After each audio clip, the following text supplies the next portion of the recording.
Rubbish, rubbish, little rubbish, hee. What is Master Fang getting cold feet? If Master Fang wins, big sister will let you touch her hand. How about that? Fang Xun stared at the beautiful girl before him, lost in thought.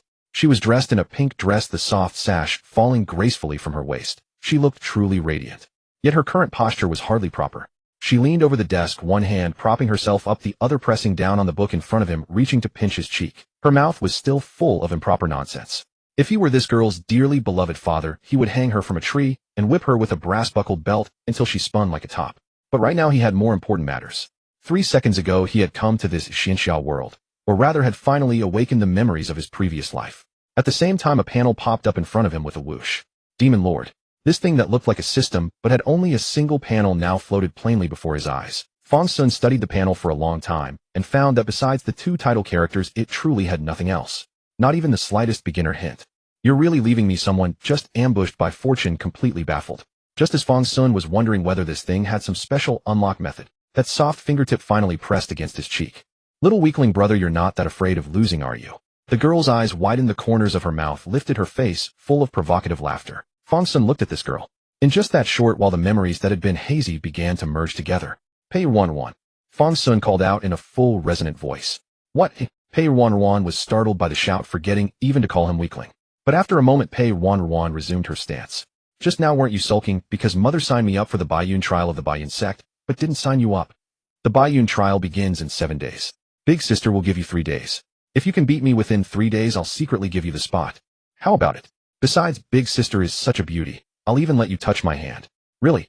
Fang Xun's heart stirred at the words. Of course it was not his sister's little hand that stirred his heart. Although he had recovered more than 20 years of past life memories, after recovering them, he felt even more yearning for this world. This was a genuine Xinxiao world with immortals soaring through the sky, cultivating longevity, and even an immortal's single sword stroke cleaving the land like an abyss. And the Baiyun sect, though only a small sect beside the little Jiangxing town, was the fastest path into the immortal gate. And that path was right before his eyes. Of course, Pei Ruanruan giggled. Little brother, are you in? This is a rare opportunity. I'm risking mother's anger for this.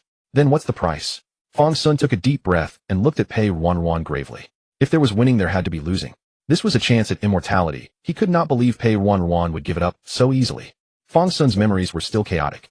More than 20 years of past life memories pressed down, jumbling the 14 years of this life's memories. He needed a little time to sort them out. For now Fang Xun only remembered that Pei Ruanruan was his older sister, the rest had not yet surfaced. Haha. Pei Ruanruan looked at him, wearing an expression of having caught him in her trap. If you lose, you have to do whatever I say. Hearing this, Fang Xun's eyes widened. What kind of bet was this? How was this different from selling himself into servitude? But Fang Xun gave Pei Ruanruan another careful look. In that brief moment his memory had recovered a little more. In his impression, Pei Ruanruan had actually been quite good to him, so she probably would not pull any real tricks. Thus Fang Xun tentatively asked first. For example, he was only probing, but he did not expect that as soon as he asked, Pei Ruanruan would freeze. For example, Pei Ruanruan gestured for a long while before muttering softly, for example, bathing together or something. Fang Xun. Sunner Ruanruan, how is your schoolwork coming along? Just as the two faced off, the door creaked open again. A breathtaking immortal beauty dressed rather casually in a white gauze robe gently pushed the door open and walked in. Mother. As soon as he saw this beauty, Fang Xun instantly forgot all the troubling matters from just now and sat upright on the stool, as obedient as a quail. At this point more memories returned. Especially that awe from the very root of his being, instantly calling back every piece of information about this beauty. Pei Ruanruan might puff at him like a bratty little imp, but this beauty would truly spank him, trousers down and all. This beauty was Fang Xun's mother, Pei Yihan. In fact, Pei Yihan had no blood relation to Fang Xun. Likewise, Pei Ruanruan had no blood relation to Fang Xun. Pei Yihan was Fang Xun's mother's closest friend. That year, Fang Xun's parents were ordered to campaign against evil spirits, leaving Fang Xun in Pei Yihan's care. They went, but never returned. After that, Pei Yihan gained an extra son. Pei Yihan looked at Fang Xun, whose expression was somewhat strange, and a bit more indulgence crept into her eyes. She walked slowly to Fang Xun's side, crouched down, took his hand, and said, "All right, Sunner. If you're tired, go rest for a while. I signed your sister up for the Baiyun trial at the Baiyun sect. It's not that I favor Ruanruan. I know you also want to grow stronger and go to the Baiyun sect, but the Baiyun sect is not the only path for you. Sunner, your fate is not there. It would be fine to inherit this estate and those dozen shops. As for cultivation, it's about the same if your sister does it." Fang Xun. Hearing this, Pei Yihan stroked Fang Xun's head and said softly, "When it's time to rest a while. You could also go out for a stroll." "That's right. Little brother, you should rest well." At this moment, Pei Ruanruan stepped in. Pei Yihan rolled her eyes at Pei Ruanruan with a hint of reproach. And you girl, knowing your brother is stuck in cultivation, why did you still make a bet with him? It's not like we bet anything big. Scolded by her mother, Pei Ruanruan pouted and twirled her toe on the ground. What did you trick your brother into betting this time? Pei Yihan sighed. As an older sister, she gave her no peace of mind. Oh, it's nothing much. Pei Ruanruan said a little sheepishly. It's just that if my brother loses, he has to serve me for a while. Including bathing with you. Fang Xun remained expressionless. Stare. The air suddenly went still. Pei Ruanruan looked at Fang Xun, then at her mother, and said after a moment of silence, Ahem, mother. I mean, if my brother loses, he has to wait on me. Just a little service, nothing else really. Including bathing with you? Fang Xun asked again. That's for helping me wash and scrub my back. Pei Ruanruan glanced at Pei Yihan and corrected him. As if this request were merely a small interaction between brother and sister, her mind pure enough to be frightening. Fang Xun blinked and looked over Pei Ruanruan's pretty face several times, but saw nothing wrong. It seemed this was truly just his sister's simple thought. All right. Fang Xun agreed. He felt that this old fogey was overthinking it. Pei Ruanruan was only 15 or 16, what could she possibly know? In his previous life at that age, he was still on the ground with his classmates slapping round cards and playing Ultraman cards. And that was the information exploding 21st century. Let alone this world. Little brat, what could she know? All right. High five to seal the oath.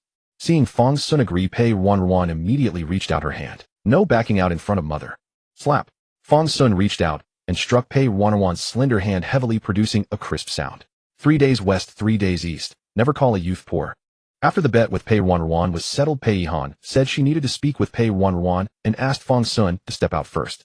Once outside, Fang Xun began studying the panel called Demon Lord in detail. But after staring at it for a long time, he still could not understand what the Demon Lord actually was. After wandering around the garden for a while, Fang Xun's expression grew even more serious. Fang Xun's expression grew even more solemn. Somehow his memories had already been completely absorbed and perfectly merged together. No wonder Pei Ruanruan dared to be so arrogant. She was only 16, but at 13 she had already drawn qi into her body, and now she was even touching the threshold of qi refining level 1. She was practically already reserved by Baiyun sect. As for Fang Xun, at the ripe old age of 14, he had not even drawn qi into his body, nor did he have any sense of qi. No wonder the only thing left for him was to inherit the family business. Could it really be that he had to wait 3 days, and then scrub Pei Ruanruan's back? Fang Xun took a deep breath. Was this a blessing? This was outright humiliation. He was no 14-year-old child. Having lived 2 lifetimes, he was almost 40 in total. And yet he couldn't beat a little girl. What a disgrace. What a shame. Fang Xun glanced at his panel again. Those 2 words, Demon Lord, were his hope. Since he had transmigrated, who didn't have their own heaven-defying golden finger. Based on what Fang Xun knew about cultivation from his past years, cultivation was not just qi refining. 4 low-rank cultivators tempering the physical body was also part of the path. Thinking this, Fang Xun wandered into the courtyard where Pei Ruanruan usually trained. In that courtyard were stone locks of all sizes. They were all toys Pei Ruanruan casually lifted in her spare time. Fang Xun walked over to the stone locks, picked through them, and chose the smallest one.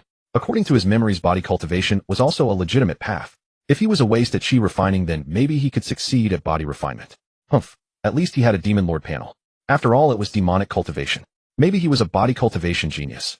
Watch me. Lift. Fang Xun shouted and barely lifted the stone lock off the ground. Fang Xun. Up, up, up. After 3 shouts in a row, his face flushed red. He finally raised the stone lock to his chest. I told you, once you transmigrate you have to be strong. But at that moment Fang Xun suddenly felt his waist crack. His hand slipped, and the stone lock crashed to the ground. In the next instant the stone lock flipped in midair like a hawk and slammed onto Fang Xun's foot. Fang Xun. He remembered a theory: when struck by extreme pain a person cannot make a sound. Now Fang Xun believed it. He watched his foot pinned beneath the stone lock, his neck stiff, his mouth wide open, but not a single sound escaped. But at that moment a mechanical voice sounded by his ear. Reverse refining demon body, 100 refinements to supremacy. Then a warm current flowed through his foot, an unknown force surged up, and he pulled his foot out from under the stone lock. Fang Xun blinked. His foot no longer hurt. He sat on the ground and took off his shoes and socks to look. His foot was pale and clean without even the slightest mark. But the stone lock had definitely hit him. Fang Xun immediately looked at his Demon Lord panel. On it only one message had appeared. Reverse refining demon body, 100 refinements to supremacy. It can speak. Fang Xun tentatively called out. After all, this was his panel. What if he could communicate with it? To Fang Xun's surprise, the panel refreshed with another line. He could understand: received heavy strike qi and blood 32, strength 2, mobility 1. Fang Xun. Staring at the panel, an absurd sense of comedy washed over him. Was this his golden finger? Was this also reverse refining? If so, Fang Xun looked at his lower abdomen where the dantian lay. He raised a fist and struck down hard. Dantian damaged qi C1. Huh. Huh. Ha ha ha ha. So this is the demon lord. Amazing. Fang Xun's lips curled upward, his laughter growing harder and harder to suppress. An uninhibited cackle rang through the garden. Smack. Dantian damaged Chi, C1 Spirit Gathering 1. Smack. Dantian damaged Cultivation Base 3. Smack. Dantian damaged Chi, C1 Spiritual Power 2. After only a few punches, Fang Xun felt his Chi C loosen. A few more punches and he could easily achieve the draw Chi into body that he had failed to reach in 14 years. What was cultivation called? This was cultivation. It was thoroughly exhilarating. Suddenly Fang Xun thought of something mysterious. If cultivation could be done like this, then Fang Xun glanced at a certain vital point on his lower body, steeled his heart, and threw a heavy punch. Fierce strike on the demon core. Recovery speed 7, essence activity 12, energy capacity 3, endurance 10. The punch landed. Before Fang Xun could see what messages were flashing, he had already curled up like a shrimp and collapsed onto the ground. After a nearly soundless howl of anguish, Fang Xun took a very long time to finally climb back to his feet. Never mind, it was enough for now. The matter of striking the demon core, he would worry about it later when it was no longer enough. Just as Fang Xun was savoring the effects of his demon core strike, a slender figure suddenly appeared and grabbed his hand. Fang Xun looked up and saw Pei Ruanruan. Pei Ruanruan had followed the strange noise. The moment she arrived, she saw Fang Xun striking his own vital point. Are you crazy? No. Then what are you doing? Pei Ruanruan suddenly leaned in and pressed her forehead against Fang Xun's. A fever. If I said I was cultivating, would you believe me? Do you think I'm stupid? Pei Ruanruan looked at Fang Xun as if he were an idiot. I get it. Pei Ruanruan showed a knowing expression. You must have been stimulated. After all, with such an outstanding older sister like me, a little stimulation is only natural. You think you can't win, right? You still want to go to Baiyun sect, right? You still want to cultivate, right? You still think being a cultivator is your dream, right? And you still feel that you can't win in these 3 days, and you're unwilling, right? And you still think you can't win in these 3 days, and you're not willing, right? And stop. Stop with the end. What do you want to do? Fang Xun looked at Pei Ruanruan's face and felt that something was off. I'll help you, Pei Ruanruan said with a hum. Since you're so unwilling, I'll reluctantly help you cultivate for the next few days. Fang Xun. Before Fang Xun could react, Pei Ruanruan grabbed his hand and pulled him away. Meanwhile, Pei Yihan walked out of the quiet room and happened to see the two running off hand in hand, a warm smile spreading across her face. A short while later, Pei Ruanruan had already dragged Fang Xun to her own room. The girl's room was filled with a pleasant fragrance. As soon as Fang Xun was led inside, he smelled a lovely orchid scent. Pei Ruanruan's room was indeed filled with flowers. People tended them every day, keeping the whole room fragrant. As soon as Pei Ruanruan entered the room, she slipped off her outer dress. Fang Xun, why are you looking at me like that? Who wears so many clothes in her own room? Aren't you tired? Pei Ruanruan kicked her feet, casually, sending her embroidered shoes to the side of the bed. A cleansing formation was arranged in her room, so the wooden floor was always spotless, and walking barefoot on it was wonderfully comfortable. Once inside, Pei Ruanruan was left in light indoor clothes. Fang Xun blinked. The cloud patterns embroidered on her inner clothes were exquisite. The pale green top modestly covered everything it should. Pei Ruanruan was less than 2 years older than him, but she already carried herself with natural grace. With a swish, Fang Xun suddenly turned his gaze away. Beast, what are you looking at? What's wrong? Pei Ruanruan saw Fang Xun turn his head and thought it strange. Was this outfit not cute? She had specially asked her mother to custom make it. Wasn't it nice? No, nothing. Fang Xun's old soul naturally could not explain this to Pei Ruanruan's simple heart. If it's nothing, come here. Take off your outer robe. Don't dirty my bed. As she spoke, Pei Ruanruan tugged Fang Xun over to the bed. Before that, she even snatched at his robe to pull it off him. Fortunately, thanks to Fang Xun's strenuous resistance, he saved a shred of dignity. Otherwise, Pei Ruanruan would have taken away all his outer layers. TCH. Pei Ruanruan made a small sound, careful not to let Fang Xun hear it. All right, now I'll supervise you. Cultivate seriously. We'll enter Baiyun sect together. Or do you actually want to inherit that little family business? How embarrassing.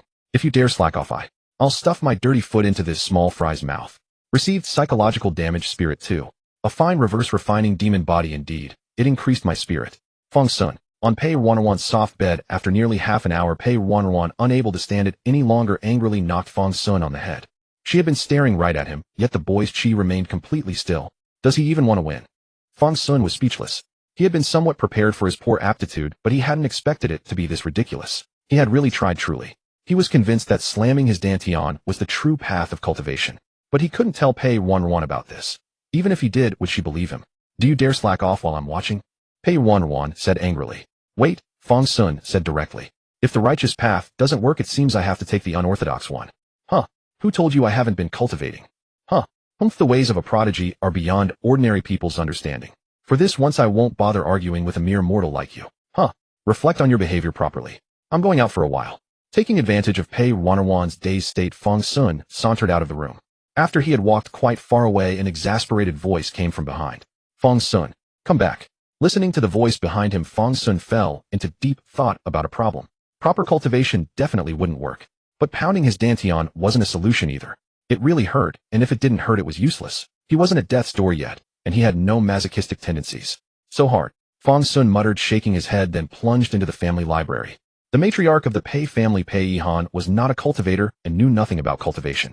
Yet the household had a great many books on cultivators, most of which Pei Yihan had spent a fortune to collect specifically for Pei Ruanruan and Fang Xun to read. Unfortunately, the two had never been interested in these books before, and most had been left to gather dust in the library. This time Fang Xun entered the library to see if he could find some way out. As soon as he entered, Fang Xun saw row after row of books. Fortunately, Pei Yihan had specially hired a cultivator to create a retrieval formation for their convenience. To find any type of book, one only had to hold the jade token on the small table by the door and speak a command. Fang Xun picked up the jade token, thought for a moment, and stated his need. Is there any demonic cultivation method? Naturally, as the demon lord, he had to cultivate the demonic path. Unfortunately, the library obviously didn't have such unorthodox stuff. Fang Xun had no choice but to settle for the next best thing and asked how to effectively lower a cultivator's cultivation base. After saying that, he added, the faster the better. This request, though not utterly absurd, was plenty bizarre. Even the retrieval system stalled for a moment. After a while, a few numbers floated out from the jade token. Fang Xun looked at the numbers and searched for them one by one. Soon several books were laid out in front of him. On the harm of visiting brothels to cultivators, 3 quick methods for cultivators pill chapter. The supreme emotionlessness, how romantic fate slows down your cultivation progress. How to get along with little boys. Fang Xun casually flipped through these books, then silently closed them. Apart from that one that somehow slipped in, what the hell were these? Fang Xun updated the search keywords and searched again. It had to be said that the sheer variety of books in this library left Fang Xun astonished. Some books seemed to be Pei Yihan's personal collections, somehow placed in the library. Fang Xun took one look at the title and carefully put it back. After a short while of searching, he actually found what he wanted. Things that harmed cultivation were basically a few categories: debauchery, gambling, and drugs. Well, once someone got involved with these, they were indeed ruined. Take gambling, for instance. If one became addicted, it would not only damage the mind, but also bring endless disaster. In light cases, one would lose all family wealth and be burdened with debt. In severe cases, one might even sell off one's wife and daughters. It was said that a nascent soul grand cultivator once gambled with others and ended up losing himself into the 1,000 Demon Sect's 10,000 soul banner, where he was at least reunited with his wife and daughter. Fang Xun directly ruled this out. He wanted to cultivate, not drain the family fortune. As for lust, he wasn't old enough yet. That left only drugs. Fang Xun narrowed his eyes as he thought about drugs. He had already checked; other drugs were hard to obtain. His allowance wasn't nearly enough to buy those. Moreover, those were heavy medicines. The pharmacy wouldn't sell them without a doctor's prescription. But there were a few things he could buy. For instance, 5-stone powder. There were always places to buy it. To Fang Xun's surprise, this stuff was actually popular in the cultivation world. It was said that many cultivators would take it to relax after fighting demonic beasts. Ordinary people also used it to enjoy some pleasure. Unfortunately, Pei Yihan abhorred this stuff. A few servants who had taken it before were directly expelled from the manor. Fang Xun had to settle for the next best and set his sights on 2 other things: tobacco and alcohol. Even if Pei Yihan found out about these, he would at most get a spanking, not have his butt beaten into a flour. That's settled. First, let's get some tobacco and alcohol. I never smoked in my previous life, never thought I'd try it in this one. With that thought, Fang Xun directly walked out the door. On the way, he happened to meet Pei Yihan. "Sir, are you going out?"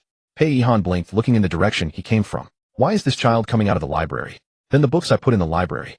"Oh, mother." Seeing Pei Yihan, Fang Xun also felt a sudden panic. But he quickly calmed down. He hadn't done anything yet, so there was no reason to panic. Fang Xun said casually, "Well, mother, I want to go out for a stroll and relax." Pei Yihan nodded. All right. "Sir, going out for a walk is good. Will you be back for lunch? Don't stay out too long." Fang Xun hesitated and said, "I'm not sure, mother. Maybe I won't come back. I want to play for a while longer." "All right, go on then. Walk slowly and watch out for carriages." "Okay, mother." Fang Xun answered and hurried away as if fleeing. He now had the feeling of doing something bad and nearly being caught by his mother, his heart pounding. Meanwhile, Pei Yihan watched Fang Xun leave, then quickly walked toward the library. "Sooner seems a bit strange. Could he have actually seen it? No, I need to go check quickly." With that, Pei Yihan hurried toward the library. After stepping out the door, Fang Xun breathed a sigh of relief. He couldn't shake the feeling that Pei Yihan had been acting strangely. Surely she hadn't seen through him.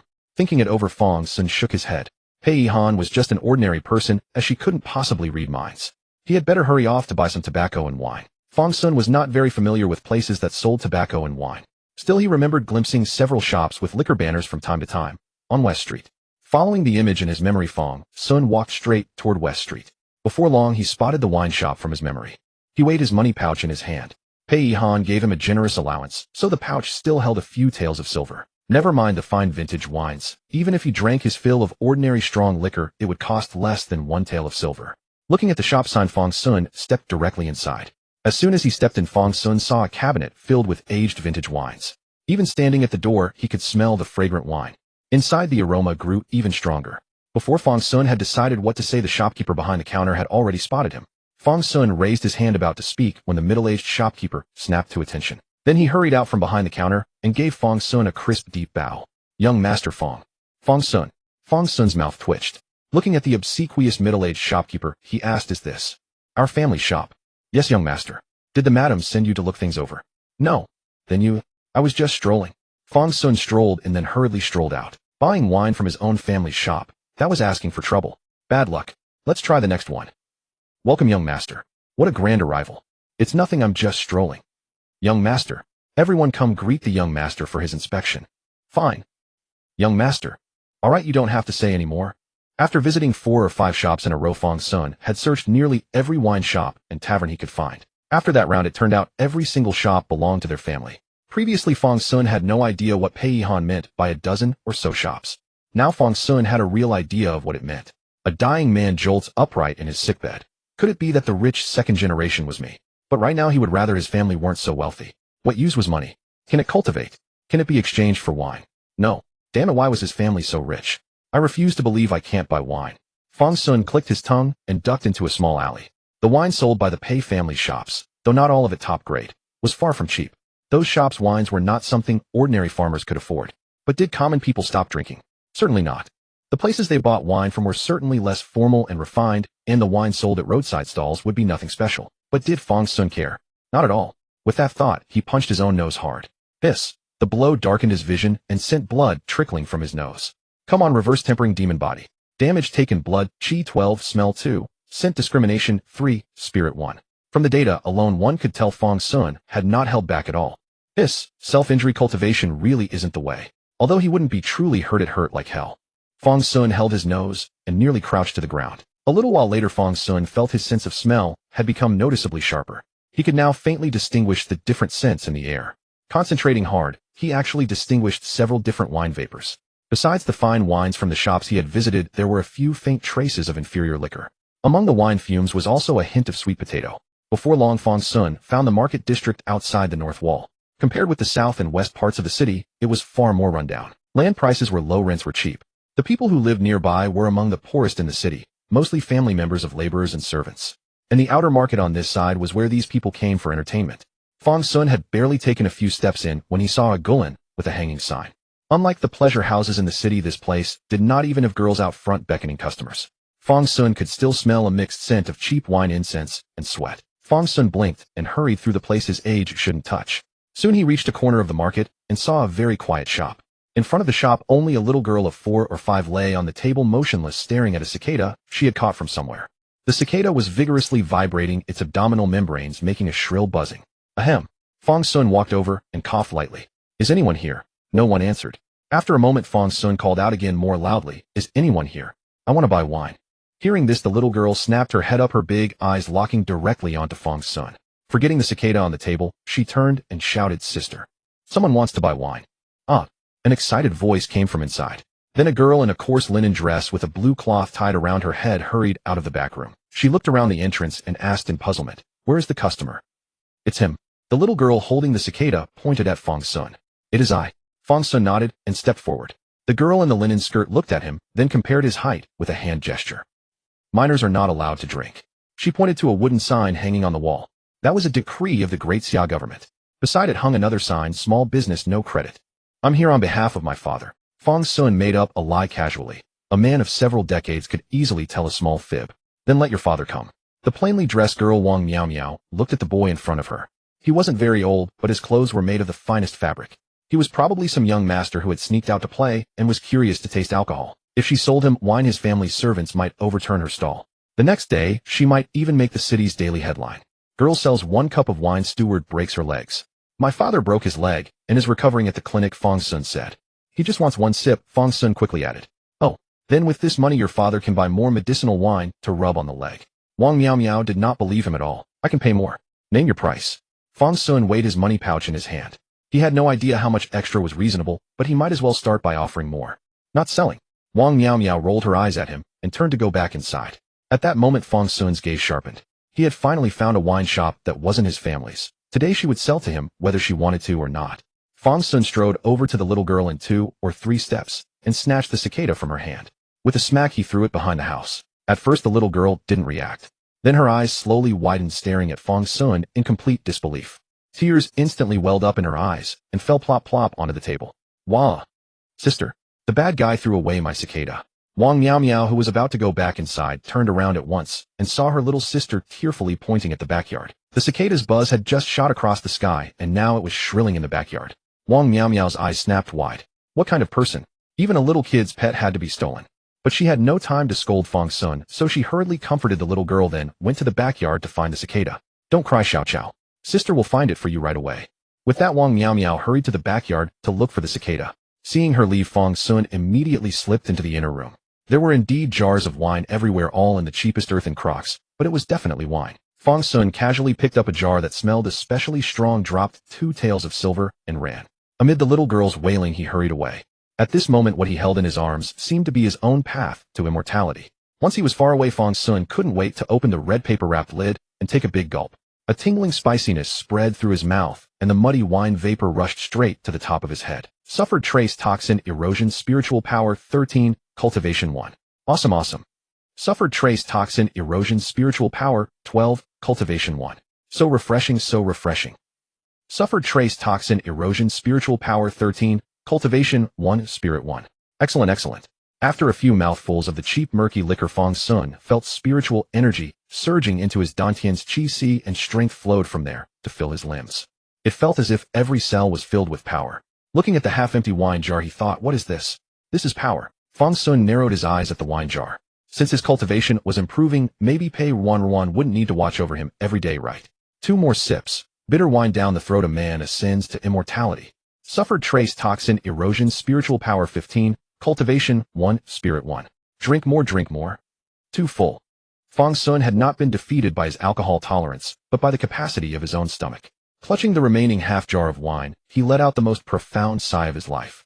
Though the distance between them was so close, an invisible, yet lamentable barrier had already separated them. Perhaps I should find a way to get some decent wine. I recall Mother keeps some private reserves for entertaining guests. Perhaps I should manage to get some to taste. Fang Xun thought to himself as he slowly made his way home. After stretching his limbs, he ultimately finished drinking the remaining half jar of wine. Subject to trace amounts of toxin erosion spiritual energy 17, Cultivation 1 inch. For some reason, the more he drank of the dregs remaining in the jar, the more spiritual energy he gained. However, Fang Xun was too lazy to overthink it. If it increased, that was all that mattered. Refreshing. An elderly gentleman passing by stopped in his tracks upon witnessing Fang Xun's spectacle. He glanced at Fang Xun's drinking posture, then at the wine jar in his hands. After recognizing the jar, the old man's eyes widened in shock. Good heavens, isn't that a jar of the uncut counterfeit wine from Miao Miao's shop? Pure counterfeit liquor, and he's chugging it like that. Does he want to die? By the time Fang Xun was making his way home, Wang Miao Miao was already hurrying toward the magistrate's office, clutching the little girl Xiao Qiao. The magistrate's office happened to be located near the Pei residence. Wang Miao Miao was about to strike the drum when she was stopped by the constables at the gate. Hey, do you know the rules? Has someone in your family died that you're striking the drum? What's the matter? Speak first. Someone stole my wine. Wang Miao Miao clenched her fists. Oh, the constable's initial alertness deflated once more. He had assumed it was something serious. Go on then. Then he left me 2 taels of silver, Wang Miao Miao said, clenching her fists again. 2 taels isn't enough? The constable asked in confusion. Enough? A jar of my wine is worth at most 30 coins. 2 taels could buy me half my shop. Then why are you in such a hurry? The constable was even more bewildered. The wine he stole hasn't been dealt with yet. I'm worried he might drink himself to death. Counterfeit liquor. The constable raised an eyebrow, understanding immediately. Yes, it hasn't been dealt with yet, Wang Miao Miao insisted. All right then, what does this person look like? Tell me. I know almost everyone in this area, the constable said, suddenly serious. This counterfeit wine, if consumed in excess, could indeed kill someone. I don't know his name, but he was about this tall. Roughly like this, fair-skinned and rather handsome. Wang Miao Miao recalled as she described. The 2 constables at the gate initially nodded along, but the more they listened, the more their expressions grew uneasy. Finally, when Wang Miao Miao had described roughly half of it, one of the constables couldn't hold it in anymore. Blasphemy, isn't that young Master Fang from Madame Pei's residence? Wang Miao Miao, huh? What do you mean, huh? Come on. If anything happens to young Master Fang, 10 generations of your family wouldn't be enough to behead. The two constables spoke, and without even having time to notify the mansion, they dashed straight toward the Pei residence. At this moment, Fang Xun was only halfway home, still clutching the wine jar. Although his memories of the city were quite familiar, walking through places he had never actually visited felt oddly delightful. Only after wandering to his satisfaction did Fang Xun slowly make his way back to his doorstep. Gazing at the vermilion-red gates, Fang Xun suddenly remembered that he had been carrying the wine jar the entire way and hadn't discarded it yet. He casually tossed the jar into a concealed corner and then knocked on his own door. Rap, rap, rap. With the knock, the door swung open promptly. The gatekeeper respectfully ushered Fang Xun inside. "Thank you, Uncle Lu," Fang Xun said as he entered, offering a respectful gesture to the gatekeeper. "Uncle Lu. No need for such formality, young master." As Fang Xun took a few steps toward the inner courtyard, Uncle Lu called out in a hushed tone, "Young master, take care." Huh? Fang Xun turned back in confusion, only to find Uncle Lu standing rigidly at the doorway, as though he had never spoken at all. With a trace of bewilderment, Fang Xun proceeded into the inner courtyard. Passing through another gate, he arrived at the courtyard where he used to play as a child. This place served as a small garden meticulously tended by the maids of the household. However, there was one crooked jujube tree in the garden that Fang Xun particularly disliked. As a mischievous child, he had genuinely been hung from that tree by Pei Ruanruan. If he had gotten into trouble alongside Pei Ruanruan, they would both have been hung up, receiving a double spanking. Out of habit, Fang Xun glanced at the crooked tree and happened to spot a red silk ribbon fluttering among the branches. "Hey, isn't that the very ribbon I used to play with as a child?" So you still remember it?" "Of course." Just as he was about to respond, Fang Xun shivered. "Mother!" Fang Xun stiffly followed the sound. A voluptuous beauty accompanied by a maid was walking toward him while holding a long jade paddle in her hand. You still recognize your mother?" "Heh." Fang Xun gave a nervous laugh. "Mother, what are you saying?" "Of course I recognize you. Is that so? I don't recall teaching my Fang Xun how to drink. And certainly not how to force purchases. When did I ever teach you such things?" "I was wrong, mother." Fang Xun immediately surrendered. "Not going to argue." Pei Ruanruan chuckled lightly. "You never taught me." Fang Xun answered honestly. "Very well then, today I shall." "Spare me. Save yourself from being hung and beaten." Pei Ruanruan patted the jade paddle in her hand, then softly called to the maid beside her, "Chunlan, you may withdraw for now." She then turned to Fang Xun with a gentle smile and said, "Take off your pants." Damage taken, vitality -7. Damage taken, vitality -5. Ouch, mother, why is your son taking the beating alone? Spiritual damage, sanity -2. Let me see, quite fair-skinned indeed. Spiritual damage, sanity -3. Night fell over Fang Xun's room. Although Fang Xun's rear was unharmed, he put on a show and lay on his bed. For one thing at least, he wouldn't have to cultivate and risk his cultivation regressing. By Fang Xun's side, Pei Ruanruan was carefully feeding him ginseng soup spoonful by spoonful. Blow, blow, blow.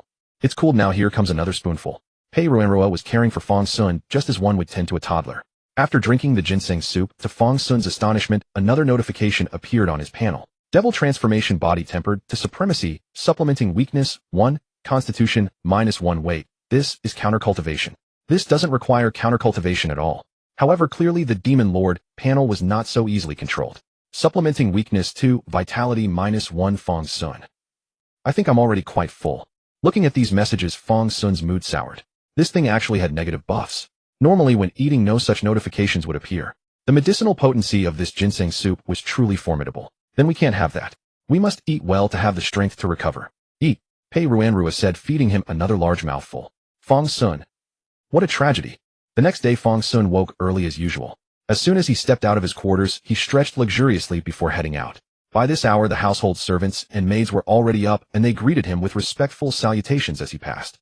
"Good morning, young master," Fang Xun asked casually as he passed. "Has my mother risen yet?" A maid replied, "Madam woke up very early this morning.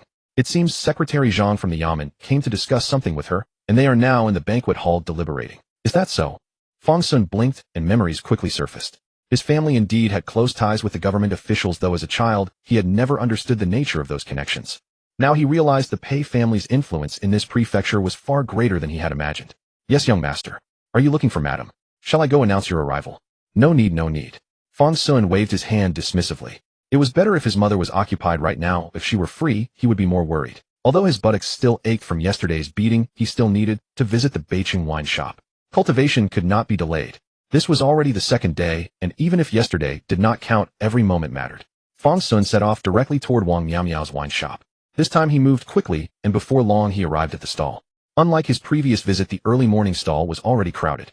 Most of those seated were laborers from the nearby area. They gathered each dawn for a warm cup of liquor to chase away the remnants of sleepiness. At this moment, the little girl Xiao Qiao was wobbling along with a bowl of wine serving the customers. The patrons all doted on her dearly. Even when she stumbled and spilled some wine, they only chuckled and patted her head affectionately. After setting down a bowl, Xiao Qiao was about to skip back when she turned her head and spotted Fang Xun standing at the entrance. Her little fists clenched instantly. "Wah, sister, the big baddie is here again." "He's here, sister." At Xiao Qiao's cry, everyone's attention immediately fell upon Fang Xun. Facing those scrutinizing gazes, he forced a nervous laugh and stammered, "There's been a misunderstanding. It's all a misunderstanding." At the commotion, Wang Miao Miao hurried out from the inner room. She scooped up Xiao Qiao in her arms and looked cautiously at Fang Xun. "Fang, young Master Fang, Madame Pei said you are not to sell wine to him." Hearing this, the crowd once again turned their attention to Fang Xun. Some squinted thoughtfully, then recognition dawned.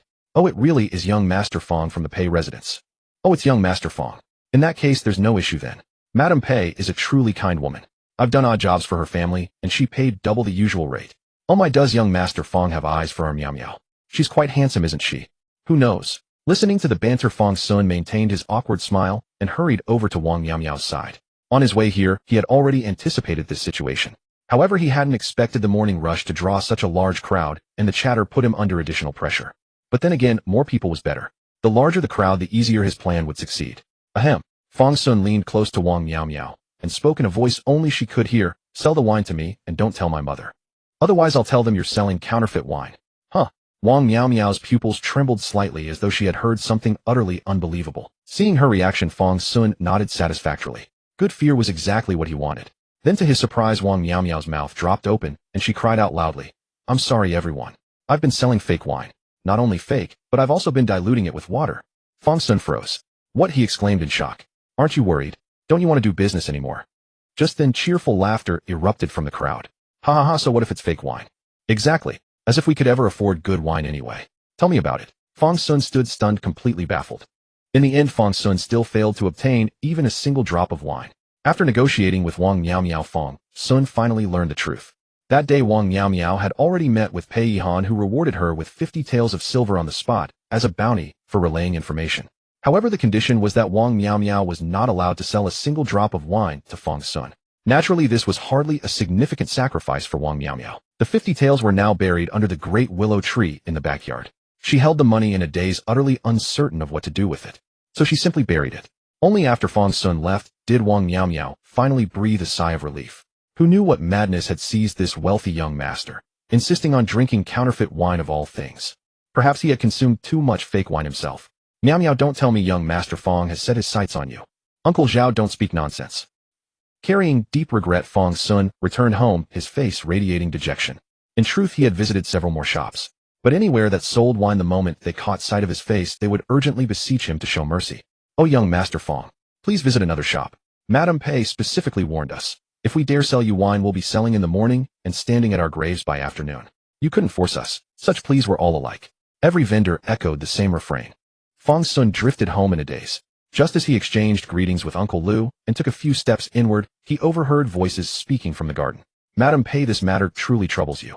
If not for your connection with the Baiyun sect, this county would have no idea how to proceed." "No trouble at all." Pei Yihan smiled lightly. "I reside in Jiangcheng County. Jiangcheng is my home. Doing what I can for Jiangcheng is only natural. Magistrate, he need not be modest. As the ruler of a county, even if you sent someone to beg, those sects would not dare refuse your face." "Ha ha, with Madame Pei paving the way, matters are indeed far more convenient." Magistrate, he cupped his fists and added, "Regarding the 200 spirit stones, please see them delivered to the Baiyun sect. Thank you for troubling the cultivators there to once again clear the ghostly entities within the Huayin secret realm." "No trouble, no trouble. They are merely low-level ghostly entities, merely inconvenient." "Ha ha, even low-level ghosts, should they escape, would still disturb the peace of the city's common folk, wouldn't they, eh?" "Magistrate, he loves the people as his own children. I hold you in high esteem." Pei Yihan bowed gracefully. "Ha ha ha, Madame Pei flatters me. Then I shall not tarry further. No need to see me out, no need to see me out." Fang Xun watched from his hiding place as Pei Yihan escorted a well-dressed middle-aged man and an advisor-type figure out of the garden. He recognized the middle-aged man as the current magistrate of Jiangcheng County, He Weiman. He had also heard whispers of the secret realm they discussed. It was a strange secret realm that had appeared years prior on Huayin Mountain, just outside Jiangcheng County. When cultivators from the Baiyun sect heard of the secret realm, they initially approached with enthusiasm. However, they found nothing of value within.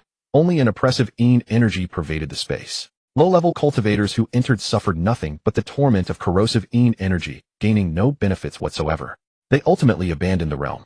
Yet a secret realm is still a secret realm. Ghostly entities occasionally emerged from within, troubling the local populace. However, these spirits were not particularly powerful. Contact with them typically resulted only in severe illness and recurring nightmares. The previous magistrate of Jiangsheng had paid little mind, merely advising commoners to avoid Huayin Mountain in their daily lives. Until one day the accumulated Yin energy reached a critical point, and 10,000 ghosts swept through. Jiangsheng City fell into a specter-filled nightmare overnight. Had the Baiyun cultivators not arrived in time, the city might well have become a ghost town. After that day, a new magistrate was appointed. The practice of regularly clearing the Huayin secret realm was thus established. Those 200 spirit stones served as tribute to the Baiyun sect. Why didn't I think of this sooner? Fang Xun emerged from his hiding spot and feigned stroking his chin as though a beard of wisdom sprouted upon it. What effect does Yin energy invading the body produce? What of malevolent entities infiltrating the flesh? According to previous records, the ghostly entities within should all be resentful souls or similar. Resentful souls, brilliant. Demon lord and malevolent corruption. What a perfect match. Fang Xun thought of this and hurried back to his room like the wind.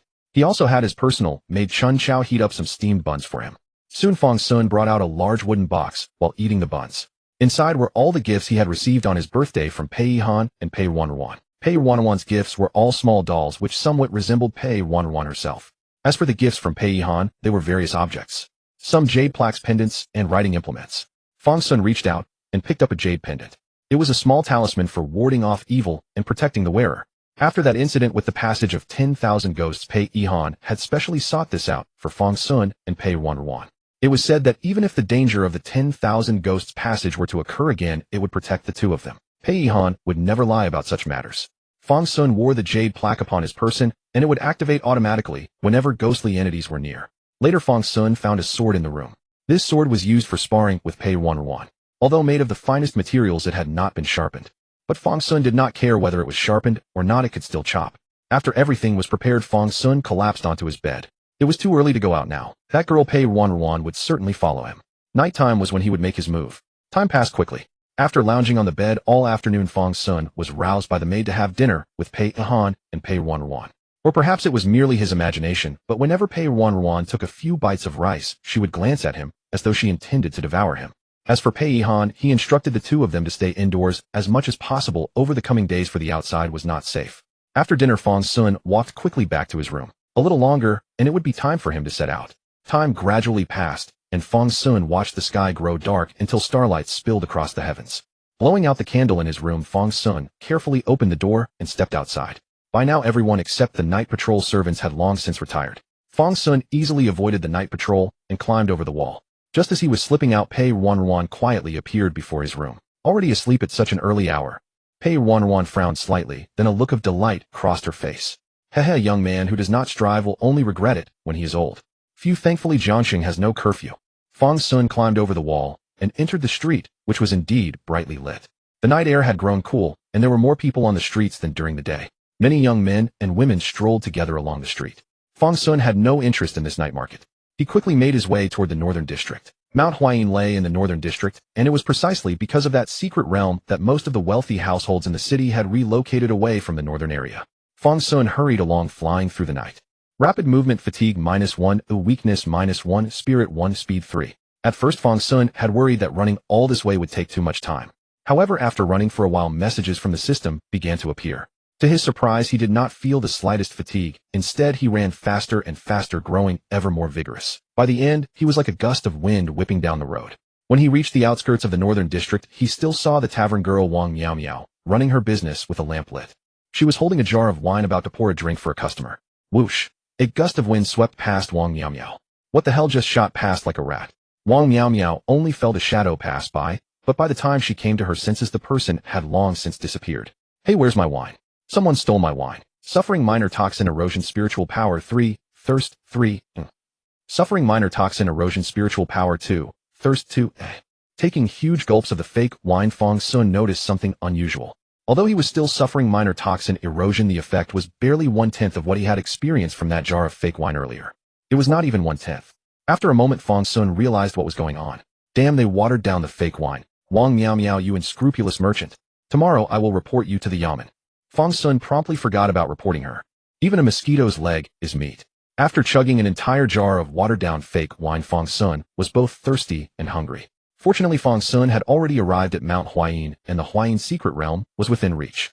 Before Fang Xun had even entered Mount Huayin, he could already feel the chilly breezes.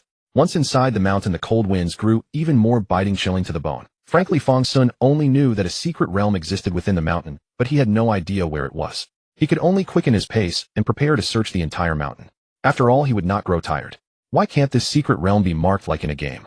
Do I really have to go through all this trouble to find it myself? Fang Xun clicked his tongue and ran up and down Mount Huayin from top to bottom. Finally, he found an entrance, or rather a phantom resembling a small town. There being a town within this mountain was already abnormal, let alone it being nothing but a phantom. Fang Xun approached cautiously and observed the phantom of the town. It seemed to be a scene of peace and tranquility with no signs of ghostly corruption. However, Fang Xun knew this was merely how the secret realm had appeared in the past. It seemed that every secret realm cherished memories of its former glory. If a powerful cultivator had left behind a heritage secret realm, it would even leave a phantom of itself to narrate to future generations. Just as Fang Xun was observing the secret realm, a ghostly shadow emerged from the phantom, brandishing its claws and fangs.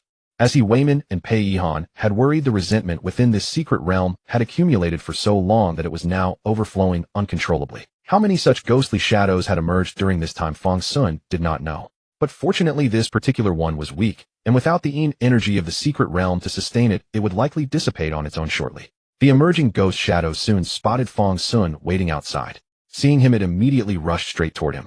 Upon seeing the appearance of this ghostly entity, Fang Xun rubbed his hands together and licked his lips. Speak of the devil, and he shall appear. This resentful ghost shadow was perfect for testing the effects of refining into sovereignty. The ghostly figure was covered in malice, as though it had endless resentment that needed to be vented upon someone. Fang Xun took a quick look and saw that the ghost's ethereal body was covered in festering sores from which viscous fluid continuously dripped. It seemed that during its lifetime it had suffered from a terrible illness and endured endless torment before becoming this wretched form. Looking at the ghost's appearance, Fang Xun actually felt a slight hesitation. This was far too disgusting. But since he was already here, Fang Xun took a step forward and walked toward the ghostly shadow. Just as the ghost lunged forward with a vicious grin, Fang Xun closed his eyes and took a deep breath. Inhale. That very breath sucked the ghost shadow directly into Fang Xun's nostrils. As Fang Xun voraciously devoured the vengeful soul, a hideous grin still lingered on its face. He had never encountered such a foolish youth before. If he swallowed this boy's soul, he could condense his physical form and become a true fiend. Huh. Wait, no? Oh. Vengeful soul absorbed spiritual energy, 23, spirit 4, cultivation 2, energy resistance 3, health 12, weakness -7. With the system's mechanical notification fading, Fang Xun felt refreshed and revitalized, his hunger considerably diminished. The power of that vengeful soul flowed into his body, and Fang Xun felt his strength surge immediately. The spiritual energy vortex within his dantian also drew in more energy, growing fiercer and more potent. One gulp of vengeful soul was equivalent to 3 days of his arduous cultivation. What is this feeling? Great. Fang Xun was instantly invigorated and immediately turned his gaze toward the entrance of the secret realm.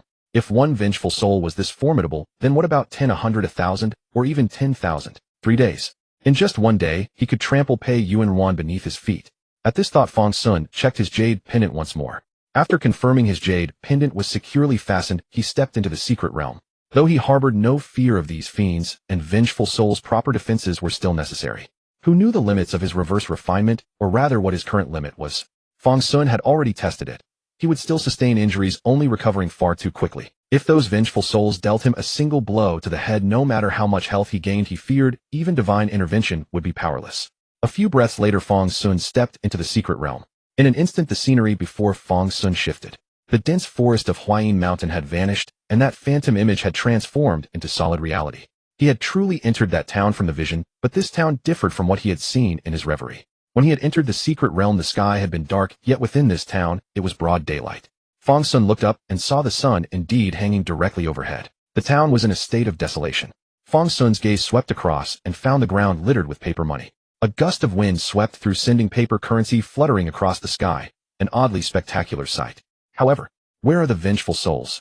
Didn't they just crawl out? Fang Xun frowned slightly. Something was amiss here. Fang Xun looked down to find his jade pendant flashing frantically.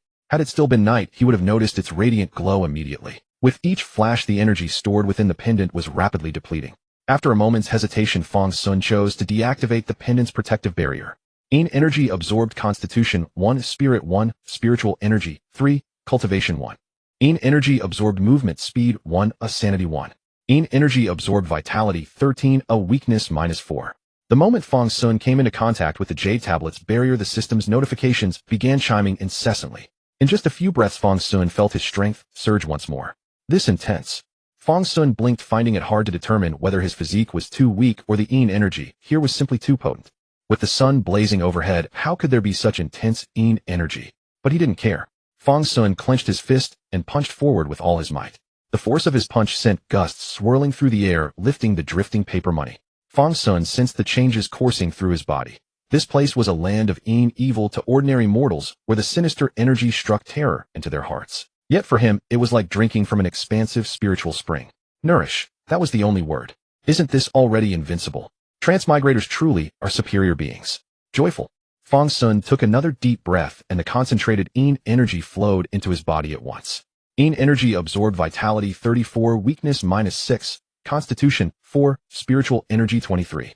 After that single breath, Fang Xun felt his vitality might have surged too much, leaving his body feeling swollen and tight. Fang Xun suddenly sensed something sliding past his lips. Reaching up, his hand came away stained with blood. Damn it, I really did overdo it. Too much nourishment for a depleted body. Fang Xun rubbed his nose. The excess blood from overnourishment was actually overflowing from his nasal passages. Inhale. No, this is too intense, I should rest first. But what exactly is going on here? Where did all the vengeful souls go? Were they not supposed to be gathered in full? Fang Xun still remembered the conversation between Pei Ruanruan and He Weiman. According to their account, cultivators from Bathe sect should already have been summoned to clear this place. Surely it should not appear so tranquil. If their words held truth, then something must have transpired here that none of them yet understood. With this thought, Fang Xun gripped his sword and walked toward the town. Senior brother, is this the place? A voice tinged with curiosity echoed from within Huayin Mountain. A young woman clad in the light blue uniform of Bathe sect disciples stared wide-eyed at the thin mist before her. Indeed, Pei Ruanruan's speed of action was remarkable. She had taken this matter quite seriously.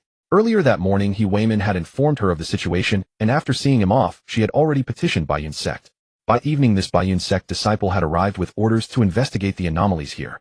Correct. A young man in his mid-20s held a jade tablet containing the coordinates to the secret realm. This youth was Zhao Qingyun, the inner disciple leading the Bathe sect contingent. Zhao Qingyun nodded and said, "This is indeed the place. There can be no mistake." But this entrance was clearly different from the one Fang Xun had entered through. Junior sister Han Xiu, please be careful. Many fiends lurk within. Use the treasure bestowed by our master with caution. If you are harmed, master will surely not spare me. Yes, senior brother. I will be careful. The girl Han Xiu responded and gripped a small bell in her hand. This was the treasure bestowed by her master, the demon-expelling bell. Very well, everyone stay vigilant. Let us proceed. We should aim to eliminate most of the resentful energy here within 2 hours, then return to the sect to report. Remember to avoid injury. Otherwise, the 10 spirit stones each were promised won't cover medical expenses.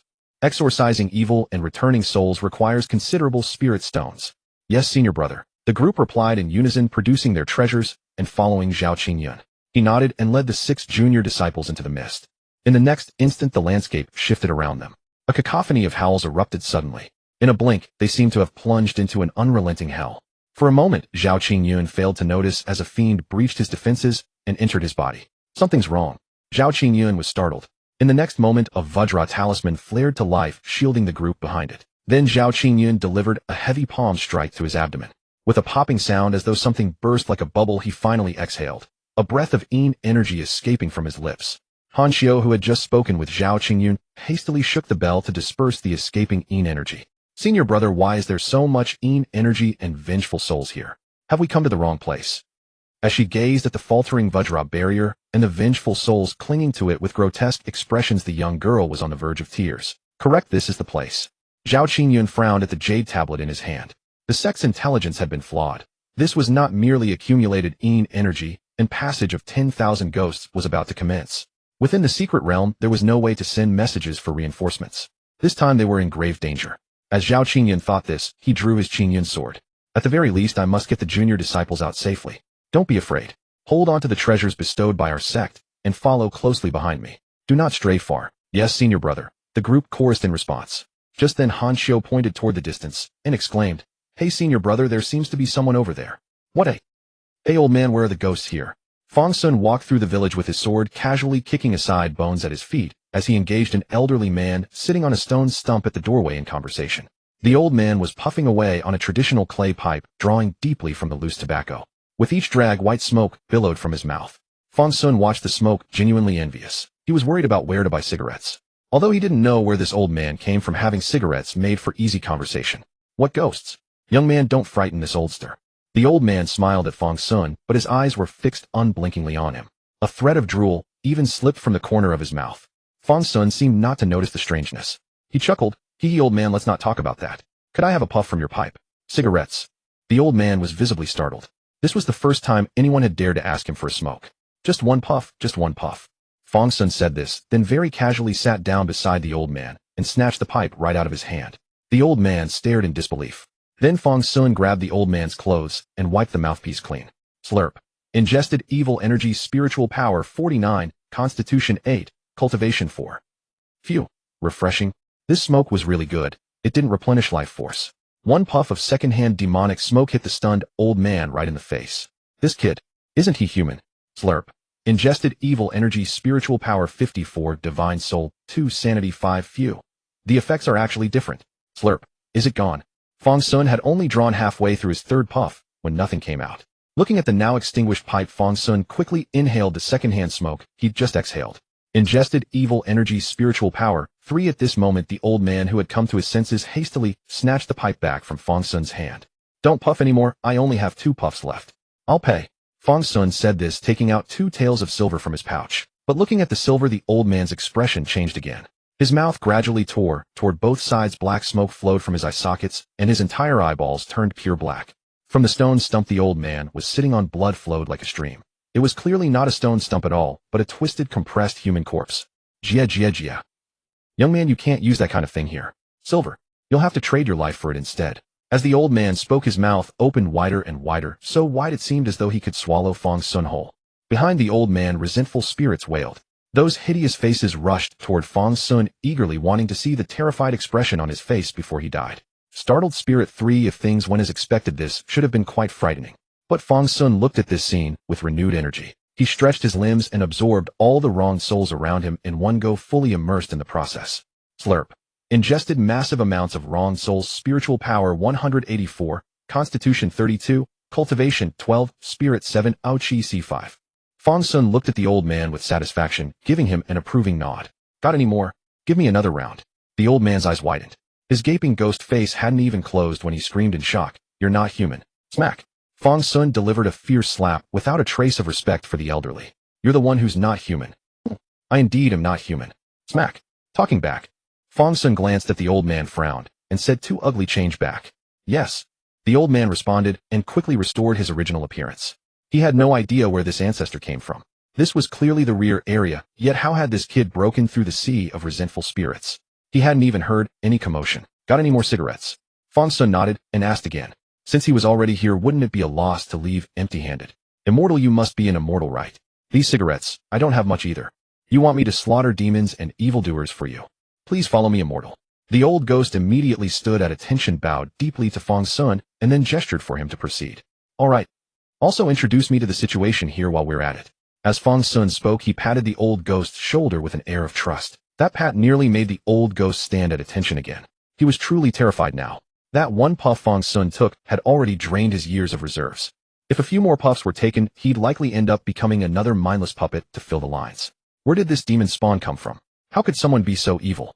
So, immortal, please come inside with me. I have some tobacco stored in my room. If you take the tobacco, could you spare this old ghost? This old ghost has lived honestly in the Huayin secret realm and has never done any evil. No problem. Depends on your sincerity. The man and ghost walked together into the old ghost's dilapidated courtyard. Fang Xun had originally been wary of some surprise from this old ghost, but it turned out the old ghost was genuinely honest. No wonder he survived so long. Speaking of sincerity, the old ghost's face showed some struggle. Instead of leading Fang Xun into the main hall as originally intended, he turned and headed for the outhouse. Fang Xun raised an eyebrow in confusion. The old ghost laughed awkwardly. "Immortal, you know competition exists everywhere. This old ghost has to stay vigilant." As he spoke, the man and ghost entered the outhouse.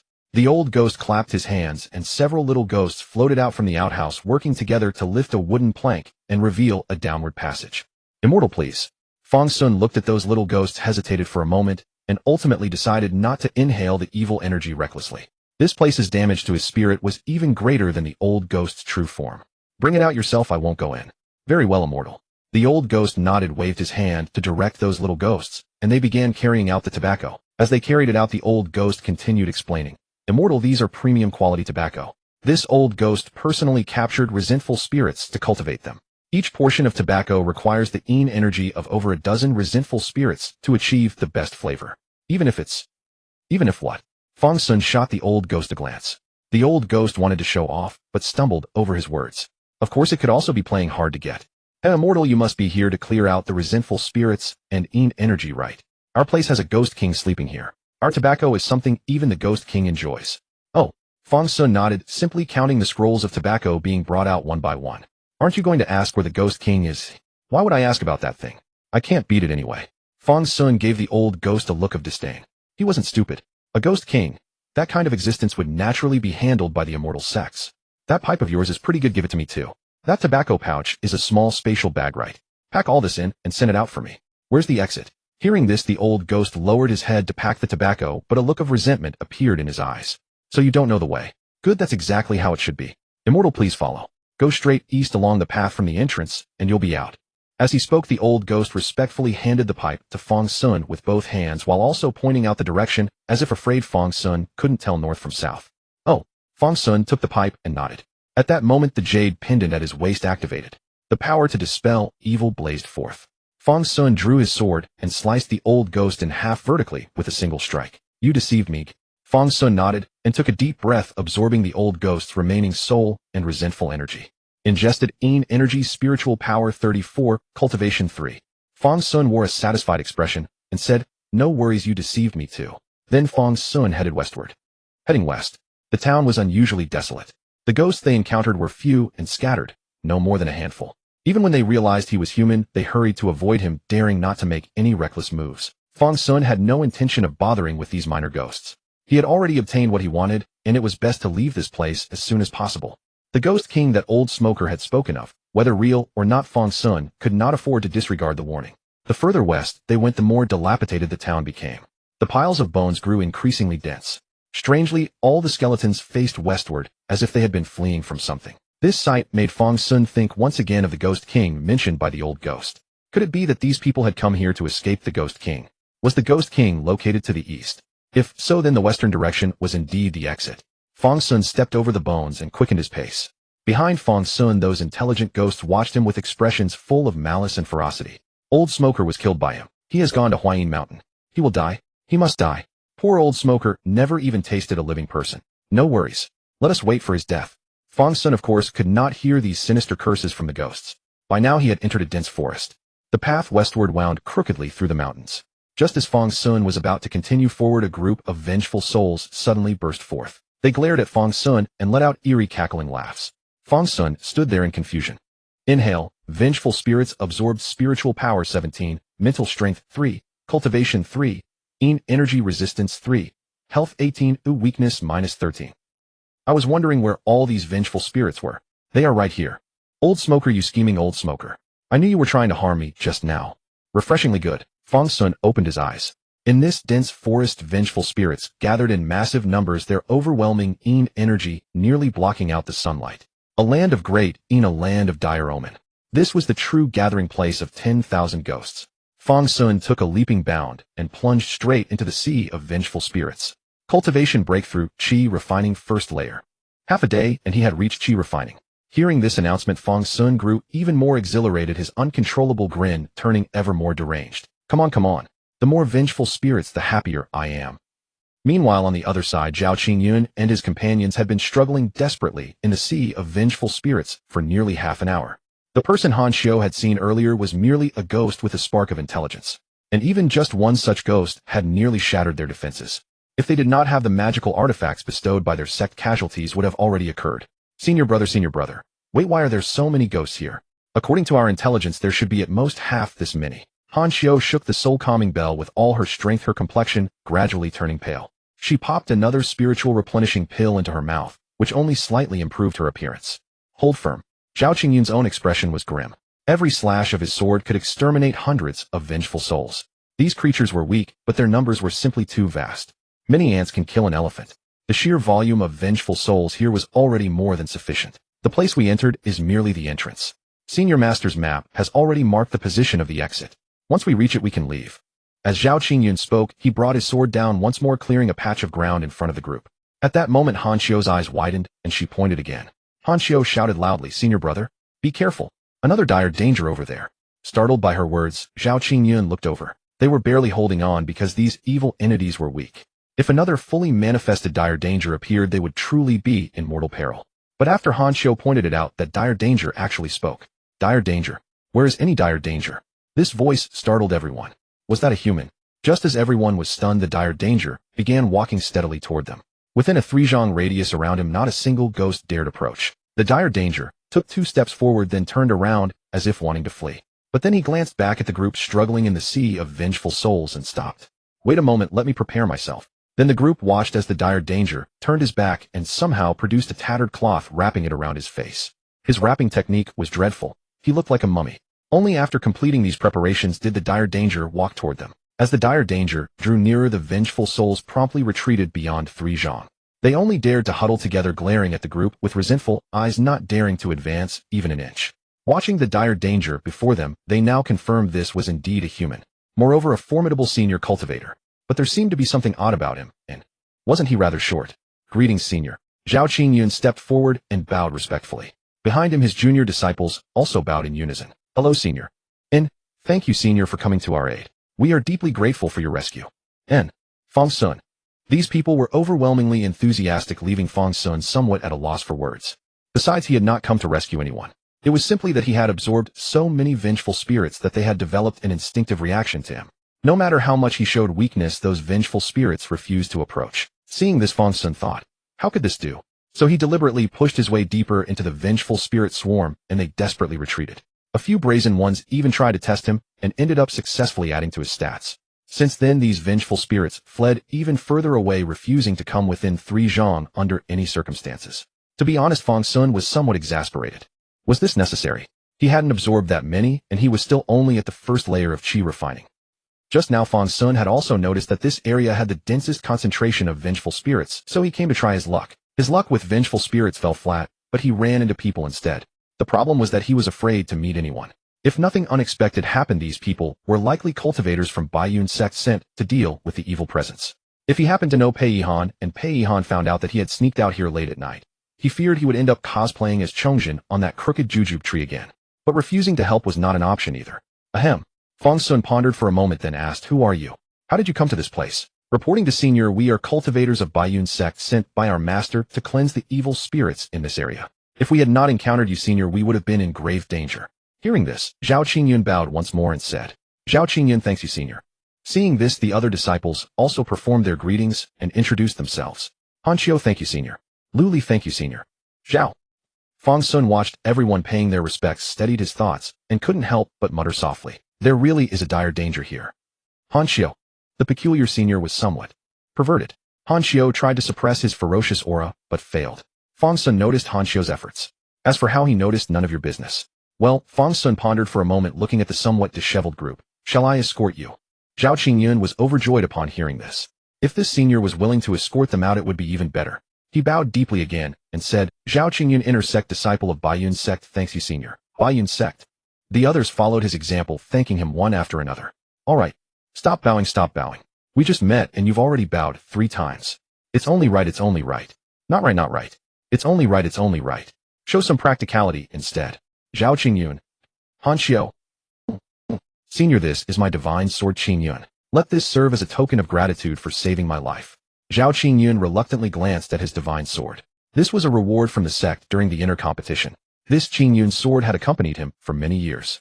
Fang Xun glanced at the sword, then at Zhao Qingyun, who was looking at it with deep affection. He had a feeling that taking this sword would somehow cause something unpleasant. Never mind, I'm just kidding with you." Fang Xun waved his hand, allowing Zhao Qingyun to put away the Qingyun divine sword. "By the way, when you received the mission to enter, did your master tell you where the exit is, eh?" As Fang Xun spoke, he took out his smoking pipe.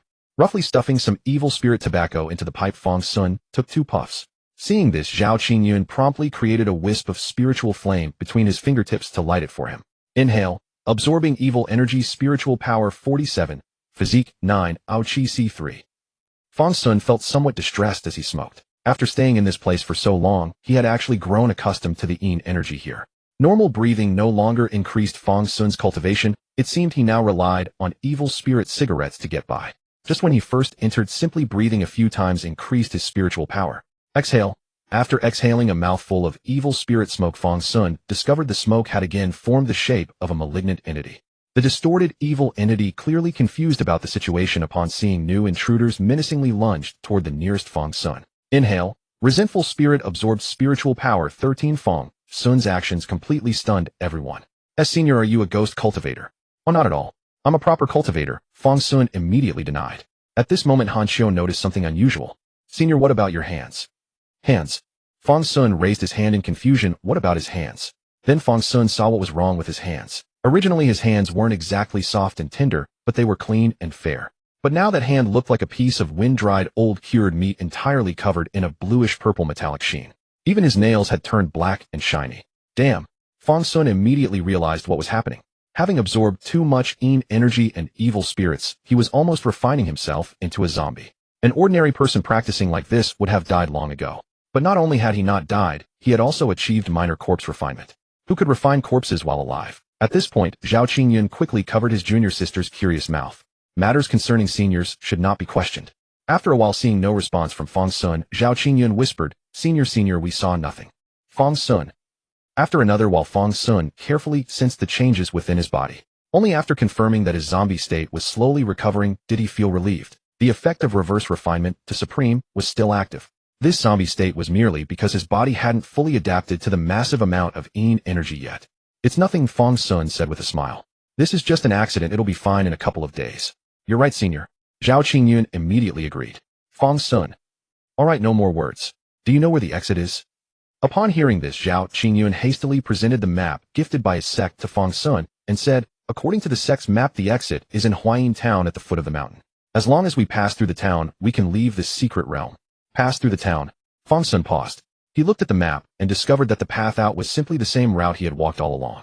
That old smoker actually wanted to make him return empty-handed without finding the resentful spirits, deserving death. With Fang Xun accompanying them, the Baiyun sect disciples instantly felt more relaxed. They even had time to observe the resentful spirit 3 zhang away, which appeared both cowardly and ferocious. Meanwhile, Zhao Qingyun kept pondering the senior's origins.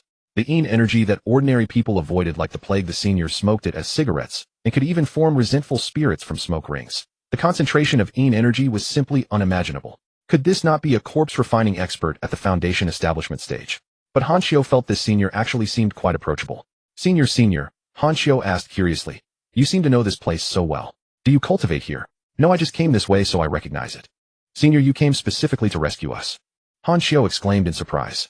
Oh, not really, Fang Xun replied while blowing another smoke ring. Senior, do you think this place is dangerous? It's all right, Fang Xun answered again. Senior, how old are you? Senior, do you have a Dao companion? Senior, is this cigarette good to smoke? Senior, you. At first Fang Xun still answered, but later this girl's questions kept increasing. Fang Xun really couldn't bear it anymore and turned the question around. How big is your chest? Upon this question, everyone's ears that were already secretly listening instantly perked up. Han Xiu's eyes instantly widened.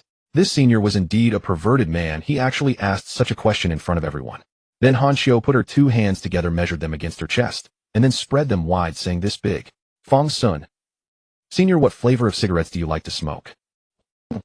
Walking all the way, Han Xiu asked all the way. Who knew where this girl got so many questions from? Finally, the group walked back to the village. Han Xiu's questions also came to an abrupt halt as they entered this town. No.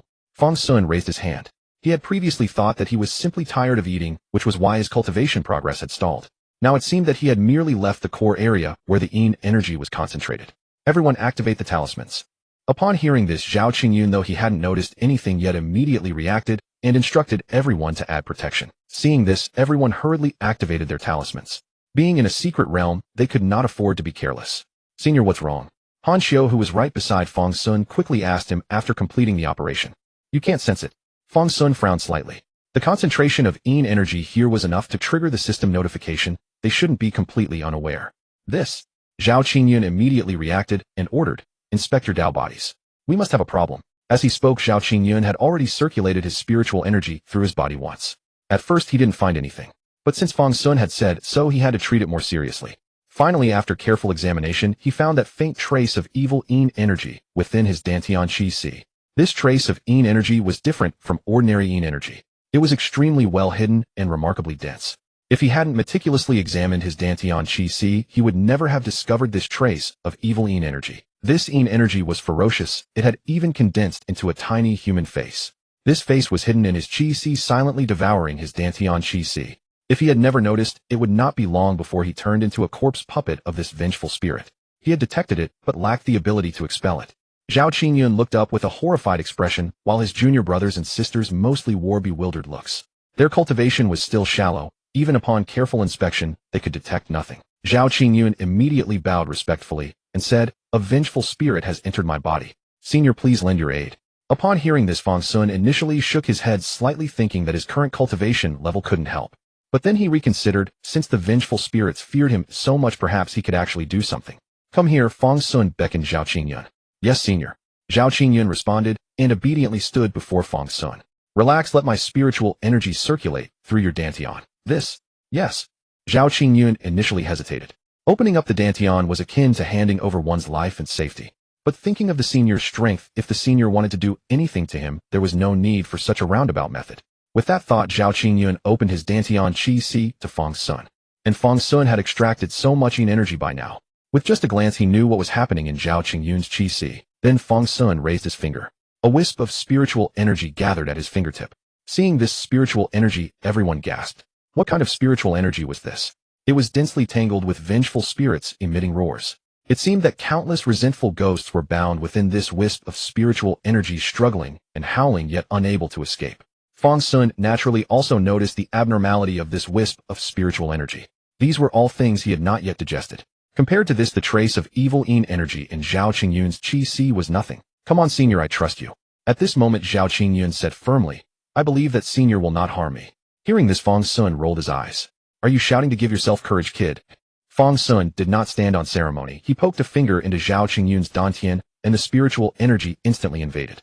Zhao Qingyun let out a cry of pain. After noticing everyone's gaze, Zhao Qingyun quickly clenched his teeth and dared not cry out again. The next second, Fang Xun's probing spiritual energy had entered Zhao Qingyun's inner palace, approaching the trace of evil yin energy in his dantian qi si. Fang Xun initially wondered if he should just drive his spiritual energy over and devour the thing. But before his spiritual energy even got close, the evil yin energy had already reacted. It seemed to have sensed an approaching natural enemy. It fled with a whoosh. In an instant, it flew out of Zhao Qingyun's dantian, and this time everyone heard a faint sharp screech. The sound was so sorrowful that even I felt compassion. Tisk, inhale. Fang Xun's mouth twitched, and he sucked the evil yin energy into his mouth. Evil possession cultivation 3. Alright, next one. Fang Xun waved his hand, and saw Han Xiu standing before him, shy and timid. "Senior, don't be too rough." "Okay." With that, Fang Xun pointed a finger. Evil possession cultivation 4. Next one, don't say anything silly. Evil possession cultivation 3. Next one. After a moment, Fang Xun finished dealing with the yin soul seeds on these cultivators. After devouring the last yin soul seed, his cultivation had greatly increased, almost reaching the threshold of the second layer of qi refining. Fang Xun was very satisfied. He lit an after-activity cigarette, and Zhao Qingyun considerately lit it for him. Inhale. Ingesting evil qi spiritual energy 44, sanity, 4 cultivation, 4 good. Hearing Fang Xun's voice, everyone looked at their noses and hearts. The senior definitely had some quirks, but they said nothing. "Alright, you all protect yourselves, and beware of the yin energy here invading your bodies. Let's go." With that, Fang Xun took the lead and walked towards the town. As they walked, everyone could see that the town was filled with many ghostly creatures. The journey was a terrifying one. Zhao Qingyun even discovered that every single ghost here was not weaker than the fierce ghosts they had encountered before. But now these ghosts only dared to peek out and look, not even daring to stare for long. Zhao Qingyun could even hear their whispered discussions. That monster who killed Old Smoke is back. How could he return from Huayin Mountain? How did he avoid being eaten by those brainless, vengeful spirits of Huayin? Damn, what should we do? Will we be eaten by him too? At this moment, Fang Xun said impatiently, "Keep babbling, and I'll eat you right now." Cowards always making a fuss. If you have the guts, come and serve yourselves as a meal. With this shout from Fang Xun, the ghosts immediately fell silent. Don't be afraid, these are all cowards. The brave ones are all on Huayin Mountain. Fang Xun clicked his tongue. Ah, senior, have you seen them? Han Xiu blinked. I've eaten them. Han Xiu. Fang Xun protected the 7 members of White Cloud Sect as they quickly traversed the town. On the way they passed by the old tobacco smoker's courtyard. Fang Xun briefly considered whether to extract more tobacco from him, but after thinking it over decided against it. Who knew what traps that old smoker might have set up in his latrine? If there truly were any, even if unharmed, getting covered in excrement wouldn't be worth the risk. At last the group arrived at the entrance of this town, which was also the exit of this secret realm. Thank you, honored senior. Without your protection, we would likely be nothing more than bleached bones scattered across these wilds. Zhao Qingyun bowed once more with deep reverence. By now he was exerting all his effort to maintain the protective barriers around himself and his junior sect brothers and sisters. The further they progressed along this path, the more it felt like delving into a ghost king's lair. Even the drifting baleful energy was nearly overwhelming for them, not to mention those ghostly entities constantly lurking in the shadows observing them. Yet this senior, despite having absolutely no protective measures on his person, seemed to grow increasingly vigorous. Those ghostly creatures regarded him with the same terror one would show a fearsome, striped tiger. Clearly this senior's strength was truly unfathomable. Encountering him was the greatest of fortune. It's nothing. You should go on ahead. Fang Xun waved his hand. He intended to rest a moment before continuing. What if these people wanted to follow and see where he was heading? That would be disastrous. Yes, honored senior, take care. This great kindness Zhao Qingyun will forever cherish in his heart. Take care, honored senior. And as the group was about to depart, Fang Xun suddenly remembered something. Almost forgot. That old smoker mentioned before that a ghost king seems to be asleep here. Be sure to inform your elders about this. After saying so, Fang Xun waved his hand again, signaling them to leave. Zhao Qingyun's heart sank. His mouth twitched several times, and his legs were nearly trembling. A ghost king actually existed here. What merit did he, Zhao Qingyun, possess to lead a group of newly refining junior siblings on such a reckless expedition into a ghost king's secret realm? Thank you, honored senior. Farewell, honored senior. Zhao Qingyun bowed reverently, not daring to offer more formalities, and hurried his junior siblings and sisters, whose faces had turned nearly green, away from the area. At that moment Han Xiu suddenly darted forward to stand before Fang Xun. She had a strange feeling that this parting might be the last time she ever saw this senior. A cultivator's intuition was rarely wrong. Honored senior, since you lack fire, please accept this fire starter. It works quite well. As she spoke, Han Xiu produced an exquisitely crafted cylindrical artifact roughly the thickness of a little finger, adorned with delicate cloud patterns etched upon its surface. Fang Xun blinked, his eyes lighting up. Then I shall accept it without further ceremony. Having said this, he took the fire starter from Han Xiu's hand. Farewell, honored senior. After handing over the fire starter, Han Xiu harbored no lingering attachment. She fell into step behind Zhao Qingyun, who was leading his junior siblings and sisters toward the exit, and together they departed the Huayin secret realm. With a ripple-like illusory wave, Zhao Qingyun and the others indeed left this miniature secret realm. They did not afford themselves even a moment to catch their breath. Upon exiting, they immediately made for White Cloud Sect, a secret realm harboring a ghost king. Even merely news of one was something no one would dare neglect. That was at minimum a golden core ancestor-level calamity. Their own sect master might not even possess the capability to handle it. After waiting for the group to depart, Fang Xun strolled about the secret realm a few more rounds. After testing and probing, he had roughly confirmed the source of this baleful energy. But for the sake of his life, Fang Xun did not dare approach the area where the ghost king might be sleeping. That should be enough. Forget 3 days. Even returning now would let me thoroughly pummel Pei Ruanruan. As Fang Xun imagined Pei Ruanruan trampled beneath his feet, he nearly laughed aloud. With that thought, he greedily inhaled a few more mouthfuls of baleful energy from within the secret realm before departing. Upon emerging from the secret realm, the starry canopy still hung above. Despite all the commotion he had caused inside, this night had not yet passed. He casually tore off the ragged cloth wrapped around his head and made his way toward the Pei residence. As expected, Fang Xun once again passed by Wang Miao's stall. Though no one was manning the stall now, there was actually a candle burning inside Wang Miao's booth. Fang Xun leaned in to take a look and happened to catch Wang Miao stepping out to pour water. Hey! Fang Xun cheerfully greeted the fake liquor vendor. Hi! Wang Miao recognized the quite familiar voice and looked up instinctively. Then her eyes widened and her entire body went rigid. Stiff as a board, she stood completely rigid. Fang Xun. Curses! Fang Xun immediately realized what was happening. His hand was already in that state, and he suspected his face wasn't faring any better. Without needing to describe it as fanged and blue-faced, he looked every bit the apparition of a ghost. Watching the frozen Wang Miao, Fang Xun first carried her to a chair and seated her properly. Only after confirming the girl was merely frightened did he finally feel somewhat reassured. Shortly after Fang Xun departed, Wang Miao finally managed to exhale a long breath and regain her composure. Phew. A ghost. A ghost. A ghost. No, I must report this to the authorities. I have to file a report. reported. This time Wang Miao Miao could wait no longer. Clutching her head, she sprinted straight toward the magistrate's office. Meanwhile, Fang Xun had already arrived swiftly before the Pei residence gate. With an acrobatic somersault, he vaulted over the courtyard wall and entered. Dodging the Pei household's night watch guards, Fang Xun returned to his room and sighed with relief. Not discovered. Refreshing. But this smoking pipe. Fang Xun considered for a moment, then stowed the smoking pipe inside the pouch, which was actually a spatial bag, and placed the pouch within the embroidered purse Pei Yihan had stitched for him. In this way, aside from the purse being slightly bulging, outsiders would detect nothing amiss. He then glanced at his reflection in a mirror. Hiss! Fang Xun looked at the person in the mirror and drew in a sharp breath of cold air. His entire body had turned cyan black, and even with each breath faint traces of baleful energy escaped his lips and were drawn back in. Now describing him as blue-faced and fanged would actually be flattering him. If one were unaware beforehand, he would unquestionably be classified as a refined corpse fiend. Great, how am I going to handle the next few days?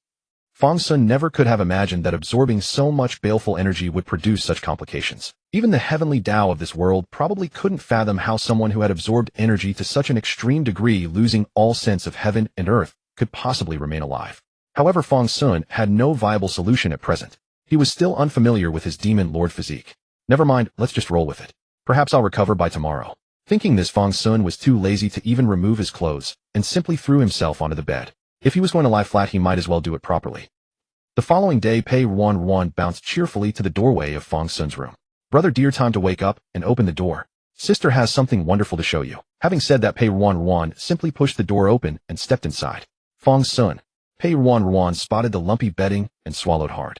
A sharp gleam flashed in her eyes. She lightly ran her tongue across her lips, then, with a swift motion, yanked the covers aside. Fang. Gaa. Underneath the blanket was nothing but empty bedding. On the bed sat a naked Fang Xun. On the ground lay Pei Ruanruan, staring blankly, with eyes wide open. Fang Xun stared at Pei Ruanruan, lit a pack of resentful spirit cigarettes with the firestarter Hanxiu had given him, and smoked 2 packs in puffs, yet he still couldn't figure out how Pei Ruanruan had managed to tough it out and stay in his room. What now? Fang Xun nudged Pei Ruanruan's bottom with his bluish-black foot. Earlier she had woken up once, but seeing his big face right in front of hers, she fainted again with a shriek. While she's still warm. Pushing aside the chaotic thoughts in his mind, Fang Xun first moved Pei Ruanruan onto the bed. At that moment, a light, yet steady footstep sounded outside Fang Xun's room. Moments later, Pei Yihan's voice came from the doorway. Sunner, has Ruanruan come to you? Did she call you for dinner? Originally, Pei Ruanruan had come to summon Fang Xun to eat, but after waiting and waiting, Pei Yihan grew anxious and came personally to look for them. No. I haven't seen her. Fang Xun hurriedly replied. Alright, I don't know where that girl has gone off to play. Sunner, you come have breakfast first. It's all ready. Fang Xun broke out in a cold sweat upon hearing the gentle voice outside the door. It would never do to let Pei Yihan discover his current state. After a moment's thought, Fang Xun spoke up. Mother, I'm in seclusion. Didn't I make a bet with sister yesterday? I plan to cultivate in seclusion these few days, striving to surpass her. Then you must work hard, Sunner. Pei Yihan chuckled, recalling the bet. Oh, mother, what are you laughing at? It's not certain that I'll lose. Mother, I'm going to cultivate seriously now. You don't need to worry about me. Alright, Sunner, you cultivate well. I'll have Chun Xiao come attend to you. If you're hungry, just tell her. Having said that, Pei Yihan left with a smile. These 2 kids. As soon as she was out of earshot, Fang Xun immediately picked up Pei Ruanruan. If nothing unexpected happened, Pei Yihan was surely heading to Pei Ruanruan's room to check. Her room wasn't far, he needed to move quickly. Fang Xun, carrying Pei Ruanruan, jumped out the window and leaped onto the roof. If it had been him from yesterday, he certainly couldn't have done this, but now it was a piece of cake. Fang Xun, holding Pei Ruanruan, swiftly arrived at the roof of her boudoir. He channeled his spiritual energy and directly lifted the roof tiles. Moments later, he even pried open the wooden frame, creating a hole directly through the roof. By then, Fang Xun could already sense Pei Yihan's aura approaching from this direction. Seeing this, Fang Xun simply tossed Pei Ruanruan onto the bed inside with no time for further concealment. After all, Pei Ruanruan was already a cultivator at the first layer of qi refining, so her physical condition was decent. Unfortunately, Fang Xun had just reached qi refining, and his control over his strength was still unrefined. Pei Ruanruan was thrown directly onto the blue stone floor beside the bed, her fair forehead hitting the ground with a loud thud. Nice sound. A nice sound meant a good head. With that fall, Pei Ruanruan finally twitched a few times as if starting to regain consciousness. After a moment, Pei Ruanruan stared blankly at the floor of her own room, then at the bed beside her. She must have fallen off the bed. Had she just seen a monster? Could it have been a dream? That doesn't seem right. Wasn't she going to find her brother? Hiss! Does falling off the bed hurt this much? Pei Ruanruan held her head, feeling that she had definitely forgotten something. Just then, Pei Yihan's voice came over. Ruanruan, are you in your room? I'm coming in. I'm here. Pei Ruanruan responded instinctively. Hearing this, Pei Yihan pushed open the door and entered, seeing Pei Ruanruan just getting up from the floor. You girl, what happened to your head? There's a lump. Pei Yihan immediately noticed the lump on Pei Ruanruan's head. She quickly walked over to check, then gently blew on her head affectionately. Pei Ruanruan quickly consoled her. All right, mother, I'm not a child anymore. I'll take some spirit pills and be fine. Oh, Pei Yihan nodded, then suddenly asked, how is your bet with Xun going? Don't always think about bullying your little brother. After all, you're older than him. You girl, how old are you still wanting your brother to bathe you? Pei Yihan looked at Pei Ruanruan with a face of disappointment. Mother, I've seen the books in the library. Pei Ruanruan, who had been scolded by Pei Yihan until she couldn't lift her head, suddenly dropped a bombshell. They are all trivial books. Pei Yihan's face was expressionless. The pure stepmother, fiery hot. Pei Ruanruan muttered, lowering her head. Ruanruan, you've achieved success in chi refining. I happen to have a magic sword here. Take it and use it. Pei Yihan raised her hand and summoned a magic sword from her chinquan pouch along with a recording stone and handed them to Pei Ruanruan. Thank you, mother, love you. A child's life recordings should be kept. Unfortunately, after Fang Xun had thrown Pei Ruanruan, he quickly repaired the roof and immediately ran back to his own room. He remained unaware of the intimate conversation between mother and daughter in the boudoir. Back in his room, Fang Xun immediately entered a state of abandon. Since his talent was already like this, let it be whatever. On the other side, within the White Cloud Sect, a meeting had already begun. Elder Jean, what's the situation? The leader of White Cloud Sect, Li Daniu, looked anxiously at Elder Jean, who had just returned. Elder Jean shook his head and said, Sect leader, I'm afraid this secret realm is beyond our ability to handle. I didn't dare to venture too deep. The energy at the core is so strong that it's beyond what a foundation establishment cultivator like me can withstand. Sect leader, I'm afraid we can only contact the superior sect. The situation is critical and urgent. Li Daniu was also troubled. He hesitated for a moment and then said, esteemed elders, which sect do you think we should contact as the most suitable? Those top-tier sects may not take the matters of small sects like ours very seriously. How about the Hanhai sect? I've dealt with their disciples. Their strength is not to be underestimated. Even their inner disciples alone have foundation establishment cultivation. Not good. The Hanhai sect is too far. How about the Liang sect? They are a perfect match professionally. Or the Yugu sect. They would definitely be interested in the Ghost King. Aren't you afraid they'll just refine this small place of ours and sacrifice it to the Ghost King? Then what do you suggest? For a moment, arguments erupted, and the vast meeting hall nearly broke into a fight. Finally, smack! Li Daniu slammed his palm on the table. Enough, stop arguing. Write down your ideas, we'll vote by a show of hands. Just then a direct disciple who was listening in the corner suddenly raised his hand. Sect leader, Wang Yang, speak. Seeing the disciple raise his hand, Li Daniu's anxiety eased a little. This was the only prodigy in the sect who had already stepped into foundation establishment at the young age of 23. He was the only disciple who could be taken out to bring glory to the sect. As Li Daniu's words fell, the eyes of all the elders turned to him. Wang Yang organized his words. At the last regular gathering of the great Xia sects, I had the fortune to meet senior brother Wei Heng from the Litian Sword sect. If possible, I might be able to contact senior brother Wei. What was that so? Li Daniu's eyes widened. The Litian Sword sect. Isn't that the damn #1 sect of Great Xia? In the eastern region of Daxia at Litian Sword sect, Wei Heng was meditating in the rear mountains of Tianquan main peak.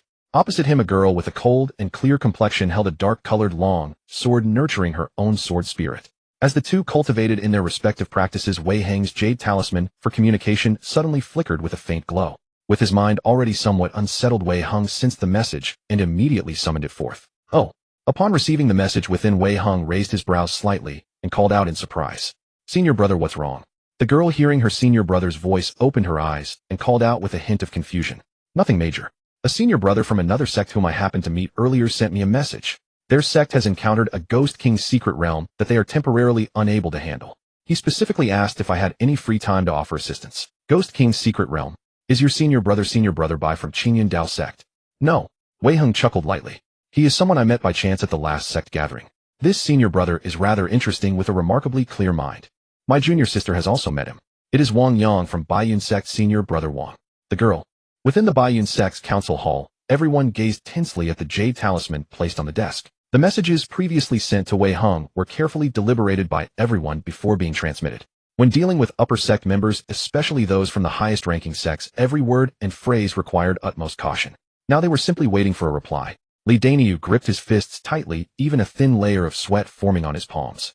Unlike before when they had sought help from the upper sect, this time the request was made entirely under Wang Yang's personal name, asking his close friend for assistance. An ordinary friend would have sufficed, but this friend was a disciple of Litian Sword sect, and if he remembered correctly, Wei Hung, the head disciple of Litian Sword Sect's patriarch. The meaning of official business and a friend's help were completely different matters. Li Daniu's heart pounded wildly. If that head disciple of the patriarch truly responded, they would have established a connection. If they could nurture this connection well, it would be an extraordinary opportunity for their Bathe sect. Phew. It was not just Li Daniu who realized this, all the elders thought the same. Within the council hall, it was so quiet that one could only hear the heavy yet careful breathing of the elders. As for Wang Yang, due to his exceptional talent, he had devoted himself entirely to cultivation since entering the sect at age 3, leaving him completely ignorant of worldly affairs and social nuances. He didn't understand why the elders were so tense. When asking a casually met friend for help, did it really require such caution? He thought of Wei Hung only because he remembered Wei Hung saying he had reached the peak of foundation establishment and would soon break through to Golden Core, that was all. What if this fellow had already achieved Golden Core? Then he'd be able to handle this so-called Ghost King. Amidst all these varying thoughts, the jade talisman suddenly emitted a faint glow. It was the sign that a message had been received. Li Daniu swallowed hard, yet dared not touch the jade talisman. The greater the expectation, the greater the disappointment. He feared opening it only to find no message he wanted to see. Wang Yang, you open it. Yes, Patriarch. Wang Yang responded, casually activating the talisman, and a short piece of text projected from it. Senior brother Wang, your message has been received. My junior sister and I happen to have free time these coming days and can come over. However, the journey is somewhat far, requiring approximately 1 day. I wonder if senior brother Wang could wait a bit. Excellent. Upon seeing this message, an excited shout erupted from the council hall. The sound was so loud that even the servant disciples sweeping outside were startled. Then immediately, wonderful, wonderful. Senior brother Wang, ha ha ha, it's actually still senior brother. Litian Sword Sect, ha ha, solid. Within the council hall, excitement bubbled up like water reaching a rolling boil. Meanwhile, Wang Yang, watching the suddenly excitable elders, silently sent a reply to Wei Hung. Thank you, senior brother Wei. The elders were thrilled to hear this news. By the way, senior brother Wei, last time you mentioned that our local specialty osmanthus wine is now available. We have a perfect chance to taste it together. On the other side in Jiangxing town at the Pei residence. Much better. After Fang Xun returned to his room that morning, he slept soundly and thoroughly. Since cultivation had no effect anyway, he decided to just lie low. When he finally woke up, it was already afternoon. After rising, Fang Xun went to the mirror again to check himself. That green-faced fanged visage had vanished and his flesh had returned to its former full and rounded appearance. Fang Xun now only looked somewhat pale, his skin lacking color, and instead showing a hint of bluish-gray undertones. By tomorrow I should be mostly recovered. Just enough to hang Pei Ruanruan up and beat her.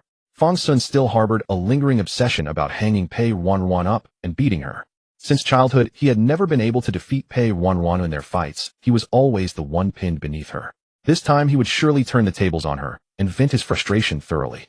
At that moment, as if hearing the movement, Chuan-Sao, who had been waiting outside for a long time, softly called out, "Young master, you haven't eaten all day? Shall I have the kitchen prepare something for you?" Hearing this voice, Fang Xun patted his stomach. He was indeed somewhat hungry. "Very well, just bring whatever you have, and be quick about it." "Yes, young master." Before long, the food Fang Xun requested was delivered. He retrieved the tray through the door crack and closed the door once more. After eating, Fang Xun casually picked up a sword manual and began reading. Fang Xun had these sword techniques and forms memorized thoroughly. Now that his memories had merged, some things remained somewhat vague, so reviewing them now served to consolidate his knowledge. After browsing through it briefly, Fang Xun took out his unsharpened long sword and began practicing technique by technique. However, this practice did not involve his cultivation base. He was learning the sword techniques with proper form. But once it came to understanding how spiritual energy circulated, Fang Xun hit a wall. Practicing this was useless anyway. Going forward, he couldn't rely solely on brute strength to overpower others. With these thoughts, Fang Xun's sword movements became erratic and disoriented, unsure of what he was even practicing. Before Fang Xun could recover from his shattered state, the system refreshed again. Reverse refinement to sovereignty, strength 1 and technique 1. This actually works. Fang Xun suddenly realized that his exploration of this demonic lord had likely barely scratched the surface, less than 1%. Fang Xun suddenly understood something. The more distorted the sword refining was, the faster he learned. Even studying without proper focus could trigger the demon lord's effect. After making this discovery, Fang Xun casually flipped through another Taoist technique manual. Gazing at the spells within, he randomly selected a minor skill called Flying Cloud Finger. After casually glancing through the operational method of Flying Cloud Finger, Fang Xun extended a finger at random. This finger strike was extremely chaotic, and Fang Xun couldn't even clearly recall how the technique should actually operate. However, a flaw emerged in his chi flow. Fang Xun nearly vomited blood, but he managed to deliver the finger strike anyway. With a soft thud, the bluish stone floor was immediately punctured by a single finger's worth of chi, leaving a small hole. Chaotic chi blood vitality 17. Cultivation, one gazing at the small hole. Fang Xun's lips gradually curled into a widening, unrestrained smile. What counts as a genius? This sinister cackling startled Chun Chao, who had been dozing outside the door. Like a frightened rabbit, Chun Chao glanced left and right, thinking some demonic cultivator had appeared. It took her a while to realize it was merely her young master's voice. Oh dear, what's been wrong with young master these past few days? He seems so different from before. But Chun Chao couldn't quite pinpoint exactly how he had changed. After listening to Fang Xun's voice from inside for a while longer, Chun Chao nodded to herself, thinking the young master seemed much more cheerful now. Bayubiubiu, Shapei Li Ao light beam. Kamehameha. Bankai. Heaven and earth, great unity formation. Combine. Imperial armor. Chun Chao. Young master seems a bit too cheerful. Using spiritual fire to simulate Shapei Li Ao light beam is still rather difficult. But this spiritual fire has grown more refined. I still need more practice. After tossing about for a while longer, Fang Xun examined himself in the mirror with great satisfaction. Though he didn't know why, after an entire afternoon of effort his Taoist body had fully recovered. No trace of any greenish tint remained. Moreover, his skin seemed to have grown fairer, and he had grown slightly taller as well. Not bad. I can go out now. I should visit the library pavilion again to learn more skills. It'll make it easier to thoroughly defeat Pei Ruanruan in creative ways. Fang Xun nodded with deep conviction, then stepped out of the door. As soon as he pulled the door open, a young maid tumbled straight into his arms. Oh, master, I didn't mean to. Chun Chao was startled and quickly pulled away from Fang Xun's chest. She then stood at the doorway and gave a sharp bow. Eavesdropping, and no. Oh, Fang Xun nodded. Good that it wasn't happening. Go tell mother I'll be dining with her tonight. My seclusion is over. Why, yes, master. Chun Chao hurriedly responded, bowing her head as she quickly walked away. However, as Chun Chao departed, her mind was still filled with what Fang Xun had been shouting in the room just now. What exactly is Shapei Li Ao light beam? Was the young master combining armor in the room? With a host of questions swirling in her mind, Chun Chao made her way toward Pei Ruanruan's inner chambers. But on the way she was stopped by a small hand. Chun Chao? Come here, come here. Pei Ruanruan also had business to attend to with Pei Han and happened to see Chun Chao approaching. Didn't mother send you to watch over my younger brother? Why are you here so soon? Reporting to Miss, the young master has ended his seclusion. He asked me to inform madam that we'll be dining together tonight. Oh. Pei Ruanruan let out a long oh, then whispered quietly. Did you hear what cultivation method Fang Xun was practicing near his door? Pei Ruanruan grew more uneasy the more she thought about it. If logic held, Fang Xun shouldn't have been able to defeat her. But recalling how confidently he had spoken, she suddenly felt unsure of herself. Cultivating. Chun Chao paused. Yes, just what he was doing in his room. After a moment's hesitation, Chun Chao spoke up. Armor combination. Pei Ruanruan. That evening during the Pei family banquet. At the banquet, Fang Xun and Pei Ruanruan stared at each other. Where is mother? Fang Xun looked around but couldn't see any sign of Pei Han. Pei Ruanruan stared at Fang Xun, elegantly plucking a chicken leg from the table as she said, mother was invited by Magistrate He to discuss matters. It's said an immortal from the White Cloud Sect has arrived as well. She mentioned they're organizing a welcome gathering tonight in Jiangxing for some senior sect disciple. Judging by mother's expression, it seems a truly important figure has arrived. Oh, Fang Xun feigned surprise. At first he had been puzzled about why Pei Han would be out so late. But upon hearing about the senior sect disciple welcome party, he immediately understood. This was almost certainly related to Jiangxing town. The news about that Ghost King's secret realm near Huayin Mountain had likely already spread. A senior sect disciple bringing benefit to the people certainly deserved such a welcome ceremony. Otherwise, the White Cloud Sect would truly be out of their mind if they prioritized a welcome party over resolving that secret realm. By the way, Pei Ruanruan continued to stare at Fang Xun. Why did you end your seclusion? Do you think you're ready now? Naturally. Fang Xun smiled at Pei Ruanruan. Why don't we test it out now? TCH. Pei Ruanruan shook her head. Don't think you're the only one with backup plans. Just wait until tomorrow. I'll terrify you senseless. After saying this, Pei Ruanruan grabbed another chicken leg and slipped away from the table. See you tomorrow. With those words, she disappeared in a flash, leaving everyone wondering where she was headed. What's wrong with this girl today? Fang Xun took a bite of rice and glanced at Chun Chao standing nearby.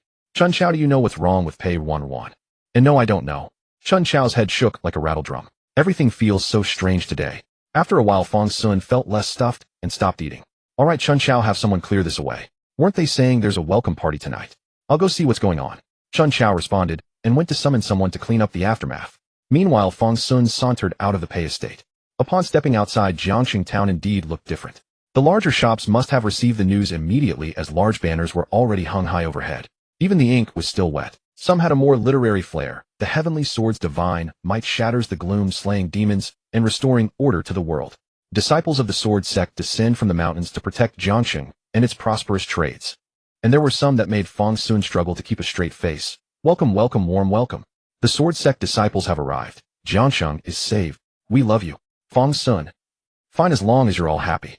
Though the city was bustling with activity, Fang Xun found it rather dull after watching for a while. His main reason for coming out this time was to visit the Huayin secret realm once more before the arrival of those disciples from the upper sect. He pondered over and over, still thinking about those 2 puffs of smoke. If this secret realm were to be sealed off, getting his hands on smoke in the future would become truly difficult.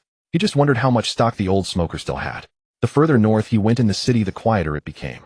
It was as if the lively festivities had nothing to do with this northern district. Before long, Fang Xun arrived once again at Wang Miao's wine stall. At this moment, Wang Miao's stall was rather quiet. Only a young man and a young woman were sitting there drinking together. After all, the city was bustling with preparations, and anyone who could lend a hand had naturally gone to help. The wages for such activities were quite substantial. Working this one time might even allow someone to afford a decent meal at a proper restaurant. Once he reached the outskirts of the city, Fang Xun finally relaxed. He then took out his smoking pipe and leisurely prepared himself a bowlful. At least here no one who knew Pei Ruanruan would suddenly bump into him smoking and then go tattle to her. As he lit the pipe, Fang Xun glanced at the man and woman. Both were dressed simply not particularly striking. Yet their demeanor made Fang Xun somewhat uncomfortable. Arrogance. They merely sat there exuding an indescribable pride. It was as if they were celestial beings casually roaming the mortal world. An unconscious radiating haughtiness. As Fang Xun looked at them, the pair sensed his gaze and turned to him. Suddenly a sword hummed. Clang. The young woman summoned a jet-black longsword from somewhere, and before Fang Xun could react, the tip was already pressing against his eyes. Death. Fang Xun's eyes flew wide open. He watched the flying sword hurtling toward him, yet lacked the strength to even take a step. Time seemed to slow, countless times the sword approaching inch by inch before his eyes. Fang Xun felt as if nailed to the spot, pinned there waiting only for death. This can't be right. Damn legs move. Reverse. Reverse into supremacy. Don't fail me now. Just as Fang Xun's heart was seething with anxiety, the belated system notification finally arrived. It seemed even the system hadn't reacted in time. Chi lock movement speed temporarily increased by 1,000. Divine ability suppression cultivation temporarily increased by 500. Divine sense temporarily increased by 500. The next moment Fang Xun's legs finally moved. Chi refining second layer, Chi refining third layer. Leaping 2 layers, Fang Xun could feel the surging waves in his Chi sea. With one step back, he escaped the death blow. Only then did Fang Xun realize that the system hadn't been slow. Rather, his divine sense had increased so much that his perception of the world had accelerated. Just then the young man who had been sitting with the girl suddenly raised a finger and with a flick knocked down the sword that had been pressing toward Fang Xun with almost no resistance. Judging by this, even if Fang Xun hadn't retreated, he wouldn't have been in any danger. Junior sister, the young man said, shaking his head slightly. Don't be rash. But he's an evil heretic, the young woman said, biting her lip. The man was clearly a demonic cultivator. The young man shook his head again. His junior sister's cultivation was shallow, and her thinking was too simplistic. Junior sister, a demonic cultivator, is not necessarily evil. He had observed clearly. Though the man exuded demonic energy and was surrounded by wailing souls, his aura was actually pure with no karmic entanglements. The young man then strode quickly toward Fang Xun, cupped his hands and bowed. Wei Heng greets you, fellow Taoist. My sister was rude, please do not take offense. Wei Heng's move left Fang Xun bewildered. He had just been expecting some special plot to unfold.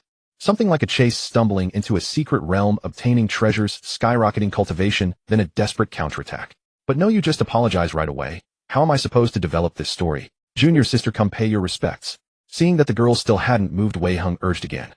Yes. The girl bit her lip and walked over. Then in front of Fang Xun, she also cupped her hands and bowed. Gu Hao greets you, fellow Taoist. Apologize. Fellow Taoist, I was wrong. Seeing Gu Hao's awkward apology, Wei Heng nodded, then took a bottle of medicine from his bosom.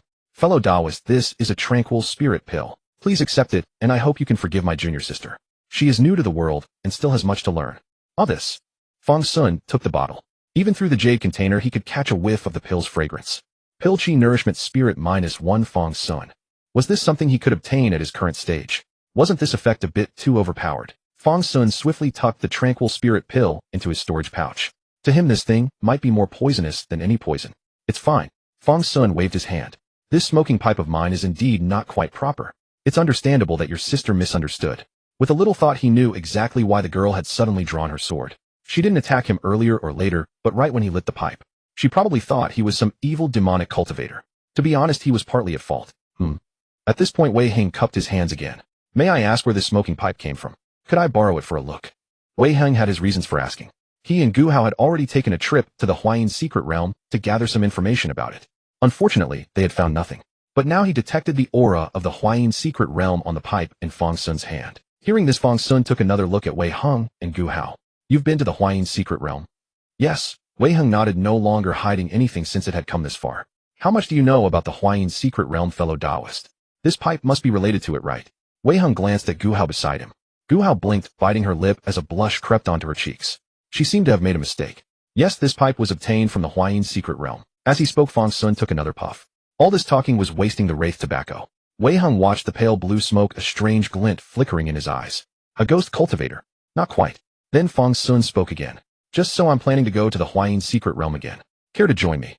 Fang Xun wasn't worried that these two might be villains. He had mostly figured it out by now. These two were probably the upper sect disciples the city was welcoming. Both their pride and their cultivation levels pointed to this. He just didn't understand why. They had arrived much earlier than the Baiyun sect's estimated time. That would be wonderful. Wei Heng immediately cupped his hands. Fellow Taoist, please lead the way. Please. With that, the three set off together. Wei Heng and Fang Xun walked side by side in front while Gu Hao seemed a bit uneasy. The earlier misunderstanding had left her at a loss. Finally, she stepped in between Fang Xun and Wei Heng, then whispered to Fang Xun again. I'm sorry. It's nothing. Meanwhile, back at the wine stall, Wang Miao Miao had just finished slicing a plate of snacks and came out cheerfully. Sir, your order. Where are they? You haven't paid yet. I'm calling the authorities. I'll report you. Not long after, Fang Xun and Wei Heng, having taken care of the two, arrived at the Phantom of Huayin Town. We're here. Fang Xun gazed at the illusion, noticing that the figures moving within seemed even more animated than before. Fellow Taoist, please. Fang Xun made a gesture of invitation and led the way. As Fang Xun stepped into the Phantom, Wei Heng and Gu Hao remained still watching from outside. After a moment, Gu Hao reached out and touched the shadow of the locust tree. Her slender hand passed through as if the illusion were nothing more than a mere projection. Wei Heng narrowed his eyes. This fellow Taoist is indeed extraordinary. With that, he summoned his Dharma sword and struck the phantom with a single slash. In that instant, the cheerful figures within the phantom turned their heads abruptly, glaring at Wei Heng with venomous hatred etched across their faces. The next moment, the phantom was cleaved open, revealing Fang Xun's silhouette. He was puffing on his pipe, seemingly wondering why the two hadn't entered yet. Junior sister, let's go. Wei Heng beckoned to Gu Hao, and together they stepped inside. As they entered, Fang Xun waved a hand in greeting. What happened to you, fellow Taoist? Nothing serious, just a minor inconvenience. Then Wei Heng added, by the way, fellow Taoist, what brings you here? Oh, it's nothing major. Fang Xun raised his pipe. Last time I took this pipe, I didn't grab all the tobacco. I came back to collect the rest. So I don't lose both the secret realm and the smoke. You knew the secret realm was going to disappear. Wei Heng's eyes flickered with surprise. Word has it that disciples from the upper sect are coming to sweep through. They've even hung banners in the city. Fang Xun recalled a striking banner and recited, for instance, disciples of the sword sect descend the mountain, safeguarding Jiang City's prosperity and peace. Hearing this, Wei Heng's mouth twitched. It was precisely because of this nonsense that he had sought a secluded spot north of the city to drink with his junior sister. He never imagined the banners would follow him even this far. After a pause, Wei Heng cleared his throat and said ahem. The upper sect disciples aren't that formidable. Is that so? Fang Xun blinked. Yes. Wei Heng nodded, then continued. How much do you know about this secret realm, fellow Taoist? Do you know the strength of the Ghost King? Actually, I've only been here once. I don't know much. Fang Xun shook his head. I just came to grab some tobacco and leave. Wei Heng studied Fang Xun for a moment, then said, how about we accompany you to take a look? Of course. It's not far ahead. With that, Fang Xun made another inviting gesture and walked forward. The old smoke fiend's dwelling was still a fair distance away. Though it was only his second visit, Fang Xun had already lost interest in the town. Gu Hao, however, frequently glanced at the nearby buildings and the people within them. At that moment, those people were whispering among themselves. That man is back. He ate so much. Be careful, don't let him find us. I don't want to die. He deserves to die. Why doesn't he just die? Wait and see. He'll die. He devoured so many of the Ghost King's offerings. The Ghost King will kill him. But with him eating so much, will the Ghost King still be able to awaken? The residents here seem to have some grievances against you, fellow Taoist. Wei Heng naturally heard these words clearly. When he came before, he and his junior sister had only surveyed the area from above, paying no attention to the lesser ghosts below. I don't listen to their nonsense. Fang Xun was displeased. What had he eaten? His cultivation had only just risen to the peak of qi refining first layer. The Ghost King was at least a golden core level great fiend. How much would he need to consume to effect the fiend's revival? Wei Heng cast a glance at the ghosts, and they immediately scattered in terror. Only then did they realize that beside Fang Xun stood two even more formidable beings. Alright, we're here. After walking for so long, they finally reached the old smoke fiend's courtyard. The gate of the old smoke fiend's yard was actually closed. Fang Xun, without ceremony, kicked it open. Inside, a group of little ghosts were gathered, the ones the old fiend had kept. In the center of the little ghosts lay a pile of tobacco shreds. They were so intoxicated by the smoke that they had lost all sense of the world. Even when they saw Fang Xun enter, they remained lost in the ecstasy of the smoke, floating as if ascending to immortality. My tobacco. Fang Xun's eyes widened. He strode over and grabbed one of the little ghosts. Just as he was about to stuff it into his mouth, he remembered that Wei Heng and Gu Hao were behind him. Eating it like that might be a bit too shocking. Ahem. Fang Xun cleared his throat and crushed the little ghost with a single squeeze. The yin energy dissolved back into the tobacco shreds, returning to the source. Only then did the remaining little ghosts snap out of their stupor. They let out piercing shrieks and turned into wisps of green smoke, trying to flee. But a small hand reached out and grasped them firmly. The dozen or so little ghosts were compressed into a single soul pill by that slender hand. Fellow Taoist. Do you want it? Here. Huh. Fang Xun blinked, looking at the outstretched hand and the soul pill within it. He scratched his head unconsciously, then took the pill. Thanks. And no need to be polite. Gu Hao murmured softly. Wei Heng glanced at his junior sister. This girl really needed to get out more. She was so flustered when speaking. Fang Xun put away the soul pill, planning to consume it later. As for the remaining tobacco shreds, he gathered them all into his tobacco pouch. With that, he had no more attachments to the Huayin secret realm. Satisfied, Fang Xun stretched contentedly and lit another pipeful. This resentful spirit tobacco was excellent. After burning it left no ash, so he didn't even need to clean the pipe bowl. Fellow Taoist, I've finished my business. I'll be going now. Fang Xun waved and turned to leave. Those two were about to deal with the Ghost King, and he had no intention of getting involved. Hold on, fellow Taoist. Wei Heng reached out to stop him. Do you know fellow Taoist? No. Fang Xun cut him off firmly. Wei Heng. I haven't even finished. Fang Xun, even if you finish, I still don't know. Wei Heng. Gu Hao, senior brother, what are you two talking about? Fang Xun, no idea. Wei Heng. What sin? Fang Xun took a deep breath of the yin energy in this secret realm, staring ahead. This is the right direction. You can feel the changes in the yin energy, can you not, fellow Taoist? He rolled his eyes as he spoke. He truly had not planned to come here in the first place, but somehow driven by forces beyond his control, he found himself here anyway. Gazing at the two before him, Fang Xun could not help but think of Pei Han. Both had come to assist Jiang Cheng, and Pei Han was likely bustling about preparing their welcome. Now that he had already arrived, leaving would feel strange. Yet facing the Ghost King head-on felt like courting death. At this moment, Wei Heng shook his head and said, actually, I cannot. Fang Xun, come now, your junior sister could cleave him with a single strike, and you are far stronger than she is, correct? I can perceive it, yet you cannot. At this point, Wei Heng continued, this place is shrouded by a grand formation that obscures the heaven's secrets. Since I have not yet achieved the golden core, my comprehension of the world's workings remains insufficient. In my view, the yin energy here churns violently, with chaotic currents flowing everywhere. The subtle details are truly difficult to discern. I feel the same. Gu Hao agreed, nodding as she held her sword. Meanwhile, Gu Hao studied Fang Xun intently, her eyes gleaming with curiosity and a thirst for understanding. Fellow Taoist, Fang may appear weak, yet there is something strangely formidable about him. Fine. Fang Xun suddenly realized that this damn system, which only refreshed notifications, might actually serve some purpose after all. Let us continue forward. I have already tasted, absorbed, investigated this area. The yin energy here is the densest, so we should simply follow this path. After you, fellow Taoist. Wei Heng gestured politely, but walked ahead of Fang Xun. Now a faint glow surrounded his body, indicating he had activated a protective blessing upon himself. Fang Xun was the one he had intercepted, so he felt obligated to ensure his safety. As he thought this, Wei Heng lightly touched Fang Xun's shoulder with a finger. Shaoli Heavenly Technique Cultivation temporarily reduced by 30%, U Divine Sense temporarily reduced by 25%, A Weakness temporarily increased by 20%, U Physique temporarily reduced by 10%. A cascade of buffs scrolled before Fang Xun's eyes, and he could barely follow them all. The effect made Fang Xun stumble. Huh, he uttered in surprise. To have such a technique work in reverse, this was truly vicious. Wei Heng turned back with a smile. How do you feel, fellow Taoist? Pity my foundation establishment stage only allows me to employ this minor Shaoli Heavenly Technique.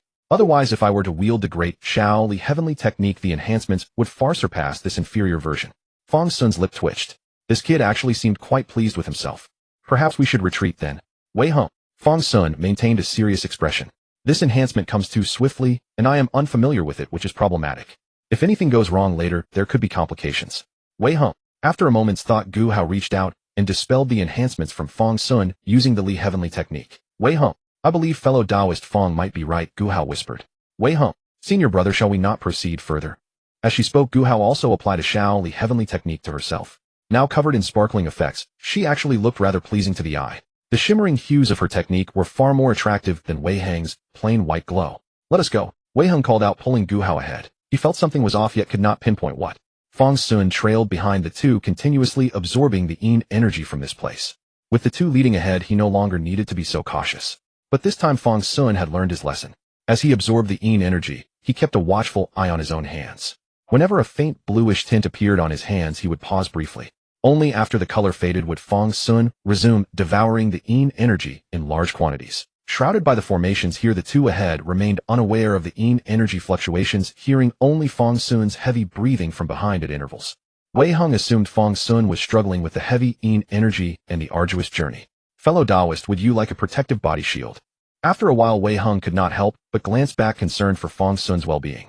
To his surprise, he found Fang Xun with his mouth wide open, greedily inhaling the yin energy. What are you doing, fellow Taoist? Nothing. Do not worry about me, just continue forward. Fang Xun immediately fell silent and waved for Wei Hang to proceed. Gu Hao curiously observed Fang Xun, finding him increasingly bewildering. Finally, the group arrived at the location within Huayin town where the yin energy was most concentrated. Before them stood a single tree, a massive locust tree nearly 10 zhang tall and about 1 zhang thick. Ripples of yin energy emanated from within the tree. This is the place. Wei Hang needed no guidance from Fang Xun this time. Merely by observing the tree, he could sense its extraordinary nature. This tree. Fang Xun let out an exaggerated tone. What do you see, fellow Taoist? Wei Hang asked curiously. It is simply so big. Fang Xun exclaimed in amazement. Wei Hang. Gu Hao could not help but let out a soft laugh. Such a speechless expression from her senior brother was rare to see. So what now? Fang Xun had originally wanted to circle around the tree, but after walking a few steps he discovered he could not see the tree's back no matter what he did. Fang Xun stepped back a few paces and changed direction. Still could not see the back of the tree. Seeing Fang Xun's strange movements, Wei Hang furrowed his brows slightly, then walked over to investigate. To his surprise, he encountered the same phenomenon as Fang Xun. No matter how he walked, he could not see the back of the tree. Yet his footprints clearly showed he was not merely pacing in circles. There is something unusual here, Fang Xun nodded. Wei Hang, with more experience, pondered for a moment before saying, the space here has been folded. Someone with great power has confined an entire expanse of space within this location. Then what should we do? Fang Xun raised his hand and pointed, employing the flying cloud finger technique. This was merely a probe and carried no lethal force. The pointed finger directed toward the rear of the locust tree. However, he observed the spiritual energy from his attack drifting slowly toward the tree's back before dissipating into nothingness when it lost momentum. Even as the flying cloud finger dissipated, it never made contact with the massive tree's rear. This is troublesome. Fang Xun narrowed his eyes. Even with his perception, he could discern how intricate the formations here were. Indeed, Wei Hang sighed as well. Originally, he had wanted to find an excuse to bring Gu Hao out for a tour and perhaps dispatch a golden core ghost king for some practice. This would also help Gu Hao gain combat experience. But now it seemed this ghost king might not be so easily dealt with. This matter likely required more careful consideration. Should we request aid from Master? Gu Hao suggested, gazing at where the flying cloud finger had dissipated. Before departing, Master had repeatedly instructed her. Never take risks with senior brother. If anything goes wrong, just summon him. No matter the distance, he would arrive immediately. Although this place seemed somewhat strange, if Master arrived, he could probably eliminate it with a single finger, right? Absolutely not. Wei Hang stated immediately. What if Master arrived? Almost instantly, Wei Hang realized his reaction might have been too extreme, so he smoothed his voice and said, we cannot rely on Master for everything. This mere minor secret realm is nothing to worry about for your senior brother. Then what should we do now, senior brother? Gu Hao opened her eyes wide, filled with admiration for him. Senior brother could handle such a place. Senior brother is so powerful. Let us return first and wait for me to contact third master uncle. Wei Hang mused. In a corner, Wei Hang failed to notice the admiration faded away. Upon departing the Huayin secret realm, nothing untoward occurred. The spectral entities that had gained sentience cautiously peeked out to observe the group once more. They glanced at Wei Hang. Can't beat him, can't beat him.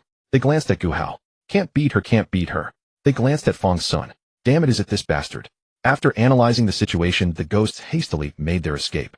This time Fang Xun did not ask Wei Hang and Gu Hao to leave early as he had before. Instead, they exited the small secret realm together. As soon as they stepped out, Wei Hang cupped his fists and regarded Fang Xun, saying, Fellow Taoist Fang, do you have anywhere to go? If not, might we travel together? Wei Hang found Fang Xun to be an intriguing person and thought it worthwhile to forge an acquaintance. Gu Hao's eyes sparkled at the suggestion as she too turned her gaze toward Fang Xun. No thank you, I have matters to attend to, so I shall take my leave. Having said this, Fang Xun vanished in a flash. He had absolutely no intention of continuing pleasantries with Wei Hang and the others. He had spent quite some time within the secret realm and dawn was now breaking. Fang Xun was in a hurry to return for an appointment. It was the 3-day pact with Pei Ruanruan. He was eager to let Pei Ruanruan witness it firsthand. How a man who has been apart for 3 days deserves a fresh appraisal. Wei Hung watched Fang Xun's retreating figure but made no move to stop him. Truly an interesting soul, our paths shall cross again someday. Wei Hung murmured, his fingers pinching together as he sensed a faint thread of destiny tying them together. Senior brother, he is also heading to Jiangxing. Gu Hao gazed in the direction Fang Xun had departed and said, Senior brother, shall we go to Jiangxing now? Isn't senior brother Wang Yang hosting a banquet there at present? As she spoke, Gu Hao's expression shifted slightly, recalling those banners. Not urgent. Let us first settle the tab. Only then did Wei Hung remember that he had not yet paid the tavern keeper. They conversed as they walked and soon arrived at Wang Miao's wine shop. At Wang Miao's stall, one table remained with patrons still dining, appearing nearly finished. Wei Hung was about to call out for the proprietor when, upon drawing near, he heard Wang Miao cursing vehemently from within. What lousy government officials, all drunkards and good-for-nothings. Ghost, damn it, none of their business. Wine was stolen, none of their business. Someone ran off without paying, none of their business. Just call it the 3, ignore Yamen, already I'm furious. Damn it. Hearing her voice, Wei Hung silently withdrew a tail of silver coins and placed them on a table near the inner chamber. He simultaneously drew a wisp of Wang Miao's spiritual essence and inscribed a weight technique upon the coins. With this talisman, only Wang Miao herself could lift those coins. Satisfied, Wei Hung departed alongside his junior sister, a look of pure delight upon his face. Wei Hung was certain that in his junior sister's eyes his image must have been thoroughly upright and admirable. Soon enough, the guests at that table in the wine shop finished their feast and rose to leave. Before departing, one of them called out casually, Boss, we're done eating, heading out. Very good, sirs, take care on your way. Wang Miao had learned her lesson by now. For unfamiliar customers, payment came first, wine followed. No one could ever run a tab on her again. This table of guests had already paid. They were a generous customer who had spent a full tael of silver. Speaking, Wang Miao emerged from the inner chamber with a rag, intending both to see off the guests and clear the table. Stepping outside, she spotted scattered silver coins resting on her own table. She blinked, then reached up and picked them up. True to her principle of honest dealings, Wang Miao called out to the group of guests who had only just stepped a few paces away. Sir, is this silver you left behind? Is it yours, eh? Isn't it? Is it, eh? It is, eh? After seeing off the guests, Wang Miao felt truly proud of herself for returning lost money. It was nearly a whole tael of silver. She would surely tell Xiao Qiao about this with great embellishment, boasting about what a virtuous sister she was. But as she was halfway through cleaning, Wang Miao suddenly glanced at the table she had just wiped. Hey, these guests ate at this table. How did the silver end up on a different one? Damn it, couldn't those guests from last night have come back to pay their tab? What kind of wealthy benefactor leaves such a large tip? Damn. Meanwhile, Fang Xun had already returned to his room. Having sneaked back multiple times like this, Fang Xun had grown thoroughly adept at the art of covert homecoming. Especially now that he possessed cultivation, this was far easier than staying up all night gaming in his past life, and then climbing over the wall. Back home, Fang Xun stretched his body and heard a satisfying crackle from his bones. Glancing in the mirror, he noticed he had grown slightly taller once more. The change was subtle, but Fang Xun could clearly sense it. A few days ago, he had been the same height as Pei Ruanruan, but now he was slightly taller than her. Poor Pei Ruanruan, who had stopped growing since the age of 14. While he still had considerable potential. Sensing the changes within his body, Fang Xun practiced a series of wild punches, moving with fierce momentum. This served to loosen up the body that had recently been tempered by yin energy. Fist technique impeded fist technique 1. An unexpected bonus as well. After practicing, Fang Xun also took a short rest. No one knows how much time passed before someone knocked at Fang Xun's door. It was Chun Xiao. Young master, it is time for breakfast. Young master, rise and eat. Young master. Before she could finish her third call, Fang Xun opened his eyes. Alright, I'm up. Living the life of a wealthy heir was truly comfortable. In his past life, he had never experienced such a beautiful young lady's wake-up service. Hearing Fang Xun's voice, Chun Xiao pushed open the door and entered. Behind her trailed another serving girl, each carrying basins, towels, and toothbrushes to assist their young master in rising. After enjoying such luxurious care, Fang Xun thoroughly condemned the ideological framework of feudal society in his heart. In any case, delightful. Shortly thereafter, accompanied by Chun Cao, Fang Xun arrived at the dining hall. But curiously enough, not only was Pei Yihan absent, but Pei Ruanruan was nowhere to be found either. Fang Xun knew Pei Yihan was likely still occupied with preparations for the welcome banquet, a matter in which the Pei family was investing both money and effort, and from which Pei Yihan would almost certainly be entertaining visiting sect disciples. Not seeing her for several days was nothing unusual. But Pei Ruanruan, what possible excuse could she have for skipping meals? Where is my sister? Fang Xun regarded the expansive dining table and voiced his question. The young miss, she said, she is preparing combat equipment to face you, young master. She is at a critical stage and asked us not to disturb her. What could she possibly be preparing? Fang Xun asked in confusion. Then looking at the abundant spread of dishes before him, he called out to Chun Xiao once more. Oh, Chu and Sao, come sit. They are all absent, so why so many formalities? Eat, I cannot finish all this alone. What about the other girls? Come and eat as well. Young master, I told you to eat, stop wasting words. Whoa, young master, you are so kind. Oh, by the way, do you know what my sister is preparing? Chun Xiao gazed at the table laden with food and suddenly felt a wave of guilt. Young master treated her so well, and yet she... Chun Xiao, don't know?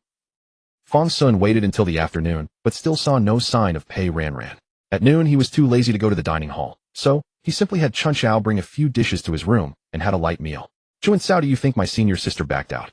In the garden, Fang Xun lounged on a recliner, flipping haphazardly through a sword manual channeling something akin to quantum speed reading. Behind him, two maids held an umbrella to shade him from the sun, while Chun Xiao sat nearby, peeling grapes one by one and feeding them to him. And no, Chun Xiao doesn't know. Fine, if she didn't say anything, so be it. But Chu and Sao, you have to bear witness. If she still hasn't shown up by nightfall, consider it her defeat. Chun Xiao listened in silence. As a mere servant, she dared not interject. Sigh. Being a person is hard, being a servant is even harder. Just as Fang Xun felt he had nearly read through half the book, a light, nimble footstep echoed from beyond the garden. Propping himself up, he lifted his gaze. True enough, it was Pei Ruanruan, clad in a seven-colored immortal gown. The girl was quite elegantly dressed, and the proud look on her delicate face made it seem as though she had come to claim a victory. Humph. Walking to the small plaza at the garden's center, Pei Ruanruan placed her hands on her hips and declared, Fang Xun, are you ready to meet your doom? But who dies here is yet to be seen. Fang Xun clicked his tongue, stepped down from the recliner with Chu and Sao's assistance, and said, throw all your unorthodox tricks at me. I'll shatter them with sheer force alone. You're the one using unorthodox methods. Pei Ruanruan shot him a roll of her eyes. I already know about all the little projects you've been secretly working on. And whatever I've crafted is undoubtedly far superior to yours. Saying this, she lifted her chin and pulled a melon-sized mechanical sphere from her spatial pouch. What's this? Fang Xun looked completely baffled. Heh. Pei Ruanruan replied, grinning proudly. I had my mother pull some strings and specially ordered this from the puppet sect. You're going to fight me with a puppet? That's cheating. Fang Xun's eyes widened. The combat strength of puppets was notoriously unpredictable, though he suspected this particular puppet wouldn't exceed chi condensation. What if Pei Ruanruan impulsively spent a fortune on a Foundation establishment-grade construct? Then he'd have no chance at all. If I'm not that despicable, Pei Ruanruan spat lightly. Aren't you prepared as well? Then let's see who has come more fully equipped. With that, she tossed the mechanical sphere into the air. Bring forth your armor, foolish younger brother. Fang Xun. Armor sequence engaged. Fang Xun. Before his eyes, the sphere shifted and transformed, forming a breastplate that locked onto Pei Ruanruan's chest. Then the mechanism unfolded rapidly, encasing her in a set of sturdy armor. It looked utterly fantastical. Moments later, muffled beneath her iron-faced helmet, the fully armored Pei Ruanruan sneered. I'm scared yet. Pull out your armor now. It's definitely inferior to mine. Fang Xun's lips twitched. His instinct was to draw his smoking pipe and calm his nerves. Just then Chun Xiao suddenly dropped to her knees beside him. Young master, I'm sorry. It was me who overheard your cultivation techniques that day and told Ms. Pei. Fang Xun. There's a spy within. Whoa, young master, I'm sorry. Chun Xiao sobbed. If I extracted that confession from Chun Xiao myself. If you try to drive her away, I won't allow it. To his surprise, Pei Ruanruan actually shielded the servant. Fang Xun could only sigh. Oh, come off it, who said I'd dismiss her?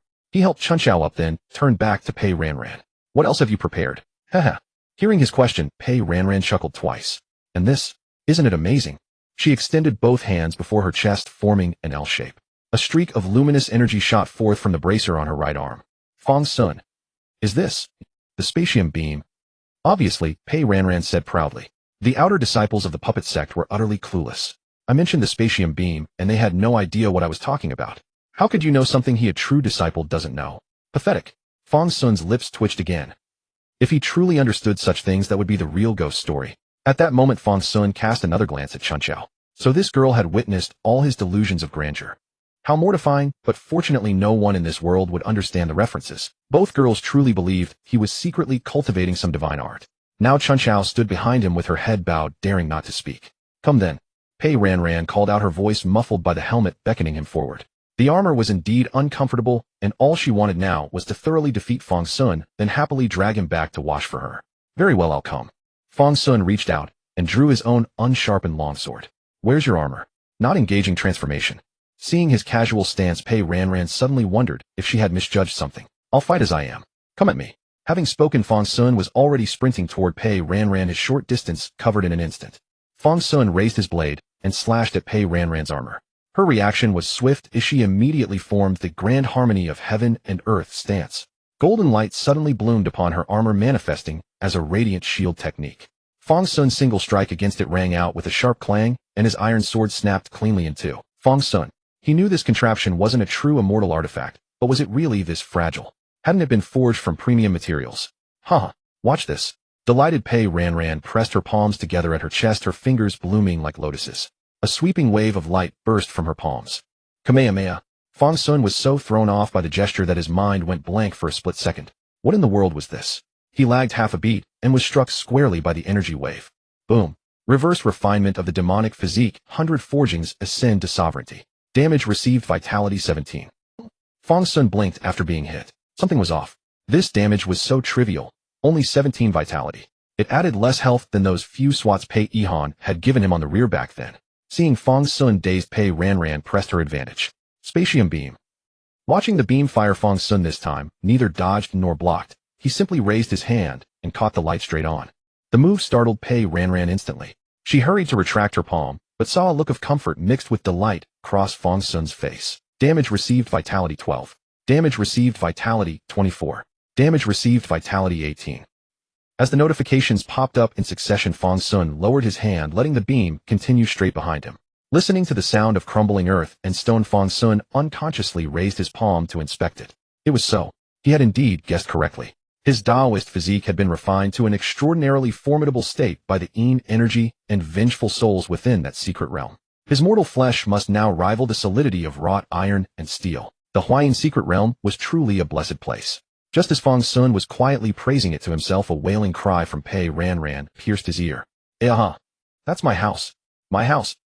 About half an hour later, Pei Ruanruan looked at the maids tidying up her room with a grievous expression. Some servants were already preparing bricks and stones to repair the wall for her. Her armor had been torn apart by Fang Xun and arranged piece by piece nearby. Pei Ruanruan cast another glance at her armor, feeling even more aggrieved. How did you manage this? Pei Ruanruan pursed her lips and asked.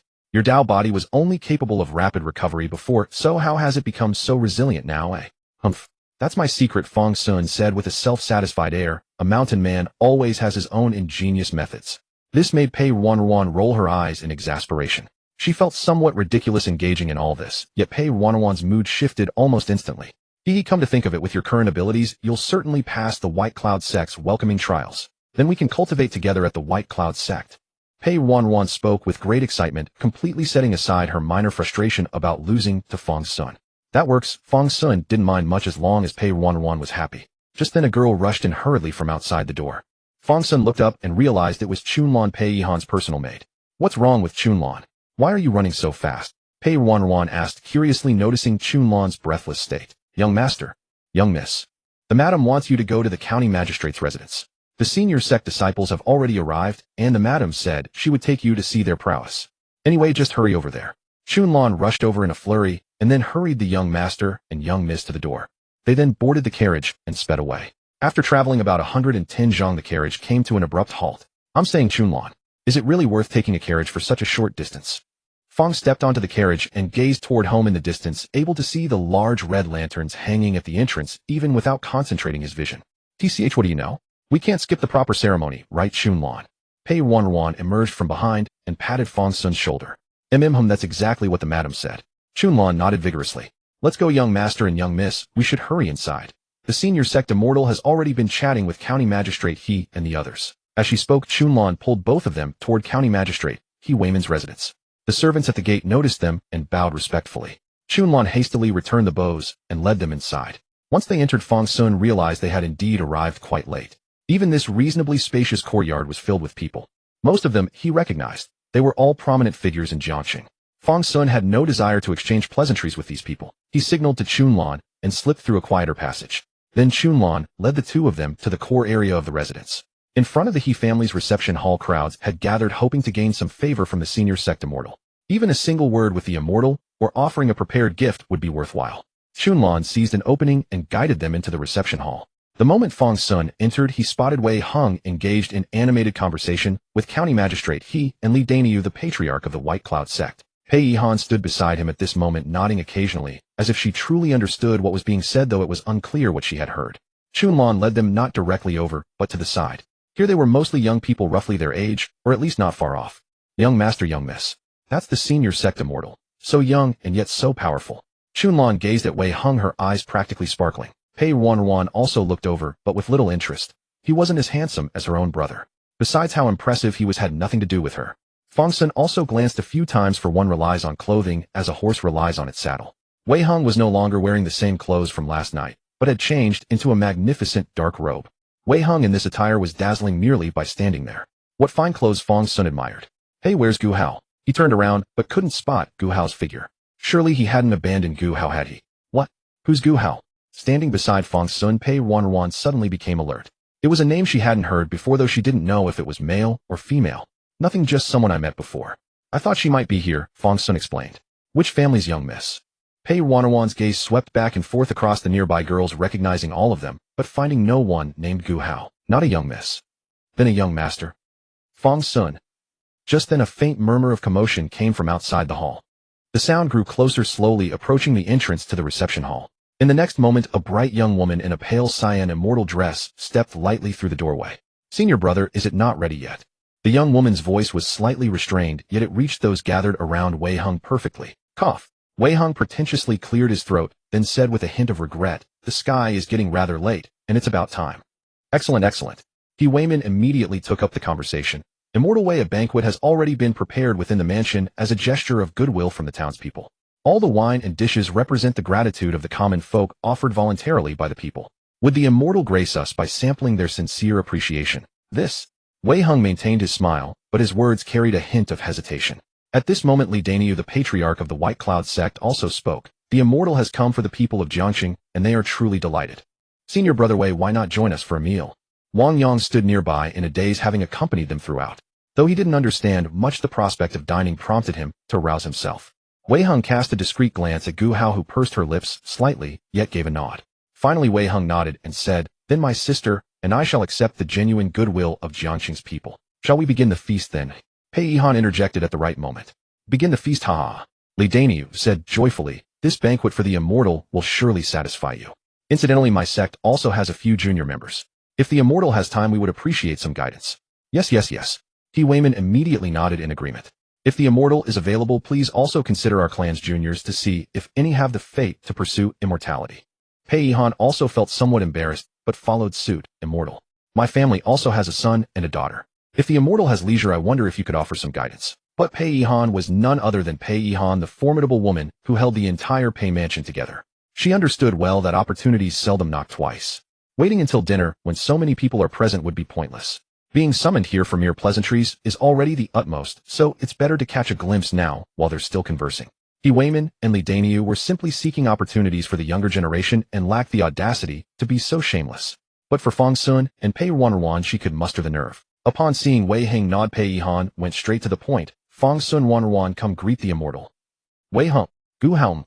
Ha, this is indeed the outstanding child of the Pei family. Li Daniu exclaimed quickly, playing along as he saw Pei Ruanruan dragging Fang Xun over.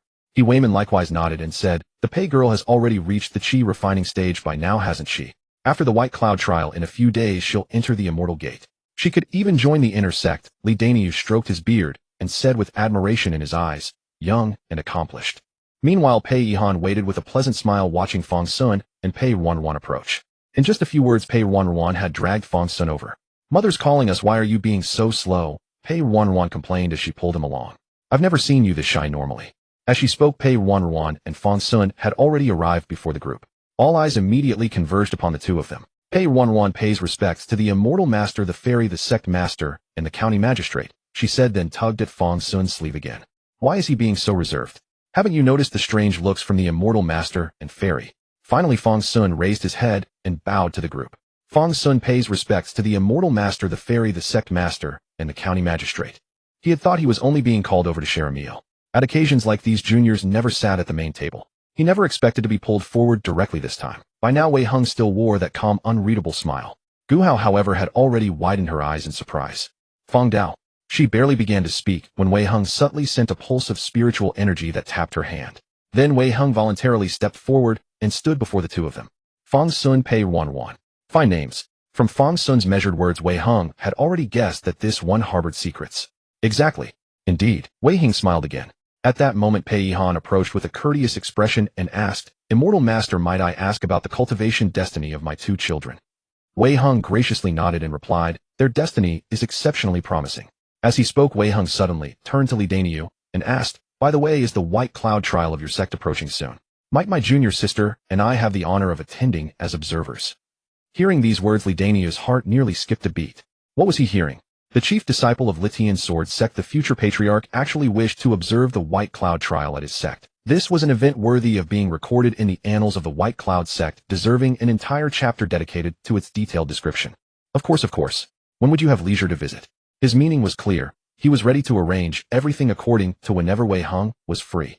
Rules that had persisted for over 100 years were being rewritten with a single request. The secret realm is somewhat troublesome. I should need to stay here for a few more days. Your sect may proceed as planned. Li Daniu immediately replied, Excellent. The White Cloud trial will commence in just a few days. We will definitely reserve seats for you and the young fairy. Splendid. Gu Hao had already quietly walked over and tugged at Wei Heng's sleeve. Their conversation was tiresome. Not that she could understand it all, but merely listening made her weary. Senior brother, are we not done yet? Very well, then let us begin the banquet. Upon hearing this, Wei Heng immediately declared, begin the banquet. Everyone spoke and escorted the two out of the room. Naturally, the banquet would not be held at the He residence. Pei Han had already cleared out Song Crane Tower, the largest and finest restaurant in Jiangqing, summoned the best chef from the surrounding areas, and arranged for the finest dishes she could procure. For such occasions, Pei Han dared not be negligent in the slightest. Of course, she also paid 5 times the usual wages for the few days of work. Everyone worked overtime with not a single complaint. The procession, bustling and lively, made its way to Song Crane Tower. Fang Xun had originally intended to slip away, but Pei Han held him back tightly. Why are you running? That immortal master said both of you have exceptionally promising cultivation destinies.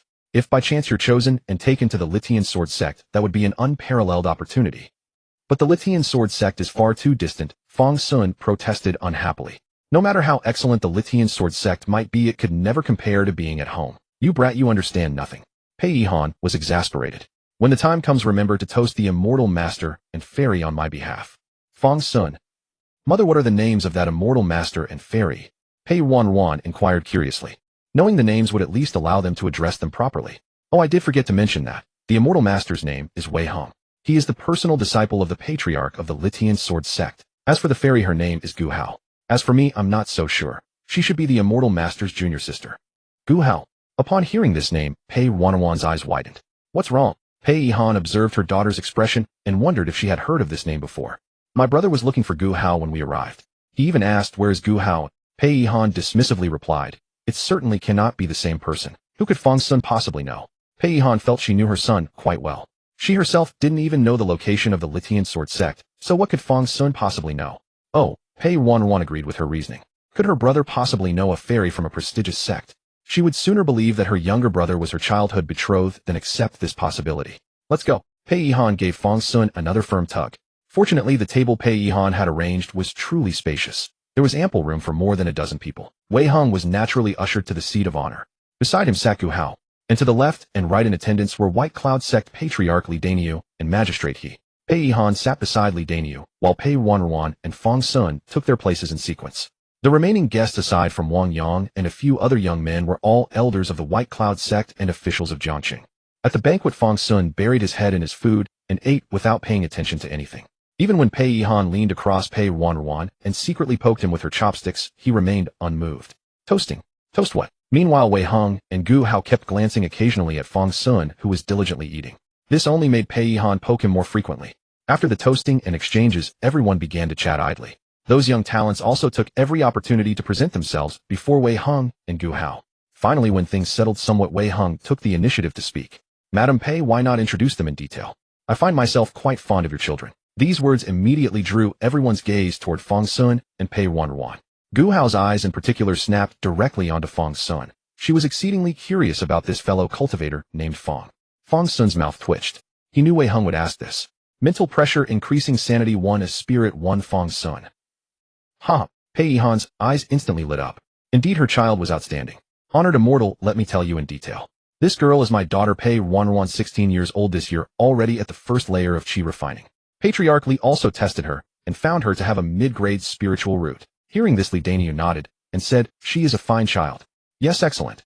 Wei Heng also nodded, waiting for the introduction of the next child. Then Pei Yihan rose from her seat, walked over to Fang Xun, and placed both hands on his shoulders, saying, "This is my son, named Fang Xun, 14 years old this year." "Oh!" Gu Hao exclaimed in surprise upon hearing this. "Only 14. Indeed, Pei Yihan nodded, and added, "Sun'er is still cultivating. His cultivation level is not yet worthy of note." "Is that so?" Wei Heng looked at Fang Xun, and almost couldn't hold back a laugh. "In that case, fate has brought us together. While I remain in Jiangcheng these few days, I shall teach him the path of cultivation." Fang Xun, Gu Hao, Pei Ruanruan, Pei Yihan. As the saying goes, some are delighted while others are troubled. After the banquet, Li Daniu summoned his disciple Wang Yang to his side. "Why didn't you speak with immortal Wei?" "What should I say?" Wang Yang asked, bewildered. He had nothing to talk about. Li Daniu stared at Wang Yang for a long moment. "Go find your Uncle Zhou tonight, and learn some social graces." "Oh, go now." Oh. Meanwhile, Pei Yihan was snuggling happily with her daughter in the car on the way back. "Your brother has been recognized by the immortals. I knew he wouldn't be ordinary." "Really?" Pei Ruanruan teased joyfully. "Then mother, who will inherit the family estate? This small estate is nothing in the eyes of those great cultivators. Mere gold and silver like dirt." Pei Yihan said, her eyes gleaming with longing. "The pinnacle cultivation that can reach heaven and earth. That is what you and your brother should pursue." As she spoke, a faint, almost imperceptible shadow dimmed in Pei Yihan's eyes. Longevity was the only way to stay together forever. After her 100 years were up, would she still be able to see Ruanruan and Fang Xun? Pei Ruanruan didn't notice this. She giggled and said, "Who needs cultivation? I just want to be with mother." With that, she laughed and tumbled into a playful scuffle with Pei Yihan. After the laughter, Pei Ruanruan suddenly said, "Mother, I feel like brother seems to know those two immortals." "Is that so?" Pei Yihan had been too tense all day to notice details that Pei Ruanruan had caught. "Yes," Pei Ruanruan nodded. "Oh." Pei Yihan nodded, not having paid attention to that. But she did remember something important. She reached out and said, "By the way, Ruanruan, did you use the recording stone?" Setting aside the mother-daughter interaction, on the other side, Fang Xun directly checked into the Songhe Tower with Wei Heng and Gu Hao. The Songhe Tower was the largest tavern and also the largest inn. The rooms arranged by Pei Yihan for Wei Heng and Gu Hao were extraordinary. They were on the third floor, the grandest rooms. The third floor was neither too high nor too low, free from the troubles of the upper floors and the dampness and noise of the lower ones. The rooms were not only in a prime location, but the living room alone was about 7 or 8 zhang in diameter. Such a room existed only in one place in the entire Songhe Tower. Now the three sat around the tea table in the living room, staring at each other. "What's up?" Fang Xun squinted, guessing why Wei Heng had called him over, but he still wanted to resist. "Taoist Fang, we meet again." Wei Heng didn't get straight to business, but exchanged pleasantries. "We meet again, Taoist." Gu Hao waved cheerfully at Fang Xun. Seeing her like this, Fang Xun blinked. This girl, she actually seemed a bit cute. Ahem. Wei Heng handed a cup of tea to Fang Xun and said, "Taoist, I'm afraid we'll need your help with the Ghost King matter." "Are you joking with me?" Fang Xun took a sip of tea, quite surprised. Wei Heng, "Of course not." "Fang Xun, you jest." Wei Heng, "Absolutely not." Fang Xun, "I'm the only son in my family. What if I die at the hands of that Ghost King?" Wei Heng, "I swear by the name of the dantian sect that I will protect you to the best of my ability. If anything happens to you, as long as the Pei Mansion does not commit crimes, and the dantian sect stands, the Pei Mansion will endure forever." Fang Xun, "What about me?" Wei Heng, "You'll be dead, won't you?" Fang Xun, Gu Hao finally couldn't help but burst out laughing at their exchange. Seeing Gu Hao laughing on the side, Fang Xun shot Wei Heng a glare. After all this talk, where's the benefit? Why was it so exhausting talking to these people? They just rattled off thanks without giving any benefits, and he had to ask for it himself. This one was even worse. Couldn't even be bothered to say thanks. "Saving your Jiang city, and you're asking me for a reward?" Wei Heng exclaimed in shock. "What if I ask for a reward, you won't go slay the Ghost King?" "I still would." Wei Heng's mouth twitched. "So what's the reward, eh?" Wei Heng looked at Fang Xun, thinking about the best thing he could offer. After a moment of deliberation, he said solemnly, "The dantian ascension path will be opened for a limited time, and you set the date. I'll give you 3 unrestricted slots." "Deal." Fang Xun agreed immediately. Just joining the Baiyun sect had made Pei Yihan dream and strive for such a long time for her 2 children. If they could enter the dantian sword sect, Pei Yihan would be overjoyed. 3 slots. Wei Heng had clearly included Pei Yihan as well. By the way, is there a back door? Fang Xun suddenly thought. If there was a back door, it would be foolproof. Wei Heng's mouth twitched again. Back door indeed. Opening the ascension path temporarily was already the limit of his authority as sect leader, and he still had to coax his master along with his junior sister. Taking a deep breath, Wei Heng said no. Fine then. Fang Xun hadn't really expected a back door anyway, or asking didn't cost anything. Alright, enough small talk. Wei Heng took out a blank sheet of paper and spread it flat on the tea table. Fang Xun initially thought Wei Heng was going to draw something, but the painting slowly emerged from the paper itself. With just one glance, Fang Xun recognized what it was. A map of Jiang City. But why is it centered on the Songha Tower? Surprised, Fang Xun then noticed that the image seemed alive. There were many colored dots on it which he first thought were decorations, but soon he realized the dots were moving. These are the citizens of Jiang City. Yes, Wei Heng nodded. This is the 9 provinces true form map I begged from third uncle. Fang Xun glanced at the map again. Isn't this 9 provinces a bit small? It's a replica, the original has long been lost. This map can only show the area around us about 300 zhong. Wei Heng rolled his eyes. If we had the original, I could just tap on the map and erase that Huayin secret realm. At this point, Gu Hao curiously asked, Senior brother, do you have enough spiritual energy? Not enough. Alright girl, don't talk for now. Wei Heng gestured for Gu Hao to be quiet, then looked at Fang Xun and said, in short, with this map, we can know where the Ghost King is and how strong he is. Then what do you need me for? Fang Xun didn't understand. He used to be useful for scouting, but now even that wasn't needed. He wondered why Wei Heng was dragging him along. You Taoists are blessed with great fortune, Wei Heng said looking at Fang Xun. I asked 7th uncle to cast a divination. And then, oi, Fang Xun was genuinely curious. Wei Heng said seriously, 7th uncle said it's best to bring you along. Even in a situation of certain death, there will be a sliver of hope around you. Hearing this, Fang Xun thought Wei Heng was probably telling the truth. The effect of the demon lord was proof enough. This was supposed to be a sliver of hope. That sliver must be woven from steel cables. Alright, when do we leave? Fang Xun asked. Right now. Wei Heng put away the map and stood up. This trip won't be a short one. Junior sister, stay here and wait for us. This journey is too dangerous, you shouldn't come. Fang Xun. And me? I swear by the name of the Litian sect, if anything happens to you, as long as the Pei Mansion does not commit crimes, and the Litian sect stands, the Pei Mansion will endure forever. As it turned out, Gu Hao still followed. Despite Wei Heng's earnest attempts to dissuade her, Gu Hao refused to agree. Wei Heng said, Junior sister, this is truly perilous. If anything goes awry, I will never forgive myself for the rest of my life. Fang Xun retorted, so if I die you'd forgive yourself, right? Wei Heng said, Junior sister, you really cannot go. Even if you were merely injured, master would be deeply grieved. Think not only of yourself, but also of master. Fang Xun countered, so if I'm hurt my mother wouldn't be sad. Wei Heng pleaded, Junior sister, I beg you as your senior brother. I will be fine. Master has bestowed upon me numerous protective spirit treasures. Fang Xun asked, where do I claim my share of those treasures? Wei Heng started, Junior sister, truly. Enough, shut up. Fang Xun finally lost his patience. He grabbed Gu Hao and pulled her up. Since your senior brother won't take you, I will. Stop dawdling like a coward. Wei Heng was bewildered. What are you staring at? Let's go. With that, Fang Xun gestured to Gu Hao and strode out. Gu Hao blinked, still a bit dazed, but obediently followed Fang Xun out. To be fair, Gu Hao was a good child. Even after being lured away by that yellow-haired fellow, she didn't forget her senior brother. Senior brother, let's go. Fellow Taoist Fang is already ahead. After saying that, Gu Hao scurried to catch up with Fang Xun. Wei Heng was left puzzled. This time the 3 of them traveled swiftly, familiar with the path. Unfortunately, when they passed by Wang Miao's tavern, it was closed for some reason today. Soon they arrived before the Phantom of Huayin town again. Something's off, Fang Xun said, observing the scene within the Phantom with heightened caution. The people in the Phantom were glaring at him with venomous resentment, something that had never happened before. Is that so? Wei Heng glanced at those figures, then raised his sword and struck. One slash cleaved the Phantom apart, and the people within grew even more malicious. Wei Heng narrowed his eyes and gave a cold laugh. He was in a foul mood, and it was best not to provoke him. As if sensing his anger, the figures in the Phantom suddenly put on smiling faces, feigning a harmonious scene. Oh, that's more like it, Fang Xun nodded satisfied.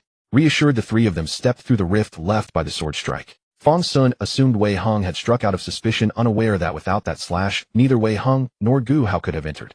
In the blink of an eye, the 3 found themselves back in Huayin town. Unlike before, they immediately felt a suffocating pressure upon entering. It was as if they were submerged in water, enveloped by something intangible, even their movements sluggish. Fang Xun took a shallow breath. Evil invasion, spiritual energy 134, cultivation 8, constitution 14, divine, soul 7. That single shallow breath yielded as much as a deep inhale from before. The energy here was so dense it seemed ready to condense into smoke. Something's wrong. Be careful, Fang Xun immediately warned. Wei Heng, who had entered without caution, clearly fell victim to it. He grunted, a spiritual light traveling from his lower abdomen to his throat before he spat out a mouthful of ink-black blood. Meanwhile, Gu Hao clutched the ink sword in her arms, which glowed with spiritual light, shielding her. Senior brother, what's wrong? Gu Hao quickly hurried to Wei Heng's side, pressing her small hand against his back to share some of the ink sword's luminous energy. I'm fine. Wei Heng produced a jade bottle and swallowed a pill. Instantly, his complexion regained its rosy hue. The energy here is several times heavier than last time, Wei Heng remarked with a frown. The Ghost King is about to awaken. It's fine, Fang Xun said nonchalantly. Even if he really shows up, I'll crush him. Fellow Taoist, you truly have a plan. Wei Hung asked with surprise. I have you. Before long the group arrived at the giant locust tree. Evil invasion, spiritual energy, 478, cultivation, 19, vitality, 133, constitution 32. Before this tree the energy was several times denser. Wait, you really aren't calling for reinforcements? Fang Xun's face flushed red. He was nearly overwhelmed by the surge of vitality. Can't call for help. Wei Hing shook his head. Master sent a letter yesterday. What did it say, eh? Fang Xun asked curiously. Master didn't say much, Gu Hao interjected. Just told senior brother to be careful and not die. Your sect really is full of love, Fang Xun nodded. Wei Hung couldn't be bothered to argue with Fang Xun. As the direct disciple of the sect leader, many envied his position. If he couldn't handle this threat, he might as well step down. Alright Fang Xun, take care of yourself. Don't worry about junior sister. She has the ink jade to protect her, nothing here can harm her. Fang Xun was taken aback. Wei Hung then unfurled the 9 provinces true form map. On it a giant locust tree blotted out the sky with a patch of scarlet at its center. Around them, apart from 100 zhang radius of open ground, everything beyond was pitch black. Yet upon closer inspection it wasn't total darkness, but a mass of ink spots coalesced like a splatter of ink. So many. Wei Hung sighed, summoning his spirit artifact sword. Small departure heaven art. True form art. Heaven filling technique. Vajra body protection art. 10,000. Wei Hung chanted one spell after another, layering them upon himself. Soon Wei Heng's body shimmered with countless magical lights, turning him into a small golden figure. Facing such an enemy, he marshaled tenfold his usual effort. This battle he must win, and win brilliantly. Fellow Taoist Fang, I will enter to fight the Ghost King. Please for me block all the outside specters. Fang Xun exclaimed, what do you mean by all? Do you even know how many there are? Don't overestimate me. What cultivation level am I a? Ha ha, fellow Taoist, I believe in you. You are different. Wei Hung laughed heartily, grasped the 9 provinces true form map, and leaped straight toward the back of the giant locust tree. In an instant Wei Hung vanished. Outside, Fang Xun and Gu Hao exchanged glances. Fellow Taoist Fang, I will help you. Gu Hao said, hugging her sword and nodding firmly. That would be excellent. Fang Xun gazed at the approaching dark clouds that blotted out the sky. They were not clouds, but a swarm of specters gathered just as depicted in the 9 provinces true form map. Dense, endless, as if the sky had been splashed with a thick blob of ink. There was still a brief moment before the specters arrived. In that time Fang Xun lit himself a pipe of tobacco. Inhale. Evil vapor intake, spiritual energy, 23, constitution, 4, cultivation 2. Tisk, compared to the energy here, this smoke is nothing.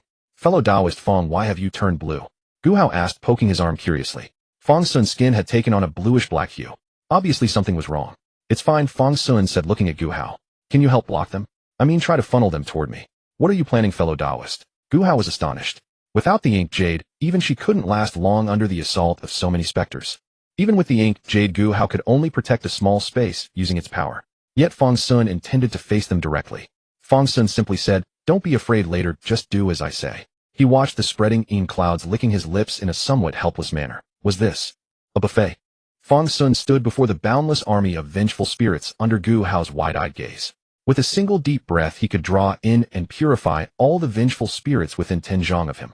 The few fierce spirits with some power were also pinned down by Fang Xun, who grabbed their heads. He looked at the beautiful woman whose head he held in his hand.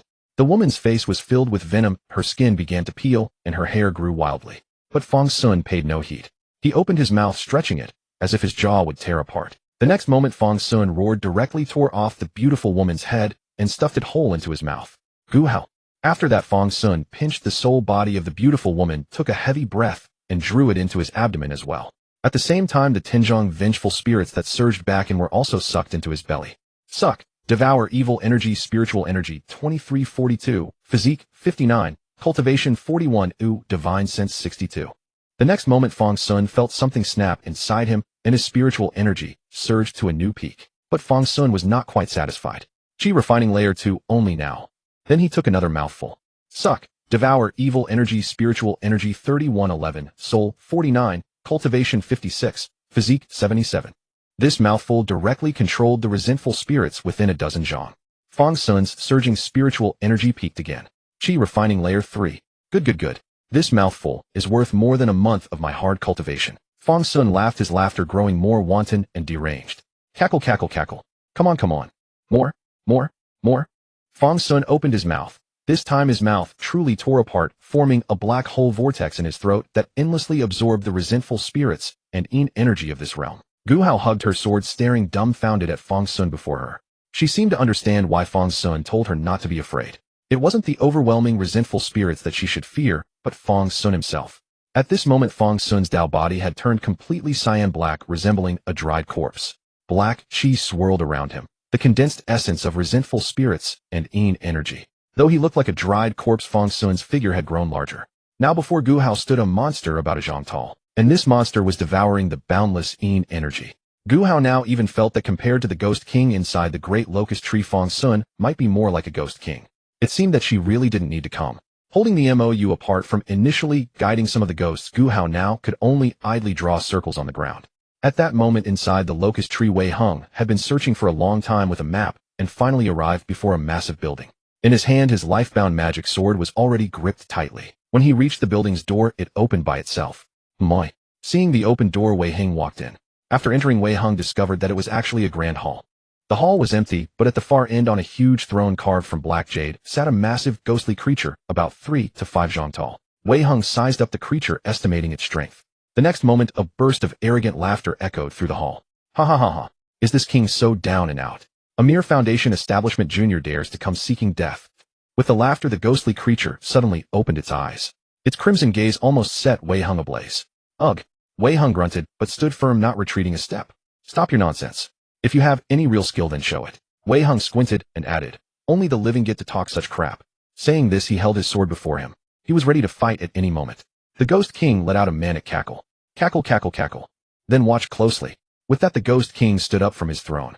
Now Wei Hung could finally see clearly. The Ghost King's stature was truly enormous, a full 5 to 6 zhang tall. When he stood up, Wei Hung before him seemed as tiny as a little mouse. Cackle, cackle, cackle. 100 divine powers appear without his law, 10,000 ghosts come to court, I am the sovereign. With that, the Ghost King spread his arms wide, tilting his head slightly, as if waiting for something to arrive. But after waiting a long time, nothing came. Ghost King, yeah. The next moment something did come, but it was not a ghost. Stop waiting. Your food has already become someone else's snack. Wei Hung charged forward with his sword, its light blooming within the hall, illuminating it brightly. Slash. Chi refining layer 5. Fang Xun rubbed his belly with great satisfaction. Unfortunately, his long nails scraping against his belly only produced a clanging sound like metal. Having devoured countless ghosts, Fang Xun was now completely transformed. Daoist Fang, they seem to have stopped coming. Gu Hao said with some surprise, standing by Fang Xun's feet. By now, Fang Xun's height had surged again, nearly 2 zhang tall. Gu Hao stood beside Fang Xun looking like a little child. Indeed, Fang Xun looked at the resentful spirits 100 zhang away. Though they were still densely packed, they were much thinner than before. Fang Xun estimated that a few more rounds would finish them off. Unfortunately, these resentful spirits seemed to have higher intelligence. Although they surrounded the area, without leaving, they stubbornly refused to come and die. What should we do? Gu Hao asked, holding her sword.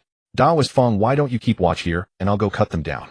Though it might be a bit strenuous, she was willing to spend time hacking them to pieces if she could still clean them up. No need wait a bit more. In a moment, Fang Xun twisted his body, and his Dao figure slowly contracted back to its normal size. Earlier, when Fang Xun was enlarged, Gu Hao could only see his side. She didn't have the energy to look elsewhere. But now that Fang Xun had shrunk, Gu Hao relaxed a bit, and some things caught her attention. Daoist friend. CLO. Clothes. Fang Xun, damn. Why aren't they coming? Why aren't they coming?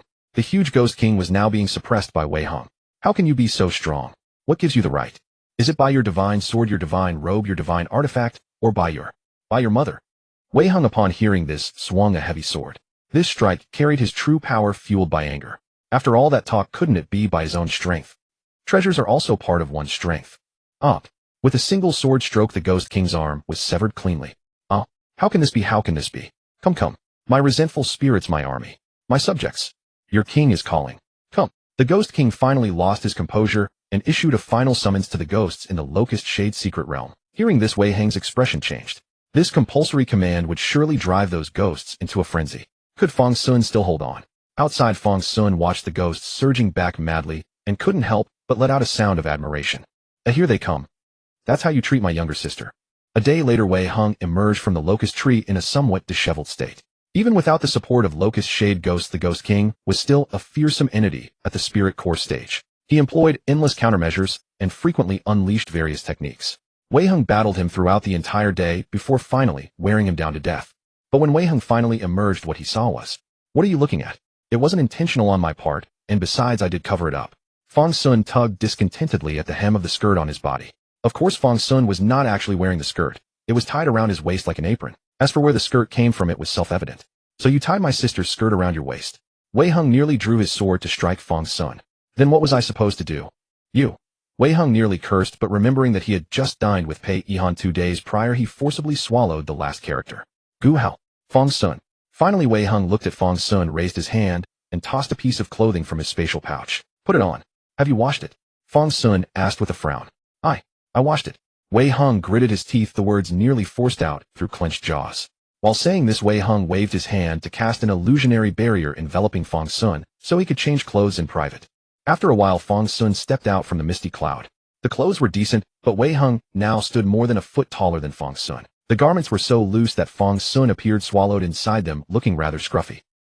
Gu Hao couldn't help but let out a laugh at Fang Xun's appearance. Only at this moment did the group realize that Fang Xun was still essentially a child. By the way, Fang Xun pulled at his sleeves and rolled them up. You don't seem the least bit surprised by how I look now. Fang Xun said this because there was absolutely no sign of his grotesque appearance reverting to normal. Currently, Fang Xun looked more zombie-like than a zombie and more ghostly than a ghost king. Surprised? Wei Heng said earnestly this time, the fact that someone in your condition is still alive truly amazes me. You. Fang Xun was about to curse when he saw Wei Heng suddenly cup his hands and bow deeply before him. Thank you for your assistance, fellow Taoist. Without you holding off those ghostly creatures, I fear I would have struggled greatly with the Ghost King. Even if I had prevailed in the end, Jianshang would have faced an immense calamity. Oh, Fang Xun swallowed his retort. Did you know all along that I could absorb these ghostly entities? When exactly did you find out?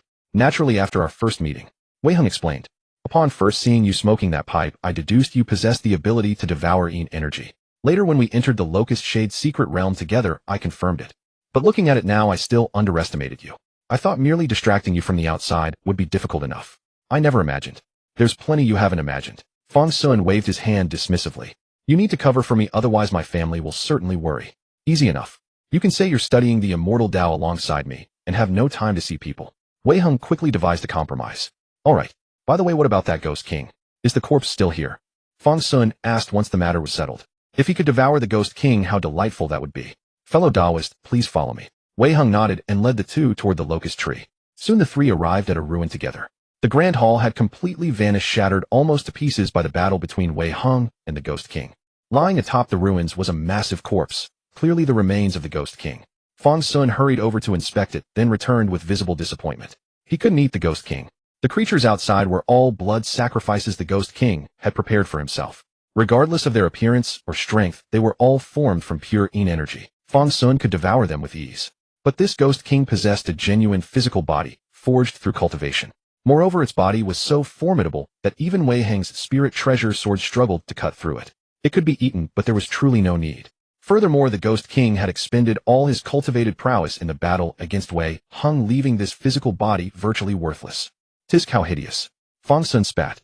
Upon hearing this, Wei Heng glanced at Fang Xun again. Fang Xun himself wasn't much more appealing than the Ghost King in his current state. If Wei Heng were to drag Fang Xun out now and claim they had captured the Ghost King, not a single citizen of Jiangxing would doubt it. Wei Heng shook his head and cast the thought aside, then instructed Gu Hao, junior sister, shrink this thing. We'll take it out as proof for future accountability. He had hardly any energy left now, and his replenishment pills were completely exhausted. Otherwise, he would have handled it himself. Oh, okay. Gu Hao responded and used her Taoist magic to shrink the Ghost King's physical body, then stored it in her spatial pouch. With the Ghost King dead, the secret realm began gradually dissipating. The three could even see scattered stars through the increasingly translucent sky. Not long after the secret realm completely vanished, the three suddenly realized they were standing at the exact illusory location where they had initially entered the secret realm. But now even that phantom scenery had dissolved. Let's head back. Wei Heng waved to the group, and there was an almost wistful quality to his demeanor. No one knew what he was feeling sentimental about. Fang Xun harbored no attachment to this place and hurried ahead eagerly. He was desperate to change clothes. Wei Heng's robe was now tripping him up. Soon the group returned to their lodging at Songhe Tower. As soon as Fang Xun got back, he promptly called over a servant and instructed him through the door to buy a new set of properly sized clothes. He estimated he wouldn't be able to go out for some time and could only wait for his physical body to recover. Over the following days, Patriarch Li periodically visited to check on Wei Heng. Wei Heng did not reveal that the matter was already resolved, merely stating that progress was satisfactory and asking everyone to avoid Locust Shade Mountain due to its ongoing danger. Otherwise, the celebratory banquet would have begun immediately. Fang Xun was still not recovered. Li Daniu, true to his word, didn't send a single person to investigate. Meanwhile, the Pei family mother and daughter occasionally inquired about Fang Xun's cultivation progress. Mother, according to our staff at Songhe Tower, brother has been studying very diligently. Oh, his clothes were all torn during cultivation practice, so he needed to buy new ones. Moi.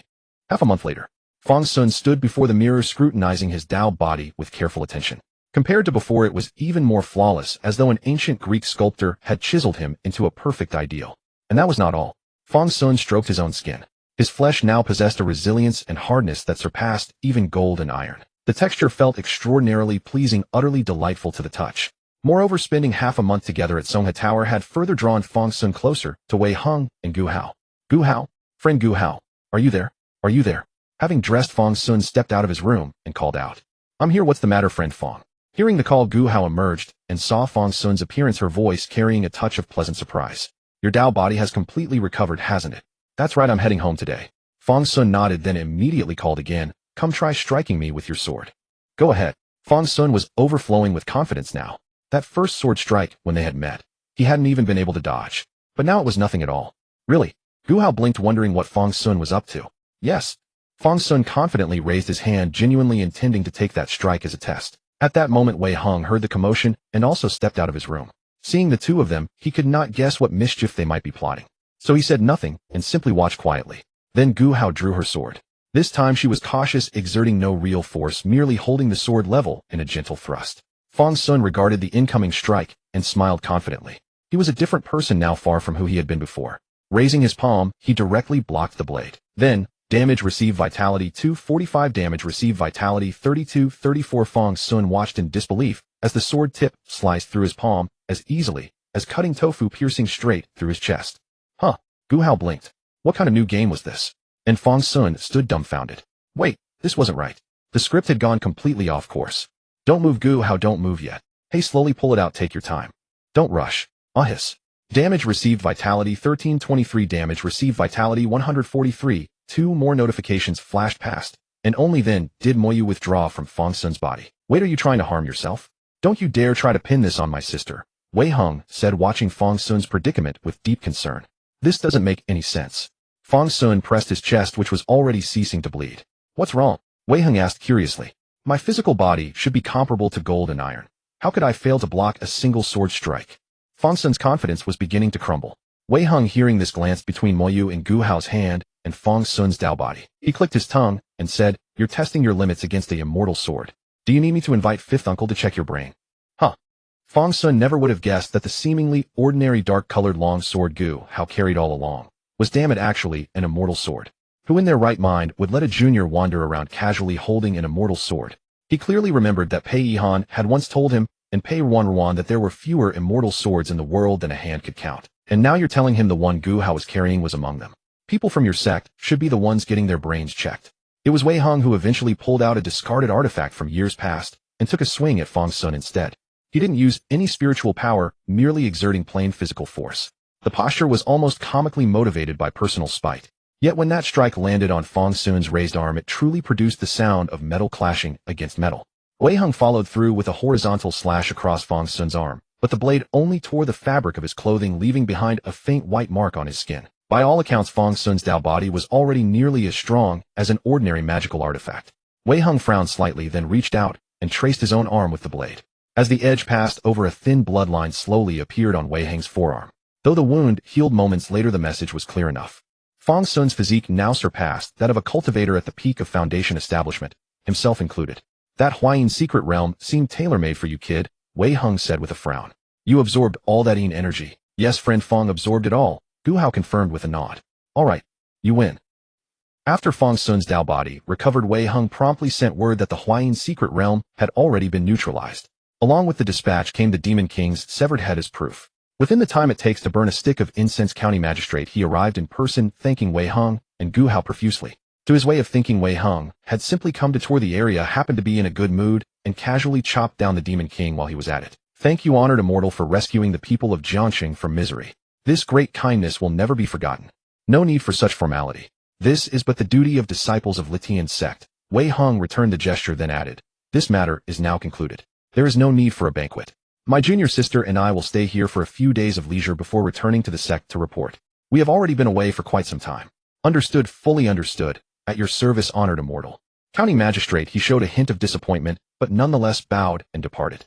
He could tell Wei Hung genuinely wanted some peace and quiet. With the magistrate gone, Li Dania's message flew in almost immediately. Clearly this fellow had also learned of the news very swiftly. Congratulations, honored immortal, on eliminating the Demon King. The people of Jiangxing shall remember this forever. Then another message arrived. Honored immortal, the Baiyun trial begins in these coming days. Should you have time, we would be deeply honored by your presence. Wei Hung glanced at the message. He had nearly forgotten his promise to attend the Baiyun trial. Friend Fang, do you still plan to participate in the Baiyun trial? Fang Xun immediately grew alert. You're not going back on your word about the quota, are you? Of course not. Wei Hing took a deep breath. Was he really that untrustworthy? Then I won't go, Fang Xun said, stretching lazily. I'm heading home. I'll share the good news that I can enter Litian's sword sect with my mother while I'm at it. Then please go ahead, Wei Hung said, making no attempt to detain him. I'm off then. Fang Xun set his foot toward the door. As he passed Gu Hao, Fang Xun heard himself call out almost without thinking, Friend Gu, how would you like to come to my home? Might as well pass the time. Of course, Gu Hao said brightly. Wei Hung. Good day, Auntie Pei, and good day, Sister Pei. In the Pei residence, Gu Hao greeted Pei Yihan and Pei Ruanruan with utmost propriety. Were it not for the presence of Wei Hung, who stood nearby with a scowl, this would have been an utterly flawless encounter. Pei Yihan gazed at the pair, and even a woman of her vast experience found her mind momentarily blank. After a brief pause, she spoke with a hint of fluster. Good. Good day, Immortal Gu and Immortal Wei. Auntie, please just call me Gu Hao said earnestly. We are all your juniors after all.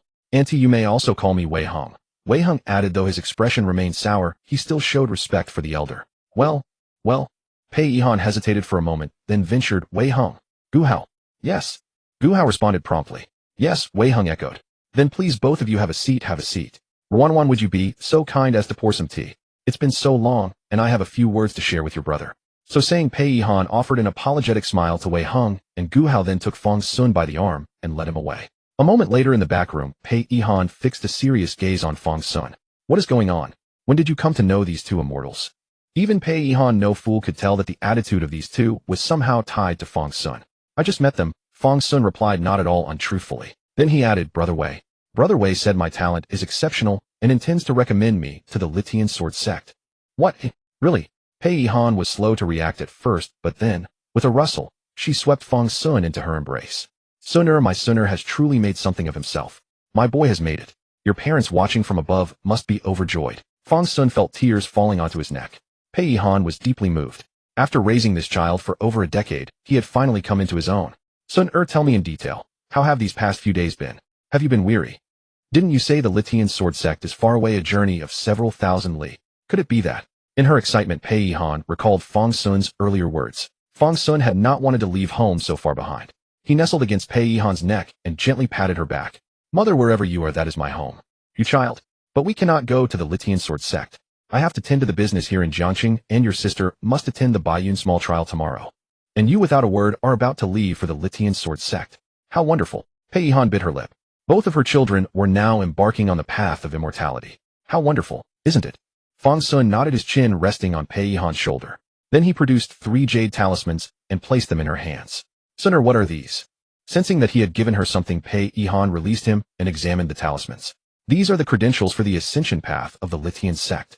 Brother Wei gave me 3. Each one represents an unrestricted slot on the ascension path. So what does that mean? Pei Yihan's eyes widened, and for a moment, she lost her composure like a young girl. It means you, Ruanruan, and I, each of us gets 1. Fang Xun looked at Pei Yihan. We will walk this ascension path together. Pei Yihan clutched the talisman, myriad thoughts swirling in her mind. After a while she spoke. I am already too old for this. Old? Not at all, Fang Xun countered, knowing her concern. Whatever the problem, I will find a way. Your son has great fortune. If I cannot go with you, it will become an inner demon that plagues me. So saying, Fang Xun lit a wisp of spiritual flame at his fingertip, and the aura of the 9th layer of qi refining rippled forth. Pei Yihan's eyes flew wide open. In just half a month her child had been utterly transformed. If what Fang Xun said was true. Pei Yihan called softly toward the door. Ruanruan, come in. Pei Ruanruan, who had been chatting with Gu Hao outside, rushed in. She really hadn't known what to say to Wei Hung and Gu Hao. She had only listened to Gu Hao asking about Fang Xun. The more she heard, the more Pei Ruanruan felt that this immortal maiden had come prepared. Once inside the inner chamber, Fang Xun recounted his plan to Pei Ruanruan. So we're all going to the Litian sword sect together? Pei Ruanruan exclaimed in delight. Just moments ago she had feared that the immortal Gu might be trying to steal her brother away, but now it seemed a great change was in the offing. But then another thought struck her. What about our family property? Pei Ruanruan blinked. If we all leave, won't someone just gobble it up? Fang Xun looked at her, as if she were daft. Are you saying that someone would dare to covet the property of a disciple of the foremost sect of Great Xia? Madness. Not even the county magistrate of Jiangsheng would allow it, let alone the Baiyun sect. This was a future Litian disciple, far closer to them than the likes of Wei Hong. With that name alone, no one in Jiangsheng County would dare to cause trouble. Every bandit, demon, or evil spirit would have to steer clear of the county. It's settled. In a few days we'll all go to the Litian sword sect. Fang Xun was resolved. When the time came on the ascension path, he would carry Pei Yihan and Pei Ruanruan if he had to. Once they entered the immortal sect, they could discuss everything else. Pei Yihan murmured. She looked at Fang Xun and Pei Ruanruan, her eyes brimming with warmth. Only by achieving immortality could they stay together forever. Now she finally had that chance. All right, Pei Ruanruan agreed at once. A little while later the three emerged from the inner chamber. Wei Hong and Gu Hao immediately turned to look. Brother Wei. Fang Xun managed to force out the words, senior brother, after a long pause. As soon as he said it, he recalled the arrogant look on Wei Hong's face at the Soma Tower. Back then, fellow Taoist Fang. Wei Hong had held the 3 jade talismans and said, before you accept these 3 talismans, call me fellow Taoist Wei, and I won't hold it against you. But after you accept them, what should you call me? Then Gu Hao had chimed in, and me, what should fellow Taoist Fang call me? Brother Wei, sister Gu. Fang Xun felt as if he had suddenly been lowered a notch. When Wei Hong heard Fang Xun address him, so he let out a satisfied a little brother Fang. He little brother, have you finished talking with your mother? Gu Hao also called out. Yes, I've spoken with mother. Fang Xun nodded. Then glancing at the sky, he said, the night is deep now. Why not stay at the Pei residence? It's much homier here than the Songa Tower. Then we thank little brother Fang. Thank you, little brother. The next day they all went together to the Baiyun sect to observe the Baiyun small trial. Li Daniu was astounded to learn that the 3 Pei family members were all going to the Litian sword sect. After his shock, he gave each of them a gift. As Li Daniu put it was a token of care from a senior. A few days later 2 carriages departed from the Pei residence and quietly left Jiangxing County. On the same day the Litian sword sect announced to the world, the ascension path is open, the day of ascension shall be chosen. In an instant the great Xia realm was stirred into a maelstrom of activity. Have you heard? The Litian Dao sect is suddenly opening the path of ascension. Isn't it supposed to be once every 10 years? Why has it been less than 8 years since the last opening? Who knows, but it's good news nonetheless. I heard that even the 9th princess of Great Xia is going to tread the mountain and seek immortality. The Litian sword sect. How wonderful. Along the way Fang Xun and his companions had heard such idle chatter countless times. Fang Xun thus came to understand that since the path of ascension was opened, it was not opened solely for him. Speaking of which, Wei Hong and the others had come from the Litian sword sect riding their swords, yet on this return journey, they traveled by horse-drawn carriage. The difference in speed was naturally immense. So the path of ascension will officially open in another month. Fang Xun was currently sitting in the same carriage as Wei Hong. There were 2 carriages, one for the ladies and this one for the 2 of them. Indeed, Wei Hong nodded. I originally planned to ask the master to temporarily open it a little just for you to enter. But for some reason the master has directly opened the path of ascension. When the time comes you will have many competitors. Everyone who comes to the Litian sword sect to tread the path of ascension is a child of destiny. Genius is merely one of the thresholds to step onto the path of ascension. Wait, I thought walking the path of ascension automatically makes you a Litian disciple. What competition is there? Fang Xun still remembered this setting. Genius or not, it didn't conflict with his own walk. Naturally, Wei Hong nodded. Even among Litian disciples there are distinctions. There are outer disciples, inner disciples, and personal disciples. So personal disciples are you and Gu Hao. Correct. Wei Hong nodded again. Generally, stepping onto the mountain gate grants entry to the outer sect. If an elder takes a liking to you, you can enter the inner sect. If your talent is extraordinary, there is a chance an elder will accept you as a personal disciple. Each elder usually has no more than 2 personal disciples. Gu Hao and I are the sect leader's personal disciples. Tisk, so I have no chance of becoming the sect leader. Fang Xun said with some regret. Wei Hong, never mind whether I compete or not, even the outer sect counts as cultivation. Fang Xun thought it over and found it didn't matter. After all, with his demon lord trait, he could cultivate anywhere. No, you must compete, Wei Hong insisted. You were recommended by my junior sister and me. This path of ascension might as well have been opened for you. If you don't achieve something notable on it, then you'll lose face. Fang Xun nodded. Wei Hong. Cough, I'll do my best. Seeing that Wei Hong was about to punch him, Fang Xun quickly asked, what's the current record on the path of ascension? Watch me break it. You'd better forget about that. Wei Hong rolled his eyes. Just thinking about that record gave him a headache. Whose record is it? Let's hear it at least. Fang Xun was fully confident. A mere path of ascension. As a transmigrator, he could easily handle it. It's my junior sister's. Wei Hong glanced through the window at the carriage slowly moving beside them. When she was 11, she took only 2 hours to go from the foot of the path of ascension straight to the heavenly gate. The master immediately abandoned the dear sect leader of the Qingyun Dao sect that very day and returned to take her as his disciple. 2 hours. Is that particularly short? Fang Xun wasn't familiar with the situation and had no concept of the time. The previous fastest person took 3 days. Wei Heng said expressionlessly. Who was that? Me. Then you've suffered quite a blow. Fang Xun sympathized. Wei Heng took a deep breath. For some reason his composure seemed to be failing him lately. Meanwhile the atmosphere in the other carriage was much more cheerful. Once we enter the sect, we'll be one family. Gu Hao was quite pleased about this. She didn't think Pei Ruanruan and Pei Yihan would fail to walk the path of ascension. After all, it was a fairly easy path. But Pei Yihan still had concerns. She was no longer young. Cultivation was a difficult path. Gu Hao, can I still cultivate? Pei Yihan finally asked the question. Cultivation wasn't just about having dreams. Of course you can, Gu Hao said. Auntie, you have a spiritual root within you and the aptitude for cultivation. Really? Pei Yihan was overjoyed. Previously she had been busy managing the family affairs. She had no time to ask about cultivation and dared not ask. Even if she had asked, what could she have done? Even if she had the aptitude for cultivation, she couldn't abandon Pei Ruanruan and Fang Xun to pursue it. Now she could finally ask, and upon receiving an affirmative answer, how could she not be delighted? Gu Hao wasn't speaking idly. She pulled out a white crystal, a simple tool for testing spiritual roots that she liked, mainly because whenever she touched it, it sparkled beautifully. Auntie, please touch it. As she spoke, Gu Hao handed the crystal over. Pei Yihan hesitated, then took the crystal. Auntie, imagine letting your breath seep into the crystal. Take it slowly, don't rush. Following Gu Hao's instructions, Pei Yihan did as she was told. After a moment, the crystal emanated a soft, shimmering blue, watery light. Oh, Auntie, you have a single-element water spiritual root. Gu Hao examined the color and nodded. This is a mid-grade spiritual root. According to Master, it's already on the threshold of becoming an immortal. Really? Really? Pei Yihan was suddenly excited. This? Good. Is it still not too late for me now? Of course, Gu Hao nodded again. I've heard of a female cultivator with the same spiritual root and aptitude as you who was also at the age of 30. She too entered the path of immortality and is now a great nascent soul cultivator. How? How did she cultivate? Pei Yihan swallowed, her age exactly matching. If she could learn from her. Well, it seems to be the heaven-earth yin-yang blissful union, a technique from a senior of the Hahuan sect. Innocent Gu Hao had no idea what she was talking about. She was merely sharing knowledge. Incidentally, the Hahuan sect was not considered an evil sect. Pei Yihan up. Pei Ruanruan. What's wrong? Gu Hao was confused. Nothing. Nothing. Pei Yihan bit her lip, somehow recalling the scriptures stored in her library. Time passed quickly and most of the month was spent on the road. A week before the path of ascension was to open, the group finally arrived at Qingyou town at the foot of the Litian Dao sect. Wei Heng and Gu Hao naturally could not continue to stay with Fang Xun and the others. They had been away from the sect for some time and needed to return to report. Junior brother, we'll meet on the mountain. Gu Hao waved at Fang Xun before leaving. All right, see you on the mountain, Fang Xun replied. Let's go. Wei Heng directly pulled Gu Hao away. No more dawdling.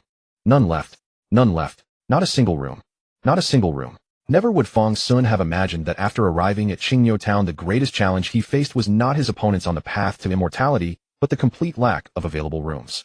The sprawling town of Qingyou was utterly packed to the point where not even an extra chamber remained vacant. Their carriage could not even be drawn into the town and had to be tethered outside. By now that carriage was likely already swiped. Fang Xun had long since noticed someone creeping toward it the moment they disembarked. Clearly someone was looking to make a tidy profit off this opportunity provided by the opening of the path to immortality. And after leaving the inn, the three of them stood on the road exchanging glances. Now what should we do, mother? Pei Ruanruan looked at Pei Yihan. Let's look around some more, Pei Yihan said with a hint of helplessness. After all this wasn't Jiangcheng, she truly had no good solutions here.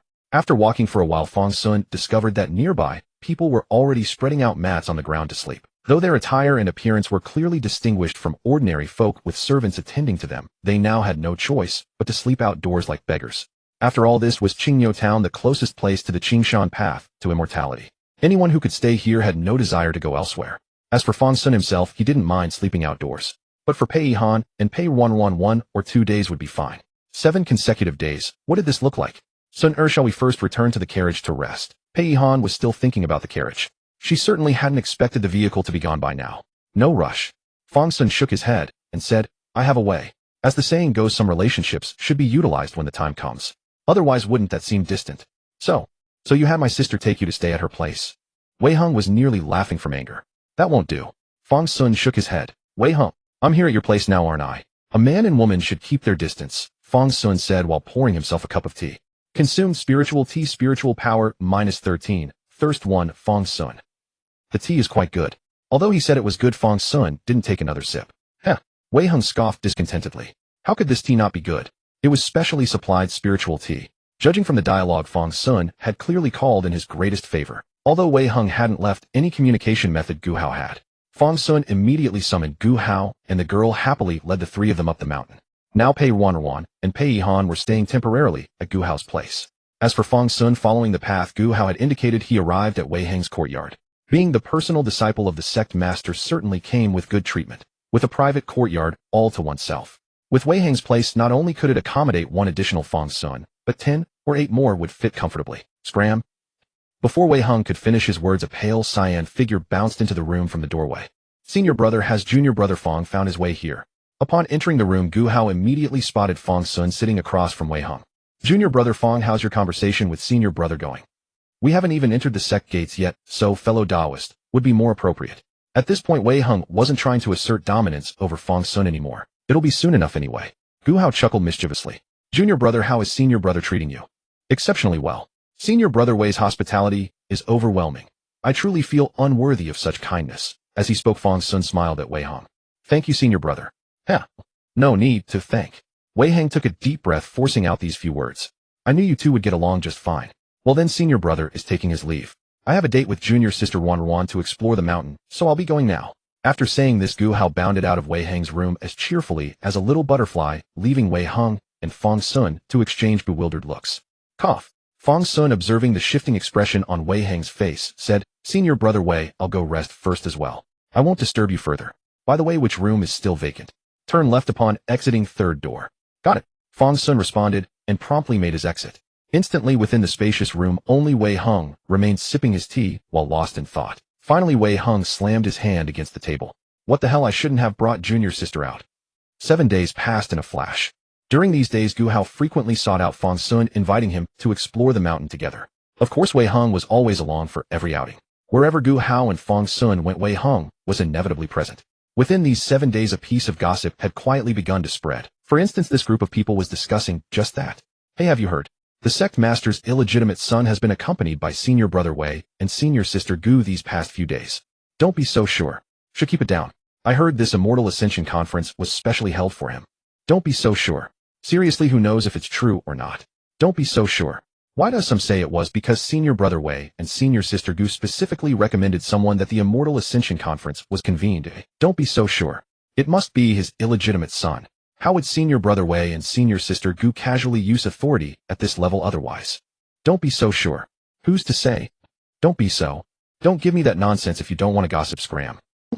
In truth, during the past few days, countless gazes had converged upon Fang Xun. Yet Fang Xun remained unaware of this matter. The following day, at the foot of the sword sect, due to their status, Wei Heng and Gu Hao did not see off Fang Xun and the other two. Instead, they provided a single flying sword that carried the trio to this place near the mountain foot. It was a straight, broad road leading to the sword sect. How incredibly high! Fang Xun murmured, glancing between the path and the mountain peak, where the sword sect was perched, unable to suppress his admiration. Noting the mountain's height, stress -1 after the system message faded, Fang Xun felt significantly more at ease. The nether refining demonic physique still had its merits. Meanwhile, a commotion was rising in the distance. A group of riders slowly parted through the crowd, making their way toward the Immortal Ascension path. Just by observing the carriage drawn by mythical beasts, one could tell the occupant was certainly no common mortal. As Fang Xun wondered who might be inside, the clamor beside him began to grow. That is a royal carriage. Is the one inside the 9th princess, who has never been seen in public? I had long heard the 9th princess would attend the Ascension conference. As expected, I never imagined I would share this path with the 9th princess. What an honor. Exactly. As the crowd spoke, a massive floating skyship drifted into view overhead, with a streak of light flashing across its deck. Then a young man descended from the ship upon his flying sword. That's the Jinyun Zhou family skyship, one of the top 10 cultivation families of Great Xia. They've actually sent their disciples to the Ascension conference as well. Litian Sword Sect truly lives up to being the premier sect of Great Xia and all 9 provinces.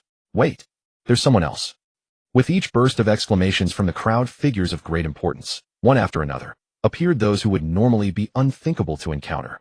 This impromptu Ascension conference has somehow gathered such an extraordinary gathering of prodigies. Such a spectacle has not been seen in many years. What's going on with this Ascension conference? What makes it so special?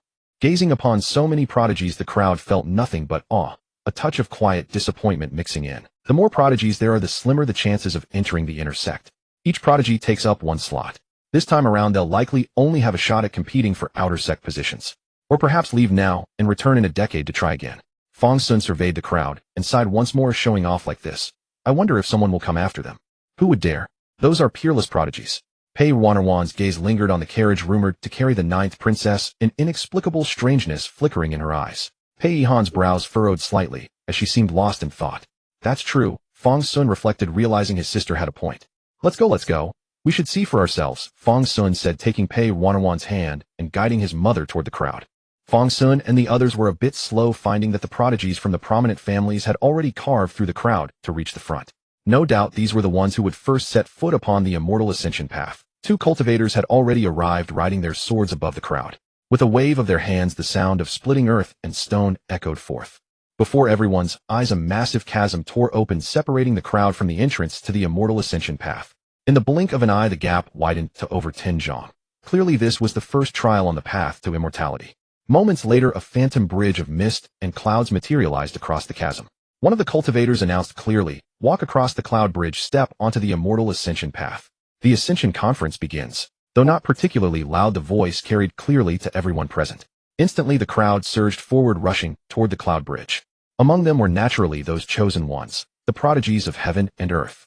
They rose to their feet and stepped onto the cloud bridge, crossing over. Some proceeded with cautious carefulness, while others strode forward with confidence. The 2 observers noted these varied reactions, committing them to record. Soon after, the throng flooded onto the bridge. The cloud bridge quickly became packed to capacity. Amidst the chaos, screams occasionally erupted. Aawa! Mother! Mother! Grandmother!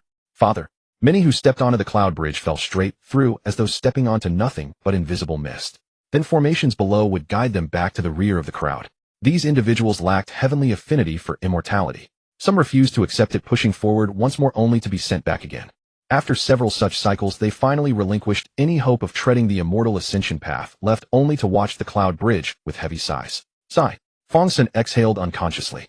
What's wrong? Pei Ruanruan glanced at her younger brother, wondering what nonsense he was up to now. I was wondering, if you happen to fall, whether your skirt might fly up. From this distance, numerous young maidens' skirts fluttered about, and he couldn't get a closer look. Truly a shame. Pei Ruanruan. Pei Yihan. Smack. Pei Yihan swiftly slapped Fang Xun on the head. You do better to show some respect for your sister. As time passed, the crowd before Fang Xun and the others finally began to move. Before long, Fang Xun reached the cloud bridge. Beside Fang Xun, Pei Ruanruan and Pei Yihan were also studying the cloud bridge. Fang Xun, of course, noticed this as well. He nodded, stepped back, and gestured politely toward his sister. My dear sister, please cross first. Even if I were to fall, I'd never let you see it. Pei Ruanruan gritted her teeth. If not for their mother being nearby, she would have taught Fang Xun a lesson about his senior sister's authority. Refusing to bathe together, yet suddenly interested in seeing her skirt fly up, is that it?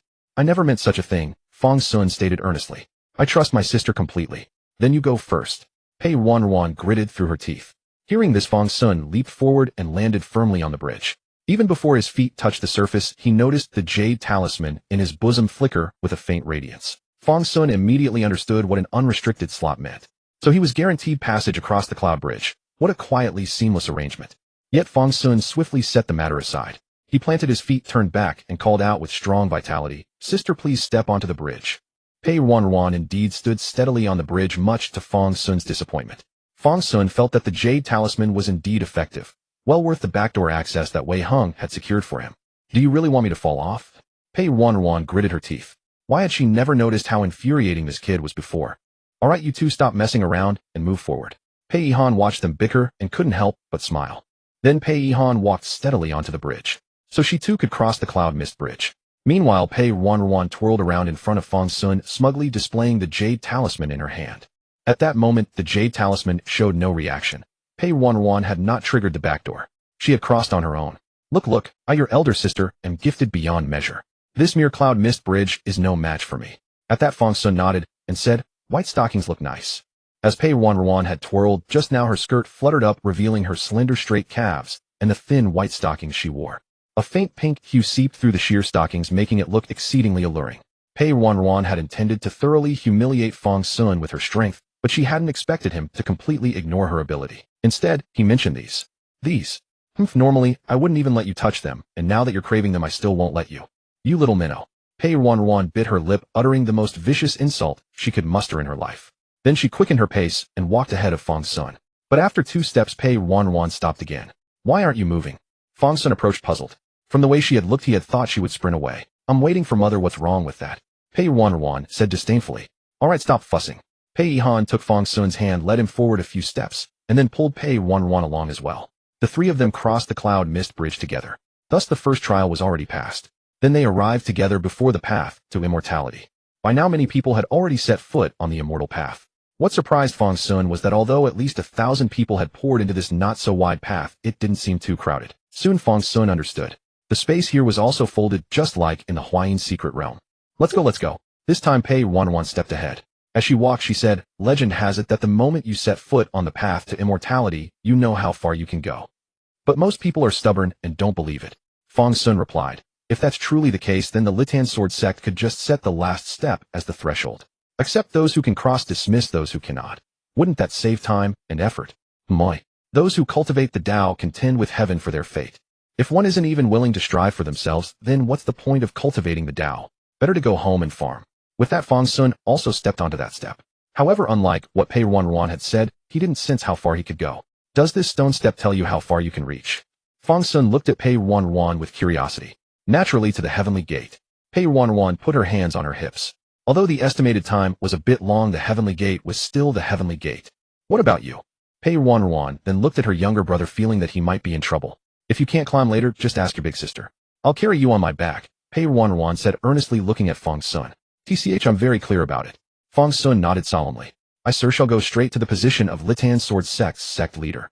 Pei Ruanruan. Pei Yihan. Now within the Dantian sword sect there were quite a few disciples who had the leisure to pay attention to this ascension assembly. After all, compared to usual, the number of people attending this ascension assembly was truly enormous.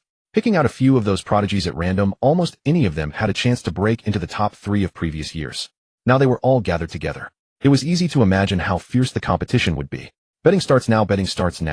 9th princess first place, odds 1-3 top, 3 odds 1 top, 10 odds 2-1. Hey, the 9th princess is said to be coming, but you haven't even seen her yet, and you're already betting. Do you know where the 9th princess is? Oh, who cares? She's the 9th princess. The emperor will surely give her some treasures to get her up here. What about the young master of the Zhou family? I'll bet on top 5. Still gambling. Last time you almost got wiped out by Senior Sister Gu's supporters. But Senior Sister Gu is 1 in 1,000 years. Even our founding patriarch might not have walked that fast. No fear, let's gamble. Then I'll bet on Fang Xun. How much? 100 spirit stones. Bet on him for first place. As soon as those words were spoken, the lively atmosphere instantly fell silent. Wei, senior brother. You're also here to watch this. Greetings, senior brother Wei. And, what's the matter? Can I bet? Wei Hung waved his hand at the crowd, then glanced at the disciple running the betting pool. He recognized this disciple, a steward from the sect's wealth hall. Setting up this betting pool was almost certainly Uncle Qian of the wealth hall, trying to make a profit. Or rather, every time there was an event, Uncle Qian would find a way to profit. This disciple was just acting on his behalf. Can you? The betting disciple swallowed, nervously, instinctively reaching for the communication jade token at his waist. Senior brother Wei placing a bet was a big deal. He had to report to his master. But unfortunately Wei Hung didn't give him that chance. Fang Xun, what are the odds? This. Pressed by Wei Hung, he could only flip through his own book of records. This book of records was secretly connected to a branch of the path to immortality's grand formation, allowing real-time monitoring of every person's data on the path. Then based on the data, it calculated the probability of each person crossing the path to immortality. Generally, this book of records never made mistakes. Fang Xun. Found him. The betting disciple looked at the data in the book. Fang Xun's odds for winning first place are 11000. No 1100, it's 1100. The betting disciple being cautious with the data directly rounded off as 0. The book was the book, but people were people. He had also heard that Fang Xun had been on the mountain these past few days, off and coming, and going with Gu Hao and Wei Hung, clearly someone with backing. Although he didn't think the book would be wrong, it was better to be careful. Only 100. Wei Hung frowned slightly. He had expected the odds to be higher. At that moment, Gu Hao somehow followed. Senior brother, you're actually gambling. Gu Hao had seen Wei Hung walking this way, and thought there was something interesting, but it was just a betting pool. Senior Sister Gu, you're here too. Greetings, Senior Sister Gu. And well, now the 2 highest status disciples in the sect were both here. The betting disciple looked at Gu Hao, then at Wei Hung, and swallowed. A little gambling is good for the soul. Senior brother Wei only bet 100 spirit stones. For Wei Hung, 100 spirit stones was indeed just a small wager. Senior brother, you really bet? Gu Hao couldn't believe it. Who did you bet on? Wei Hung twitched the corner of his mouth, unwilling to speak. Then the betting disciple said, Senior brother Wei bet on Fang Xun. 100 spirit stones. Off. Gu Hao blinked. It seemed senior brother really trusted Fang Xun. Wei Hung finally nodded helplessly. He did in fact somewhat believe that Fang Xun would create a miracle. Then I'll bet 10,000. Gu Hao nodded and tossed a Qiankuan pouch, landing it on top of Wei Hang's 100 spirit stones. Wei Hung, betting disciple. All disciples. Gu Hao, oh, what are the odds? In the wealth source pavilion of the Lithian sword sect, Elder Qian Fang was drinking tea with other elders of the pavilion. Elder Qian, last time you lost a huge sum on Gu Hao, losing hundreds of thousands of spirit stones. Are you really going to gamble on the ascension path again this time? Across from Elder Qian sat a voluptuous woman, also an elder of the wealth source pavilion, though her position was slightly lower than his. Junior sister Xiao, rest assured. Who is Gu Hao? Since the founding of our sect, there has only been one with such a heavenly spiritual aptitude and divine sculpted body. The sect master even passed down the MOU to him. It's only been 8 years. If another gifted prodigy like Gu Hao were to appear, and someone had the insight to bet on them, I'd say they have the eye of heaven. Even if I lose a bit, so be it. Speaking of which, Junior Sister Xiao, after this assembly ends, how about I take you to the Heavenly Garment Workshop to pick out some new garments? Though he spoke of losing, Elder Qian's ruddy complexion showed no sign of worry. He had spent a fortune to invite Elder One from the 7th Peak to refine the betting algorithm. The 7th Peak was renowned for formations and divination, money well spent. With this optimized odds algorithm, Elder Qian felt it would be difficult to lose. This time I'm bound to make a fortune. Brother, the garments are too expensive. I'll save up on my own. Elder Xiao declined with a gentle smile. Just as Elder Qian was about to speak again, the communication jade at his waist flickered. Xiao, wait a moment. My little disciple is looking for me. Elder Qian brushed his hand over the jade, and a light screen appeared before him. On the screen was the disciple managing the betting pool, though his expression was far from favorable. Master, there's something I need to tell you. Spit it out, don't let your senior Uncle Xiao laugh at me. Elder Xiao rolled her eyes at him, as if he were accusing her of being some villain. Well, someone placed a bet on Fang Xun. So what? Who is Fang Xun? Though news of Fang Xun's closeness with Wei Hung and Gu Hao had spread among the disciples, it hadn't reached the elders yet. Except for the Lithian sect master. Fang Xun is also one of those on the ascension path this time. Senior Sister Gu directly bet 10,000 spirit stones on Fang Xun from the start. A person Gu Hao favors. 10,000 is a considerable sum. Elder Qian nodded unperturbed. By the way, what are his odds? 11000. What? No, wait. The official record says 11000, but I announced 1100. Such high odds. And Gu Hao still dared to bet. They seem to know each other. She's been seen with him on the mountain a few times, the disciple added. Then maybe she's just supporting a friend. Elder Qian frowned. Even for a friend, throwing money away like that was strange. Could there be something behind this? He asked, anyone else following the trend? How much? Yes. Who? Senior Brother Wei. Wei Hung. Qian Fang's heart jolted with unease. Yes. The disciple carefully chose his words. Senior Brother Wei came first and bet 100 spirit stones. Bet on what? That Fang Xun would be the top of this assembly. Damn. Elder Qian couldn't help cursing. No wonder the odds were so high. The beautiful woman rolled her eyes again. Brother, where's your composure? All right, you may leave. I understand. Qian Fang's mind churned with unease. Gu Hao was simple-minded. Spending a fortune on a new acquaintance wasn't too unusual. But Wei Hung was different. He held a higher position and had to be far more careful. A misstep would stain his reputation. Master, there's more. The disciple hesitated. Senior Sister Gu thought Senior Brother Wei was too stingy with only 100, so she made him add another 10,000. Another 10,000. That makes the total bet 201,000. Elder Qian's voice rose 3 pitches. If Fang Xun truly won, that would be a payout of 201,000 spirit stones. How much would he even earn from this event? If he lost, he'd have to cover the deficit himself. He could use the pavilion's spirit stones to invest, but if he lost, he'd have to repay every single one. 1,000,000 spirit stones. It would be like tearing a chunk of flesh from his body. It's 578,360. The disciple clarified. Seeing Senior Sister Gu and Senior Brother Wei bet, many disciples prepared to follow suit. I sensed something wrong and immediately closed Fang Xun's betting pool. But by the time I closed it, the pool had been open for a while, and the total wager had reached 57,836 spirit stones. Elder Qian was speechless. Oh my, Elder Xiao laughed. Brother, if you lose this time, you'll lose half your fortune. I'm not that poor yet. Qian Fang took a deep breath. Besides, Fang Xun is a nobody. Sometimes people just scare themselves. With that, he waved his hand to dismiss the light screen, not wanting to hear any more news. He had heard enough. Then he sent another message. Bring me all information on Fang Xun within half an instant sticks time. Fast. After that, he narrowed his eyes thoughtfully. He was merely a disciple who had just entered the mountain, not even formally initiated. If there was any trick, he could stamp it out. 5 million spirit stones. That was 5 million. Elder Xiao remarked, Brother, don't let your clever scheme backfire on you. Before ascending to the position of sect master, Fang Xun still had a long road ahead of him.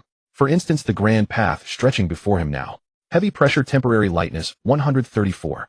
Limited spirit temporary spiritual energy circulation, speed, 111. Body obstruction temporary speed, 121. After Fang Xun stepped onto these stairs, all three buffs directly hung on his person. At this moment, Pei Ruanruan's voice came through with a touch of gentleness.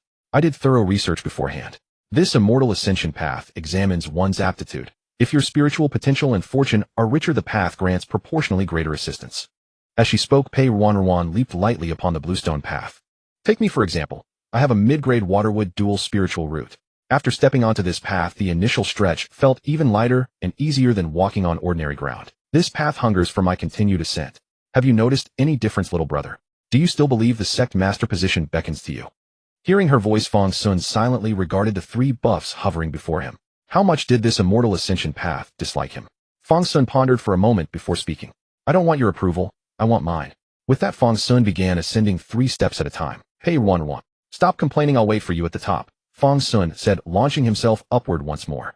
Each step upward brought a fresh system notification to his ears. Temporary lightness 6, temporary speed 14, temporary spirit gathering 11, temporary mental 9. The continuous stream of messages never ceased.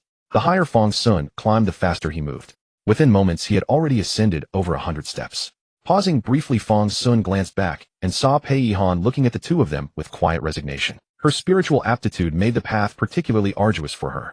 So Fang Xun dashed back down, pulled Pei Yihan up, and dashed upward once more. When Fang Xun lifted Pei Yihan, he discovered his pace actually quickened. This time he climbed even faster. In the blink of an eye, he had already flashed past Pei Ruanruan. Behind him, Pei Ruanruan watched with irritation. Pei Ruanruan, was this kid's natural talent actually this remarkable? Then why hadn't it manifested over the past decade or so? But Pei Ruanruan was no pushover. She quickened her steps, her skirt billowing as she sprinted across the bluestone staircase. Watching her bounce along, Fang Xun found himself surprisingly pleased by the sight. Running this fast from the start, aren't you worried about exhausting yourself? Swift movement fatigue -8, stamina 5. Fang Xun glanced at the system message and replied, not at all. I'm carrying mother and still outpacing you. Disappointed yet? Little fish. Pei Ruanruan. At that moment, above the heavenly gate, beyond the gate lay a modest plaza.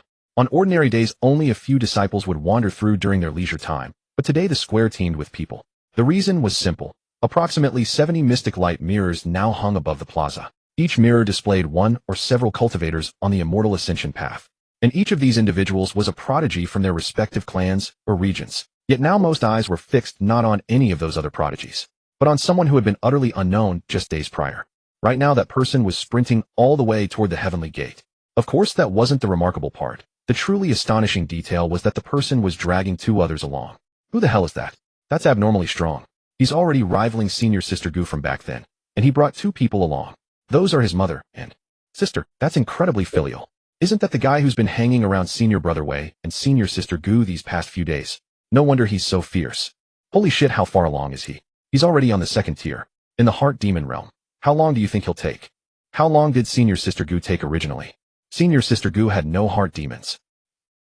Just as those disciples had said, Fang Xun was now racing toward the heavenly gate at extraordinary speed. At this moment, beyond the ascending bluestone steps stretching ahead, there was no one in front of Fang Xun. Behind him, there was no one either. Only his mother and Pei Ruanruan, whose composure had completely cracked.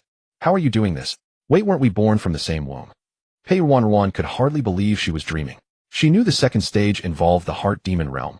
Could she already be trapped inside it? But that didn't make sense. The Heart Demon realm belonged to the 2nd stage. Who the hell could force their way to the 2nd stage in less than 2 incense sticks of time? We weren't born from the same womb to begin with. Fang Xun glanced curiously at Pei Ruanruan. Did this girl actually run off? Pei Ruanruan. As he led the 2 of them up another step, the mountain path constructed of bluestone stairs vanished from view, replaced by a platform emerging before him. Why did you stop? Has little fish brother finally grown tired? To her own surprise, Pei Ruanruan found herself somewhat delighted.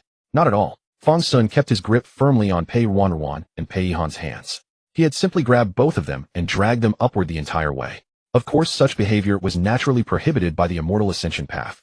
The path would impose greater pressure on anyone violating its rules. Therefore, Fang Xun ran even faster. Without the extra weight of his mother and Pei Ruanruan, he couldn't have maintained such speed. Look, where are we? Fang Xun pointed to the platform ahead. Since Pei Ruanruan seemed somewhat familiar with the immortal ascension path, he asked her. I don't know. Pei Ruanruan examined the platform, but couldn't discern anything meaningful. Suddenly, Fang Xun noticed something icy cold landing on his face. Before he could even touch his cheek, torrential rain poured down. Crack! A thunderclap erupted mere feet from Fang Xun's shoes. Fang Xun instinctively flinched, startled mental 7. At that same moment Fang Xun felt his arm gripped tightly by a pair of soft small hands. Be our brother. What? What is that? Following Pei Ruanruan's voice, Fang Xun glanced to the side. There a dark silhouette was slowly approaching them. At the same time that figure emitted a string of strange mutterings. Shouldn't have. Shouldn't have. Shouldn't have. Accompanying those words, a withered arm stretched toward them. From a distance of approximately 3 zhang, the withered arm somehow extended right before Fang Xun's eyes. Startled sanity 8. Immediately a piercing screech erupted beside Fang Xun's ear. Halt! Pei Ruanruan threw her arms around Fang Xun, pressing her face firmly against his back. Pei Yihan reached out and pulled both children into her embrace. What are you doing? What are you doing? Let go first, I can't move. Fang Xun said, struggling to free his arm from Pei Ruanruan's grasp. Then he reached out and seized the withered arm directly. However, drenched by the rain, the arm felt rather slick. Fang Xun's grip reminded him of grasping an octopus tentacle complete with suction cups. You just grabbed it like that. Pei Ruanruan was utterly astonished. What? The rain was too heavy for Fang Xun to make out Pei Ruanruan's words clearly. He then called out loudly, Mother, take Ruanruan and step back. I can handle this. Upon hearing this, Pei Yihan pulled her daughter close to protect her, though her worry for Fang Xun remained evident. Through this entire journey, Pei Yihan had come to realize her son truly was a genius. Once freed from his constraints, Fang Xun comfortably stretched his arm and grasped the hand with both of his. Then, breaking the fingers one by one, he yanked the shadowy figure directly before him. The shadow figure. Smack! Fang Xun delivered a massive slap across its face. Still unconvinced. Are you? Elder Qian from the Wealth Treasury Pavilion. What brings you here? Beneath the path of ascending to immortality, within the central formation that controlled it all, the vast dantian road certainly did not operate on its own, otherwise even the slightest error would lead to unimaginable consequences.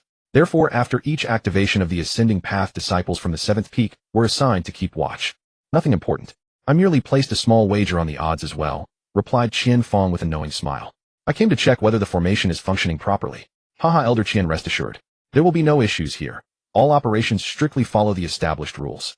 The guarding disciple immediately responded. Elder Qian had come in person because he could no longer contain himself. Frankly, if anyone were in his position, they would find it equally difficult to remain composed. Since learning that he might face a staggering debt of 5 million spirit stones, Qian Fang had set his sights on Fang Xun. And then he watched as Fang Xun surged forward with unstoppable momentum. In less than 2 incense sticks time, he had already reached the 2nd stage, the Heart Demon Illusion Realm. The last time such a phenomenon occurred was when Gu Hao, that young lady, first ascended the mountain. This was all but a sure omen that his 5 million debt would soon be finalized. 5 million spirit stones. Perhaps a mere trifle to the Wealth Treasury Pavilion, but certainly not a small sum to him. In the pavilion, he was only a minor elder with some small authority. No matter what, you must not be the first one. Qian Fang took a deep breath to steady himself and walked toward the formation node responsible for the Heart Demon Illusion Realm, acting nonchalantly. A few breaths later, he arrived at his destination. Feigning concern, he asked, Is there anything abnormal here? The guarding disciple promptly replied, Elder Qian, fear not. Absolutely nothing unusual. We disciples have been stationed here for a month. The compensation was generous, but we are strictly forbidden from participating in any of those matters. Qian Fang nodded and continued. It seems 2 people have already entered the Heart Demon Illusion Realm. How is it going now? In response to the elder, 2 have entered the Heart Demon Illusion Realm. However, only one of them has triggered their inner demon. The other appears much like senior sister Gu of old to be devoid of a heart demon. The guardian answered honestly. No heart demon. Qian Fang had originally intended to tamper with the formation secretly, but now he seemed to have grasped something. Ahem. After a moment of consideration, he said, Can there truly be 2 individuals with heavenly spiritual aptitude and divine form body at the same time in this world? What? The guarding disciple's mind began to churn. Could it be that the formation under his watch had indeed developed some problem? Which formation circuit is responsible for those 2? Qian Fang inquired. Right here, the disciple pointed casually, yet his expression betrayed an anomaly. What is it? Seeing the disciple's slightly altered demeanor, Qian Fang feigned curiosity. Nothing, absolutely nothing. No incidents have occurred. Oh, it is good that nothing has happened. If any issues arise, the consequences would be unbearable, Elder Qian remarked, then turned and walked away with his hands clasped behind his back. After Elder Qian departed, the disciple gazed at that formation circuit, his brows deeply furrowed. This is strange. Why are the formation fluctuations triggered by those 2 so weak? Was it always like this just now? Recalling this, the disciple remembered Elder Qian's words, Can there truly be 2 with heavenly spiritual aptitude and divine form body simultaneously? Perhaps I missed something earlier. It is still not too late to make amends now. Thinking thus, the disciple crushed several spirit stones and channeled spiritual energy into the formation circuit. Meanwhile, outside the formation hub, Fang gently rubbed his fingers, dissipating a wisp of shallow spiritual energy into nothingness. His tampering done by a nascent soul cultivator would naturally go undetected by disciples whose highest attainment barely reached the golden core realm. Once the formation is replenished, the heart demon illusion realm will be strengthened by at least fourfold. No matter how gifted you are, you shall remain trapped inside for 3 days. Meanwhile, within the heart demon illusion realm, Fang Xun was fiercely slapping the dark silhouette. Slap, slap, slap, tell me, tell me, tell me. The dark silhouette struggled repeatedly, but failed to break free from Fang Xun's suppression. Its limbs were callously broken. Now all it could do was whimper, disoriented and helpless. Brother, what do you want him to say? Pei Ruanruan, initially terrified, began to feel a touch of pity for the ghostly entity. Who could endure such brutal slaps? For some reason, she felt as though the ghost had been staring at her all along, and those reaching hands were aimed directly at her. I haven't asked. Fang Xun blinked. You haven't, Pei Ruanruan affirmed. Ask what? I don't know. Slap, slap, slap, tell me, tell me, tell me. Fang Xun decided it was better to strike first and talk later. If the ghost had anything to say, it would eventually speak. Unfortunately, the ghost proved remarkably stubborn. Even when beaten into a dispersing mist, it remained silent. Stage cleared. Fang Xun glanced around. Clearly he had not yet returned to the bluestone steps. But gradually the surroundings underwent subtle changes. Just as Fang Xun turned to observe, everything shifted instantly. A small village materialized before his eyes. The village was neither large nor small. Travelers on the paths were few yet present. Fang Xun frowned, studying the village. At first he suspected this might be his own heart demon manifestation, perhaps his childhood home. However, no matter how he searched through memories from both lifetimes, he could find not even a faint trace of familiarity. This was undoubtedly not his personal heart demon illusion. As Fang Xun carefully examined the scene, he failed to notice that beside him Pei Ruanruan and Pei Yihan stood frozen. Pei Ruanruan looked at the village, though a vague impression stirred within her. It felt as though she had once lived here long ago. Pei Yihan, meanwhile, clenched her fists tightly, her eyes overflowing with incomprehensible complexity. As for Fang Xun, after circling the area once more and confirming that he did not recognize any of the people, he finally turned back to Pei Ruanruan and Pei Yihan. If he had no recollection, then this illusion must have been triggered by his sister and mother. The moment Fang Xun turned his head, he heard a child's voice trembling with tears. Father! Father! Wait, who are you? Fang Xun turned his head only to find that before him was not the full-grown Pei Ruanruan, but a little girl of about 3 or 4 years old. The little girl wore a patched garment still riddled with holes, and her face was smudged with grime. Yet in the child's delicate features one could still glimpse traces of Pei Ruanruan's appearance. This was the infant Pei Ruanruan. Upon hearing this, Pei Ruanruan did not respond, her gaze remaining fixed upon the sturdy peasant man before her. Papa, she called out through choked sobs. Why is my girl crying? Papa is right here. As he spoke, the man lifted Pei Ruanruan into his arms. No more tears, little one. Let's go home. Fly, my girl. With that, he raised Pei Ruanruan high above his head. And indeed, Pei Ruanruan seemed to take flight, suspended in the air upon the man's outstretched hands. Fang Xun murmured involuntarily. Something was amiss here. Had Pei Ruanruan fallen under some spell? And yet it did not seem so. Moreover, Fang Xun sensed that the man before them was no enemy, so he made no move to attack. Who are you? Lady, do you know him? The man asked, a hint of paternal defensiveness flashing in his eyes. Observing that look, Fang Xun grew even more certain. This was an ally. But he had referred to Fang Xun as sister. Turning his head, Fang Xun took in Pei Yihan. Just moments ago he had failed to notice, but her clothes had also changed to coarse hemp garments, and her countenance had grown youthful once more. At this moment Pei Yihan appeared as a lively young maiden. Yet she remained utterly still, gazing fixedly at the burly farmer. Such transformations filled Fang Xun with unease. He was uncertain whether the Pei Yihan and Pei Ruanruan he saw were mere illusions conjured by this dreamscape. Fang Xun hesitated. He truly found it difficult to reveal his identity. Before this father's eyes, he risked being taken for a child trafficker. Papa! Papa! Just then Pei Ruanruan's sobs intensified once more. Witnessing this, Fang Xun finally snapped to attention. Could this be a scene from 10 years ago, before he himself had been born? Judging from Pei Ruanruan's current appearance, this must have been one of her most vivid childhood memories. At this time had the uncle not yet perished. Yet neither Pei Yihan nor Pei Ruanruan had ever recounted this episode to him, leaving Fang Xun unable to confirm its authenticity. So this man was mother's husband. No, he addressed mother as little sister, while elder sister called him Papa. What a tangled web. What was truly happening? Was elder sister not mother's own child? But how could that be? With this thought, Fang Xun's brows furrowed deeply. How then had the uncle met his end? Succumbed to illness? Or murdered? Considering the man's dark muscular physique, the possibility of death from sickness was instantly dismissed. Then it must have been murder. But by whom? The fact that this became Pei Ruanruan's inner demon suggested a story far more intricate than it appeared. As Fang Xun pondered these matters, Pei Yihan gently placed her hand upon his shoulder. Pei Yihan spoke, "Brother-in-law, she is Ruanruan's close friend, not a stranger." Hearing these words, Fang Xun finally reached certainty. Elder sister was indeed not mother's child. Oh. Upon hearing this, the farmer's face immediately broke into a broad smile. He chuckled affably. "So you are a friend of Ruanruan, hey?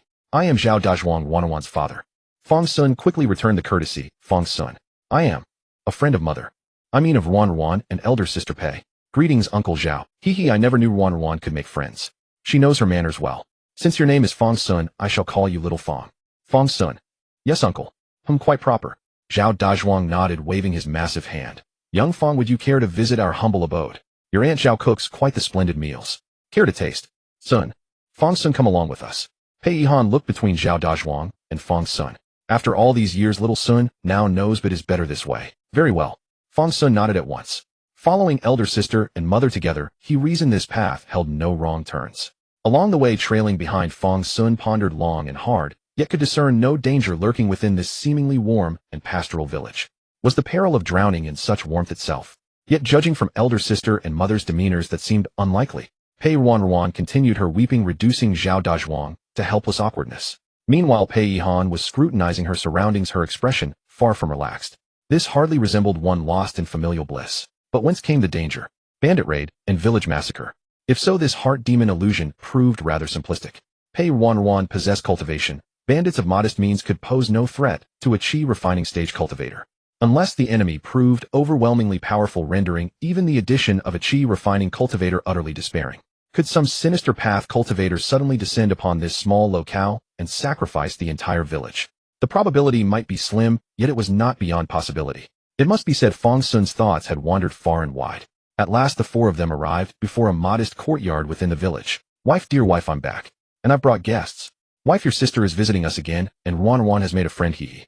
Zhao Dazhuang spoke as he pushed open their door. At that moment, a woman wielding a broom emerged from the inner chamber. She appeared just to have been tidying the rooms. Fang Xun cast a careful glance. The woman seemed no older than 20, a common sight in an era when marriage typically occurred at 15 or 16. Yet Fang Xun noted her refined skin and delicate features. Her every gesture and movement carried the grace of a well-bred young lady from a distinguished family. Fang Xun then turned his gaze back to the burly man beside him. Indeed, quite rustic. Compared to elder sister Pei, they certainly belonged to different social strata. Zhao Peisher pays respects to the young master. The woman offered a graceful bow. "A wife." Upon seeing his lady's formal manner, Zhao Dazhuang, still cradling Pei Ruanruan, hurried forward. Setting Pei Ruanruan down, he took the woman's hand, saying, "What nonsense is this, Zhao Peisher? Don't you go by Pei Yuan?" "Alas, that character Yuan. I cannot write it myself, but you understand what I mean. There, now see what comes of not studying." Pei Yuan affectionately tapped Zhao Dazhuang's chest, then took her broom and traced the character Yuan upon the ground. "Written thus. You cannot even write your own wife's name. What a spectacle." "Humph," Zhao Dazhuang boasted smugly, "but now I can write my own name. Far better than most of them." Upon hearing this, Pei Yuan rolled her eyes in fond exasperation, a glare overflowing with affection. The couple's tender exchange was so engrossing that Pei Ruanruan and Pei Yihan alike had been forgotten. Only after some time did they recall the presence of Fang Xun and the others. "Oh, young Fang, come quickly. Our Ruanruan has never before brought visitors to play." Zhao Dazhuang regarded Fang Xun with evident delight. Yet Fang Xun detected an unspoken undertone beneath his words. Pei Ruanruan never had friends before. Huh. The question caught Zhao Dazhuang off guard. He hesitated for a moment before replying. Due to certain circumstances, Ruanruan had few friends. As he spoke, Zhao Dazhuang drew Pei Ruanruan closer, settling her before him. "Little one, keep young Fang company for a while.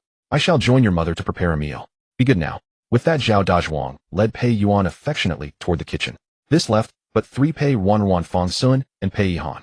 Fang Xun looked from his elder sister to his mother. After a moment's deliberation, he finally asked, "Mother, was elder sister once your own sister's child?" "Yes." Pei Yihan nodded, offering no further explanation. Then Fang Xun inquired again, "Since elder sister bears her mother's surname, she is therefore not the child of Zhao Dazhuang, either, correct?" "Indeed." Pei Yihan nodded once more. "Then who was elder sister's biological father?" Fang Xun finally ventured the question. To this, Pei Yihan shook her head. "Sun'er, do not ask such things, pray." Fang Xun fell silent for a moment before speaking. "Mother, you must know what awaits us within this illusion. Tell me, please. When the battle comes, such foreknowledge shall grant us the advantage. It is of no use. since we are within this realm. Pei Yihan bowed her head. Sooner we may not emerge from this alive. Suddenly Pei Yihan felt a hand reach out toward hers. That hand drew hers upward, then gently clasped Pei Ruanruan's tiny fingers. Pei Yihan raised her gaze and beheld Fang Xun's radiant, confident smile. Mother, I am here with you. Your son is a genius. It felt like the calm before a storm. Fang Xun actually stayed obediently at Zhao Dazhuang's house. Fortunately, there was a spare room in the farmyard. Fang Xun made a nest in the woodshed. At first Zhao Dazhuang felt a bit embarrassed, but Fang Xun found the experience quite novel. However, this only applied within the inner demon illusion. There were no insects and the firewood was dry. After a few days, Fang Xun even joined Zhao Dazhuang in farm work. Occasionally, he would study dishes with his mother and Pei Yuan, such as the 12 ways to cook wild vegetables. For a time, the atmosphere was harmonious, and even Pei Yihan's face showed a delighted smile. After several days of interaction, Zhao Dazhuang was full of praise for the young man who plowed harder than an ox. The physique nurtured by the entire Huayin secret realm was truly formidable. However, there was a small issue. These days were joyful, but time kept flowing. Although the time flow rate within the illusion compared to the outside world was unknown, it had already been a long while. But Fang Xun knew this was the calm before the storm. Still, he could see that his sister and mother were truly enjoying the present. They were silent and secretive about the dangers ahead, as if they didn't exist. Only at night would Pei Yihan quietly come to Fang Xun's dwelling to tuck him in. Sooner, I'm sorry. I'm a burden to you. Pei Yihan thought she was being quiet enough not to wake Fang Xun, but he heard her. This inner demon illusion truly struck the softest spots of his sister and mother. They really wanted to hold on to this moment of peace, even if it was false. Fang Xun didn't mind. If his sister and mother liked it, that was enough. He had no clue anyway. He couldn't just slaughter the entire village, could he? Meanwhile, outside, the crowd watching the mystic mirror was idly chattering. Hey, this Fang Xun is indeed not a second Guhao. He's been standing on the second stage with his two fairies for a whole day. It seems the three of them share the same inner demon illusion. Traveling together on the ascension path increases the difficulty. Hey, that kid is lucky. Both are beauties, right? That's his sister and his mother. What? Never mind, don't study them. Look, someone's catching up from behind. It's that young Master Zhou. He looks confident about the inner demon illusion. Indeed. Besides the idle Lidi disciples, Qian Fang naturally kept a close eye on Fang Xun. He had 5 million spirit stones riding on Fang Xun. How could he not care? Qian Fang was already humming a tune. An inner demon illusion strengthened this much. Take your time and enjoy it. Elder Qian's stable. On the other side, Gu Hao sat on a branch of an ancient giant tree, her bare feet swinging playfully. But when she saw Pei Ruanruan gripping Fang Xun's arm, she frowned slightly. She felt there was something off about this elder sister. Beside Gu Hao stood Wei Heng. Wei Heng was also somewhat surprised. The barriers of the Huayin illusion were nothing to Fang Xun, so this inner demon illusion, a mere entry test, couldn't be stronger than the Ghost King's secret realm at the Golden Core level. Could it be because of the Pei mother and daughter's powerful inner demons? Wei Heng found it strange their backgrounds were clean. What inner demons could they have? In fact, Wei Heng was also puzzled about something else. His master had agreed to readily granting the Jade Talisman and opening the Ascension Path without hesitation. He felt there was something behind it, he didn't know. While everyone was lost in their thoughts, something changed in the inner demon illusion of Fang Xun and the others. Xiao Fang, let's head back now. Looks like it's going to rain again. Fang Xun was gathering firewood with Zhao Dazhuang in the nearby woods. But the sky had darkened again. The weather had been capricious lately. Wind, rain, as if a storm was brewing. Fang Xun thought to himself the change was coming. He just didn't know what that change would be. Carrying the small bundle of firewood, Fang Xun and Zhao Dazhuang hurried home. As they opened the door, Pei Yuan and Pei Yihan were waiting for them. "Ah, wife. Don't tire yourself out. Go to the room, rest quickly." Zhao Dazhuang dropped the firewood and went to support his wife. Fang Xun wasn't surprised. He had learned over these days that Qi Yuan was pregnant. The big fool Zhao Dazhuang, when his wife vomited after meals, at first thought she was seriously ill and rushed her to the town's clinic. When he came back, he was overjoyed. These days he worked with extra vigor and chatted endlessly with Fang Xun in the fields. He, just foolish laughter. Seeing him so happy, Fang Xun's mood also lifted. Happiness was indeed contagious. But Fang Xun looked at the clouds. The overcast sky had thickened again. "Hey wife, where's the girl? Gone out to play again?" "Oh, it's about to rain, I'll go find her." Just as he helped Qi Yuan into the house, Zhao Dazhuang noticed his daughter was missing. Worried about the rain, he grew anxious. Zhao Dazhuang rushed out of the house and called to Fang Xun, "Xiao Fang, come with me, help me find her. It's almost raining and our girl is gone." "Hey little sister, you're a grown woman, don't go out in the rain. Xiao Fang and I will go." "Okay, uncle." Fang Xun replied and went out with Zhao Dazhuang, but they headed in different directions. Listening to Zhao Dazhuang's calls, Fang Xun sensed his sister's aura and walked slowly toward her. He felt that the gloomy rain was related to his sister. She had her own little secrets now. By the time Fang Xun reached Pei Ruanruan's location, the rain had started to fall. The drizzling rain soaked Fang Xun's clothes and erased some traces. He walked to a dense forest outside the village and found Pei Ruanruan there. Pei Ruanruan was holding a sword taller than herself, digging a hole with effort. Beside the hole lay a corpse. Need help? Fang Xun asked. Hearing his voice, Pei Ruanruan was startled for a moment, then slowly nodded. Okay. With her agreement, Fang Xun quickly rolled up his sleeves and helped dig the soil. Soon the hole was deep and wide, and he kicked the corpse into it. After kicking it in, Fang Xun covered the soil and carefully leveled the ground. In the vicinity, the turned earth was almost continuous. Come on, uncle is calling us. Hearing the distant shouts, Fang Xun took Pei Ruanruan's hand and walked back toward the spring village. Aren't you going to ask me? Pei Ruanruan whispered. This was one of the rare times she wasn't tough with Fang Xun. Just a dead person, what's there to ask? Besides, I trust my sister. Fang Xun said nonchalantly. Even if he was wearing the official robes of the Great Xia. Fang Xun recognized the style of the Great Xia official robes.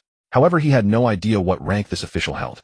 Fang Xun pondered, thinking of the fresh earth mounds that seemed to stretch on endlessly. Officials like these Pei Ruanruan must have killed quite a few in recent days, yet she never told him. She was stalling for something. This official's arrival was likely tied to Pei Ruanruan in some way. That night, as the rain drummed steadily against the darkness, Fang Xun lay lazily upon his bed of dried straw. Suddenly, the wooden door creaked open with a soft groan. After being pushed just a crack, it suddenly stopped. Are you dressed? Pei Ruanruan asked. I am, Fang Xun replied. With another prolonged creak, she pushed the door open and shuffled over to his side on her short legs. The inspector came 5 days ago, Pei Ruanruan said, curling her legs beneath her as she sat beside Fang Xun. You've killed more than 5, haven't you? Fang Xun thought of the fresh earth in the forest. He was fairly certain there were more than 5 graves. Within this illusion, the fear of killing seemed diminished somewhat. Or rather, this fabricated slaughter was perhaps easier to accept. Yes, about 8 or 9 have come.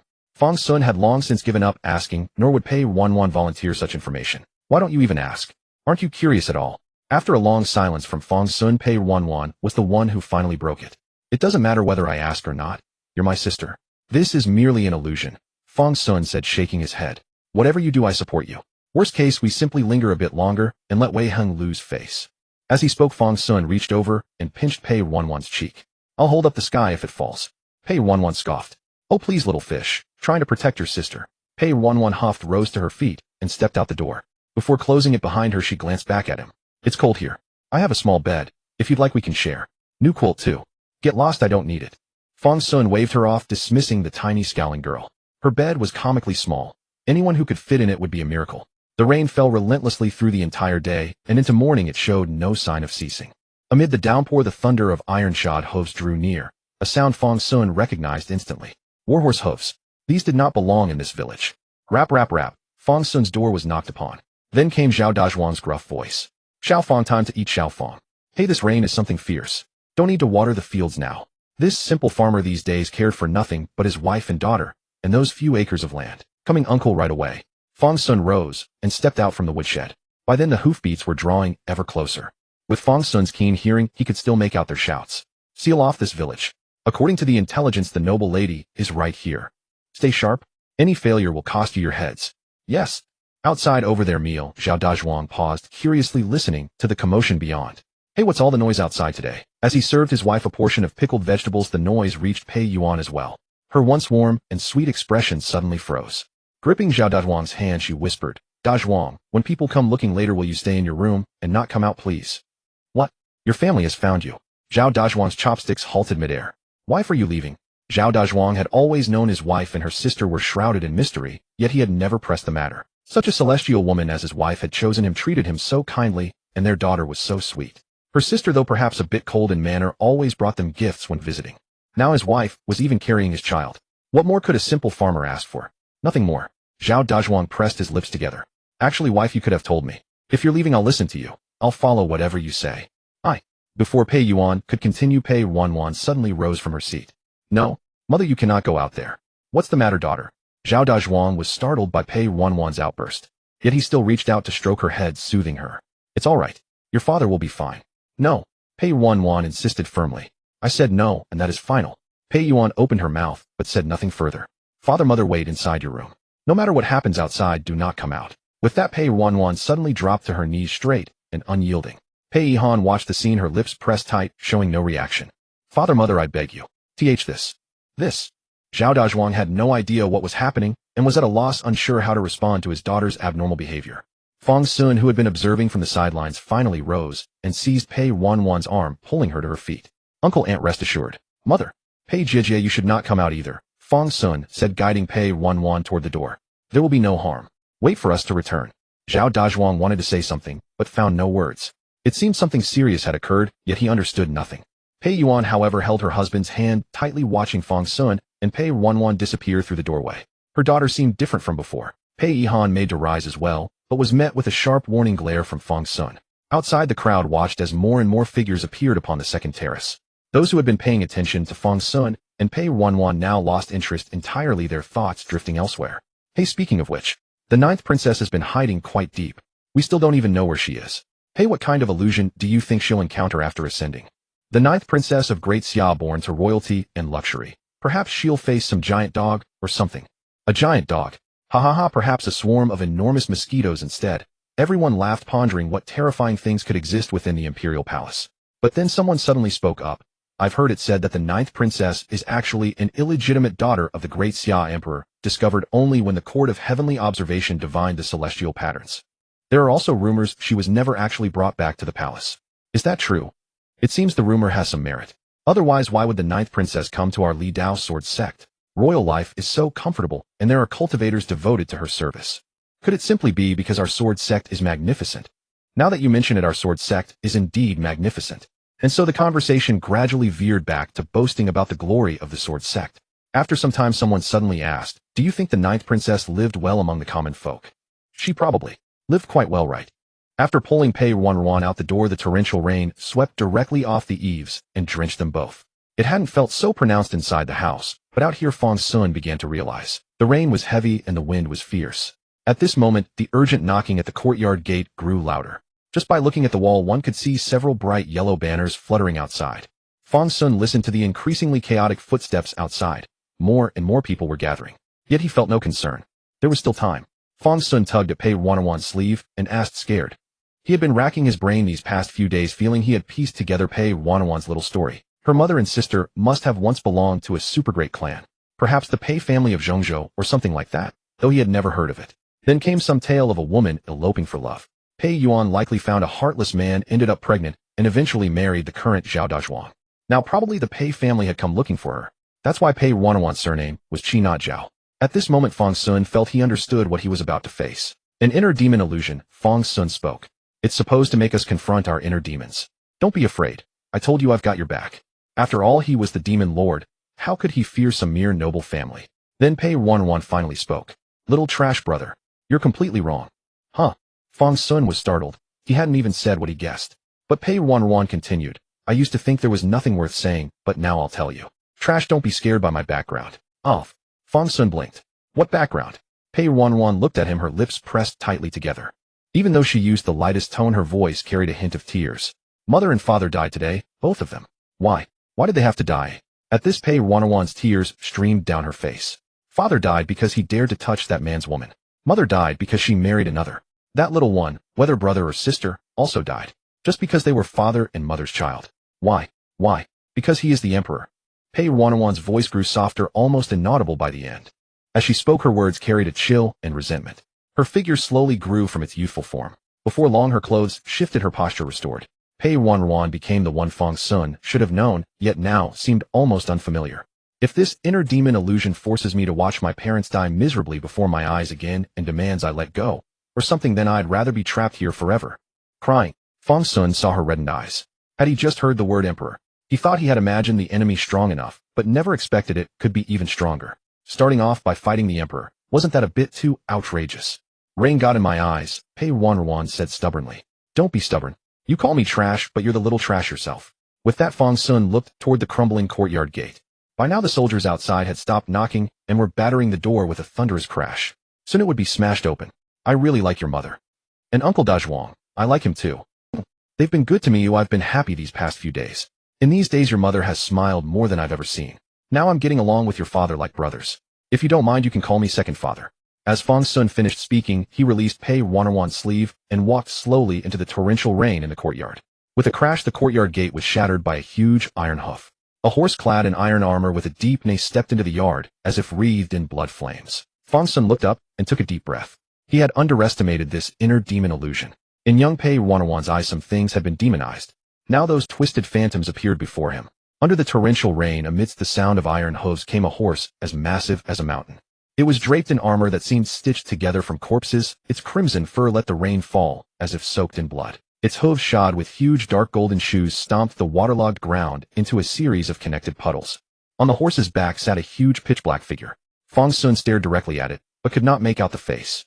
He could only see the figure clad in black heavy armor. Raindrops splashed and burst around him as if enveloped in a strange halo. In his hand, a heavy long spear was held reversed. He seemed to be looking at Fang Xun, or perhaps at nothing at all.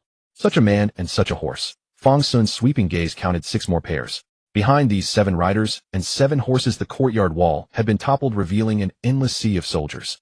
They held long spears, every one of them staring in this direction. This scene for an ordinary person would be truly terrifying. Fear suppression sanity 18 spirit 34 Fang Xun stretched out his hand and beckoned toward Pei Ruanruan. Give me a sword. Only now did Fang Xun realize he had no suitable weapon. He couldn't very well go into battle with his pipe, could he? At this moment, Pei Ruanruan was frozen, staring at the scene.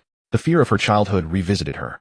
Sword, Fang Xun called again. Then Pei Ruanruan snapped out of it, summoned a sword from her storage pouch, and tossed it to Fang Xun. He caught it, and at the same time heard the leader's voice. We come by imperial decree. Do you dare defy the edict? Is that so? Fang Xun raised his sword. Feudal society, I absolutely hate it. Well, except when Chun Xiao took care of me. After his double-standard remark, he stepped forward. Come on, it's either you die or I die. Kill him. The man pointed his spear, and the soldiers charged in unison. Shouts erupted from the rain curtain. Charge. Fang Xun looked at the soldiers, then at the sword in his hand. Instead of swinging it, he took out his pipe. The tinderbox Han Xiu had given him was truly reliable. Even in the pouring rain, its flame could not be extinguished. Fang Xun took a drag, not inhaling, but blowing the smoke directly out. In an instant, countless vengeful spirits and wandering souls scattered in all directions. Fang Xun kept puffing, and the courtyard was filled with ghosts without pause. These soldiers were like demons, but they were no match for real ones. For a time, the yard was filled with eerie winds and wailing ghosts. Within the space of a cup of tea, the soldiers were either dead or fled. Only the rider on the horse watched Fang Xun's performance coldly, as if the dead had nothing to do with him. A mere parlor trick. Hand over the lady, and I'll spare your life. Spare your mother. Fang Xun raised his sword and leaped. He jumped directly in front of the leader, utterly unafraid of the raised black long spear. The next moment, the spear thrust straight into Fang Xun's chest. Humph. He let out a muffled groan. Damage received HP 334. Even Wei Hong had marveled at Fang Xun's Dao body, yet it was cut by this spear. But that was all. Fang Xun sidestepped, grabbed the spear for leverage, and brought his sword to the man's eyes. He kicked the horse's head and surged forward again. Raising his hand, he struck with the sword. The blade pierced directly into the pitch-black helmet. A clang rang out. The sword had struck metal. Fang Xun sensed trouble. He swung the sword sideways, flipping the massive black helmet off. Inside, it was completely empty. Only trails of black gas spread within the armor. The next moment, voices rang out simultaneously, and all 7 horses neighed. 7 voices exploded in Fang Xun's ears at once. You truly seek death. Under the curtain of rain, Pei Ruanruan stood motionless. Move, what are you afraid of? Don't you want to stab them? Isn't this what you've been longing for? Finally, another chance. Aren't you brave enough? Are you still hiding behind them? You're no longer that child. Pei Ruanruan trembled, as if countless voices in her mind urged her to step forward. But aside from handing Fang Xun a sword, she made no further move. Her figure gradually shrank, as if she were turning back into the form she had at the beginning of the illusion. As if she were becoming that helpless child who could do nothing but weep. Whoa, that's brutal. Fang Xun, who had been fiercely fighting, was suddenly sent flying toward her. Fang Xun, Pei Ruanruan cried out, catching him in her arms. Damage received HP 1221. Let's stop, please. We don't have to fight anymore. You're bleeding so much. Only after holding Fang Xun did Pei Ruanruan realize that his body was almost soaked through with blood. In an instant, Pei Ruanruan regretted it. Little brother, we don't have to walk this immortal path anymore. You're not a nobody. You're already amazing. Let's go. What are you thinking? Fang Xun reached out and pinched Pei Ruanruan's cheek. Go back to the house and stay with mother. I said I would take you and mother to the sword sect together. And I will. Besides, since you call me second father, I'll bear this sky for you. With that, Fang Xun stomped hard on the rain-soaked ground, splashing mud as he charged upward. Pei Ruanruan watched him rush up, get knocked back, rise again, charge again, and be sent flying again. Pei Ruanruan's hands trembled as she watched him. Was this still her good-for-nothing little brother? He used to be so easy to push around. Fang Xun's wild, defiant expression slowly seared into Pei Ruanruan's eyes. But this version of her brother. Was this the image she had always yearned for? But who called you second father? Don't get too cocky, or mother will spank you. Pei Ruanruan murmured softly. FK. Damage received HP 3332. Fang Xun was once again flung into the air by the spear, nearly disemboweled. But this time Fang Xun did not come away empty-handed. As he flew, he wrenched a pitch-black spear from the armored soldier's grasp. He tore off the arm guard along with it. Fang Xun ripped away the arm, still clutching the spear, and coughed up blood. The blood sprayed onto the spear, staining it a vivid crimson. The nearly 2 zhang long spear in his arms looked utterly incongruous. Fang Xun could barely hold it with one hand, so he cradled it. The armored soldier, robbed of his weapon, flew into a rage, a disgrace beyond measure. The warhorse neighed and reared up its massive iron hoof, descending toward Fang Xun. Once, twice, 3 times. You think only you can be tall. Fang Xun steeled himself, flung open his storage pouch, and pulled out all the resentment incense, piling it before him like a wall. He lit a spirit fire. Then, striking a pose that seemed absurd under the circumstances, he shouted Sepelian Ray. The move he had once created to amuse Pei Ruanruan. Now he used it here. His purpose to burn all the stored resentment incense. The incense ignited and a brilliant light blazed through the rainy night. But the next moment, the massive iron hoof crashed through the flames like a celestial god descending to punish an irreverent heretic. Inhale, massive evil chi intake, spiritual power, 47342, physique 903, chi c, 338, body 234, aberration, 2242. A cascade of system messages flooded before Fang Xun's eyes. Inhaling such a colossal amount of evil chi at once caused his body to mutate. The next instant, the iron hoof descended, aiming to crush his skull. Die, vermin. Is that so? With a disdainful voice, the enormous hoof could not descend another inch.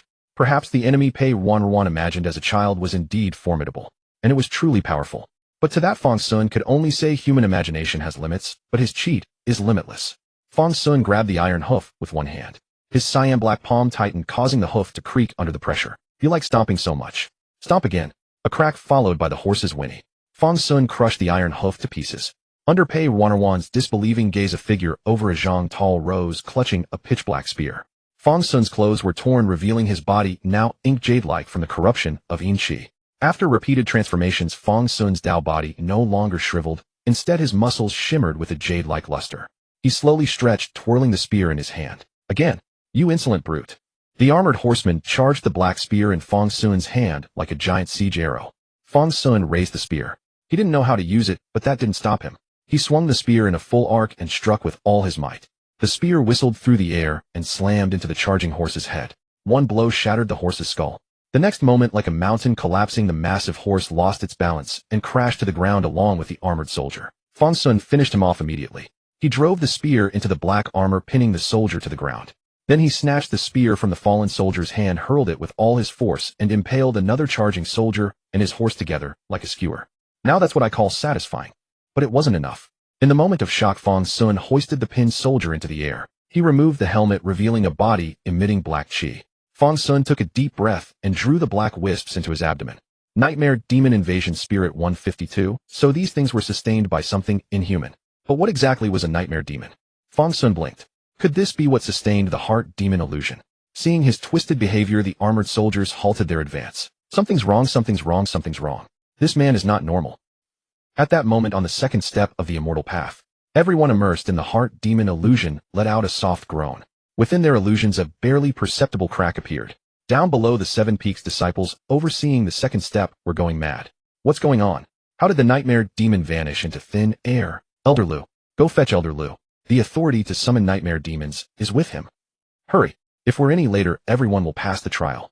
Replenish mana, replenish mana, replenish mana. What's going on? Why is this gap getting bigger? Where are the remaining nightmare demons? Throw them all in. Elder Lu's shouts echoed continuously within this small space. Hurry up. What? All thrown in. What about the spirit stones? The spirit liquid? Throw it in. Do you know how many people are watching? If this batch of people all pass, inexplicably, wouldn't it make our Tian sword sect a laughingstock in the world? There's also a great nightmare demon. Throw it in. Don't worry, I'm watching here. What waves can a mere golden core great demon stir up? Throw it in.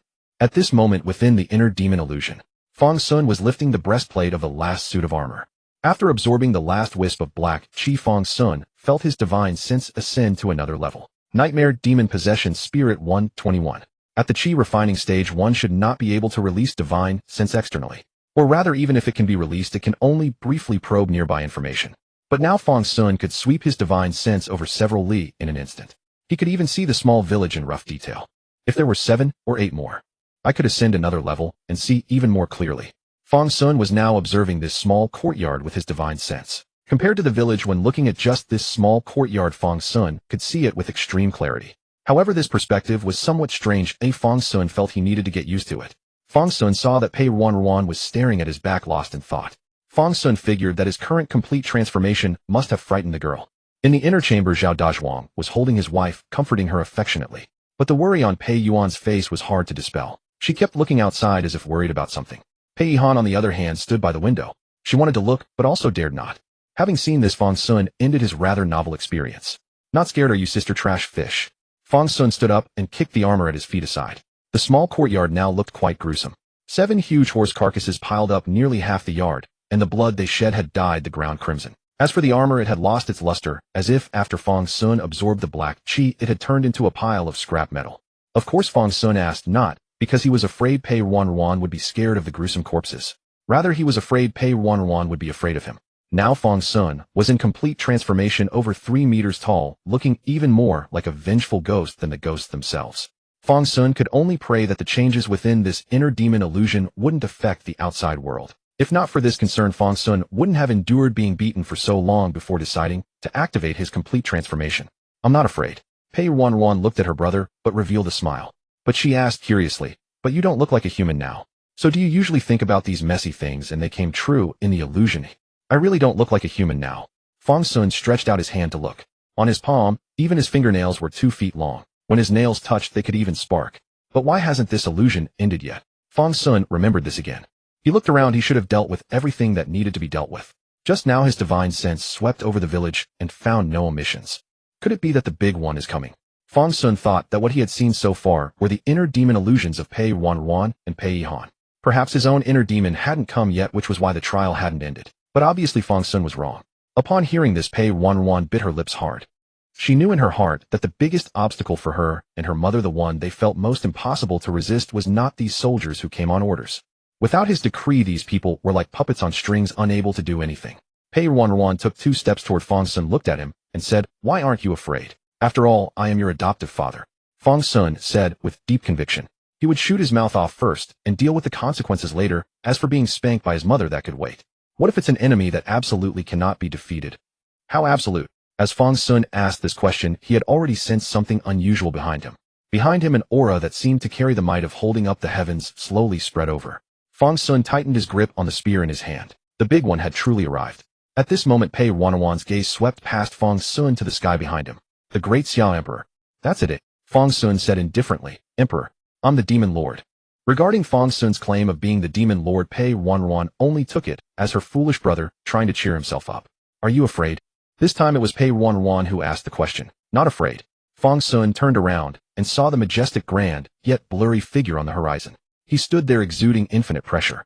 Imperial might, fake temporary cultivation 1000, temporary spiritual power 1000, temporary recovery 1000, temporary strength 1000. Just by glancing at that figure system, messages streamed before Fang Xun's eyes like flowing water. But even with a 10-fold boost to all attributes, Fang Xun knew in his heart that he had no chance of defeating that person.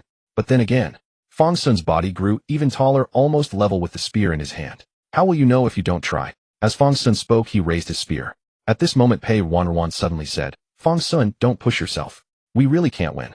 If we can't beat him, how about we go to the White Cloud Sect together? Ha ha ha ha ha ha ha ha ha. Fang Xun, however, laughed and aimed the tip of his spear at that figure. Are you saying this to me or to yourself? Really can't win. I don't understand that. All I know is that I will lead you to meet at the heavenly gate. With that, Fang Xun leaped heavily, cracking the ground into a crater over 3 meters deep. A mere fake. Taste my spear. The sky gradually brightened as the rising dawn light from the east spilled warm sunshine across the long path to immortality. Ho! Fang Xun's figure swayed as he gazed at the completely transformed scene before him, still feeling a lingering chill. When he swung his spear at the phantom of the emperor, he actually felt a gaze from that phantom, one that should not have belonged to this mental illusion realm. That gaze traversed thousands of miles, piercing through the bewildering illusion to land upon him. At just one look from those eyes, Fang Xun felt as though he had fallen into an ice cave. He had truly looked over. Even though the system notifications showed his stats continuously rising, he nearly couldn't swing that spear. That was absolutely not the kind of gaze a mental phantom should possess. Fortunately, Pei Ruanruan had caught up. Facing the emperor, directly facing the inner demon. Good thing, good thing. Pity I can't brag about this to anyone. Fang Xun offered himself a meager comfort, for he had been truly frightened just now. Now he could finally confirm that the effects of his demon body reforging had their limits. Sis Ruanruan, are you awake? Are you awake? Fang Xun shook Pei Ruanruan beside him. How could he have come out already while she was still dazed? Then he pulled on his mother's hand and asked, Mother, did Mother come out too? That shouldn't be. Once the illusion was broken, everyone should have come out already. Huh? Pei Ruanruan, shaken awake, looked around dazedly before her gaze finally settled on Fang Xun. How are we out? Of course. You were amazing, sister. Even though you were so scared, you still dared to swing your sword. Hearing Fang Xun's words, Pei Ruanruan's face flushed crimson with embarrassment. Her performance in the mental illusion realm absolutely couldn't be called good, especially when she was sobbing uncontrollably at the end, yet forcing herself to draw her sword. What's there to be shy about? Fang Xun remarked. If you hadn't dared to swing your sword in the end, none of us would have gotten out. Pei Ruanruan agreed in a voice as faint as a mosquito's buzz. By the way, why did you and Mother come out a bit later? This. Pei Ruanruan hesitated before telling Fang Xun. He spoke to me. What, who? Fang Xun blinked momentarily, unable to process who it was. I don't know. I've never seen him before. Then, he said, when I pass through the heavenly gate, he'll find time to see me. The great Xia Emperor. Yes. Okay. That's good. Good news. Fang Xun swallowed hard, his hands trembling slightly as he took out his tobacco pipe and awkwardly packed it with smoke. He lit it with the fire starter Han Xiu had given him. Inhale. Entering evil aura, spiritual energy. 12. Cultivation 1. So, he didn't say anything else, right? Pei Ruanruan was about to say no when she noticed Fang Xun shaking almost like a sieve. He had been so arrogant and proud in the secret realm. He said he wanted to see my Yafu. Pei Ruanruan blinked and said, What Yafu? Beside Fang Xun, Pei Yihan was also somewhat curious. She had been in the room the entire time with her sister and Zhao Dazhuang.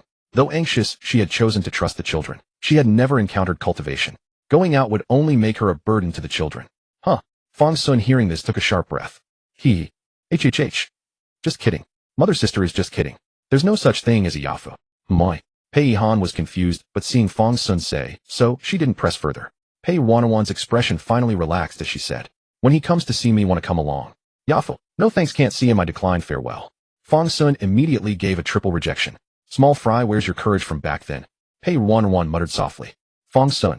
Pei Yihan blinked in confusion. These two kids were acting strange. After slightly adjusting his state, Fang Xun felt his condition recover. Pei Ruanruan and Pei Yihan were also mostly ready. Fortunately, everything in the mental illusion realm had no connection to the present world. Fang Xun's belongings were untouched. But Fang Xun confirmed that his divine sense had genuinely increased. Even more, Fang Xun extended one finger, and under his gaze that finger quickly darkened to ink black. He could now control his complete metamorphosis to some extent. In other words, if handled properly, he might be able to manifest a flexible black dragon bat. A young man with promising prospects. The three of them held hands again and moved forward together. 2 days had passed, and several people had already walked through the mental illusion realm. Those who reached the second stage so quickly were all prodigies. Some always managed to seize that slight flaw in the illusion. The time Fang Xun and the others spent in the mental illusion realm was actually not particularly long. But at this moment they looked somewhat behind schedule. As they walked upward, Fang Xun and Pei Ruanruan whispered a few words to each other. Not just idle chatter. Will he really come? He will. Are you scared? A little. Don't be. He's human, and he's your actual. Anyway, nothing to fear, right? Are you scared? Yes. Don't be, he's human. By the way, sister, did you know about this before? This naturally referred to Pei Ruanruan's background. I knew, Pei Ruanruan said with a relaxed expression. Mother told me long ago. But what good does it do? I hate him. I have no impression of him either. If he comes this time, I'm going to slap him twice. Fang Xun clenched his fist. All right, help me then. Pei Ruanruan nodded. Fang Xun. Meanwhile, Fang Xun and the others walked through the second stage illusion platform together and arrived at the bluestone path of the third stage. Still need to continue going up, huh? Fang Xun said this and stepped onto the bluestone steps. Moi. To Fang Xun's surprise, this time the system didn't display any prompts at all. Something wrong? Fang Xun asked instinctively. What's wrong? Pei Ruanruan and Pei Yihan also approached. No response. Shouldn't there be something? Fang Xun tapped the stone slab beneath his feet to indicate. Oh, nothing then. Seeing Fang Xun's somewhat clueless expression, Pei Ruanruan couldn't help but laugh and said, Stupid younger brother, only the first stage bluestone path to immortality tests aptitude. Having completed the first stage proves you've already passed the aptitude threshold of Litian Sword Sect. And then, oi. Fang Xun put on a receptive expression.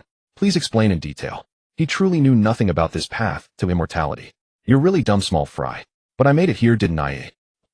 Pei Ruanruan's little lecture begins. Seeing Fang Xun earnestly inquire, Pei Ruanruan graciously explains. The first stage tests talent. Well, it's already passed, so let's skip it. The second stage tests character. Also already passed. Now the focus is the third stage, which tests comprehension. Talent, character comprehension. These are basically the essential criteria for a cultivator to achieve immortality. After all, this is just for accepting disciples, background, family blessings, inheritances, etc. are not within the scope of this ascension path assessment. Well, that's quite fair. Fang Xun nodded, expressing great approval of this path. But how is comprehension assessed? Fang Xun looked up. The path was quite long, and he couldn't see anyone. Could it be that this path has some mystery that needs to be comprehended? As he spoke, Fang Xun looked at the path again. The bluestone steps, aside from green moss and fallen leaves, seemed to have nothing worth contemplating. Of course not. Pei Ruanruan immediately shook her head. The guidebook clearly states that on this path the Sword Sect has erected shadow image walls containing various techniques and divine abilities. These techniques are all collected by the Sword Sect from across the world. None are not exquisite, none are not marvelous. As long as one comprehends any one of them, they are qualified to ascend the heavenly gate. And there are 7 such shadow image walls. Sounds like the conditions are quite lenient. However, though it said this is the only stage among the 3 that cannot be overcome by external force. Fang Xun's idea of directly climbing the mountain with Pei Ruanruan and Pei Yihan was shattered. Then what are we waiting for? Let's ascend. Ascend. Pei Ruanruan nodded, reached out to take Fang Xun's hand, and stepped up the mountain. Pei Yihan watched the 2 children with a face full of relief. Above the heavenly gate, the crowd watching the excitement became lively again upon seeing Fang Xun emerge. Hey there, Fang Xun finally came out with those 2 beauties. This junior brother is truly blessed with romantic fortune, bringing 2 at once. I've said it before, those are his sister and his mother. Why don't you believe it? Go away, what's the fun in sister and mother? That's the real fun. Speaking of which, senior sister Gu and senior brother Wei each bet 10,000 spirit stones on the first to ascend. Seems risky. Oh no, I was so caught up in the excitement, I also bet 20 spirit stones. Wow, you're that bold. It's fine, I got carried away too, bet 200. Damn, just remembered I also bet. How much? 2 spirit stones, good thing I didn't get too carried away. Awesome. On the ancient tree, Gu Hao had not moved for days, and Wei Heng had been accompanying her all along. Gu Hao watched Pei Ruanruan holding Fang Xun's hand, frowned with a beautiful expression, and said, Senior brother, how long do you think it will take Fang Xun to comprehend a technique? I'm not sure. Wei Heng shook his head. I took 7 hours myself. Senior brother. What? You didn't comprehend the 7th shadow image wall, did you? Gu Hao asked curiously. Don't ask so many questions, kid. Wei Heng stood like a stone, speaking coldly. Whether Wei Heng comprehended the 7th shadow image wall is unknown. But Fang Xun and his 2 companions had already climbed 1,000 steps and arrived at the first shadow image wall. However, there was no one in front of this shadow image wall. This is the shadow image wall, but no one is here. Fang Xun looked at the tall stone wall covered with intricate and ornate patterns, each carrying a peculiar aura. It was as if each pattern contained a divine ability.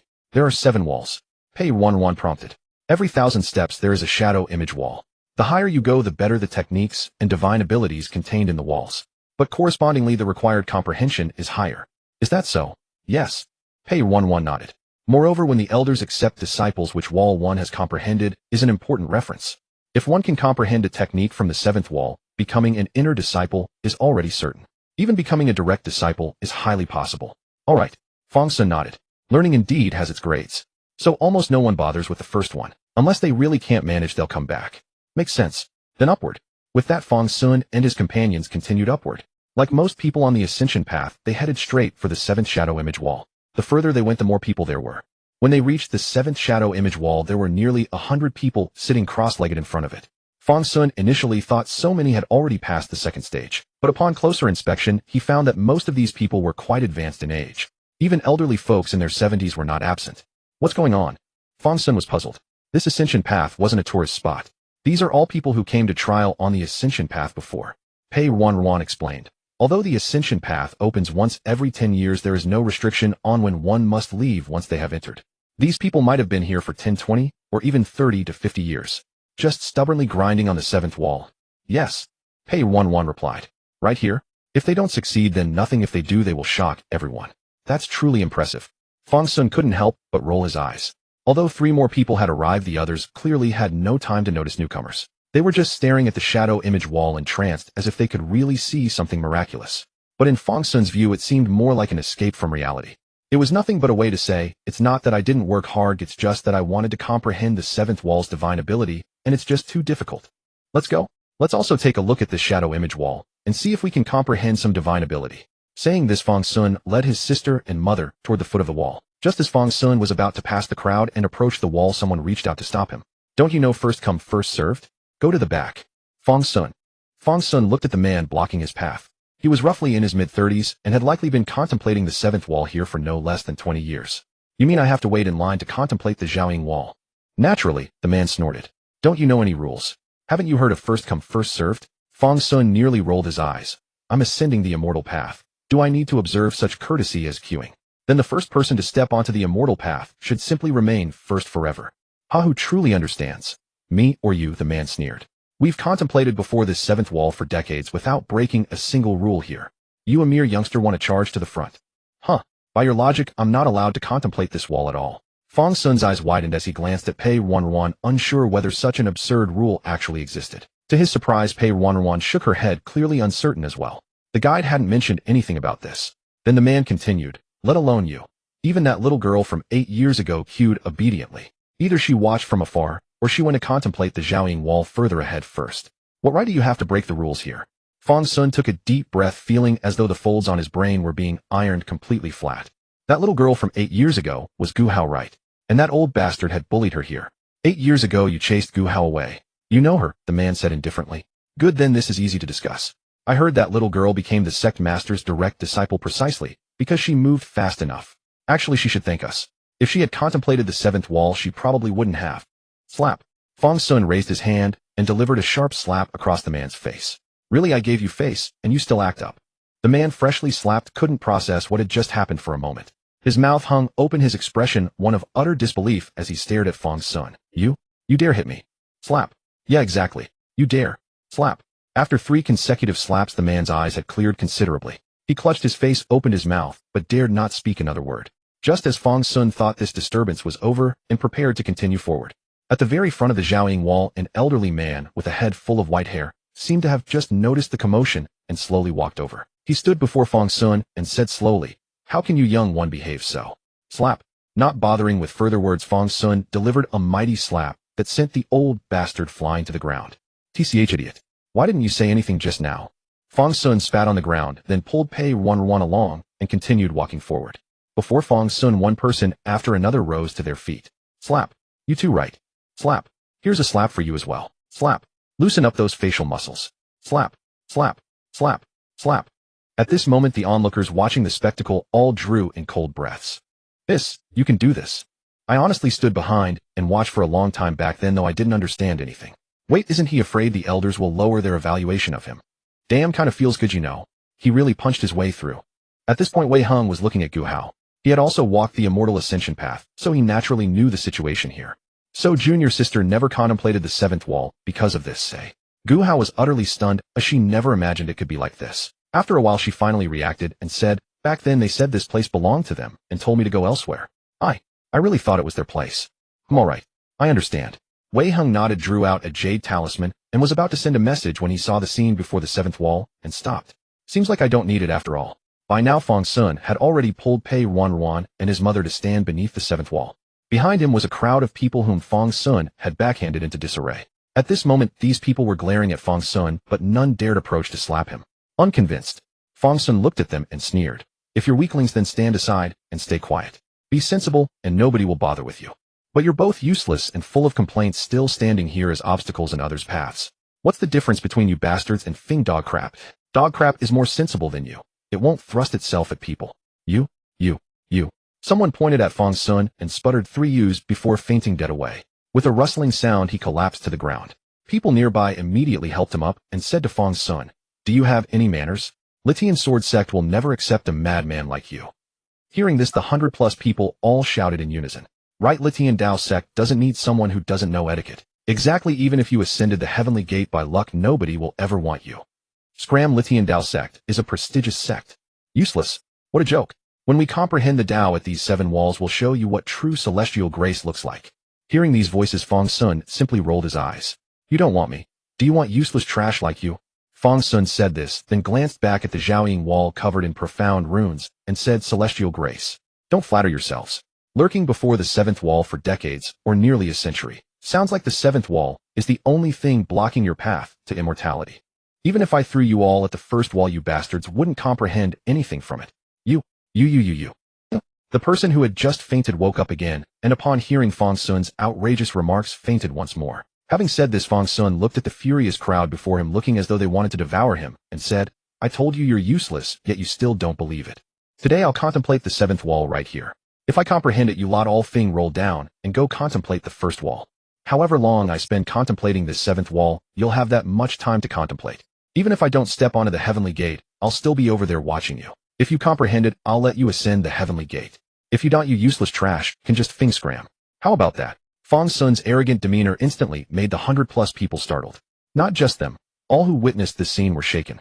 Was Fang Xun truly confident, or was he? Just then someone in the crowd asked, who knows how long you'll contemplate? You might end up contemplating here for hundreds of years. How long?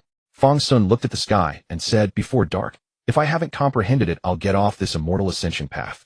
Sharp intakes of breath echoed, and the number of gasping spectators suddenly multiplied. Not 4 or 5 hours remained until nightfall. 4 or 5 hours to comprehend the seventh wall. Are they mad? It was unheard of for anyone to glean martial arts techniques or divine abilities from the seventh wall in such a brief span. What gave him such confidence? Curses, I have truly thrown my spirit stones to the wind this time.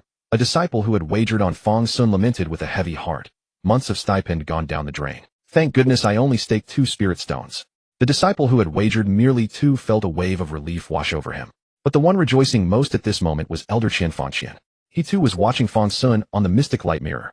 Once night fell, for even an hour Fang Xun would be cast out. So satisfying. Upon an ancient tree, Gu Hao glanced at Wei Hung standing beside her and asked, Senior brother, could you comprehend it within 4 or 5 hours? How long did it take you to comprehend the 6th wall? Wei Hung countered. Perhaps an incense stick's worth, senior brother, Gu Hao replied obediently. By the way, how long did it take you to master the shadow-reflecting wall back then? Wei Hung nodded upon hearing this, and said, Fang Xun can comprehend it. Gu Hao, had that been the question she was asking? Beneath the shadow-reflecting wall there was a moment of silence followed by an uproar that swept through the crowd. With you? Idiot, do you have any idea how many years it has been since anyone extracted a martial technique or divine ability from this shadow-reflecting wall? Ribbit Aoiwa. Some came forward with mockery, others with disdain, still others with derisive laughter, and a few with incomprehensible babblings. But Fang Xun could not be bothered to engage with the fools behind him, turning his attention instead to the shadow-reflecting wall before him, shutting out their chatter completely. By Fang Xun's side, Pei Yihan tugged at his hand with worry, asking, Sunner, if you truly cannot comprehend it, must you really fall? Hearing this, Pei Ruanruan also grasped Fang Xun's hand, and said, Brother, if you are going down, I will go with you. What nonsense! If he cannot comprehend it, he simply will not, and that is the end of it. Fang Xun replied dismissively. Huh? Pei Ruanruan's eyes widened suddenly. Was this the same Fang Xun who had pressed forward fearlessly through the heart demon illusion? Then Fang Xun added, Besides, who told you I could not comprehend it?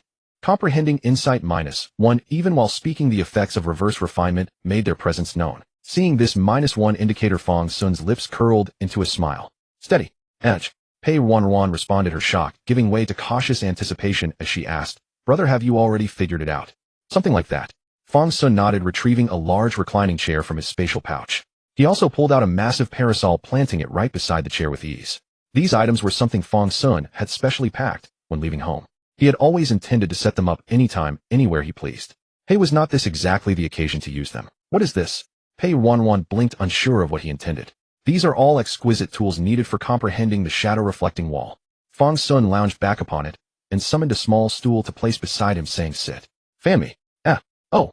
As if possessed, Pei Ruanruan found herself seated on that small stool, leaning over the reclining chair to gently rock it for Fang Xun. Oh, what a pity that Chunqiao is not here to fan me. Otherwise this would truly be a life fit for immortals. Yet even so, a gentle breeze still whispered past his ears. Pei Yihan likewise sat beside them, and from somewhere produced an exquisitely embroidered round fan adorned with auspicious clouds, gently fanning Fang Xun.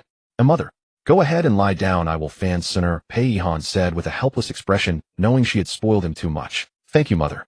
Fang Xun replied without hesitation and immediately gave another order, as sister. Help me by describing what the marks on the shadow-reflecting wall look like. As Fang Xun spoke, his eyes closed. All right, Pei Ruanruan responded. The reclining chair swayed gently, the breeze caressed softly. Fang Xun squinted, half asleep, listening to Pei Ruanruan describe the mirror of reflections. Reverse refinement insight 8, reverse refinement insight 3, reverse refinement insight 17. Fang Xun's comprehension varied with each detail Pei Ruanruan described. And in Fang Xun's mind, a sword manual named 6 Observations gradually took shape. It was as though someone had come treading upon the brilliant Milky Way, drawing their sword before his eyes in demonstration. Mad, absolutely mad. Is this how he treats the shadow-reflecting wall? Mad, truly mad. Does he hold the sword sect's secret teachings in such contempt? How sour, truly sour. Why do two beautiful women obey his every command? That is right, look at how he has them serving him. At this moment, not only the 100 or so people before the shadow-reflecting wall, but also those watching through the mystic light mirror could not understand Fang Xun's actions. They could not comprehend how two stunning beauties could serve Fang Xun with such obedience. The clamor erupted suddenly, startling countless birds into flight. But the next moment, the entire venue fell silent. Did that seventh wall just flash? It seems. It did truly flash. Does this mean someone has truly comprehended something? Fang Xun. Perhaps it was that group, eh? Madness. They had squatted here for decades without success, yet Fang Xun caused a commotion and somehow achieved it. Is it really Fang Xun? Perhaps it was those two beauties. They appear to possess quite high comprehension abilities. Do you believe it? No. But it has only been an incense stick's time. Fang Xun was still watching the figure practice sword forms upon the galaxy. Each movement and gesture gradually etched itself into Fang Xun's mind, and the figure's features grew increasingly clear. Fang Xun did not notice the streaks of luminous light crossing the shadow-reflecting wall. Each stream of light moved slowly across the wall like swimming fish. But there were more and more of these fish-like streaks of light. Pei Ruanruan gazed at this sight with her mouth slightly agape. Fang Xun had truly comprehended it. He had understood simply by listening to her speak. Do not stop, continue. Fang Xun noted the figure's pause and reached out to tug Pei Ruanruan's sleeve, pulling her back to awareness. All right. I will continue. Those patterns begin from. Pei Ruanruan went on speaking while Fang Xun continued listening. Both were completely immersed in their own world, paying no heed to what was happening around them. Even less did they know that above Tianmen turbulence was already brewing. It is only the third day. Who is comprehending the seventh wall? An elderly man with white hair and beard arrived riding a crane, the first to descend before this heavenly gate. The anomaly of the seventh wall naturally reached the ears of the sect's elders. This elder was the fastest to arrive. Thankfully, I stayed home today as fortune guided my heart. Truly, there are surprises waiting. This disciple, I claim as my own. Yet another cultivator in his prime, wearing purple gold robes and a matching crown, arrived, treading upon a flying sword, fixating upon the image within the mystic light mirror. Haha, do not rush.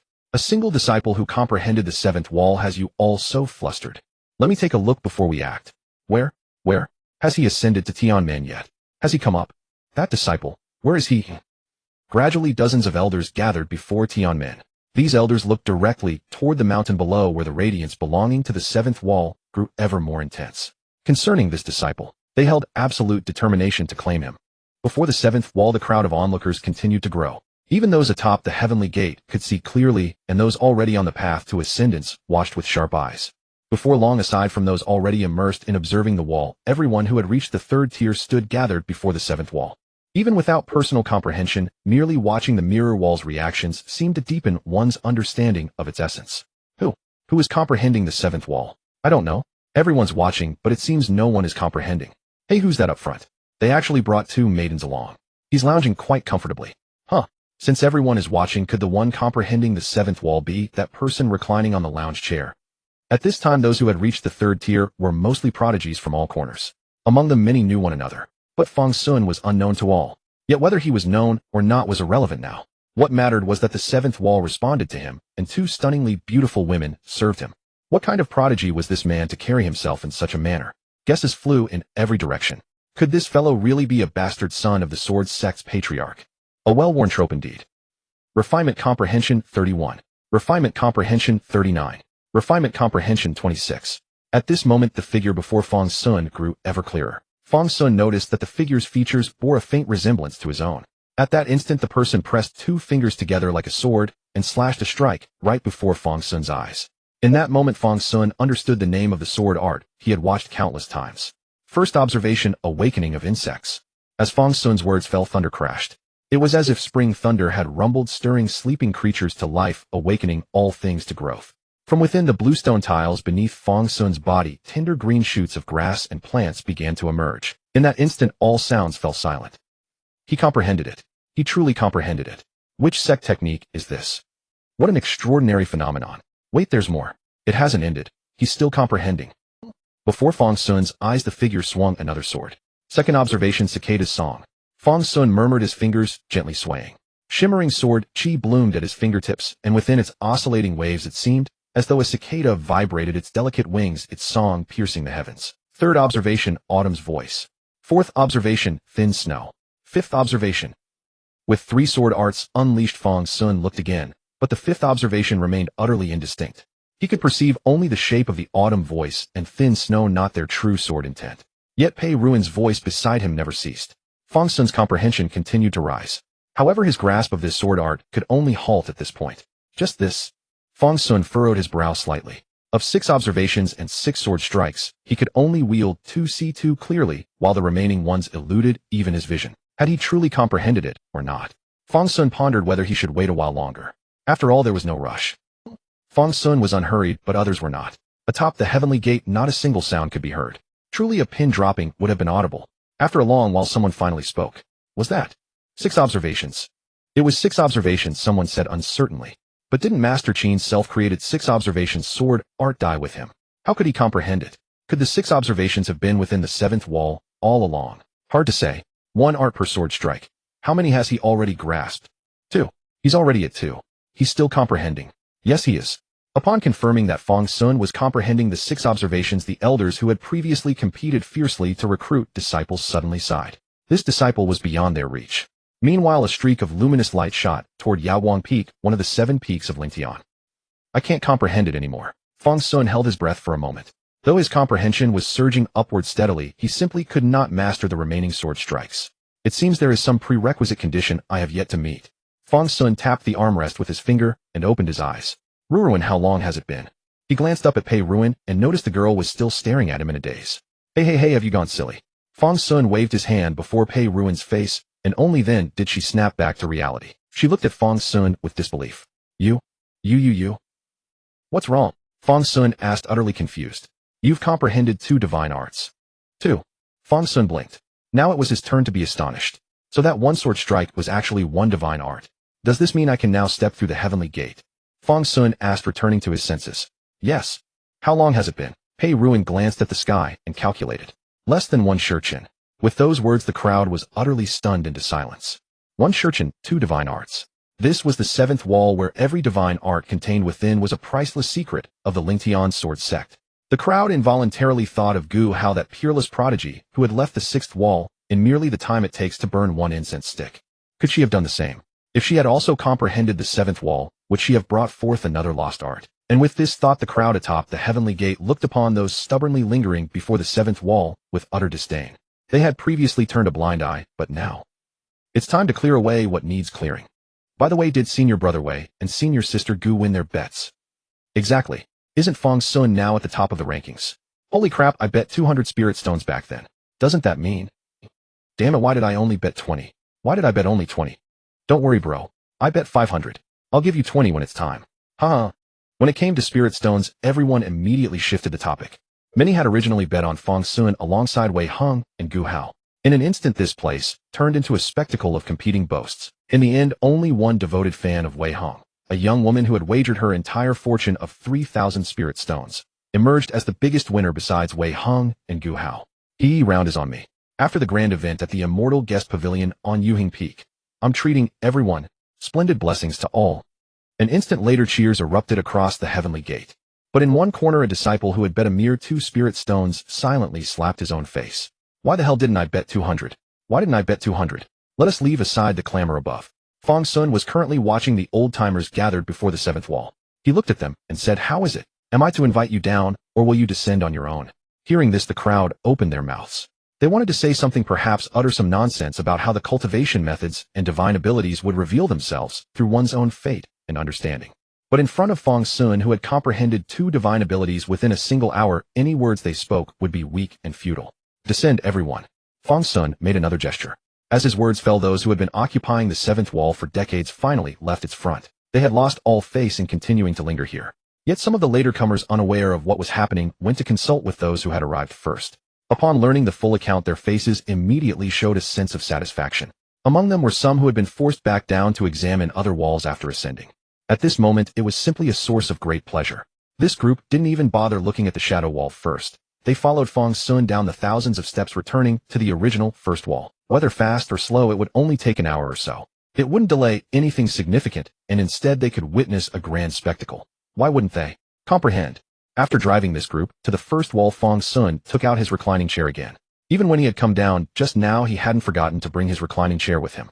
Pei Ruanruan diligently fetched her small stool and sat beside Fang Xun, then produced an embroidered round fan to waft gentle breeze toward him. She couldn't keep relying on her mother to do everything for her, so Pei Ruanruan was especially dutiful now. Under Fang Xun's watchful supervision, every single one of this group stood before the first wall. Fang Xun lay back carelessly. A full hour would give him ample time to rest. Minutes ticked by. Meanwhile, the people standing before the shadow wall grew increasingly tense, the atmosphere thickening with unease. Unable to grasp it, unable to reason through it, unable to understand it. How had the first wall, which they had once couldn't be bothered to even glance at, suddenly become so impenetrable and obscure? Eventually someone couldn't endure the suffocating atmosphere and departed down the mountain on their own. Once one left, others followed.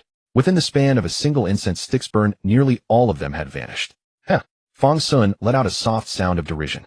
Trapped before a single shadow wall for decades, any natural gifts or talents they possessed had been utterly wasted away. Perhaps most here had initially come with genuine intent to comprehend the seventh wall. But people change. Who knows when it had begun, but they had simply grown accustomed to remaining there rather than truly seeking to understand the seventh wall. Their supposed comprehension of it had long since become nothing more than a fig leaf to justify their continued stagnation on the path of immortality. What surprised Fang Xun somewhat was that under this immense pressure someone among them had actually managed to glean something from the first wall. After an hour had passed, out of the 100-odd people, merely 3 remained capable of extracting any understanding. Let's go, sister mother. Enter the heavenly gate. Fang Xun glanced at those few individuals, rose to his feet, and called out to Pei Ruanruan and his mother as he headed toward the heavenly gate. Just then someone tugged at him. Huh, what is it? Let's go. Fang Xun turned to see Pei Ruanruan gripping his sleeve. Mother and I haven't comprehended yet, Pei Ruanruan huffed indignantly, as if he cared nothing for her or her mother. And here she'd expected them to enter the heavenly gate together. Oh. Fang Xun sat back down without hesitation. Since they had agreed to go together, they would indeed go together. But Fang Xun took one step forward. Pei Yihan noticed Fang Xun seated and pulled him upright once more. Sun'er, pay no mind to Ruanruan teasing you. Go ahead to the heavenly gate first. There's nothing you can do here anyway. The sooner you ascend, the better. There may be advantages to be gained. Humph. Pei Ruanruan huffed once more, though she made no move to stop him. Now she was being stubbornly proud. Then, very well. After a moment's hesitation, Fang Xun gazed at his mother's expectant face. Mother, I'll wait for you above. Come quickly. And so Fang Xun ascended the mountain alone and stepped through the heavenly gate. The instant his foot crossed that threshold, cheers erupted like a tempest across mountains and seas ringing throughout the heavens above. Observing the disciples of White Cloud Sect, so overcome with joy they seemed ready to collapse, Fang Xun wondered if this place differed from his expectations. Where was the dignity, the pride, the commanding presence? Why did it all seem reduced to simple-minded merriment? Then these joyful disciples surged toward him in celebration.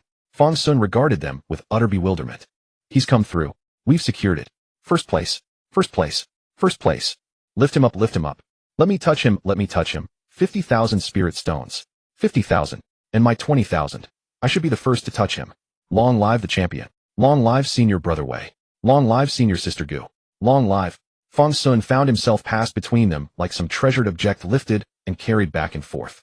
Had he not gripped tightly, they would have stripped him of his garments.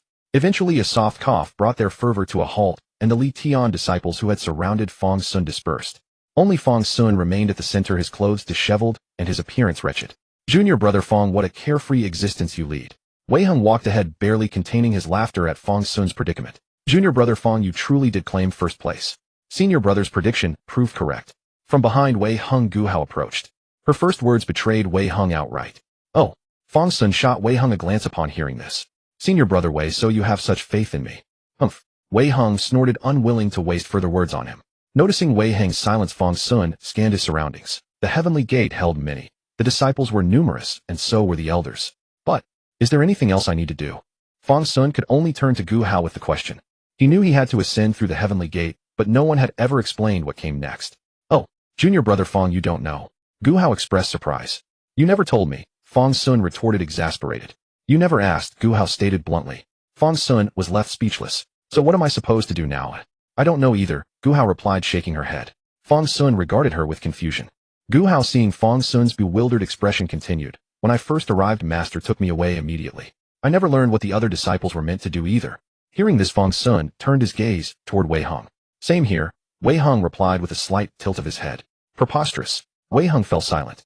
Were it permissible, Wei Hung would have struck Fang Xun down right then and there. Unfortunately, he dared not. Thinking of the 1,000,000 spirit stones, Wei Hung drew a deep breath and said, wait for now. Others still climbing the path of immortality haven't arrived yet. We'll see what happens once they do.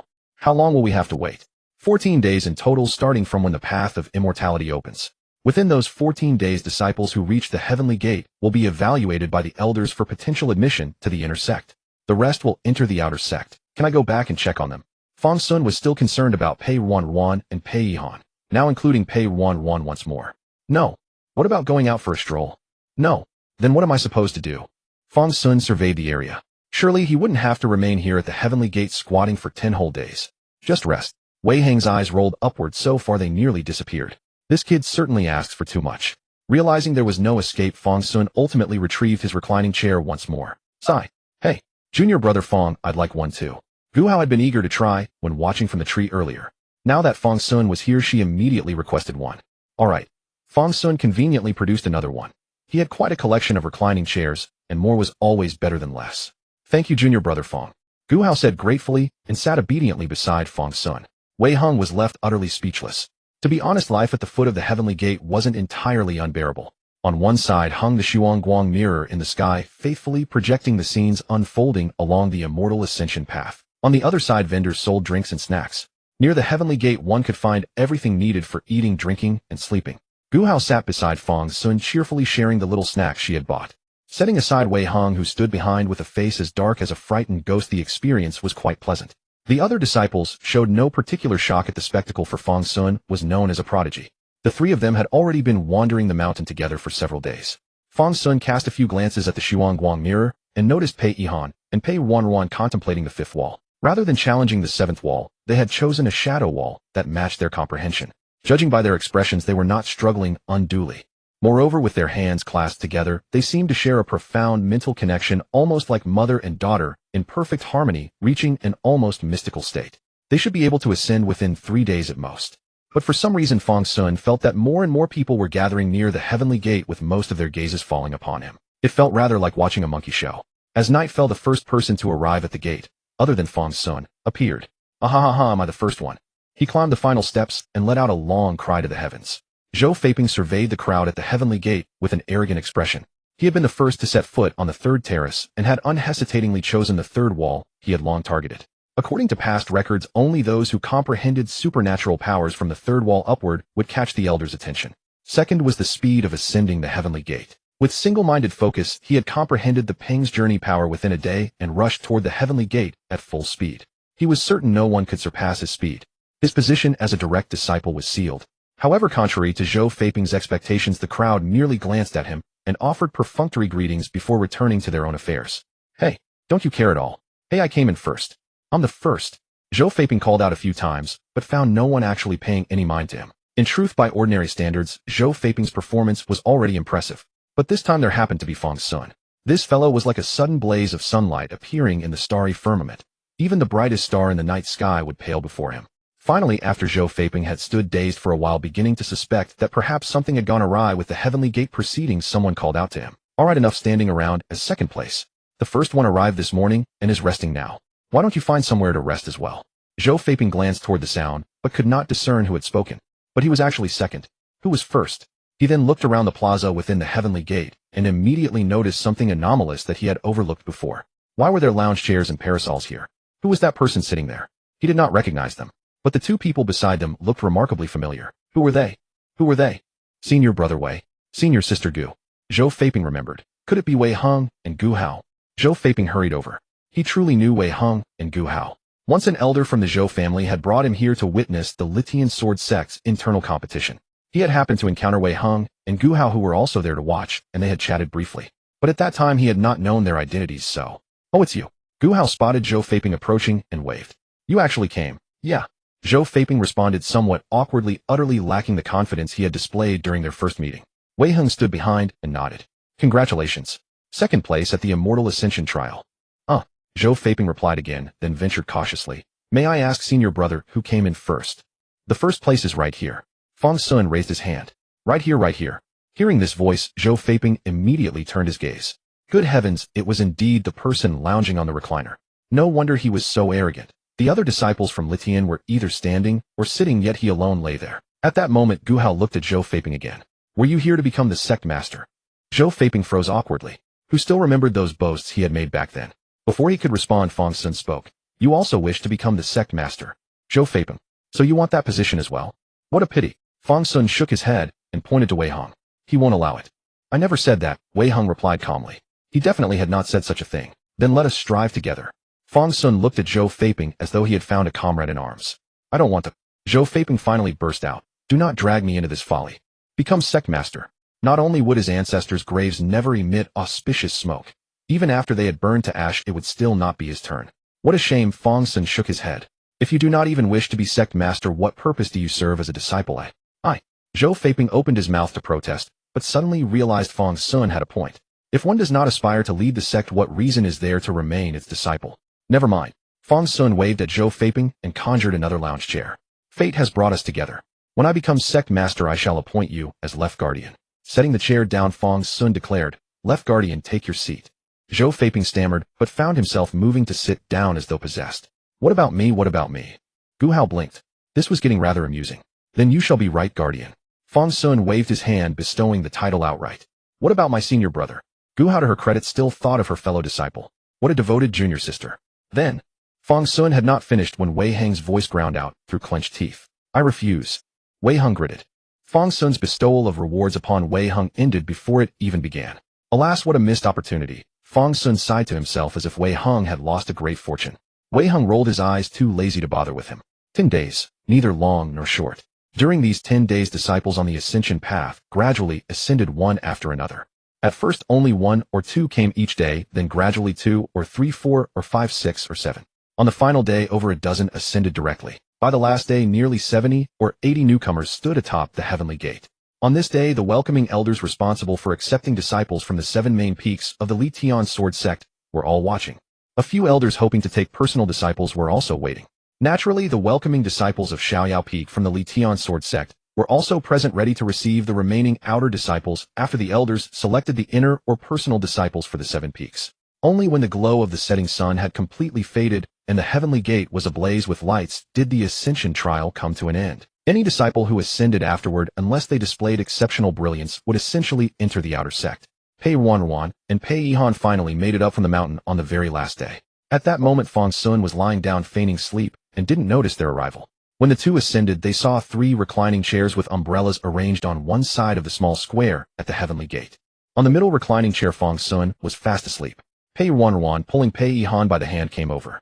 Why are you sleeping here? Didn't you say you'd pick us up? Pei Ruanruan directly patted Fang Xun's shoulder, waking him. Huh? Startled, Fang Xun immediately jolted awake. Oh, mother, you've come up. Have a seat, have a seat, Fang Xun said, about to give up his spot for Pei Yihan to sit. Pei Ruanruan asked curiously, how come there are seats here? Without looking closely, she assumed the row of seats was always there. No, these are all mine. Just in time. The right guardian and her senior brother had to leave, so sister, sit here first, Fang Xun said, rising and pulling Pei Ruanruan by the sleeve to the reclining chair. Right guardian. Senior brother. Pei Ruanruan blinked, confused. Never mind, from now on you're the new right guardian. Fang Xun instantly appointed a right guardian, discarding the old one. At that moment, Zhou Feiping, sitting on the left, leaned over and said, a new right guardian. WC. Zhou Feiping had only wanted to join in the fun and see who else had come to idle about. But then he caught sight of Pei Ruanruan. The right guardian is this beautiful. I am Zhou Feiping of the Zhou family, and Daxiao the left guardian. Nice to meet you. Zhou Feiping said, tucking his hair to make a good impression on the beauty. Moi. Pei Ruanruan looked at Zhou Feiping, hesitated for a moment, then said, I'm Pei Ruanruan. I just came up. Meanwhile, Fang Xun patted Zhou Feiping on the shoulder and said, you're fired. Zhou Feiping. Let alone the fact that Zhou Feiping was fired, he was utterly bewildered. Fang Xun had already started chatting with Pei Ruanruan. He was quite curious about one thing. How did you come up so fast? Fang Xun asked. In truth, given Pei Ruanruan and Pei Yihan's aptitudes, Fang Xun had thought it would take them at least a month to understand, and it would be good if they even managed to ascend. But the two had come up so quickly. Hee. Pei Ruanruan lifted her little face proudly. Take a guess. Fang Xun mused for a moment, then speculated, did you get your period? Under the boost of bloodline power, you had a sudden enlightenment. Well, it's not impossible. So saying, Fang Xun even sniffed lightly but smelled nothing except a faint fragrance. What are you talking about? Pei Ruanruan blushed deeply. It's a normal physiological phenomenon, you don't need to. Fang Xun tried to continue but was cut off by Pei Ruanruan. It's not what you think. Then what? Fang Xun felt the timing was just right. What else could have inspired Pei Ruanruan to enlightenment? I'm not telling you. Pei Ruanruan thought of the experience with her mother, and her face turned a bit red. Are you pregnant? Fang Xun was shocked. Die. Pei Ruanruan no longer expected Fang Xun to guess anything good. If her mother weren't right there, she would have killed him on the spot. Fang Xun blinked about to say something when a voice came from above the heavenly gate. The ascension trial has come to an end. Those who passed the gate line up. Hearing this, the crowd that had been waiting on the heavenly gate for so long grew excited. Their efforts, their struggles. At this moment, they would finally reap the rewards. Soon the 70 or 80 people voluntarily formed into several rows, though not particularly neat. But that was enough. Fang Xun and Pei Ruanruan naturally stood together with Left Guardian Zhou Feiping beside them. Before long, the welcoming elders from the 7 peaks each marked names on their disciple rosters. They had already discussed the selections privately, so there were no conflicts. With each name marked, a stream of light flew from the roster, guiding the chosen disciple to stand behind the elder. Soon only 5 people remained in the square. Fang Xun looked at his sister mother, and the only familiar face, Zhou Feiping, plus 2 others he didn't know. He noticed that except for himself, his sister and mother, the others were all very excited. Was being left behind actually a good thing? While Fang Xun was wondering, 4 cultivators who looked like elders stepped forward. They stood in front of everyone except Fang Xun, reached out their hands and said, "Join my sect, how about it?" Fang Xun looked at them, then at his sister and mother, then at the empty space in front of him. Seriously, did you guys forget something? Standing before Zhou Feiping was a cultivator who appeared quite young. Yet from his gaze it was evident that he had practiced cultivation for an unfathomable length of time to possess such a steady and profound demeanor. And standing before their sister and mother was a female cultivator who appeared rather aloof and cold. Her gaze fixed upon Pei Ruanruan and Pei Yihan, brimming with curiosity and scrutiny. As for the other 2, Fang Xun hadn't examined them closely due to the distance. Having been chosen by the others naturally departed with them, their joy evident. This was a position of a direct disciple. One without standing among the elders held no qualification to take on such a role. Yet after the group departed, Pei Ruanruan kept hold of Pei Yihan's hand, standing motionless beside Fang Xun. "What are you unwilling?" Su Fuyao regarded the young girl before her with a light smile. "I am Su Fuyao, master of Tianxian Peak. Among the 7 peaks of this sword sect, I hold a position of some consequence. Being my disciple should not be considered a disgrace to you." No. Pei Ruanruan hastily waved her hand, stammering, It's just. Then glancing at Fang Xun, she added, "I don't know, but my younger brother. He should be more outstanding. Why was he left behind?" Upon hearing this, Fang Xun was deeply moved inside. Such a good older sister. Him.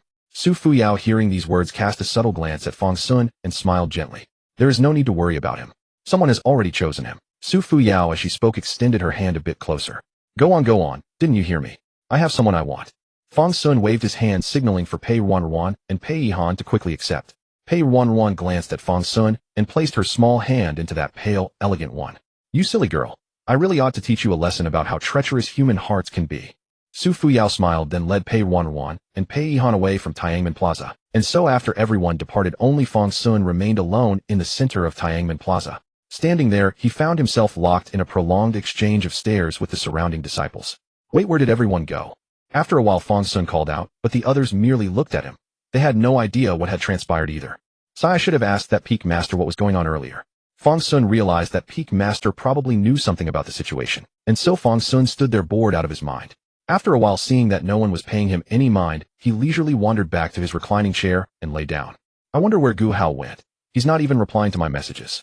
Fang Xun pressed his transmission jade talisman once more, but there was still no response, clearly indicating Gu Hao was caught up in something. While Fang Xun was lying there, several more people came up throughout the night. Some male, some female, all wearing expressions of regret. Only one person stood apart, tall and upright, with a face like white jade, sword-like brows and star-bright eyes, broad shoulders, and a powerful build. Simply standing there, he radiated an aura of supreme dominance, as though even joining the outer sect could not diminish his immortal bearing.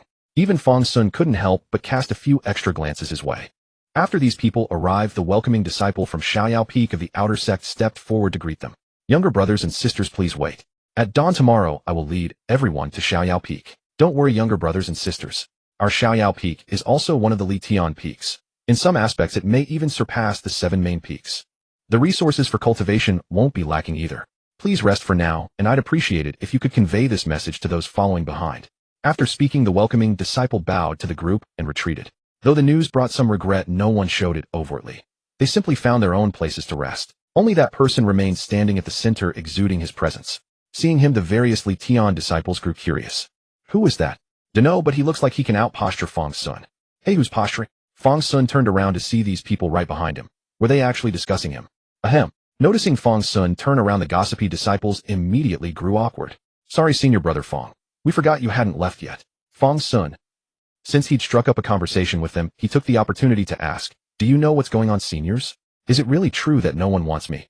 Upon hearing Fang Xun's question, the disciples suddenly fell silent. Huh. From their reaction, Fang Xun knew they must be keeping something from him. Fang Xun asked curiously, "What's the problem?" "Ha ha ha. Senior brother Fang, that's not right. We're all outer sect disciples. What could we possibly know? Then who are the inner sect disciples?" Fang Xun looked around. Their clothes were all similar, making it impossible to tell who was outer or inner sect. "Oh, that's not important." The disciple quickly added, "Senior brother Fang, just wait a bit longer. Think about it. You're such a prodigy, you definitely wouldn't be abandoned. Right? I suppose by tomorrow morning. Noon. Or afternoon there should be news, right? So it seems you know who chose me." Fang Xun narrowed his eyes. These people definitely knew something. Ahem, well. After all, it concerns the 6 observances. I've said what I can, Senior brother Fang. If you speak ill of the elders, you'll face disciplinary action from the Hall of Law. 6 observances. Speaking ill of elders. Wait, what does that have to do with anything?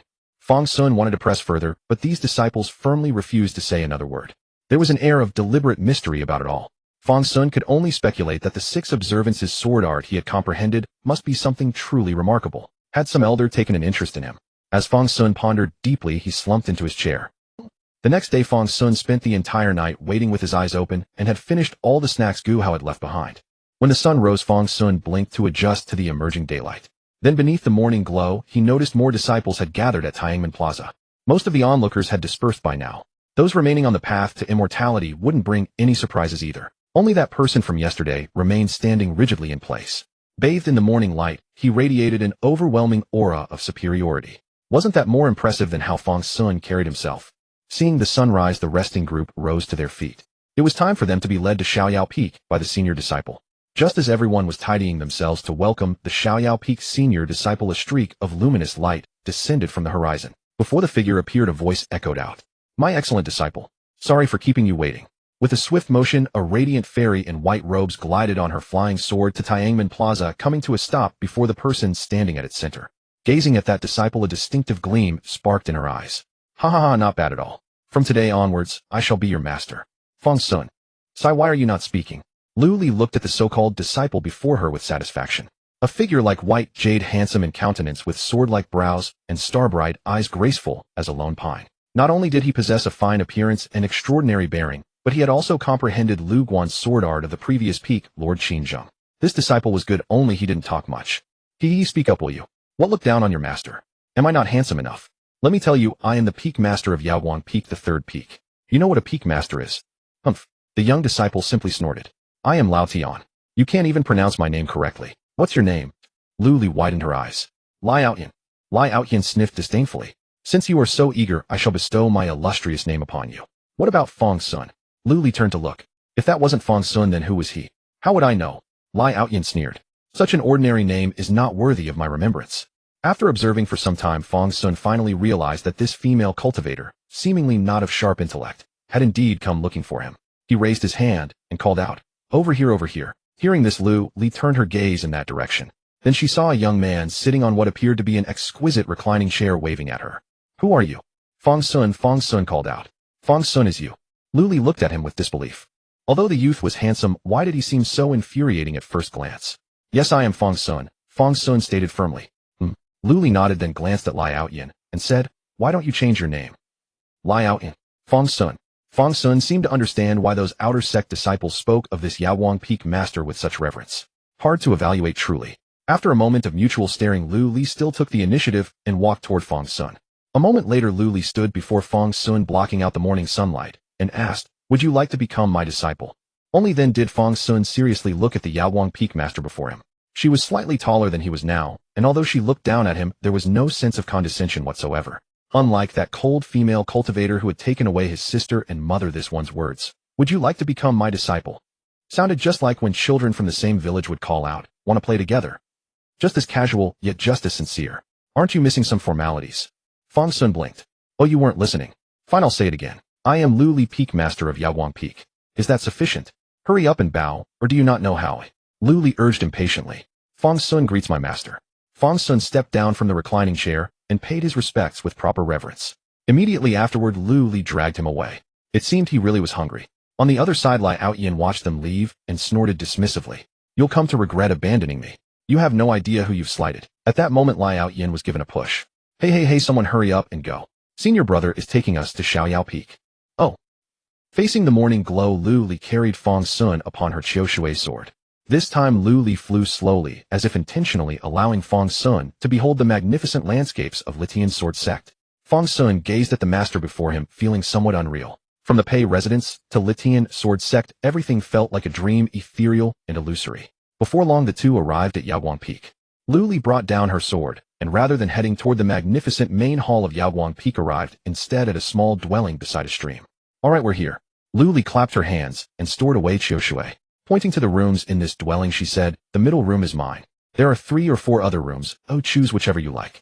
Once you've settled in, come find me in my room. Having spoken, Lu Li clapped her hands once more and returned inside. Fang Xun watched her depart as casually as if flicking off dust.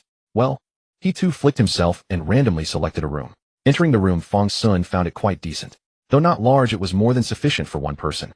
Regrettably, aside from the bed, there was not even space for a reclining chair. Just as he thought this, Fang Xun slapped his thigh.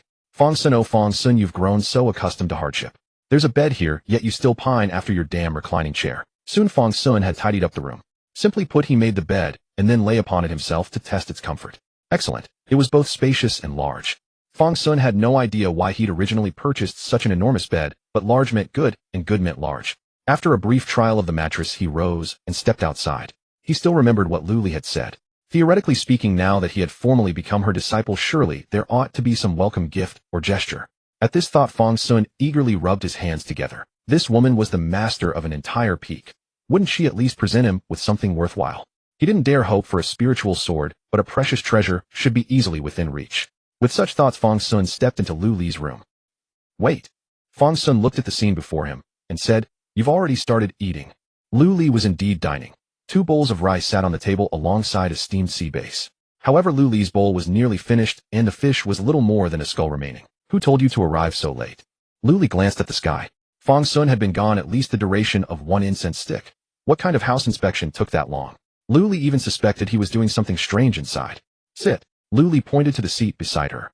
It was a surprisingly intimate position, yet Fang Xun, still unfamiliar with his new master, felt somewhat restrained. But after a moment of hesitation, he sat down anyway. Eat. Lu Li gestured toward the rice. Oh. Fang Xun responded, lifting his bowl and taking a few bites of plain rice. Upon tasting it, Fang Xun detected a difference. The rice filled his mouth with fragrant aroma, each grain distinct, soft, yet yielding with a pleasant elasticity. Merely eating this rice alone was a delight. Fang Xun exclaimed in shock, This rice. Digestive cultivation -3, hunger 1, damn it's been reverse refined. Fang Xun set his bowl down. At this moment Lu Li spoke with evident satisfaction. This is rice your master specially prepared for you. Rich in spiritual energy, nurturing silently. Touched. Master, please keep this rice for yourself. This mountain boar cannot digest such refined bran. Eating this makes me cough. Cough. Lu Li. Such a peculiar ailment. Lu Li furrowed her brow slightly, seized Fang Xun's wrist, and sensed spiritual energy probing within. Your body is quite sound, Lu Li praised. Nothing wrong at all. Were you beaten as a child for not finishing your rice? Got some trauma. Fang Xun. Very well. Realizing Fang Xun was merely being difficult, Lu Li directly poured his rice into her own bowl. I'll prepare something else for noon. Right now there is important matters to discuss with you. As she spoke, Lu Li took Fang Xun's hand with a grave expression. Hearing this, Fang Xun's eyes nearly glowed with excitement. Here it comes, the sect treasure bestowal sequence. Just as he was debating whether to rise and show more respect, Lu Li slowly continued. Teach me Lu Guan. Thank you, master. What? Fang Xun stared at his master in disbelief. Had he misheard something just now? Teach me the 6 views. Lu Li stated with justified confidence. Wait, isn't there something wrong here? Fang Xun looked at Lu Li, then back at Lu Li. Shouldn't you be the one teaching me divine arts? How can a disciple teach a master? So what? Lu Li said nonchalantly. How about I call you master? Fine, Fang Xun nodded. Go ahead, Lu Li. Lu Li finally understood why she had initially found this kid so infuriating. Ahem. Lu Li cleared her throat. As the saying goes, a disciple is not necessarily inferior to the master, nor the master wiser than the disciple. So are you going to call me master or not? No. Ahem. Lu Li coughed again. Do you know where the 6 views originated? From the 7th wall, Fang Xun answered promptly. Wrong. Lu Li shook her head. The 6 views were created by Qin Zheng, the former peak master of Yaoguang Peak. 1 view, 1 sword, 1 divine art. These were peak master Qin's secret teachings. And then, oi. Fang Xun nodded. Since ancient times the 6 views have belonged to Yaoguang Peak, so you understand. So are you calling me master or not? No. The atmosphere grew tense. Lu Li stared at Fang Xun, her chest heaving with fury. How could there be such a troublesome little brat? As the two were locked in a stalemate, a crisp voice suddenly came from outside the small courtyard. Third uncle, are you there? Fang Xun recognized the voice. It was Gu Hao. Gu Hao. Fang Xun immediately responded. Hey, Fang Xun, you're here. Gu Hao heard his voice and hurried in. As soon as she entered, she saw Fang Xun and Lu Li holding hands. Oh, what's this? Gu Hao blinked. Taking a disciple, Fang Xun said firmly. Ahem. Lu Li subtly released Fang Xun's hand and stood up. Niece, what brings you here? Third uncle, we came to return the 9 provinces true form diagram. With these words, Wei Hung also entered. He respectfully handed the scroll to Lu Li. Fang Xun looked at the diagram and suddenly remembered. Third uncle. So the backup Wei Hung had called for was none other than Lu Li. This 9 provinces true form diagram actually belonged to Lu Li. It seemed the Yaowang Peak Master was indeed something special. Lu Li took the diagram casually. How did you deal with the Ghost King? Wait, you don't even know about that? Fang Xun asked in surprise. Do I need to? Lu Li replied curiously. How did you know it was about the Ghost King? In the end, Wei Hung explained everything. Only then did Lu Li learn that all these events were connected to Fang Xun, and that the ascension path had even been opened for his sake. Lu Li was silent for a moment before looking at Fang Xun. Damn, so you're not the old man's illegitimate son. Fang Xun. Fang Xun felt that the question marks he'd produced today exceeded those of the past month combined. Gu Hao couldn't help laughing. Fang Xun is from Jiang City, not Master's illegitimate son. Besides, Master cultivates the immovable golden law, which forbids proximity to women. Oh right, senior brother can't have an illegitimate son either, Lu Li realized. But who would fill the vacancy for the sect leader candidate? Her dream of being the emperor's mother shattered with a pop. Third uncle, Wei Hung said. My junior sister and I have some minor matters to attend to, so we'll take our leave. Third uncle, will talk another day. Edge. Gu Hao wanted to say something more, but Wei Hung dragged her away. In the end, she only managed to call out. Goodbye, Fang Xun. Goodbye, Fang Xun replied. He felt that Wei Hung was always on guard against him, as if he were some kind of little yellow-haired punk. Now came the moment when Fang Xun and Lu Li stared at each other. Fang Xun wasn't anxious. He simply sat there, and his cultivation kept rising. But Lu Li couldn't hold out any longer. So my disciple, she said sitting beside Fang Xun. Tell me, what do I have to do for you to teach me? At this, Fang Xun became curious. Is the 6-view sword art really that important? He genuinely wondered how such a crucial sword art could have no backup. Not important. The sword sect has plenty of powerful divine techniques, Lu Li said, her voice dropping slightly. But this was my master's sword art, and I want to learn it. Oh. Fang Xun had thought of many possibilities, but never this. Was it a tribute to her deceased master? If so, it was indeed very important. I'll teach you, Fang Xun nodded. Master, don't be sad. Really? Now. Fang Xun didn't dilly-dally. He had rehearsed the sword art in his mind thousands of times while at the Enlightenment Wall. Now as he performed it, it was not exactly effortless, but certainly composed. Master, watch closely. This is the first view awakening of the waking insects. Fang Xun had no sword in hand, so he formed a sword with his fingers. The strike was as swift as thunder, moving in an instant.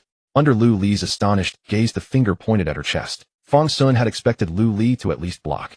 But he didn't anticipate that she, wanting to see the complete sword art, had no intention of defending. The strike landed straight against the softness. Lu Li looked at Fang Xun's finger, then at the hole in her robe, then at the place where his hand had pressed. Master, if I said I really didn't mean it, would you believe me? It is said that a peak master is indeed a peak master. Fang Xun had only demonstrated the first 2 of the 6 views before Lu Li twice, and she already grasped 70 to 80% of them. Cicadas cry. Lu Li stood in the courtyard, eyes closed as she raised her sword. In Fang Xun's eyes, her hand grasped the sword as if it were still sheathed, yet the strike had already been unleashed. In the air before Lu Li, an invisible ripple passed through, as if the very space within was distorted. A leaf that inadvertently drifted into that space was instantly sliced into fine dust, scattering like a wisp of smoke. And yet Lu Li accomplished all this without using even a trace of spiritual energy. Something is missing. Even having achieved this, Lu Li still sensed a slight wrongness. Disciple, show me another strike. Lu Li immediately called out to Fang Xun again. Though Fang Xun's sword was weaker, it was more complete. I can't do it anymore. Fang Xun rolled his eyes. I'm only at the 9th layer of chi refinement. Those few strikes already exhausted my spiritual energy. Lu Li's requirements for observing the sword were not low. Apart from the tentative strike in the room, every strike outside required Fang Xun's full effort. Fang Xun's hands were now trembling. He now understood why he could only deliver 2 strikes. His raw strength was indeed insufficient. Especially the cicadas cry strike. Even his now resilient Dao body could barely withstand it. Running out of steam, Lu Li asked in surprise. All right, no more teasing you. Lu Li stretched languidly, arching her graceful figure. You've used it, you've seen it. Your master ought to get some work done. You're finally going to teach me something? Fang Xun asked skeptically. Of course, otherwise what use is this master of yours? Lu Li looked at Fang Xun as if he were a little idiot. With that, she pulled out a small booklet from her robes. Take it. This is something your master prepared carefully for you. Are you sure it's for me? How long have you been preparing this? None of your business. It'll come in handy. Lu Li shoved the booklet into Fang Xun's hand with a sly look. She just said it. Just accept it with gratitude. This kid is so hard to deal with. Fang Xun took the booklet and then asked something. Master, there's something I'd like to ask. Speak. If I wanted to bring a maidservant or something, could she stay in the mountains at off? Hearing Fang Xun's question, Lu Li was a bit stunned. She had never bothered with such trivial matters. You want to bring a maidservant up here, just in case I'm asking first. Fang Xun said seriously. What if one day I meet Chun Chao, and she can't bear to part with me? Lu Li, though speechless and not knowing who Chun Chao was, she still said, that's a trivial matter. If you wish, just bring them to Yawang Peak yourself. You are my direct disciple, you can decide such things on your own. I have that authority. Fang Xun was stunned. He'd just come up here and instantly become a privileged brat. So what? Lu Li said indifferently. If anyone says no, just tell me, and I'll go slap them. Now Fang Xun understood even better why the other disciples were so tight-lipped about Lu Li. She was simply a troublemaker, a tyrant of the sect. How did this person ever become a peak master? With Lu Li's assurance, Fang Xun, though feeling something was off, still calmed down. Having a backer was great. If that girl Chun Chao really wanted to come, he could just show off. As Fang Xun was thinking and about to look at the booklet, Lu Li handed him another Chinquan pouch. Inside here, it's not so finely prepared. Just ordinary things. If your magic tools break, I'll replace them for you. If you run out of pills or anything, just ask me. I'm going to return the 9 provinces true form diagram to that old fellow and get some benefits while I'm at it. You play by yourself for now. With that, Lu Li flicked out her flying sword and stepped onto it, flying away. Fang Xun blinked at the streak of light where Lu Li had gone, and after a moment he realized. So the 9 provinces true form diagram isn't even yours. Just as Fang Xun was thinking, the streak of light flew back. Lu Li landed and hurriedly walked toward her room. What's wrong, master? The clothes were torn by you, kid. Let me change. Can't let outsiders get the better of me. I'm really sorry, master. In the blink of an eye, Lu Li changed into a pale green immortal robe and flew away again. Once Lu Li left, Fang Xun clutched the Chinquan pouch and the book, then walked back to his room. First, he curiously examined the contents of the Chinquan pouch. Inside were about a dozen odds and ends. The first thing Fang Xun noticed was a rather elegant-looking spirit tool sword. The treasures of this world are divided into 4 grades: magic tools, spirit treasures, and immortal treasures. Each grade is further divided into upper, middle, and lower ranks, with immortal treasures being an exception. The sword of Wei Hung was an upper-grade spirit treasure. As for Gu Hao's sword Mou, it was an immortal treasure. Among these 4 grades, each level's difference was like clouds and mud. But even a spirit tool was no ordinary item. Fang Xun picked up the spirit tool sword and played with it, noticing 2 delicate characters engraved on the blade, Yujun. Looking at this name, Fang Xun felt there was a story behind this sword. This was probably one of Master's youthful romantic affairs. But then Fang Xun thought of Lu Li's rather scoundrel-like demeanor. This was probably stolen from someone, right? Fang Xun quickly dismissed the thought. No matter who it belonged to, it was his now. Then Fang Xun looked at the collection of bottles and jars. They were all pills. He casually took one out and examined it. Danqi warmth vitality -13, inverse demon body. What the hell? Fang Xun put it back. In this life, he was probably cut off from these miraculous pills. Others could use pills to break through bottlenecks. As for his bottleneck, well, he didn't seem to have one. Fang Xun clicked his tongue and put away all the pills. Though he couldn't use them, it wouldn't be bad to give them to Pei Ruanruan and Pei Han later. Next, Fang Xun finally took out the booklet. He was genuinely curious to see what use this so-called carefully prepared booklet actually had. Fang Xun opened the first page and was stunned. What the hell is this? Just by looking at the title, Fang Xun couldn't hold it in. But after reading the content, he found it even harder to contain himself. Lu Li had compiled a comprehensive list of every notable peak master and elder from the 7 main peaks, as well as Xiaoyao Peak, complete with their battle records. They truly lived up to their reputation, with every feat documented and verifiable. What struck Fang Xun as most remarkable was their audacity. This person had actually dared to challenge the sect master, though they hadn't succeeded. The notes even mentioned they were deliberately held back. You've got some nerve being held back and still not winning. Fang Xun quickly composed himself and moved on to the second section. Fang Xun read through it carefully and discovered it was indeed about Lu Li's close friends. Lu Li had even specified which friends were willing to lend money and which weren't. Fang Xun suddenly felt as though he'd obtained something truly valuable. This was genuinely the most useful section. Only after flipping through a mere dozen pages had he encountered such extraordinary content, and he couldn't even imagine how shocking what lay ahead might be. Yet to his surprise, the subsequent material turned quite serious. Lu Li had carefully marked the locations of various structures within the sect and systematically categorized the functions of each facility. She had also documented the unique characteristics of special locations throughout the sect, as well as the hidden realms within its grounds. Given that the Litian sword sect was such a prominent top-tier sect, these secret realms were naturally abundant. Among these were secret realms left behind by senior disciples who had fallen for the sword sect. Truly generous legacies, even in death. It's unexpectedly useful, Fang Xun murmured. Initially, Fang Xun had assumed Lu Li's meticulous preparation referred to cultivation techniques or similar materials. But examining this now, it proved far more practical than any technique manual could be. As for cultivation techniques, Lu Li had mentioned them in the notebook and told Fang Xun to seek them out himself at the scripture pavilion. Given his status as a direct disciple of the Peak, he could freely access even the top floors of the pavilion. This was the value of being a Peak's direct disciple in the Litian sword sect. Fang Xun studied the notebook once more, particularly the first two sections, checking for anything he might have overlooked. After thoroughly reviewing the notes, Fang Xun prepared to head to the scripture pavilion to find suitable cultivation techniques. Before he could even step outside, however, he heard someone calling from beyond the courtyard. Brother, are you there?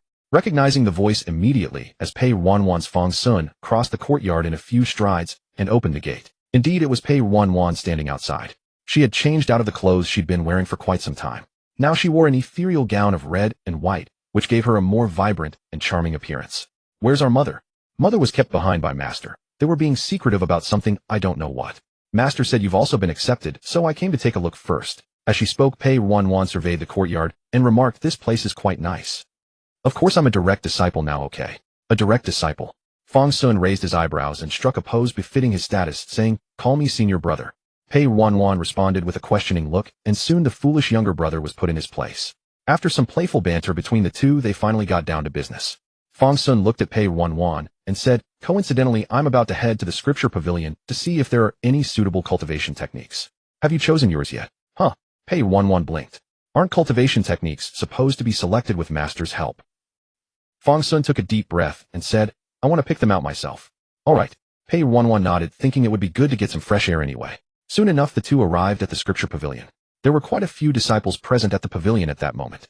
The Litian sword sect, like most major sects, had a point exchange system.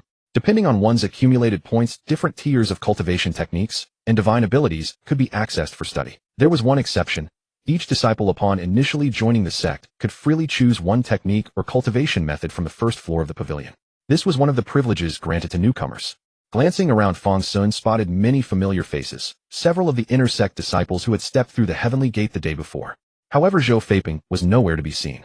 That lad had also been selected as a direct disciple, so presumably he wouldn't need to come and choose for himself. As Fang Xun and Pei Ruanruan entered, they immediately drew quite a bit of attention. Goodness, isn't that the beautiful junior sister and Fang Xun?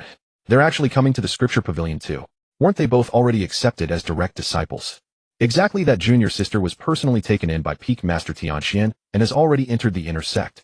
Yes, and Fang Xun is even more impressive. He ranked first at the heavenly gate. Word is Peak Master Yaoguang personally accepted him as a direct disciple. Wow, a single Peak's direct disciple.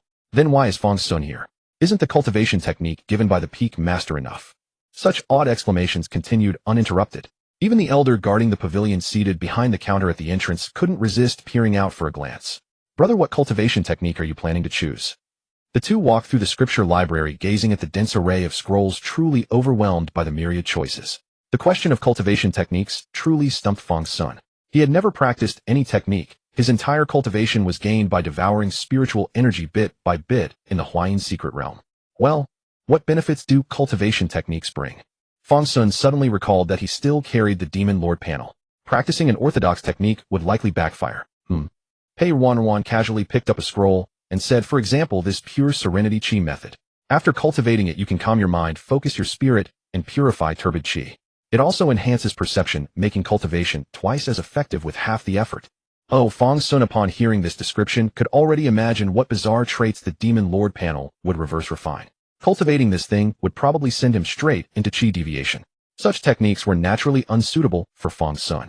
He and Pei Ruanruan toured the entire library, but found not a single technique that suited his needs. Admittedly, all these techniques were excellent, each more powerful and beneficial than the last. But for Fang Xun, they were truly not meant to be cultivated. They were genuinely harmful to his body. Thus, after an extensive search, they found nothing. So Fang Xun eventually approached the guardian elder at the entrance. Fang Xun first bowed to the guardian elder, then said, Elder, is there any technique that makes one weaker the more they cultivate? You know, those inferior ones with the worst side effects. The more you cultivate, the weaker your physical body, the lower your cultivation base, the frailer your soul, and so on. Why are you looking at me like that? Fang Xun asked curiously. You? You're not here to mock me, are you? The guardian elder's mouth twitched slightly. Just tell me if there is or not. No. The guardian elder took a deep breath. How could the Litian Dao sect possibly collect such inferior techniques? Not to mention collecting them. They don't even deserve a second glance from our Dao sect disciples. Then do you know where I can find them? The guardian elder shook his head. Such things are only practiced by lowly heretical sects. How would I know where to find them? Oh, Fang Xun's eyes lit up upon hearing this. This guardian elder had truly pointed him toward a clear path. He said happily, "Thank you, elder. Goodbye, elder." Pei Ruanruan, seeing Fang Xun so delighted, also joyfully said, "Thank you, elder. Goodbye, elder." With that, Fang Xun took Pei Ruanruan's hand and left the scripture library. As for matters of heretical paths, Fang Xun thought it would be quicker to ask his own master. Thus Fang Xun led Pei Ruanruan back to their courtyard.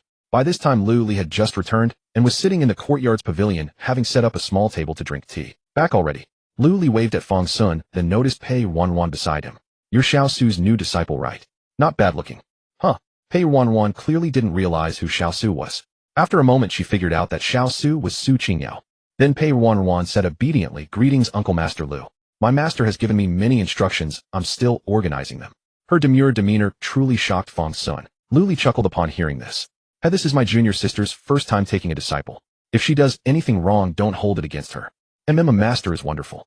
Lu Li observed Pei Ruanruan's obedient manner with great delight. Then she glanced at Fang Xun and clicked her tongue.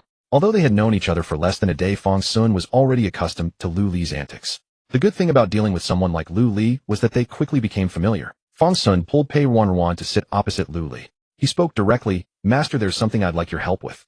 "What is it?" Lu Li immediately became wary. She always felt that when this kid asked for a favor, he was up to no good. "Speak."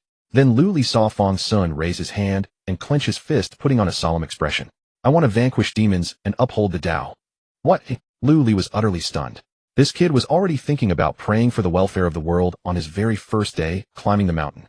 Was he really that spiritually enlightened? "But I truly wish to eradicate demons and defend the Tao." Lu Li took out a jade token, flipping through it as she asked, "Would you like to join me? And I can show you the battlefield of a great cultivator while we're at it. I just dealt with that giant octopus in the North Sea the day before yesterday. These past couple of days there really haven't been any cases that came to me. How about I contact my 7th junior brother? Let's see if there's anything happening recently." Fang Xun stared at Lu Li's pretty face for a long while, then asked cautiously, "Master, what cultivation level was that giant octopus you dealt with?" The mere mention of this made Lu Li's eyes gleam. "Tribulation Transcendence, just at the early stage of it, I suppose." By the time this thing reached Tribulation Transcendence, it had pretty much lost its mind. In its waters it devoured dozens of fishing boats, refining souls and plundering spirits, hoping to grow some brains. But someone noticed the anomaly. It took less than 7 days to kill it. "Don't worry, disciple. Let me contact my 7th junior brother and calculate where else evil cultivators and demons are lurking. I'll find an even more formidable evil path user and slay it for you to witness. Let me tell you, the battle is incredibly satisfying. In the ocean, there are truly no taboos, no constraints on movement or technique. When the time comes, I'll drag him underwater and finish him there. You'd absolutely love watching it." Watching Lu Li describe things with such animated excitement, Fang Xun feared that if a single wave from a Tribulation Transcendence expert's battle happened to crash over him carelessly, it would flatten him dead in the sea. He would truly be finished. "Are there any weaker ones?" Fang Xun asked tentatively. "Nascent soul. Golden core. Practicing against a Foundation Establishment opponent should work for you. You're about to reach Foundation Establishment yourself? Isn't it a bit embarrassing to specifically hunt down Qi refining demons? Though matters vary in size, surely there are priorities to consider, right? I mean, well, are there any that are truly substandard? Those with shoddy cultivation methods and feeble Dao arts, the kind that can only tyrannize in backward, impoverished villages. Is there any, master?" Seeing Lu Li not respond, Fang Xun leaned closer, preparing to inquire in detail. "None. Get lost," Lu Li said unkindly. "Such trivial matters, unless you happen to stumble upon them while out, don't even qualify for the outer sect to take notice. They're not worth the time. You're the direct disciple of a peak master and still fixated on this." "Oh." Fang Xun thought it over carefully and realized she was right. How countless are the calamities of this world. Every person, every matter. No one desires to entrust them elsewhere but the Sword Sect. Who doesn't know the Sword Sect is the strongest and most capable? Yet if all these matters were placed on the Sword Sect's desk, even 10 times their current numbers would scarcely be enough to handle all the affairs of the world and its people. Fine steel must be reserved for the blade's edge. Then alright, I'll think on it further. Fang Xun furrowed his brow slightly. Seeking a breakthrough through the Sword Sect might prove difficult. Just as Fang Xun was preparing to wander about with Pei Ruanruan, Lu Li suddenly clapped her hands. "Hey, hold on a moment." "Moi." Fang Xun looked at Lu Li. Could there be a turning point after all? On my hasty return, I did encounter something rather troubling. I was so preoccupied with accepting disciples that I nearly forgot about it entirely. What? Fang Xun asked promptly. Here, take this. Lu Li tossed a jade talisman into Fang Xun's hand. I marked it in a rush back, then I've actually forgotten the specific details myself. You can forget something like that. Fang Xun was genuinely shaken. So what? I've already contacted the nearby local authorities. They should have gone to investigate by now. I wonder if they've finished handling it yet. Shouldn't you have contacted nearby cultivation sects? Fang Xun was shocked once more. Matters involving cultivators hardly fell within the purview of government officials, did they? How would I know how to contact nearby sects? I was in a hurry. Lu Li glanced at Fang Xun. Unless you'd prefer to wait a while longer at Tianmen. From Lu Li's perspective, such trivial matters truly didn't warrant a second glance. Under ordinary circumstances, she would have gone down to check the situation herself. But she had been eager to see Fang Xun at the time. The fact that she could send word to notify the nearby authorities was already being extraordinarily generous.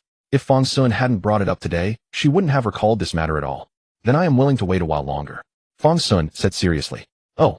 Lu Li studied Fang Xun carefully upon hearing this, then said, You kid, you're not bad. Naturally, Fang Xun puffed up proudly. He had been raised under the red flag, nurtured in the spring breeze. You want to meddle in everything. Be careful that worldly entanglements don't give rise to inner demons and you don't exhaust yourself to death. Enough now, go along. At your age you're full of hot blood. See more, meddle more, and you'll calm down eventually. Lu Li waved her hand signaling that Fang Xun was free to go. Then farewell, master. Fang Xun bowed to Lu Li and pulled Pei Ruanruan along, preparing to depart. Uncle Sect Master, we're off now. Pei Ruanruan also offered a well-bred bow before following Fang Xun away. As Fang Xun reached the courtyard gate, he suddenly remembered something. Hey master. Fang Xun turned back. I'm about to set out to eradicate demons and defend the Tao. Aren't you going to give me some protective artifacts or something? That's reasonable. Lu Li actually nodded. Let me help you out. Upon hearing this, Fang Xun immediately felt how wonderful it was to have a master, one who no matter the situation would always have your back. And then Fang Xun watched as Lu Li formed a seal and produced a jade talisman. A flash of flowing light swept across the talisman and a steady voice emerged from within it. Junior sister, what is it? Senior brother, are your two disciples free? Send them over to help me with something, will you? After a brief pause, the voice replied, very well. The moment those words fell, the jade talisman dimmed. Clearly the communication had ended. Fang Xun listened to their exchange and felt that something about it wasn't quite right. Fang Xun hesitated, then spoke up. Master, weren't you going to give me protective artifacts or something? What is this? Don't worry, this is far more useful than any protective artifact. Lu Li raised her eyes and gave Fang Xun a reassuring look. But even looking at that gaze, Fang Xun didn't feel entirely at ease. Finally, after a brief wait, a familiar voice came from beyond the small courtyard. Third uncle, what do you need us for? Wei Heng. Late, but here at last. As Gu Hao, bright-eyed and energetic, bounded inside to greet everyone, Wei Heng also strolled in with measured steps. Third master uncle. Wei Heng performed a deeply respectful disciple's bow. Hey, I never took you for someone so stiff. What happened? Lu Li studied Wei Heng, wondering why the young man had suddenly turned so solemn. Might I ask, third master uncle, the purpose of this summons? Wei Heng bowed again. Ask him. Lu Li pointed at Fang Xun and went off to leisurely enjoy her tea. Fang Xun was utterly stunned. Lu Li had actually brought over both of the sect master's direct disciples. What a living talisman of protection. Fang Xun. Gu Hao called out to him warmly. Senior sister Gu Hao. Fang Xun responded, then turned to Wei Heng. Senior brother Wei, hello as well. Humph. Wei Heng snorted, deigning not to reply. Senior brother Wei, senior sister Gu Hao. Is it really you too? Pei Ruanruan seemed genuinely delighted. Greetings, junior sister Pei. Greetings, junior sister Pei. Wei Heng and Gu Hao spoke in unison. Enough. Must every meeting be so formal? Fang Xun swept his hand forward and led the group outside without a second thought, as if the two direct disciples of the sect masters held no special status at all. Fang Xun, what is this about? On the way down the mountain, Gu Hao poked her head out from behind Wei Heng's shoulder and asked. They were traveling downhill with Pei Ruanruan on the far left, Fang Xun beside her, Wei Heng to Fang Xun's right, and Gu Hao at the far right. So even speaking required Gu Hao to crane her neck, to purge the demonic and uphold the righteous path. Fang Xun declared with solemn righteousness. Oh, Gu Hao blinked, intrigued. Is it like the Huayin secret realm last time? Is this third master uncle's mission? Gu Hao did not question why Fang Xun, having just joined, was already assigned a task. Something like that. Fang Xun tossed the jade talisman Lu Li had given him to Gu Hao. It's right here. When Master passed through this place, previously she detected something deeply unusual, but she was pressed for time and couldn't deal with it immediately. She only sent word to the nearby magistrate's office. I plan to go and investigate. Fang Xun was genuinely curious about this place. He had only ever heard tales of demonic cultivators, but had never encountered one in person. This isn't exactly close. Gu Hao examined the location indicated on the jade talisman. This place is over 600 li from our sword sect. Gu Hao glanced at Wei Heng. If only senior brother had reached the golden core stage, we could have flown directly there. Hey, how did you two get to Jiang City last time? That place is much farther away, isn't it? Fang Xun asked curiously. Last time. Gu Hao thought for a moment. Last time 7th Master Uncle crafted a cloud-soaring talisman and sent us straight there. And now, what about that cloud-soaring talisman? I'm rather embarrassed to ask 7th Master Uncle about it again, Gu Hao admitted somewhat sheepishly. Last time it just so happened that 7th Master Uncle was out. At that moment Wei Heng spoke up. A mere 600 li. I can ride my sword, even with all of you aboard. No trouble at all. As he spoke, Wei Heng summoned his flying sword. It hovered before them and rapidly expanded large enough for all four to stand upon. Surely you're not just showing off in front of junior sister. Fang Xun watched the sword and blinked. But Gu Hao's innocent remark was one he couldn't ignore. I'm not. Get on or walk. Wei Heng retorted irritably. The more he looked at the kid, the more annoying he became. I'm getting on. Fang Xun said nothing more and pulled Pei Ruanruan onto the sword. Edge. Gu Hao naturally noticed Fang Xun's actions, but quickly shook it off. They were brother and sister, such closeness was only natural. Let's go. Wei Heng also pulled Gu Hao aboard. Once steady, he urged the flying sword onward, soaring into the sky. A mere 600 li. With him at the peak of Foundation establishment, how could he possibly fail to bring them there? Nonsense. Who was he trying to impress? Along the way, Gu Hao naturally began observing the interactions between Fang Xun and Pei Ruanruan. Pei Ruanruan leaned quite naturally against Fang Xun's shoulder, while Fang Xun pushed her away with visible distaste. When she pressed too close, the warmth was almost palpable. Among siblings, a little affection is only natural, right? While Gu Hao was musing inwardly, Wei Heng quietly bit through a spirit-nourishing pill concealed in his mouth. Truly, the title of direct disciple of the Sword Sect Master was no empty boast. Wei Heng had indeed brought them all to the very place where Lu Li had left her mark, and it had taken less than 2 hours. Fang Xun stared at Wei Heng in utter astonishment. He didn't understand everything, but he knew that before reaching the golden core, without an inner world formed within the dantian, spiritual energy was consumed drop by drop. There was no such thing as the self-renewing circulation of one's true spirit. Without consuming any pills, Wei Heng had actually managed to bring them all here. How vast was his dantian sea of qi? Well, Wei Heng regarded the scenery below and soon spotted a nearby town. With effortless calm, he guided the sword downward, landing before the entrance of that town. Impressive. Fang Xun clasped his fists in admiration. This flex had been executed flawlessly. Humph. Wei Heng hummed smugly. Seeing Fang Xun's expression, even some of his earlier resentment toward the kid for cozying up to Gu Hao had diminished. Impressive, Pei Ruanruan added in surprise.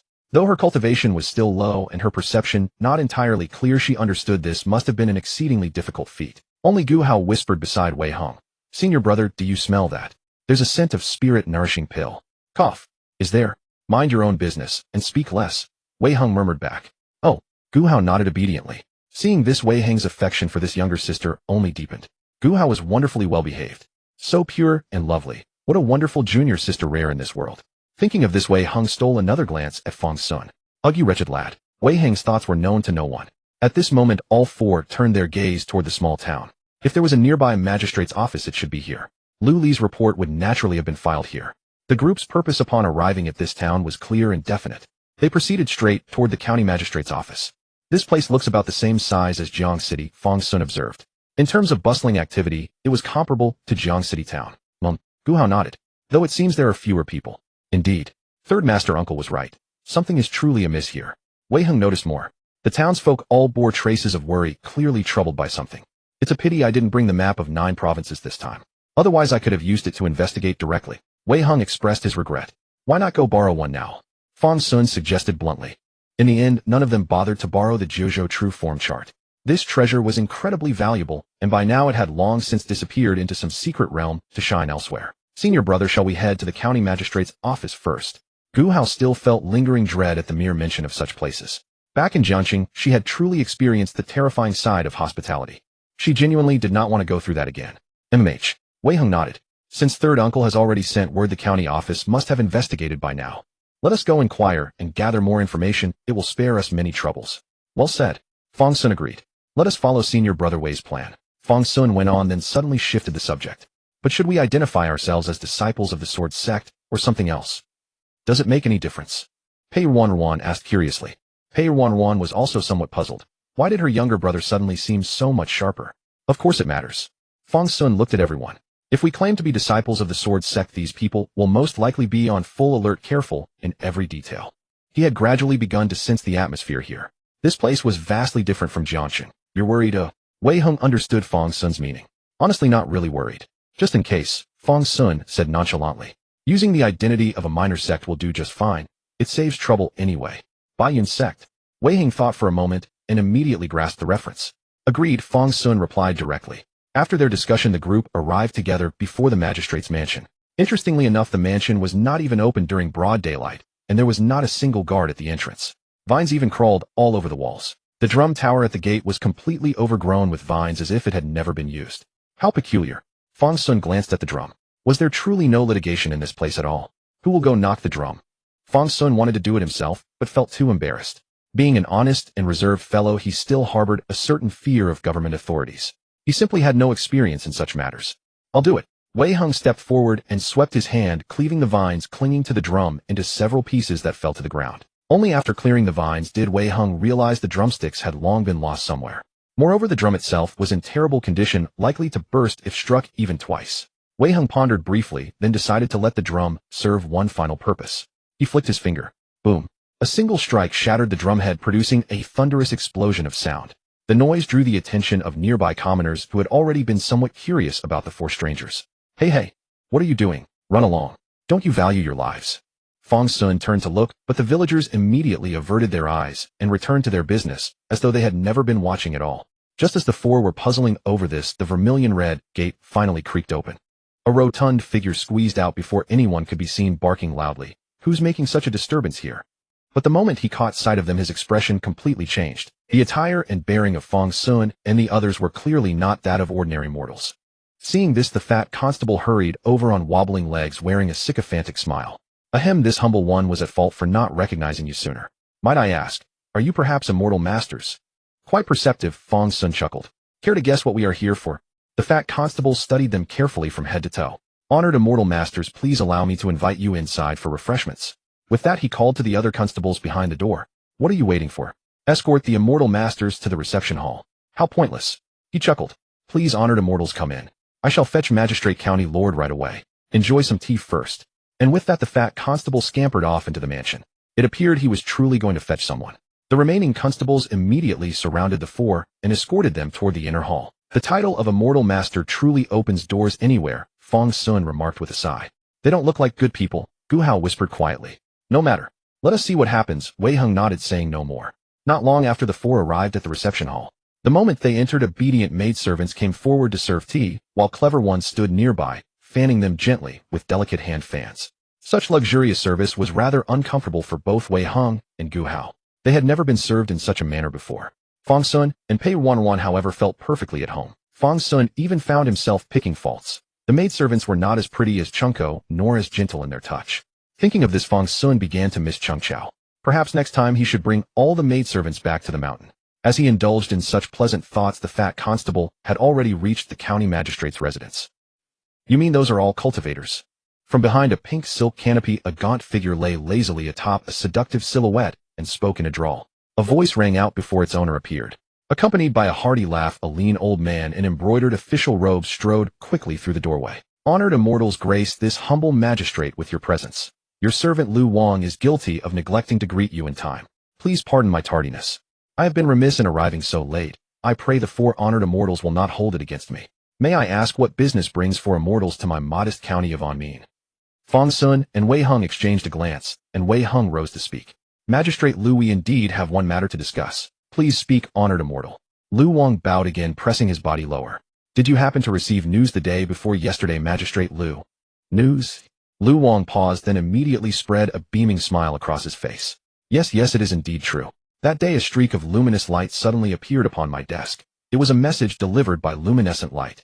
The immortal warned that wicked cultivators may be causing trouble north of this county. For this matter, I have already dispatched the constables to investigate the northern mountain. And what was the result? Fang Xun asked.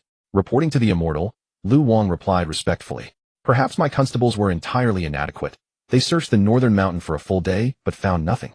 I was just preparing to report this when the honored immortals arrived. I see. Wei Heng nodded, wearing an expression of understanding. Exactly so. Lu Wang nodded. May I ask where the four honored immortals come from, and what is your relationship with the immortal who sent the message? Us. Fang Xun, seeing Lu Wang's inquiry, recited his prepared response.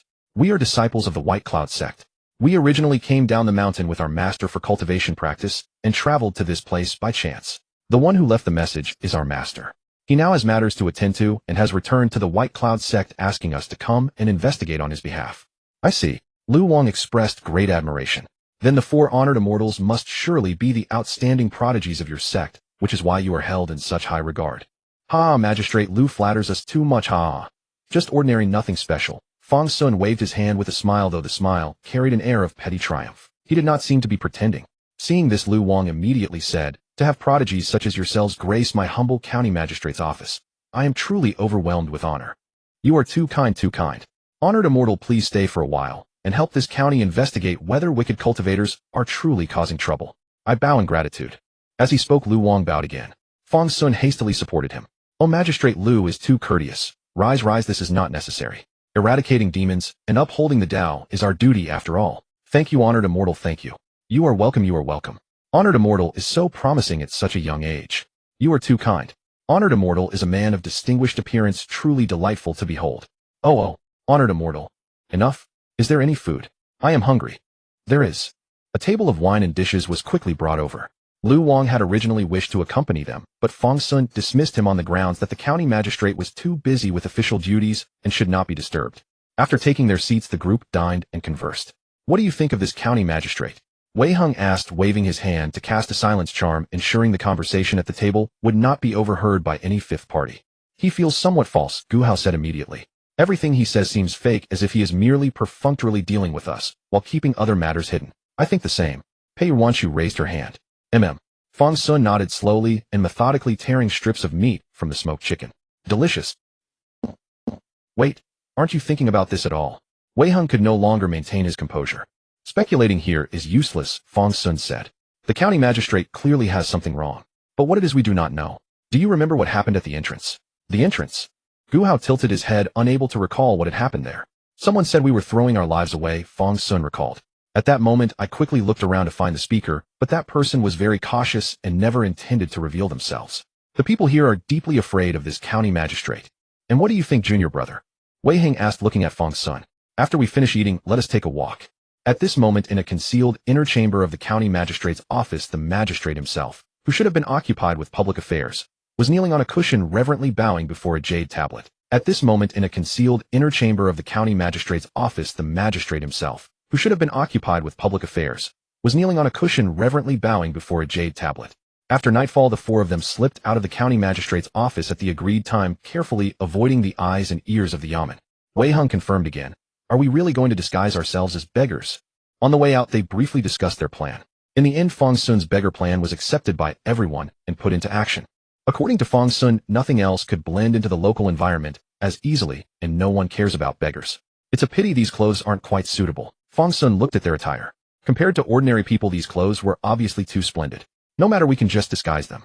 Wei Hung smiled and said, this basic disguise technique is simple enough. As he spoke, he tapped a few points on each of them. After Wei Hung cast the spell, their clothes appeared dusty and dull. Can you make them even dirtier? Fang Xun looked at his clothes, still feeling they were too clean. Can you add some patches? He made another request. All right. Wei Hung complied with Fang Xun's request and added several layers of patches to their clothes. As a result, their appearance now resembled refugees who had been wandering for a long time. The 2 girls had no objection to this. Instead, they looked at the transformed clothes with curiosity. Wei Hung inspected them and then cast a spell on their faces, making their complexions match the ragged clothes. But when it came to Fang Xun, he refused. Stop. I'll do it myself. Fang Xun said, then grabbed a handful of dirt from the ground and slapped it onto his face, smearing it around. I think this looks more real. Pei Ruanruan saw this and also grabbed a handful of dirt, ready to slap it on her face. Hey, no need, no need. Fang Xun quickly stopped Pei Ruanruan, saying, Senior brother Wei has already cast the spell, there's no need for another round. Hearing Fang Xun's words, a surprised sound came from beside him. Edge. Fang Xun turned his head and saw that Gu Hao had already slapped dirt on her face. Originally just looking dirty, her face was now truly filthy. Hiss, stupid. Fang Xun said, reaching out with his sleeve to wipe Gu Hao's face, carefully brushing away the loose dirt. Pei Ruanruan watched Fang Xun's actions from the side, then looked at the dirt in her own hand. At that moment, she suddenly realized the senior sister Gu was not quite right. Wei Hung. After preparing, they came to the edge of the town. Then they found an inconspicuous but not remote corner and crouched by the wall. The 4 of them sat in a row, looking just like beggars. Are we just going to squat here? Although Wei Hung agreed with Fang Xun's plan, squatting like this seemed rather foolish. Just wait a bit longer, we'll surely find something. Haven't you noticed that even before midnight there are hardly any people on the streets? In Jiangxing it's still lively at this hour.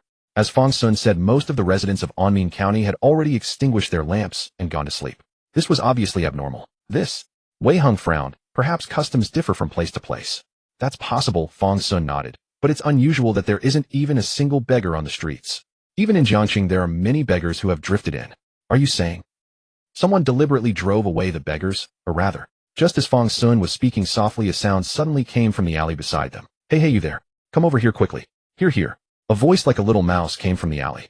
Moi. They all turned to look and saw a thin, weak hand reaching out from the wall, frantically waving at them. He was waving so hard that his hand became a blur.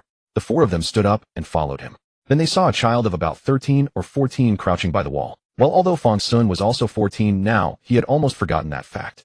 Not only Fang Xun, but the others also subconsciously overlooked his age. If not for the practical issue of his height, they might even have thought Fang Xun was much older than them. Who are you? Fang Xun looked down and asked. My name is Ergo, the child said, looking at them. And you? Fang Heng. Wei Xun. Gu Hao blinked, glanced at the two, and said Gu Ruanruan. Pei Ruanruan looked at the three and finally said Pei. Pei Hao. After speaking, Pei Ruanruan muttered softly, why does my name sound so strange? Oh, you all came from outside, right? Ergo listened to their self-introductions and asked, did you get bullied so badly that you can't bear it anymore? Fang Xun hummed yes. Then he probed, how can this world be like this? It's impossible for anyone to survive. Fang Xun spoke ambiguously, only saying he couldn't go on without specifying why. But generally the listener would automatically fill in the missing parts. Sure enough, after hearing Fang Xun's words, Ergo completed his own mental picture. Exactly. Ergo nodded immediately. It's all the fault of that corrupt official. Come with me. Together we can surely defeat him. Ergo clenched his fists. That dog of an official just relies on the protection of an immortal. Once we can kill that immortal, we'll raise his yamen to the ground. Fang Xun praised him on the spot. Very good, that's the spirit. Fang Xun was not surprised that the county magistrate had a cultivator backing him. After all, Jiangxing County was backed by the Bathe sect. If a county had no cultivators at all, that would be truly astonishing. But it was hard to say what kind of cultivator this was. So after praising him, Fang Xun asked curiously, but where did that immortal who protects the corrupt official come from? Who knows? Ergo lowered his voice. I only know they killed many people. Everyone who had an opinion against that dog official was killed. I see. Wei Heng nodded. This clarified why the population here was so sparse. The original inhabitants were not so few. It was just unknown how long this had been going on. Then where are you taking us? Gu Hao asked at this point. Ergo was clearly leading them somewhere, but where? Ergo replied mysteriously, don't worry, I'll take you there soon. Just listen to me. You'll understand when we get there. We can also become very powerful, no less than those immortals. Moi. Hearing Ergo's words, it seemed there was something that could counter cultivators. But seeing Ergo acting so mysterious, Fang Xun didn't ask right away. Let's go. Be careful not to be spotted by the dog official's lackeys. Ergo said, and led them northward. After about the time it takes to burn an incense stick, they arrived at the foot of a mountain. This is... Fang Xun frowned slightly. If he remembered correctly, Lu Li had also marked this place earlier. This is the northern mountain.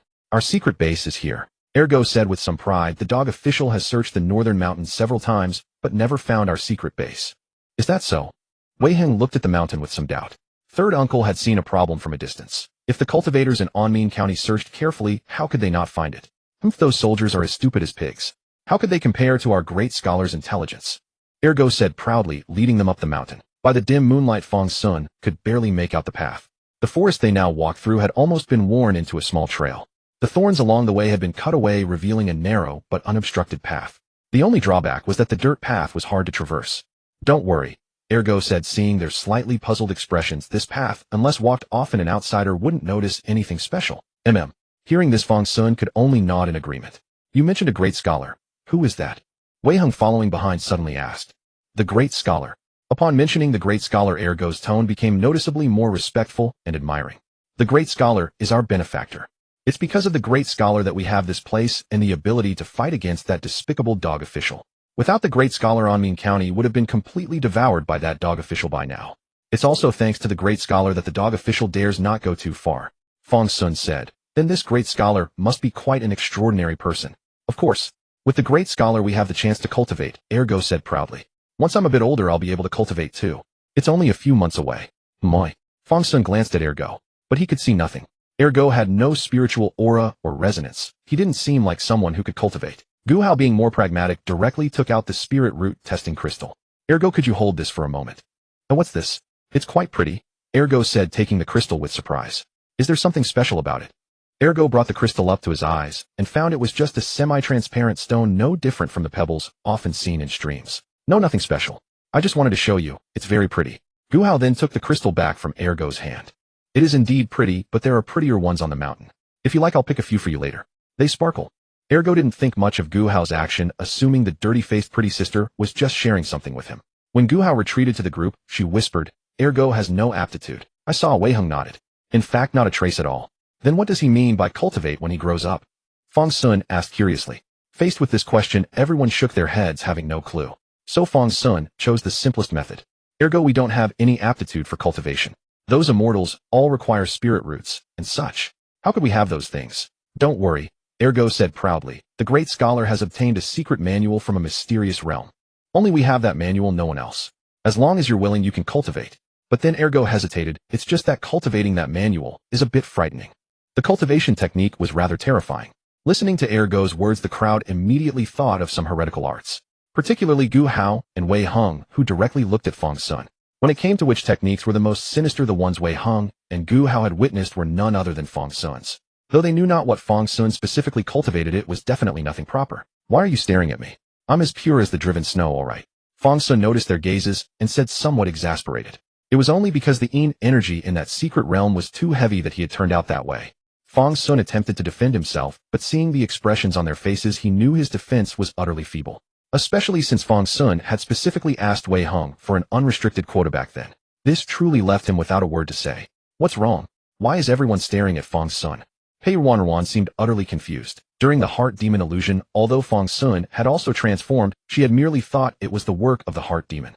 Besides, he was her own younger brother, she thought he was just fine. Nothing. Everyone has their own fortune. Wei Hung said, then turned back to look at Ergo. The senior brother is right. Fang Xun, you're fine. Gu Hao also chimed in and turned to look at Ergo. Fang Xun, Pei Ruanruan, This minor incident did not affect their actions. Following behind, after about half an hour, they arrived at the northern side of the mountain. There was a cliff in the mountain with a waterfall cascading over it, a magnificent sight. However, Ergo had not brought them here to see the waterfall. He led them over several rocks and found a small path leading behind the waterfall. Behind the waterfall, there was a hidden world. Unfortunately, there was no stone tablet inscribed with Blessed Land of Flower Fruit Mountain Water Curtain Cave, or anything like that. What a fine place. Fang Xun looked at the space and sighed in admiration. Right? We discovered it. With this place we could hide from that dog official searches. Ergo hopped onto a high rock and said smugly, it's even more impressive inside. Go in and see how amazing we are. Follow me. Ergo, seeing them follow, pushed open the stone door behind him with great effort. The next moment, a beam of light fell upon their faces. Following the light, Fang Xun saw that inside was also an enormous space. It was as if the mountain had been hollowed out to create such a place. Within the vast space, there were tiered step-like houses. Every zhang or so downward, there was a brand new circular platform. It resembled a giant spherical beehive, but inverted. At this moment, the beehive was brightly lit. It seemed that nearly half of the people of Anmin County had secretly relocated here. Judging from how Ergo had brought them in, there were certainly people from other places inside as well. It was just unclear what proportion they constituted. Impressive, right? Ergo said proudly before them, we built all of this. After cultivating, we're good at everything. This truly is impressive. Fang Xun said with a hint of awe. He was indeed somewhat stunned by this place. This was nothing short of a miracle. Not only had they hollowed out the mountain, but they had also dug downward almost enough to carve out another mountain. Come, I'll take you to my place first to rest. Then I'll assign you a house. Ergo said, waving his little hand, leading them to one side. Wait, assign houses? Fang Xun was astonished. Yep, my house was assigned. All right, here we are. Ergo said, already bringing them to the spot. It was a cave-like hollowed-out stone chamber. And there were many such empty stone chambers here. This is the house. Wei Hung frowned slightly. It didn't look like a house at all. At best, it was just a cave. Oh, it's just for you to stay temporarily. Once you can cultivate, you'll get to live in real houses. Those are true houses, only worthy of cultivators. Ergo said this with great longing. He could hardly wait to grow up. Many people are willing to give up their homes outside to come here. Fang Xun asked curiously. This place was nowhere near as pleasant as the towns outside. The relatively enclosed space was filled with foul air. But Ergo chuckled, outside there's no home left. If you had a home, would you be a beggar? Would you be willing to move? Fang Xun suddenly asked. What if there's a place where you can eat your fill, sleep warm, and there are no corrupt officials? Where would such a place be? Ergo shook his head like an old pedantic scholar. All crows under heaven are equally black. What if there is a? I'd go. Ergo suddenly said with a glimmer of hope. If such a place really existed, who would bother cultivating immortality? All right. Fang Xun smiled. Fang Xun, are you planning to take him up the mountain? Gu Hao sidled up and whispered. Yes. Fang Xun nodded. But there are so many people here. Hearing Gu Hao's words, Fang Xun realized his thinking was off. All these people were like Ergo. He could take Ergo away, but could he take all of them? You're right. Fang Xun suddenly understood something. He patted Wei Hung on the shoulder and said, Senior brother, let's clean up this place. Wei Hung, the matter of houses Ergo did arrange for them. Even if they were just ordinary stone caves, they weren't one per person. Wei Hung and Fang Xun stayed together while Gu Hao and Pei Ruanruan shared a cave. Ergo bid them farewell and left. You stay here for now. I'll go register you and come back with your number tags. With that, Ergo trotted off. Fang Xun and Wei Hung sat facing each other, the atmosphere somewhat tense.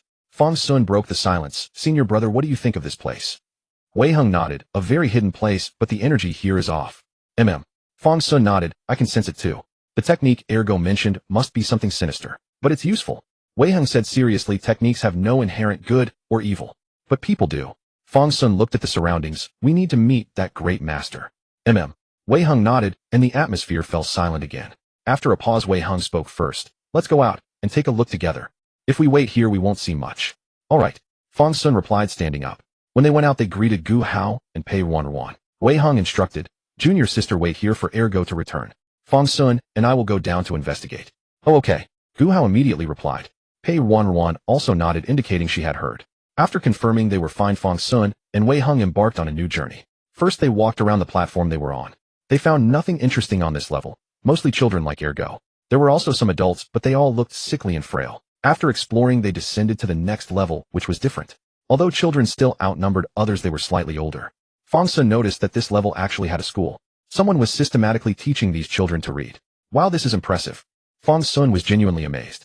No matter where learning was difficult and offered little immediate reward, yet here there was a school providing unified education to these children. Could that great master actually be a good person? Fang Xun for the first time doubted his own conjecture. Maybe. Wei Hung too was somewhat self-doubting. Teaching and nurturing people was always a virtuous deed that benefited the community. Then Fang Xun and Wei Hung descended another level. Surprisingly, this level was desolate and seemed empty.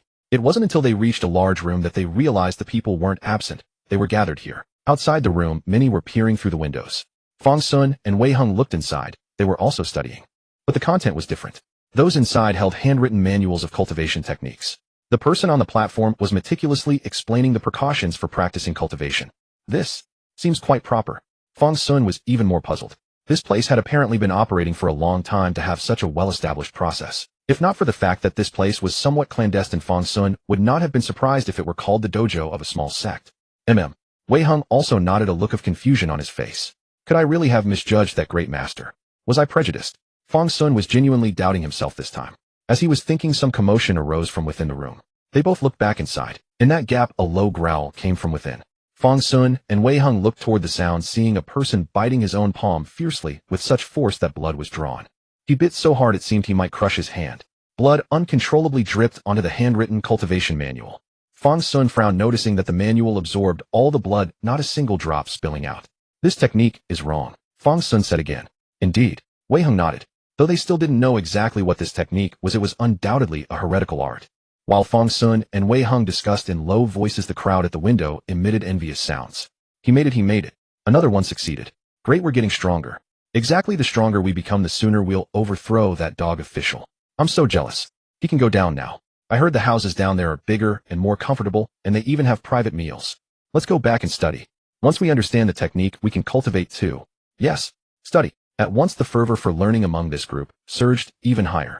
In that very moment, another change occurred in the room.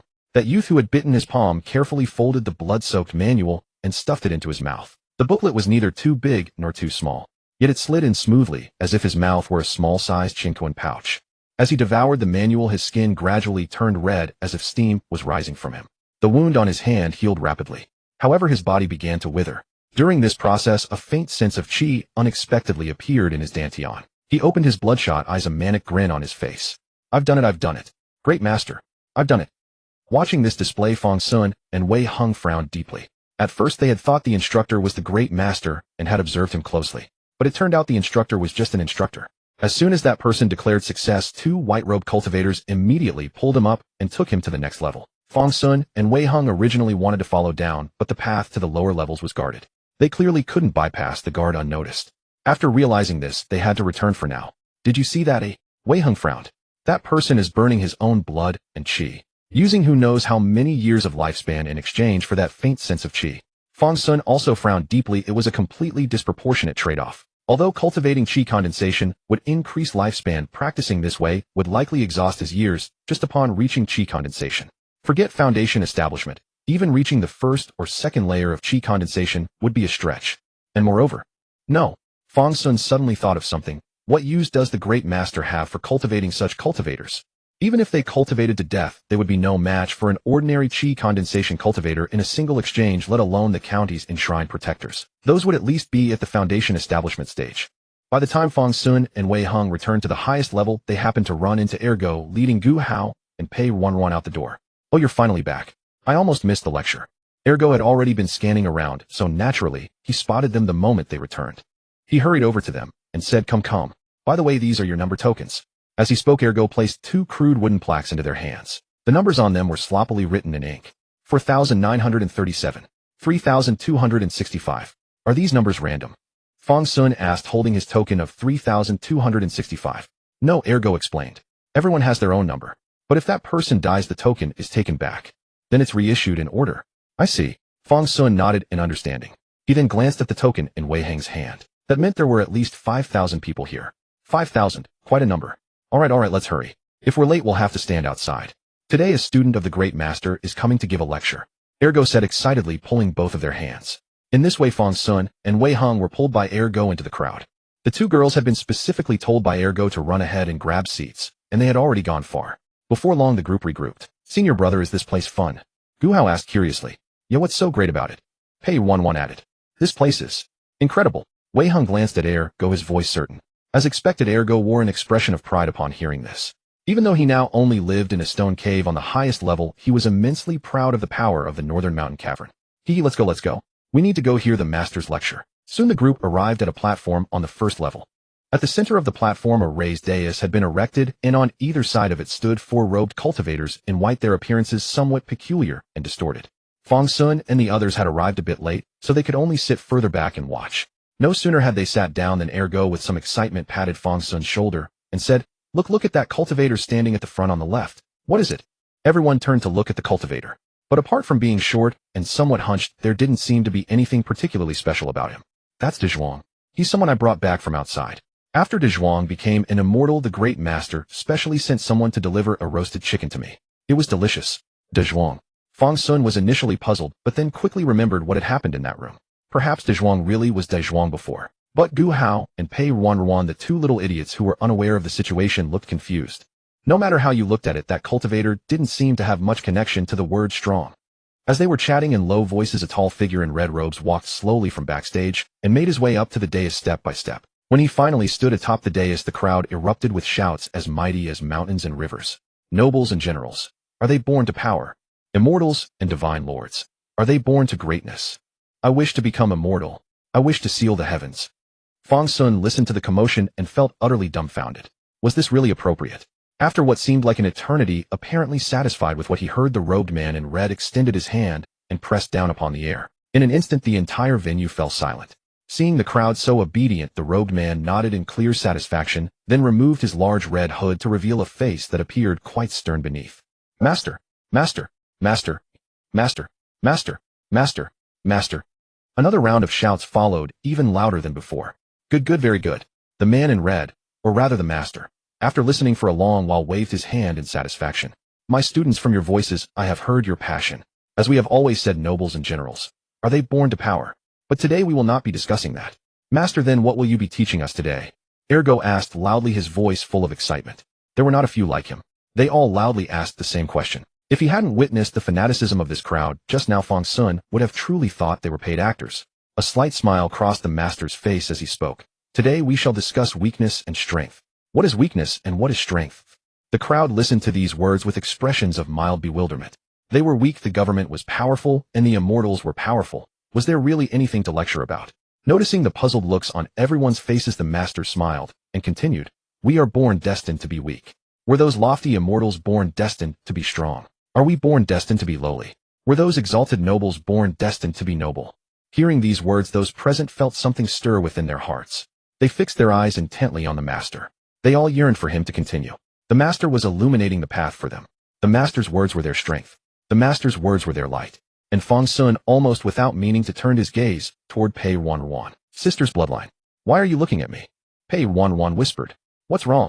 Ergo also sensed the subtle atmosphere and asked curiously. Nothing, nothing. Pei Ruanruan quickly replied. The master is about to speak again. Listen, listen. Oh, yes, listen. Ergo came to his senses and quickly turned his attention back to the master's speech. At this moment the master had been silent for quite some time before he looked at the crowd and spoke. If the sky never brightens, should we simply live in darkness? If speaking out is dangerous, should we remain silent? We, my friends, do we truly lack the ability to shine in the darkness? We may be humble as the soil, but we must not be twisted as worms. Everyone here, tell me, who among you has not suffered injustice? Our parents were cruelly murdered by those wicked officials. Our wives and children were slaughtered by those evil immortals. Our fathers, our mothers, our children, our husbands, or wives, they died right before our eyes. Do you hate them? The moment the master's words fell, the roar that followed seemed as overwhelming as mountains and rivers collapsing. Hate? Do you bear resentment? Resentment. The great master offers you this opportunity. Are you willing to accept it, even if it should cast you into the abyss? Willing? Come up and show us your cultivation. The teacher said, then took a step back. The four people who had been standing on the platform below leaped up at once and directly arrived on the raised stage. Then they tore off their white robes, revealing the Taoist bodies beneath. The cultivator known to Ergo as the Zhuang had a hunched frame, his face withered like a skeleton. But judging by the aura radiating from him, he had already reached the second layer of qi refining. At that moment, a blood-red long sword hung on his back. With a mere thought, that blood sword instantly flew from his back and suspended itself before him. With just a subtle flick of his fingers, the blood sword surged forth, shattering a massive stone block roughly a zhang tall in the corner, and then returned to his back. Before that, De Zhuang's palms silently stroked along the sword's edge, his figure stooping even further. As for the others, each displayed their own distinct anomalies. Some were missing limbs, others covered in festering sores, while some wore vacant expressions as though their minds had been stripped away. Yet each possessed their own formidable power, every attack inspiring envy from onlookers. Even in their current state, they were objects of boundless admiration. That was power. Standing beside Fang Xun, Ergo murmured, I could willingly surrender one eye, one ear, one arm, one leg. No, I could even sacrifice half my flesh and blood. I truly could obtain strength. Is it worth it? Fang Xun asked after hearing his words. Worth it. A ferocity unbecoming of his years flashed across Ergo's face as he said, as long as I can kill that corrupt official, it's worth it. All right, together then. Fang Xun patted Ergo's shoulder. Of course, together. Ergo said proudly, I'll be able to cultivate very soon. While the group was conversing, the performance on stage had already concluded. The teacher spoke some more words, drawing waves of cheers. But Fang Xun and Wei Heng and the others had lost interest in listening further. Only when the roughly half an hour speech ended did the crowd, brimming with excitement, begin heading home. These boys on the cusp of adulthood were at that age where passion runs wild. For a single conviction, they would truly sacrifice everything. On the way back, Ergo had somehow slipped away on his own. According to his reasoning, he intended to recruit more people. Even though he couldn't cultivate yet for the noble cause of toppling that corrupt official, he still wanted to contribute his strength. There were many children like him. Fang Xun and the others calculated the time and realized it was about time to return to the county yamen. Along the way, Fang Xun and Wei Heng shared with Qi Lian and Gu Hao what they had witnessed below. Upon hearing this, both girls' faces immediately showed expressions of shock. It's actually this kind of heretical technique, Gu Hao said with some disbelief. Those four on stage had already mastered the technique.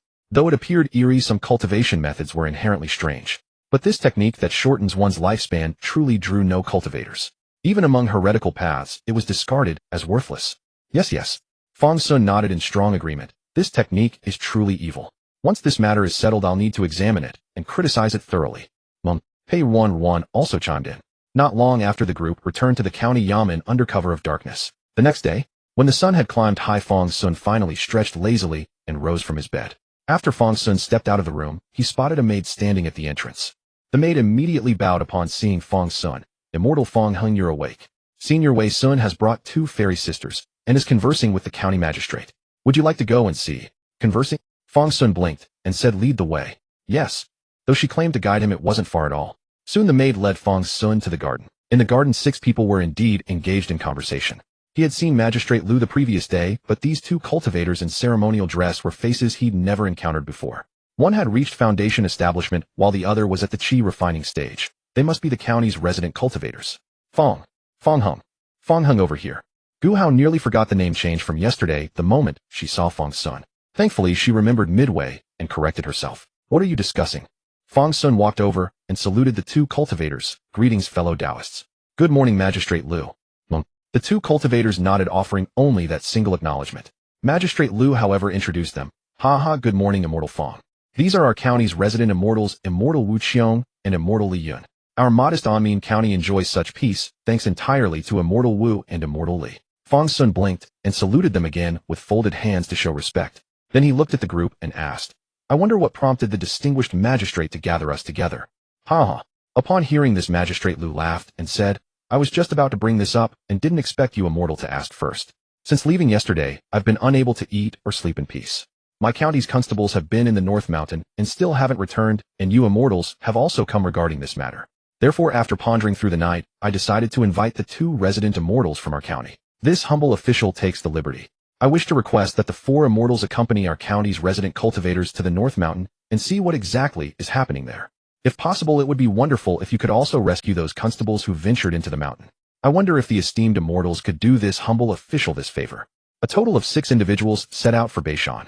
Fang Xun, Wei Hung, Gu Hao, and Pei Ruanruan stood grouped together while the other two formed their own cluster. Though ostensibly allies, the partnership clearly lacked cohesion. Earlier at the mountain's base, Gu Hao had whispered, Hey, are we really going to look for it? Of course, Fang Xun had nodded. Not only will we search, but we'll do so thoroughly. But what if we actually find where Ergo is? Gu Hao glanced toward Wu and Li, worry coloring her voice. Will they bury that cave? Don't worry, they won't. Wei Hing shook his head. No matter how thorough they won't trace it back to that area. Huh.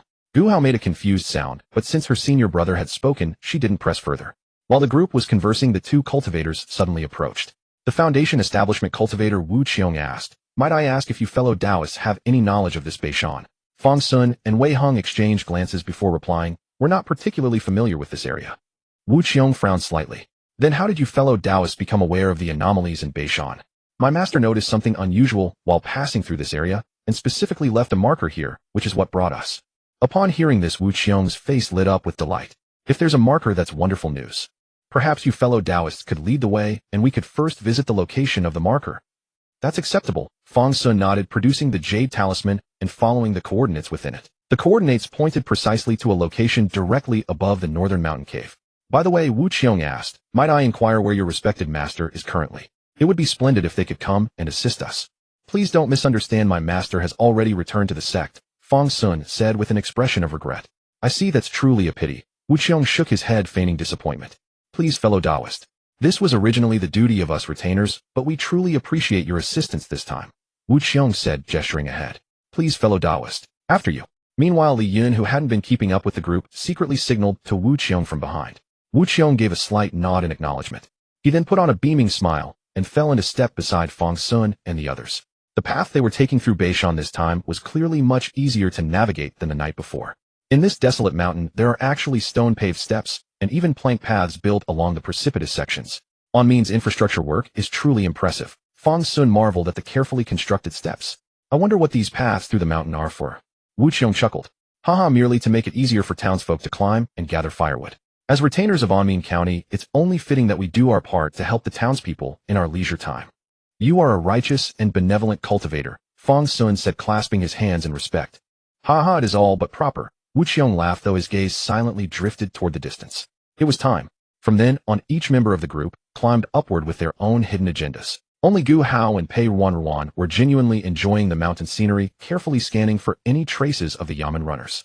Watching the others' reactions, Wu Qiong was nearly bursting with joy. He exchanged glances with Li Yun from time to time to confirm their progress. The moment had arrived. They had already covered more than half the journey, though the steps still stretched onward. The mountain peak was now visible. Moi. Fang Xun gazed at the sky and spoke suddenly. Is it unusually quiet? There were insects chirping just moments ago. Where did the sound go? Is that so? Wu Qiong, standing beside Fang Xun, smiled. It's not merely the insects, is it? Exactly. Fang Xun looked around at his companions. You all seem to have gone silent for quite some distance now as well. Fang Xun reached out to pat Wei Hang's head beside him, but his hand passed right through empty air. That Wei Hung was nothing more than an afterimage. You all have been compromised, Fang Xun frowned. Despite his careful vigilance, he had fallen into their trap. The technique of reverse refining was not all-powerful. These external array illusions clearly lay beyond its scope. You are remarkably astute, fellow Taoist, truly deserving of your position as the core figure among you all. If not for this Taoist's sharp discernment, who would have guessed that you were the most crucial one among them? Once I have you, the remaining 2 Foundation establishment cultivators will be of no concern. Clearly this man had entirely overlooked Pei Ruanruan, a mere chi condensation cultivator. Fang Xun considered the identities of those 3, then thought of himself, and suddenly a look of pity crossed his face toward Wu Qiong before him. Truth be told, your words please me. When I sever your head, you may say your fill of pretty words, Fang Xun remarked, drawing Yu Jun from his spatial pouch. As Yu Jun's sword intent unfurled, the aura of a spiritual-grade weapon revealed itself without ambiguity. The moment Yu Jun appeared, brilliant light flashed in Wu Qiong's eyes. Ha ha ha! A spiritual artifact. A chi condensation cultivator like you actually possesses a spiritual weapon at your side. Indeed, I was right. You are my fortune. Fang Xun, why aren't you saying anything? Reaching a platform along the mountain path, several people stopped. Wei Heng stretched and suggested they sit down for a brief rest. The moment they sat down, Pei Ruanruan wanted to chat with Fang Xun. But after calling several times, Fang Xun merely stood there without responding. Gu Hao poked his head out from beside Wei Heng and asked, "What's wrong? What happened to Fang Xun?" Wei Heng pushed the girl's head back and said, "No need to look, he's gone." Huh? Pei Ruanruan exclaimed in surprise and patted Fang Xun. As expected, her hand passed through empty air. The Fang Xun beside them was merely an afterimage. Where did Fang Xun go? Pei Ruanruan grew anxious. Probably on the way. Wei Heng glanced down and said, "Those people have been preparing to separate us since we set out. They're likely trying to capture the leader first." At this point, Wei Heng gritted his teeth. Didn't he look like the leader? How could they have managed to trap that kid? Huh? Pei Ruanruan exclaimed in surprise again, and looking around she confirmed that Wu and Li had already disappeared. "I'll go find him." Gu Hao immediately stood up, already holding MOU in hand. "Where are you going?" Wei Heng pulled him back and said, "Do you even know where he's trapped? Could you split this mountain in half?" "Sure I could." Gu Hao clutched MOU. It was just a mountain. MOU could handle it. Wei Heng sighed and said, "Don't worry, Fang Xun won't come to harm. Without these external factors, he'd be the hardest among us to kill. But, no buts. Even if the sky were truly falling, he'd dare to punch a hole right through it." When he said this, Wei Heng looked at Pei Ruanruan. Having heard fragments of what transpired within the heart demon illusion from Aunt Pei and Junior Marshal Uncle Su, he understood something about Fang Xun's nature. Fang Xun genuinely possessed the courage to shatter the heavens themselves. You. How dare you? Wu Qiong stared at the gaping wound in his chest, his voice trembling in utter disbelief. One strike. Just a single strike. His Taoist physique, though only at the early stage of Foundation establishment, had been gutted open. This person was merely at the chi refining stage. 9 layers of chi refining. Still nothing more than chi refining. Why? Because I'm stronger. Fang Xun casually planted Jiang Jun into the ground, then used his left hand to feel his twisted, broken right arm. Frowning, he forced the shattered bones back into alignment. Damage taken, vitality 1342, damage taken, vitality 345, damage taken, vitality 3. Within a few breaths, Fang Xun's right arm had fully recovered.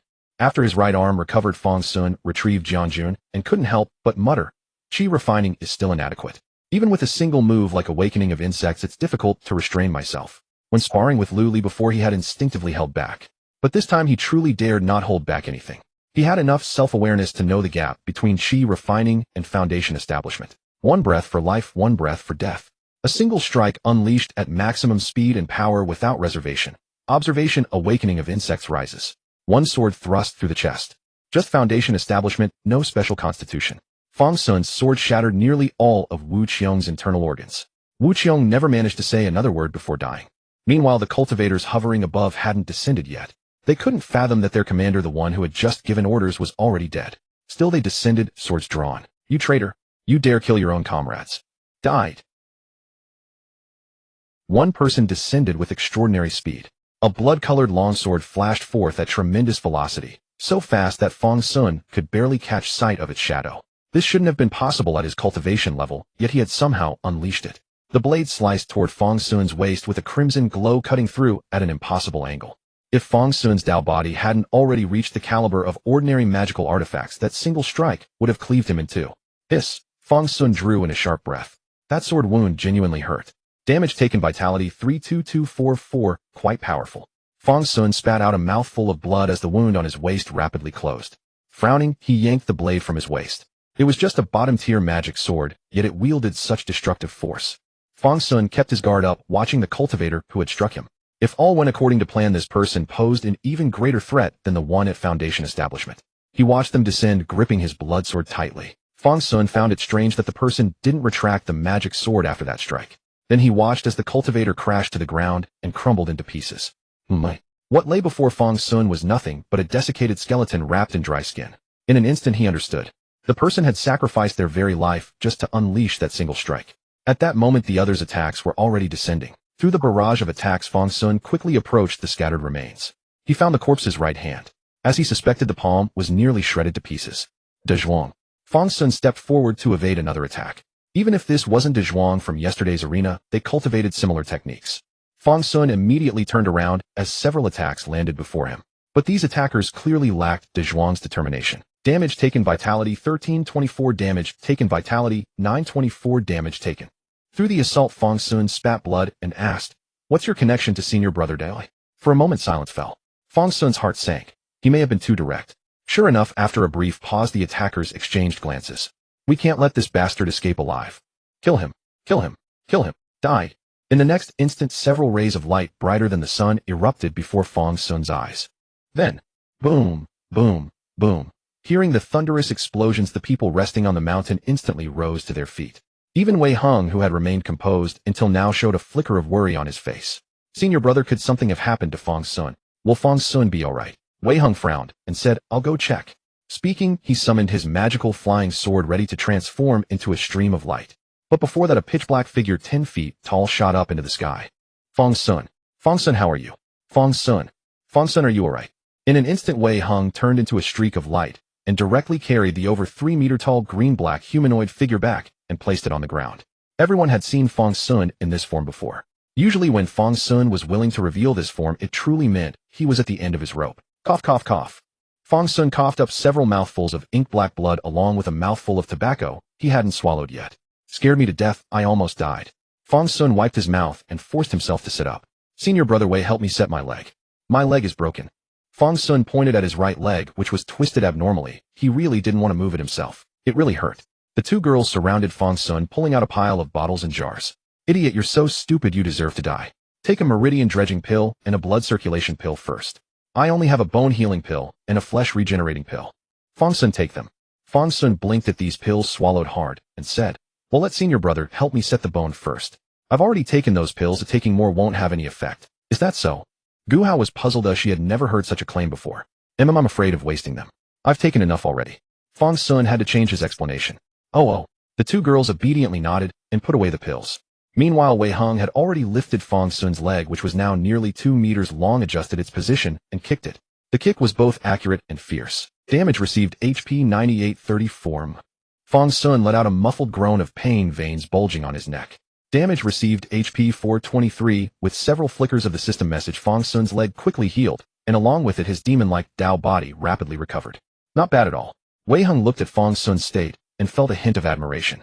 With such a recovery method, he would definitely have applied several pain relief talismans to himself. Fang Xun didn't even need those pain relief talismans and just let him set the bone forcefully. Not bad, not bad. Now when Fang Xun opened his eyes, there were several white spots before him. He was really impressed by those people's self-destruction. This power was such that even a genuine Foundation establishment cultivator would have difficulty escaping.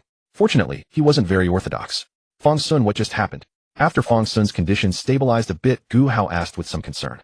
"Nothing much, just got ambushed." Fang Xun casually pulled out a set of clothes from his chinquan pouch and wrapped them around his waist. His previous clothes had been blown apart. It seemed he needed to get a set of durable Dharma robes. Off. Hearing Fang Xun say this, the two girls immediately became worried. "Don't worry," Fang Xun said rather nonchalantly. "They were well prepared, came with over 100 people. But they still underestimated me."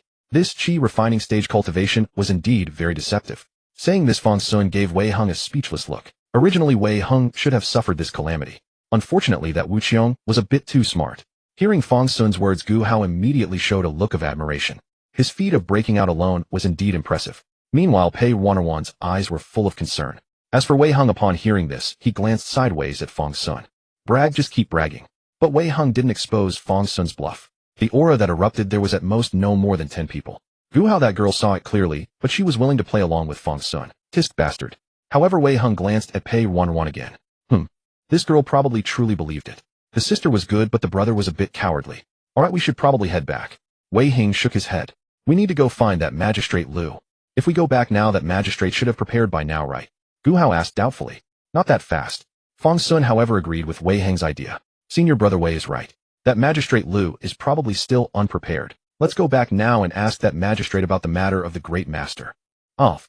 Hearing Great Master. The two girls hadn't even reacted before they were swept up onto Wei Hang's flying sword by his spiritual energy. The four of them turned into streaks of light and headed straight for the Anmin County office. When they landed, they were already in front of the main hall. Wei Hang had already sensed Magistrate Lu's aura. He was right here. The moment the four landed, they heard the sound of clapping. Clap, clap, clap. Ha ha ha, you cultivators are truly extraordinary. I repeatedly warned them, but unfortunately those two trash clearly didn't listen to me.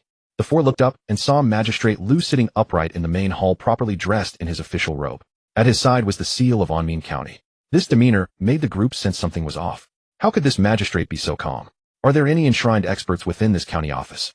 Please come out. As Wei Hang spoke, his divine sense had already swept through the county office. But he found that his divine sense was restricted. Originally, he could easily probe a range of over 100 zhang. Now, even probing 3 to 5 zhang was extremely difficult. Seeing Wei Hang's expression, Magistrate Lu pressed his seal and smiled. Cultivator, when I wear this official robe, I can give you face and address you as cultivator, but of course I can also choose not to. Seeing Wei Hang's arrogant demeanor, Fang Xun was genuinely puzzled. What does he mean? Fang Xun asked in confusion. Wei Hang had already drawn his sword. His solemn expression indicated that he sensed a hard battle ahead. Seeing Fang Xun's confusion, Gu Hao explained, Fang Xun, it's like this. When a Great Xia official wears his official robe and holds his seal, he represents the dignity of Great Xia and is naturally blessed by the national fortune. The more important the official, the more national fortune he is blessed with. This Anmin County is his domain, and this government office is the place where he can best exert his power. Moreover, if he is loved by the people, he can mobilize popular sentiment, making the additional national fortune even stronger. The two reinforce each other. So he is very strong now. Fang Xun frowned at Magistrate Lu. This one didn't seem like he was beloved by the people. Just as Fang Xun was pondering, Magistrate Lu had already lifted his official seal. You people beneath the hall dare to trespass into the court and threaten the life of a Great Xia County official. I beseech the Emperor to cast his gaze upon me, grant me national fortune to uphold the majesty of Great Xia. As Magistrate Lu spoke, a stream of purple gold aura actually surged out from the seal. Magistrate Lu opened his arms, reveling in the infusion of national fortune. This incomparable power, this invincible strength. This was his strongest card, though the restrictions were a bit many. But he had reported his achievements truthfully, so the national fortune was naturally abundant. He looked at the four below as if they were ants. Huh. In Magistrate Lu's somewhat bewildered gaze, the person he considered a formidable opponent moved to hide behind the young woman beside him. Sis, you go. Lu Wang. Kneel. Kneel. Kneel. LV Wang, holding the grand seal, shouted 3 times at the person below. He had nearly pushed the purple gold national fortune to its extreme. Yet even so, that seemingly delicate young girl simply stood there, as if completely unaffected by the pressure of the national fortune. How? How is this possible? LV Wang almost doubted whether he had truly mobilized the national fortune. He immediately threw a red seal token toward Fang Xun. You kneel and obey. National fortune pressure, temporary agility 1000, temporary strength 1000, temporary constitution 1000. The demon lord disdains. A string of system messages floated by, and Fang Xun felt his condition was excellent. National fortune pressure, temporary agility 1000, temporary strength 1000, temporary constitution 1000. The demon lord disdains. A string of system messages floated by, and Fang Xun felt his condition was excellent. If the situation weren't so dire, Fang Xun would have even considered using this boost to dash over and give him a resounding slap. Meanwhile, LV Wang's eyes widened, and he threw another red seal token toward Gu Hao. You kneel. The black jade in Gu Hao's arms swayed gently, bearing all the pressure. LV Wang gritted his teeth and finally threw another red seal token at Wei Hang's feet. You kneel. At first, Wei Hang paid it no mind, since the others had come through without a hitch, and he assumed the pressure wouldn't be too great for him. But when the national fortune pressed down, Wei Hang realized he had underestimated its power. The force nearly drove him straight to the ground. Humph. Wei Hang let out a muffled grunt, yet he stubbornly held his ground. He turned to glance at Fang Xun, puzzled as to how that brat managed to appear so completely at ease. No wonder that kid was so good at putting on airs. Wei Hang withdrew his gaze and also adopted a carefree expression, as if the one who had just groaned wasn't him. At this point, LV Wang could no longer hold himself together. Who exactly are you? He gritted out. You are definitely not cultivators of the Bathe sect. Who are you really? Who are we? Fang Xun laughed. I'd like to ask you the same. Who are you, and what is your relationship with the Great Master? LV Wang was not very surprised by this. You found out something after all. I should have killed you all when you arrived. I wanted to deal with you easily, but it seems I'll have to do it myself. Your subordinate LV Wang implores the imperial decree. May the Great Xia's national fortune empower me to slay these rebels. As he spoke, LV Wang's aura swelled higher and higher. He had no special tricks. He simply hurled the grand seal. The seal expanded to the size of a zhong, in an instant pressing down directly on the group. Sister catch. Fang Xun called out. In the illusion, he had already learned of Pei Ruanruan's rather extraordinary background. At this moment her identity was like a fish in water, even if Pei Ruanruan was unwilling to admit it. Huh. Pei Ruanruan responded, instinctively reaching out her hand. In L.V. Wang's eyes, which nearly burst open, the scene that unfolded was something he had never imagined in his life. The enormous seal of zhong in size was simply caught by that delicate young girl, and she even actively drew it in, letting it fall directly into her hand. It was so obedient in her grasp, even more docile than when it was in his own hand. This blow should have been too much even for a golden core cultivator to withstand. The national fortune reversed, and L.V. Wang spat out a mouthful of blood, staining the table before him a vivid red. You? Who exactly are you? Pei Ruanruan held the grand seal, and the national fortune on it actively wrapped around her body. Qi refining 3rd layer. Qi refining 4th layer. Qi refining 5th layer. Qi refining 6th layer. Qi refining 7th layer. Within a few breaths, she ascended 5 levels. This was genuine cultivation, not a temporary boost. The national fortune L.V. Wang had summoned willingly became the foundation of Pei Ruanruan's Tao body. Seeing this, Fang Xun immediately stepped back and hid behind Gu Hao. No other reason. He was just following his heart. Fortunately, no gaze came from afar. L.V. Wang, witnessing how the national fortune so readily embraced Pei Ruanruan, was almost speechless with shock. Who exactly are you? You are not surnamed Pei. What is your surname? What is your real surname? L.V. Wang had a guess in his heart. Only the bloodline of that person could make the national fortune so partial, and judging by the extent of its favoritism, that person must have been deeply fond of her.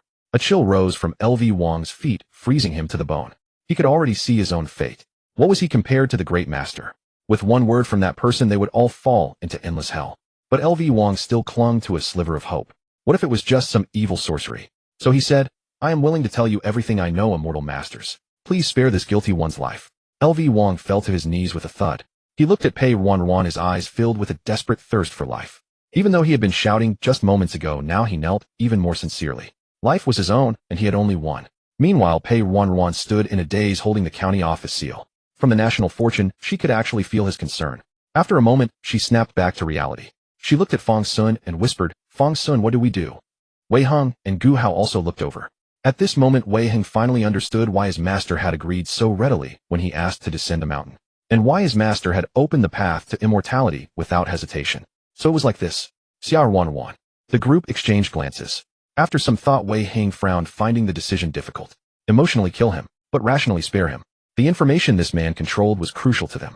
Of course, they could also kill him after hearing everything, but going back on their word would be a great test of their Tao hearts. Finally, Wei Heng, as the strongest present and the one most expected to decide, steeled himself and spoke. Well, perhaps. Before Wei Heng could finish his hesitant words, a sword's chime rang out. One strike, Jingzhe rising. Quite talkative, aren't you? With a single stroke, Fang Xun sent L.V. Wang's head flying. This strike was far easier than when he had beheaded Wu Qiong, and he didn't even blink. Just like that. Wei Heng opened his mouth, amazed at the kid's composure. Yet should I have let him ramble on? Even if he truly feared death and wanted to tell the truth, or spill everything. Even if he wanted to, I wouldn't dare believe him. What if he set another trap, and we fell for it? Wei Heng. Damn, he hadn't thought of that. Fang Xun, you're right. Gu Hao nodded vigorously.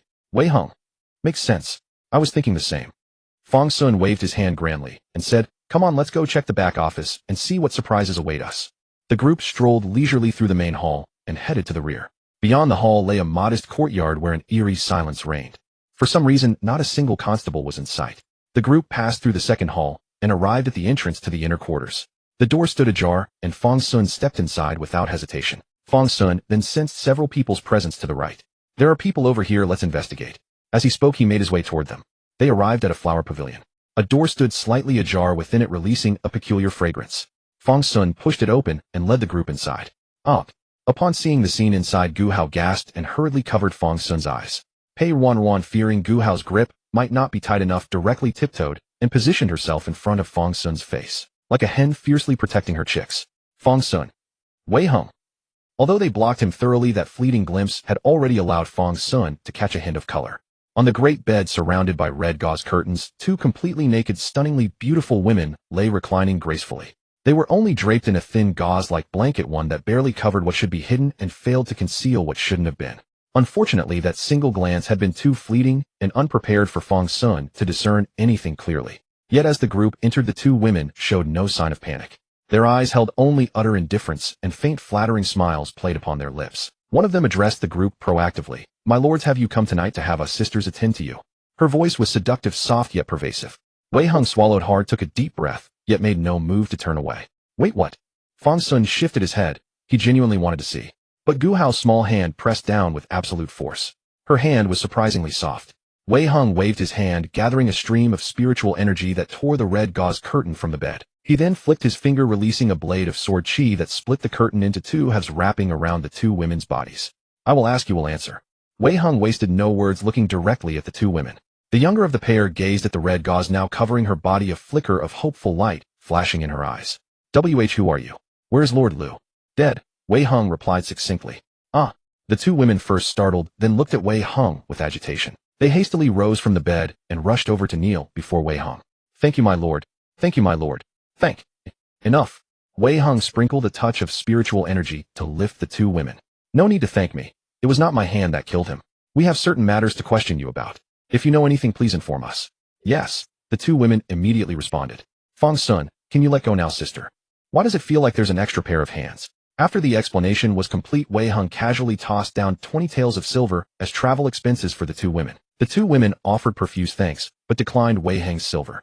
Benefactor, your great kindness will never be forgotten by these lowly servants. Please accept these trinkets.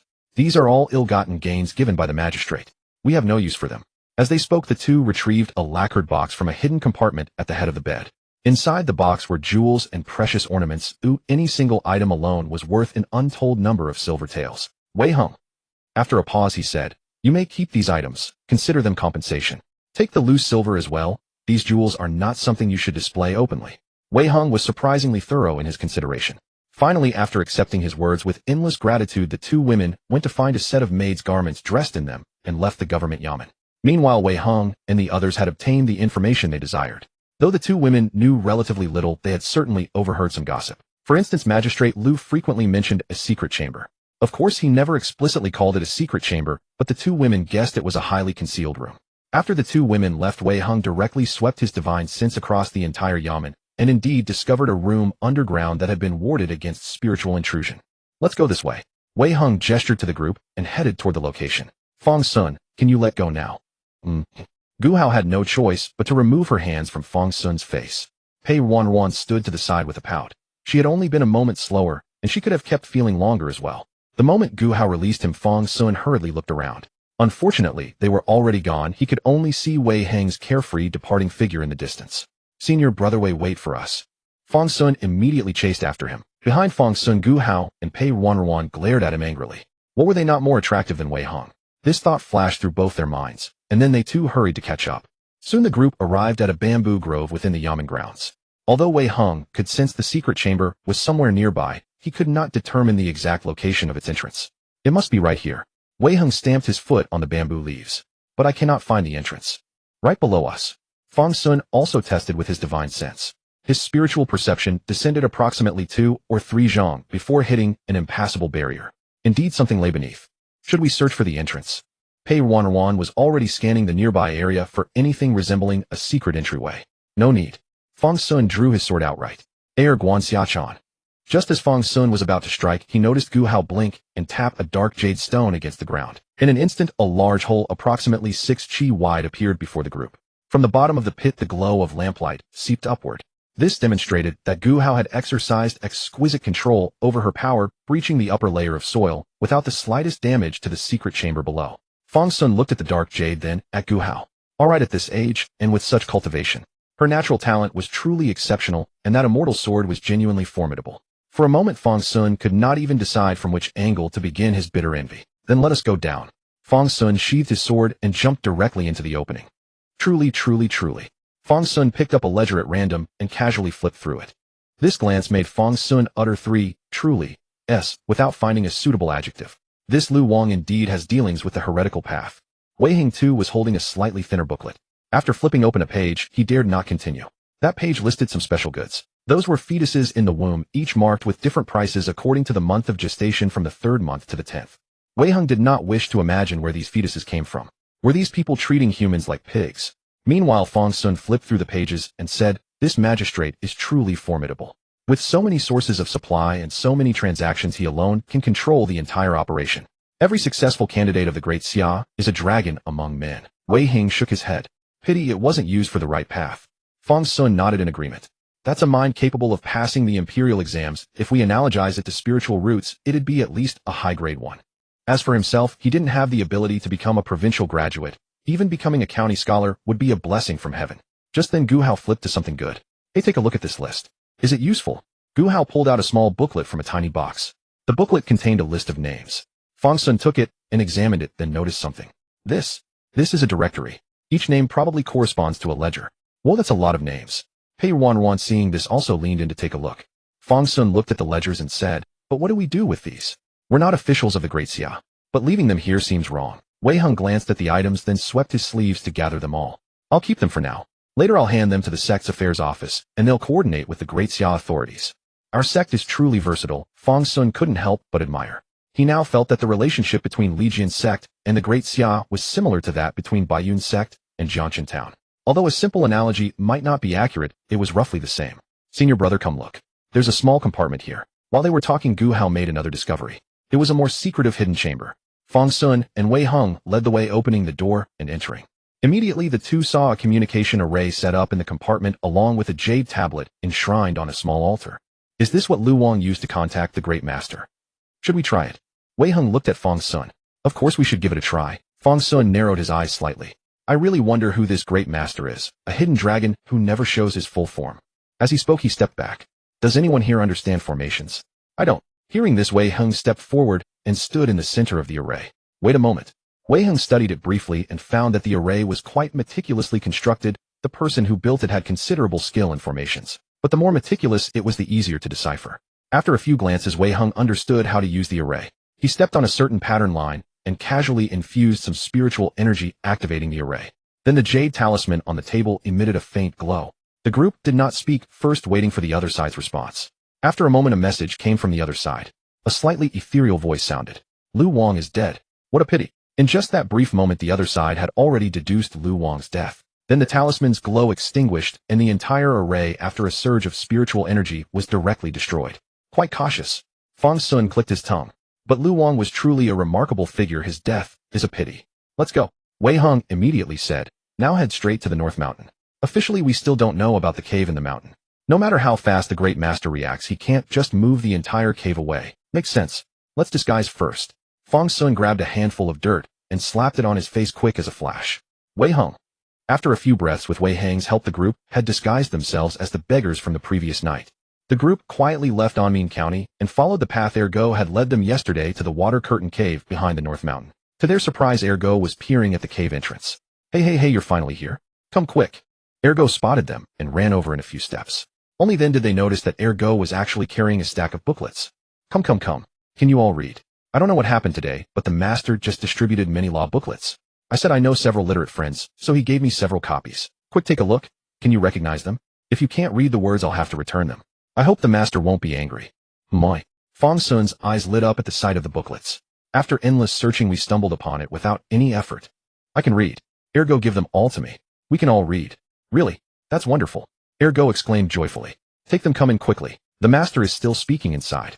Hurry. I was thinking if I waited a bit longer and you didn't come, I'd go in first. As Ergo spoke, he was already leading the way. Meanwhile, Fang Xun and the others followed while examining the booklets. Wei Hing picked up one and immediately sensed something wrong the moment he touched it.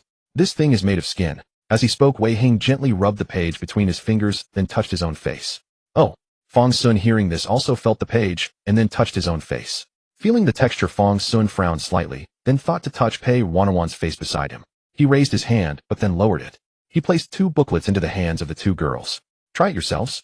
The two girls, following their example, each touched their own faces. After touching their faces, the two girls said in unison, "It feels the same." "It looks like it, doesn't it?" asked Fang Xun. It really does resemble it. What is this made of? The two girls were both very curious. Pei Ruanruan, however, was more perceptive. After asking, her expression shifted slightly, and her fingers froze as she held the booklet. "It's made from the skin of a young maiden's face," Fang Xun teased, glancing at the two girls. Gu Hao was startled and instinctively moved the booklet away from her hands. Pei Ruanruan had anticipated this, her composure slightly better. This meddlesome little fool even tried to scare her. At that moment, Wei Hung sighed and said, "Stop teasing my sister. It's not made from a young maiden's face." Phew. Fang Xun, you scare me to death. Gu Hao withdrew her hand and patted the booklet against her chest to ease her nerves. A face isn't that large. This is made from the skin of an infant, Wei Hong said in a low voice. Gu Hao. For the sake of Ergo being nearby, Gu Hao ultimately refrained from brawling with her senior brother in front of outsiders. After the minor commotion, the group resumed examining the contents of the booklet. Isn't this evil art a bit too sinister? Fang Xun flipped through the booklet, clicking his tongue in admiration, but the light in his eyes grew brighter. This thing was practically tailor-made for him. Within it, there were 3 categories of techniques: decaying body and strengthening chi method, devouring spirit and exchanging power technique, and offering essence and nourishing artifact art. 1 exchanged body for chi, 1 exchanged spirit for power, and 1 sacrificed the self to nourish the artifact. Just from the names one could tell what kind of techniques these were. Fang Xun roughly understood now. De Zhuang must have been practicing the offering essence and nourishing artifact art. And that child in the room that day must have been cultivating the decaying body and strengthening chi method. Pretty useful actually. Fang Xun couldn't help but marvel. It had organized everything he needed neatly and completely. The moment Fang Xun said this, 3 pairs of eyes turned to him. He could see the confusion in their gazes. What use was this broken technique anyway? Fang Xun coughed awkwardly. Ahem. Let me study this thing. I think these techniques might be connected to the Grand Master.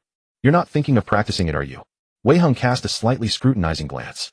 This kid seemed to be the type who practiced such sinister arts. He had even suspected Fang Xun was a ghost cultivator. This technique seemed to be exactly what the kid needed. Ahem, I'll just take a critical look. As he spoke, Fang Xun gathered the booklets from the others.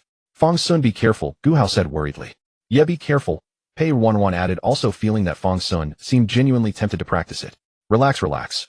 I'm just looking. With all the peerless divine techniques and marvelous methods in our sword sect, would I bother with this? Fang Xun widened his eyes, speaking with conviction. But unfortunately the others weren't so easily fooled. They all wore expressions that clearly said, I think you're going to practice it. I really won't practice it, really. Ahem, let's go first. Ergo was about to disappear. Under the group's suspicious gazes, Fang Xun took the lead and strode forward to stand beside Ergo. In just a few steps they arrived at the cave. The cave was bustling with activity, a sea of bobbing heads and flowing bodies. Yet it possessed a chaotic order. Ergo, what's going on? Fang Xun patted Ergo on the shoulder. Sigh. The moment Fang Xun brought it up, Ergo sighed. Just half an hour ago, some cultivators hired by a corrupt official came to search the mountain. I heard that 7 or 8 of our comrades died fighting to kill them and eliminate the threat. The master is organizing us for an emergency defense. If we're really discovered, this northern mountain will have to be abandoned. We worked so hard to build this place, and it's all because of those bad people. Ergo clenched his fists, seething with anger. Fang Xun seized the opportunity to ask, Ergo, you keep mentioning the master. What about the Grand Master? Why haven't we ever seen him? I don't know. I've never seen the Grand Master either. Someone as powerful as him can't be showing up every day. Ergo replied matter-of-factly. Ergo, do you know how to practice this technique? Fang Xun waved the booklet in front of Ergo. Of course. Ergo perked up at the mention. To practice this technique, you first have to smear your own blood on the booklet. The master says it's called a blood bond. After establishing the bond, you have to follow the technique step by step. But you need to be literate. You can't practice it if you don't know how to read. At this, Ergo sounded a bit regretful. Must be literate. Fang Xun was puzzled. If a blood bond was already established, why did literacy matter? That's right, Ergo confirmed. You have to study until you're 18. But some talented people can master it by 16 or 17. I see. Fang Xun nodded, understanding dawning. This studying was just a facade, a seemingly kind and reasonable excuse for the Grand Master to make these children think he was benevolent. All he wanted was for their chi and blood, their spirit, to reach their peak. Only then would cultivating such sinister techniques yield the best results. But Fang Xun felt that regardless of all that, now was the perfect time for him to practice. They soon arrived at the previously arranged lodging, but there was no time to rest. Just then the master who had spoken the night before was leading a large crowd along the path. Quick, let's follow. The master must have something important to say this time. Ergo pulled the group into the crowd. Fang Xun seized the moment, slipping through the crowd with a few agile movements, and vanished. Pei Ruanruan had been right beside Fang Xun, but in the blink of an eye she lost sight of him. Huh, she murmured in surprise. Yet Pei Ruanruan knew that Fang Xun must have his own reasons. So she didn't disturb him, instead catching up with Wei Hong and Gu Hao to inform them of Fang Xun's disappearance. It's fine, Wei Hong said, unsurprised. That kid must be off studying that evil technique. I knew from the moment I met him in Jiang City that he was no good. All that sinister aura, like some demonic cultivator. Senior brother. That's not what you said when you first met Fang Xun. Gu Hao quietly remarked. You said back then, a demonic cultivator isn't necessarily evil. Wei Hong. I've changed my mind now. This kid is pure evil.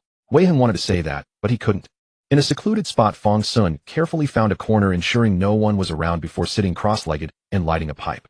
Inhale. Wraith enters body, spirit, energy, 7, resistance 1, health 1. It must be said the effect of this wraith tobacco was growing weaker. He guessed that before long it could only serve as a trigger for his evil ghost form. I need to find some more vicious spirits. Fang Xun put away his fire striker and took another drag. Now let's see what surprises these 3 tomes have in store for me. Fang Xun held the pipe in his mouth and stacked the 3 tomes neatly before him. Then he drew his sword Yujun and slashed a deep bone-deep wound across his palm. Damage taken blood chi 383. Immediately Fang Xun pressed his bleeding hand onto the tome. The next moment, he felt a suction force emanating from the tome. This infant skin tome was actively drinking his blood. Flesh sacrifice life drain 472, blood chi 472. Soul sacrifice spirit drain 483, divine sense 7. Vitality sacrifice vitality drain 948, vitality 948. Fang Xun stared at the floating prompts, sensing something was off. Sacrifice was correct, but what life, spirit, or vitality could this wretched infant skin tome possibly draw from him? Thinking this, he suddenly noticed a small issue. Was the sacrifice merely offered to the tome for cultivation, or was someone intercepting part, or even most, of the offering? In that case, Fang Xun muttered, licking his lips, I won't hold back. Greed and audacity surged within him. He raised Yujun and stabbed down, nailing his hand and the tome together. The bloodline link was established, and Fang Xun now fully understood the operational logic of the 3 tomes. Now came the practice. Sacrifice, huh? Fang Xun said with a pious expression. Then let me offer up all my flesh and blood first, and taste the flavor. In an instant Fang Xun's body withered. On his palm the blade of Yujun became coated in a luminescent bloody aura. Meanwhile, Ergo was still calling out, weaving through the crowd. Hurry up, follow me. He was eager to get close to the master so he could listen to the master's words up close when he spoke. Ergo, don't rush. Be careful not to fall. Wei Hong, while secretly using spiritual energy to clear obstacles for Ergo, warned him.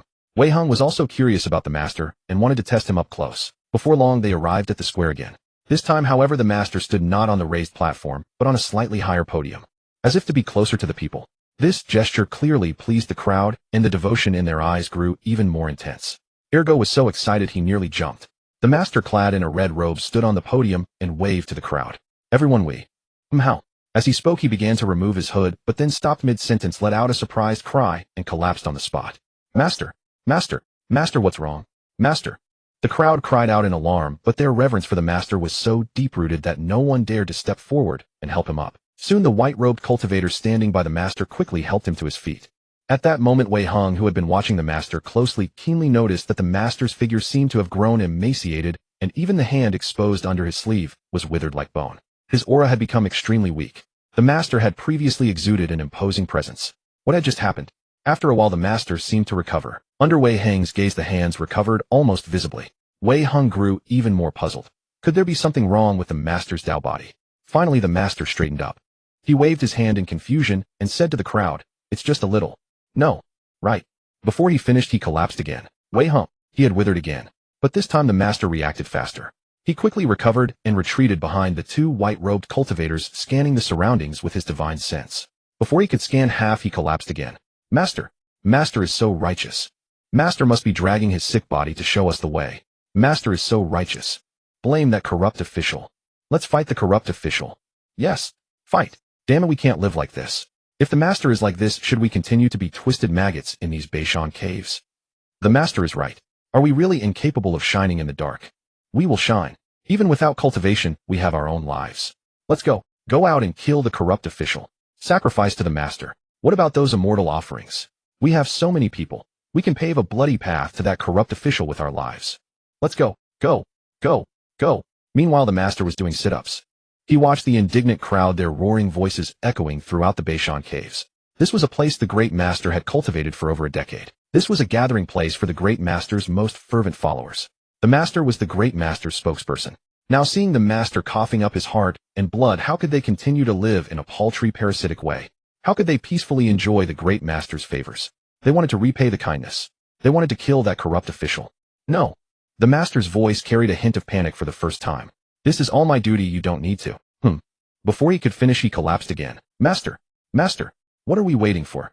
Kill the corrupt official. A clamor like the roaring of mountains and seas surged forth, rousing nearly everyone in the northern cave complex. They charged wildly toward the mountain's exterior, driven by a single purpose: to slaughter that corrupt official in Anmin County and avenge their master. Only then did Wei Hong and the others realize the mountain had far more entrances and exits than they had imagined. That waterfall cave was merely one among them. The master rose several times, but quickly collapsed back onto the ground, utterly drained. The white-robed cultivators at his side burned with fury, yet despite their rage none dared leave his side. They still needed to safeguard the master's well-being. Ergu had already joined the main group in a furious march toward the county office. Soon only Wei Heng and 2 others remained in this place. Wei Heng desperately wanted to understand what was happening to the master. This scene was clearly not of his own making. You must make them. Stop. It's unnecessary. Cough. And the master collapsed once more. This time the master did not rise again. Oh, master. The 2 white-robed cultivators, seeing the master had gone completely, still broke down entirely. You all stay with the master. I'm going to kill that corrupt official. I'm coming too. Thus only Wei Heng and 2 others remained in the square along with the master lying motionless on the ground. Wei Heng furrowed his brow, approached, and crouched down to lift the hood from the master's head. The master's body was now as withered as a dried corpse, all his vital qi and blood completely drained away. Gu Hao gasped at the master's condition. Has he been consumed by some demonic art? Instinctively he presumed this was the backlash of a cultivation technique. That doesn't seem right, Wei Heng said with a slight shake of his head. This looks more like some kind of technique that extracted his flesh, blood, and essence. But we were all here, and I don't see any traces of spellcasting. Wei Heng was thoroughly perplexed. As he pondered, he carefully examined the master's remains and discovered something unusual upon the body. Drawing upon his spiritual energy, Wei Heng extracted a shriveled worm from the master's brain. What is this? Gu Hao asked in surprise. A puppet worm, Wei Heng said with a frown. This master was nothing more than a puppet controlled by someone. The elder master's methods are truly clandestine. Just then cheerful footsteps echoed from behind the group. What's going on? What's going on? Fang Xun came running over. He held the sword Yujun that Lu Li had given him. But it had undergone a dramatic transformation. Its entire body now shimmered with a dull red hue. Yet that red was vividly gorgeous, as if luminous radiance flowed within the blade itself. It was truly captivating. Everyone take a look at my sword, isn't it impressive? Fang Xun said this while approaching the group with his sword. Then he noticed the dried corpse on the ground. Who is this? Fang Xun asked, genuinely confused. This is the master, Wei Heng replied. What happened to him? What's going on here? Fang Xun finally turned his attention to the surroundings. A large crowd was rushing outward in chaos, shouting various disorganized slogans. Some anxious cultivators were even actively expanding the exit holes. There was a palpable sense of unity of purpose. The master appears to have been consumed by a demonic art and has become a dried corpse, Gu Hao explained. But they believe all of this was forced upon them by LV Wang, so they've gone to seek revenge against him. This master has such high prestige, Fang Xun marveled. But after his wonder, Fang Xun once again displayed his Yujun. Isn't LV Wang already dead? Never mind that for now. Just look at my Yujun, isn't it impressive? Hearing Fang Xun say this, everyone finally turned their gaze toward him. You really did practice those demonic arts. Gu Hao stared at Fang Xun with wide eyes. Pei Ruanruan hurriedly circled Fang Xun to inspect him, relaxing only when she found no abnormalities. Ahem. Seeing Gu Hao's certainty, Fang Xun could only reply.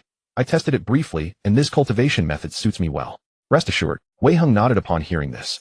Fang Xun's Dao body possesses certain extraordinary qualities. Cultivating this type of technique may indeed grant him unique benefits. You're absolutely right, senior brother, Fang Xun agreed emphatically. This cultivation method truly aligns perfectly with my Dao body. As he spoke, he casually waved his sword Yujun. With Yujun now in its optimal state, nourished by refined spirit and blood qi, Fang Xun barely needed to draw upon his spiritual power. A single swing unleashed a blood spirit sword energy spanning over 10 zhang. The sword energy carved a trench nearly a zhang deep into the plaza's surface, leaving everyone startled. At that moment, a figure in dark robes descended slowly from the sky. The man gazed at Fang Xun and remarked with admiration, to think there truly exists a Dao body suited for such demonic cultivation. In this vast world, indeed, nothing goes unmatched. Fang Xun compared the dark robe to the crimson one lying on the ground. Though the colors differed, every other detail was identical. Moreover, the aura emanating from this person was nearly indistinguishable from the master's. Master, Fang Xun called out with a furrowed brow. But he quickly realized his mistake. No, you're not the same person. A puppet, Wei Heng explained, showing Fang Xun the puppet worm. This person is either the Elder Master's puppet, or the Elder Master himself. You young one, you actually have some insight. The figure in dark robes, or rather the Elder Master, landed before them, casually crushing the skull at his feet with a look of distaste. You've truly destroyed over a decade of my efforts in an instant. The Elder Master watched the frenzied crowd surging outward without attempting to stop them. Aren't you going to stop them? Fang Xun asked curiously. LV Wang is already dead, the Elder Master replied, shaking his head. Even if I restrain them now, once you raise this matter, a seed of doubt will take root in their minds. Once doubt takes hold, many things become difficult to manage. I'm particularly curious about one thing. The Elder Master regarded them with a smile. When you killed LV Wang, why didn't you simply toss his head inside? That would have been far more convincing, wouldn't it? I'm not foolish, Fang Xun scoffed. All you'd need to do is casually claim it's a conspiracy, and we're liars. Who would they believe? Us or you? But now the situation is different. They went to the county office on their own accord and will truly discover a dead LV Wang. Even if you try to stop them, there will always be someone driven by hot blood to rush there and shed their life for you. By then they'll also discover that LV Wang is already dead. Without us present, you could naturally spin some lies to cover it up. But with us here, therefore you must die, the elder master said with a smile. Master Dai was smiling. Fang Xun wanted to smile as well, but could not. Wei Hong had already summoned his magical sword. His disguise had fallen away, and the spiritual treasures adorning his body glowed with a restrained luster. Gu Hao gripped his ink jade at the ready. Only Pei Ruanruan remained idle. Pei Ruanruan held her sword standing behind the group. At some unknown moment, 4 cultivators clad in dark robes had appeared beside them. All of them were Master Dai, yet none of them truly were. Their oppressive aura radiated subtly, casting a grim shadow over Wei Heng's face. The Master Dai standing before them was merely a step away from becoming a monster at the mid-stage of Golden Core.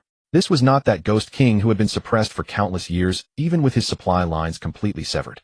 Wei Heng's hand gripping his sword had already broken into a thin sheen of cold sweat. As for the 4 newcomers, one was at the early stage of Golden Core while the other 3 had all reached the peak of Foundation establishment. Every one of them was clearly superior to the 4 of them combined. Senior Brother Wei, how many can you handle? Fang Xun asked, looking toward Master Dai, but directing his question at Wei Hong. I'll take this one. Wei Hong tightened his grip on his sword, volunteering to face the strongest opponent. He then called out to Gu Hao, Junior's sister, hold off that early stage cultivator for now. Oh, all right.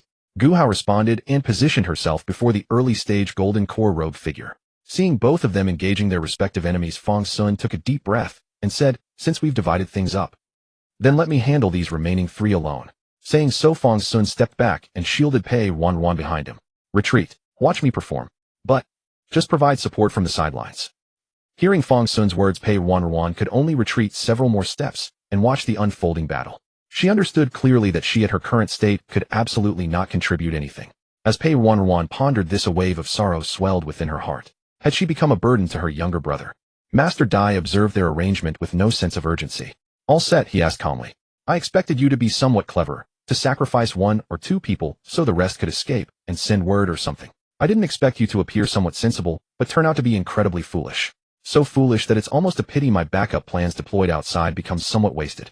Master Dai spoke and waved his hand, activating the formation array within the mountain. Several streaks of white mist flashed, isolating each person into separate spaces. Immediately, the pressure of multiple formations bore down upon each person simultaneously. This was Master Dai's home ground. How could he not have prepared something here?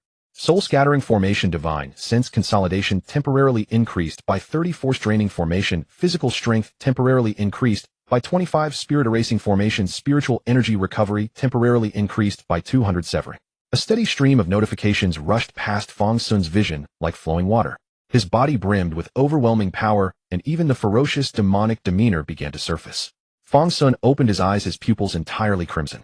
With a hint of curiosity, he remarked, so you've separated us all. Master Dai, are you truly afraid we might employ combined attack techniques? Ha ha ha ha, combined attacks. I simply find this arrangement more convenient. Before Fang Xun, the 3 Foundation establishment cultivators had naturally organized themselves by hierarchy. Only one stepped forward to address him. How do you find the taste of my formation? Though using it on someone at your minor chi refining stage is rather wasteful. Master Dai spoke these words while keeping his gaze vigilantly fixed on Fang Xun. He found Fang Xun extremely strange, though he could not pinpoint why. TCH. Stop wasting words. Just finish you off already, so I can go show off my achievements. Fang Xun spoke, and with his sword Yu Jun already swinging. First form awakening of Jingjia. Fang Xun struck with a single sword. The sword shadow had not yet manifested when he had already appeared before the 3. This seemingly invincible strike suddenly emitted a resonant clang before Master Dai. In Master Dai's hand was a blood-red longsword. Moreover, this blade was even more vivid than Fang Xun's. Yuan offerings to nurture the artifacts. Fang Xun immediately called out the name of that cultivation method. This person also practiced the Yuan offerings to nurture the artifacts, and had even reached the peak of Foundation establishment. Ha ha ha, sharp eyes. Master Dai chuckled. But this is not the Yuan offerings method. It is the Yuan absorption to nurture artifacts technique. A single character's difference, and the gap is heaven and earth. So, all those Yuan offerings were devoted to you? Fang Xun asked in puzzlement. Yes and no. Master Dai replied smugly. Whenever I wish, all who practice the methods I distribute can become my blood sustenance. Like this. Fang Xun reached into his robes and withdrew 3 booklets. After draining Master Dai earlier, he had felt that the bloodline connection still lingered faintly linked to someone. But when he attempted to sacrifice again, he could no longer locate the target. Now the target stood right before him. Perhaps. Fang Xun unhesitatingly slashed his own arm, splattering his blood upon the spirit infant parchment. The bloodline connection instantly activated, latching onto the nearest vessel. The 3 Foundation establishment cultivators, 1 booklet each, fit perfectly. Fang Xun's action stunned even Master Dai, a man who had weathered countless storms. Are you seeking death? Master Dai asked in utter disbelief. But soon Master Dai's brows knit together. This person's actions must have served some purpose. Yet no matter how Master Dai looked at it, Fang Xun appeared to be courting death. No, no, no. Fang Xun grinned, revealing a mouthful of white teeth. I am merely borrowing your lives to forge my Foundation establishment body, offering my essence, offering my divine yuan, offering every ounce of flesh and blood. What use is this mortal frame? Sacrifice it all. Sacrifice. In an instant, Fang Xun felt his vision plunge into darkness. It seemed as though his very life was reaching its end. But the next moment, the mechanical alerts from his system rang out in an almost deafening chorus. Opposite Fang Xun, the 3 had already sensed something was deeply wrong. But it was already too late. Their essence was being extracted. Their divine yuan was being siphoned. Their flesh and blood was being devoured. Within mere breaths, their vitality had plummeted by more than half. You? What exactly have you done? Something's wrong, something's wrong, something's wrong.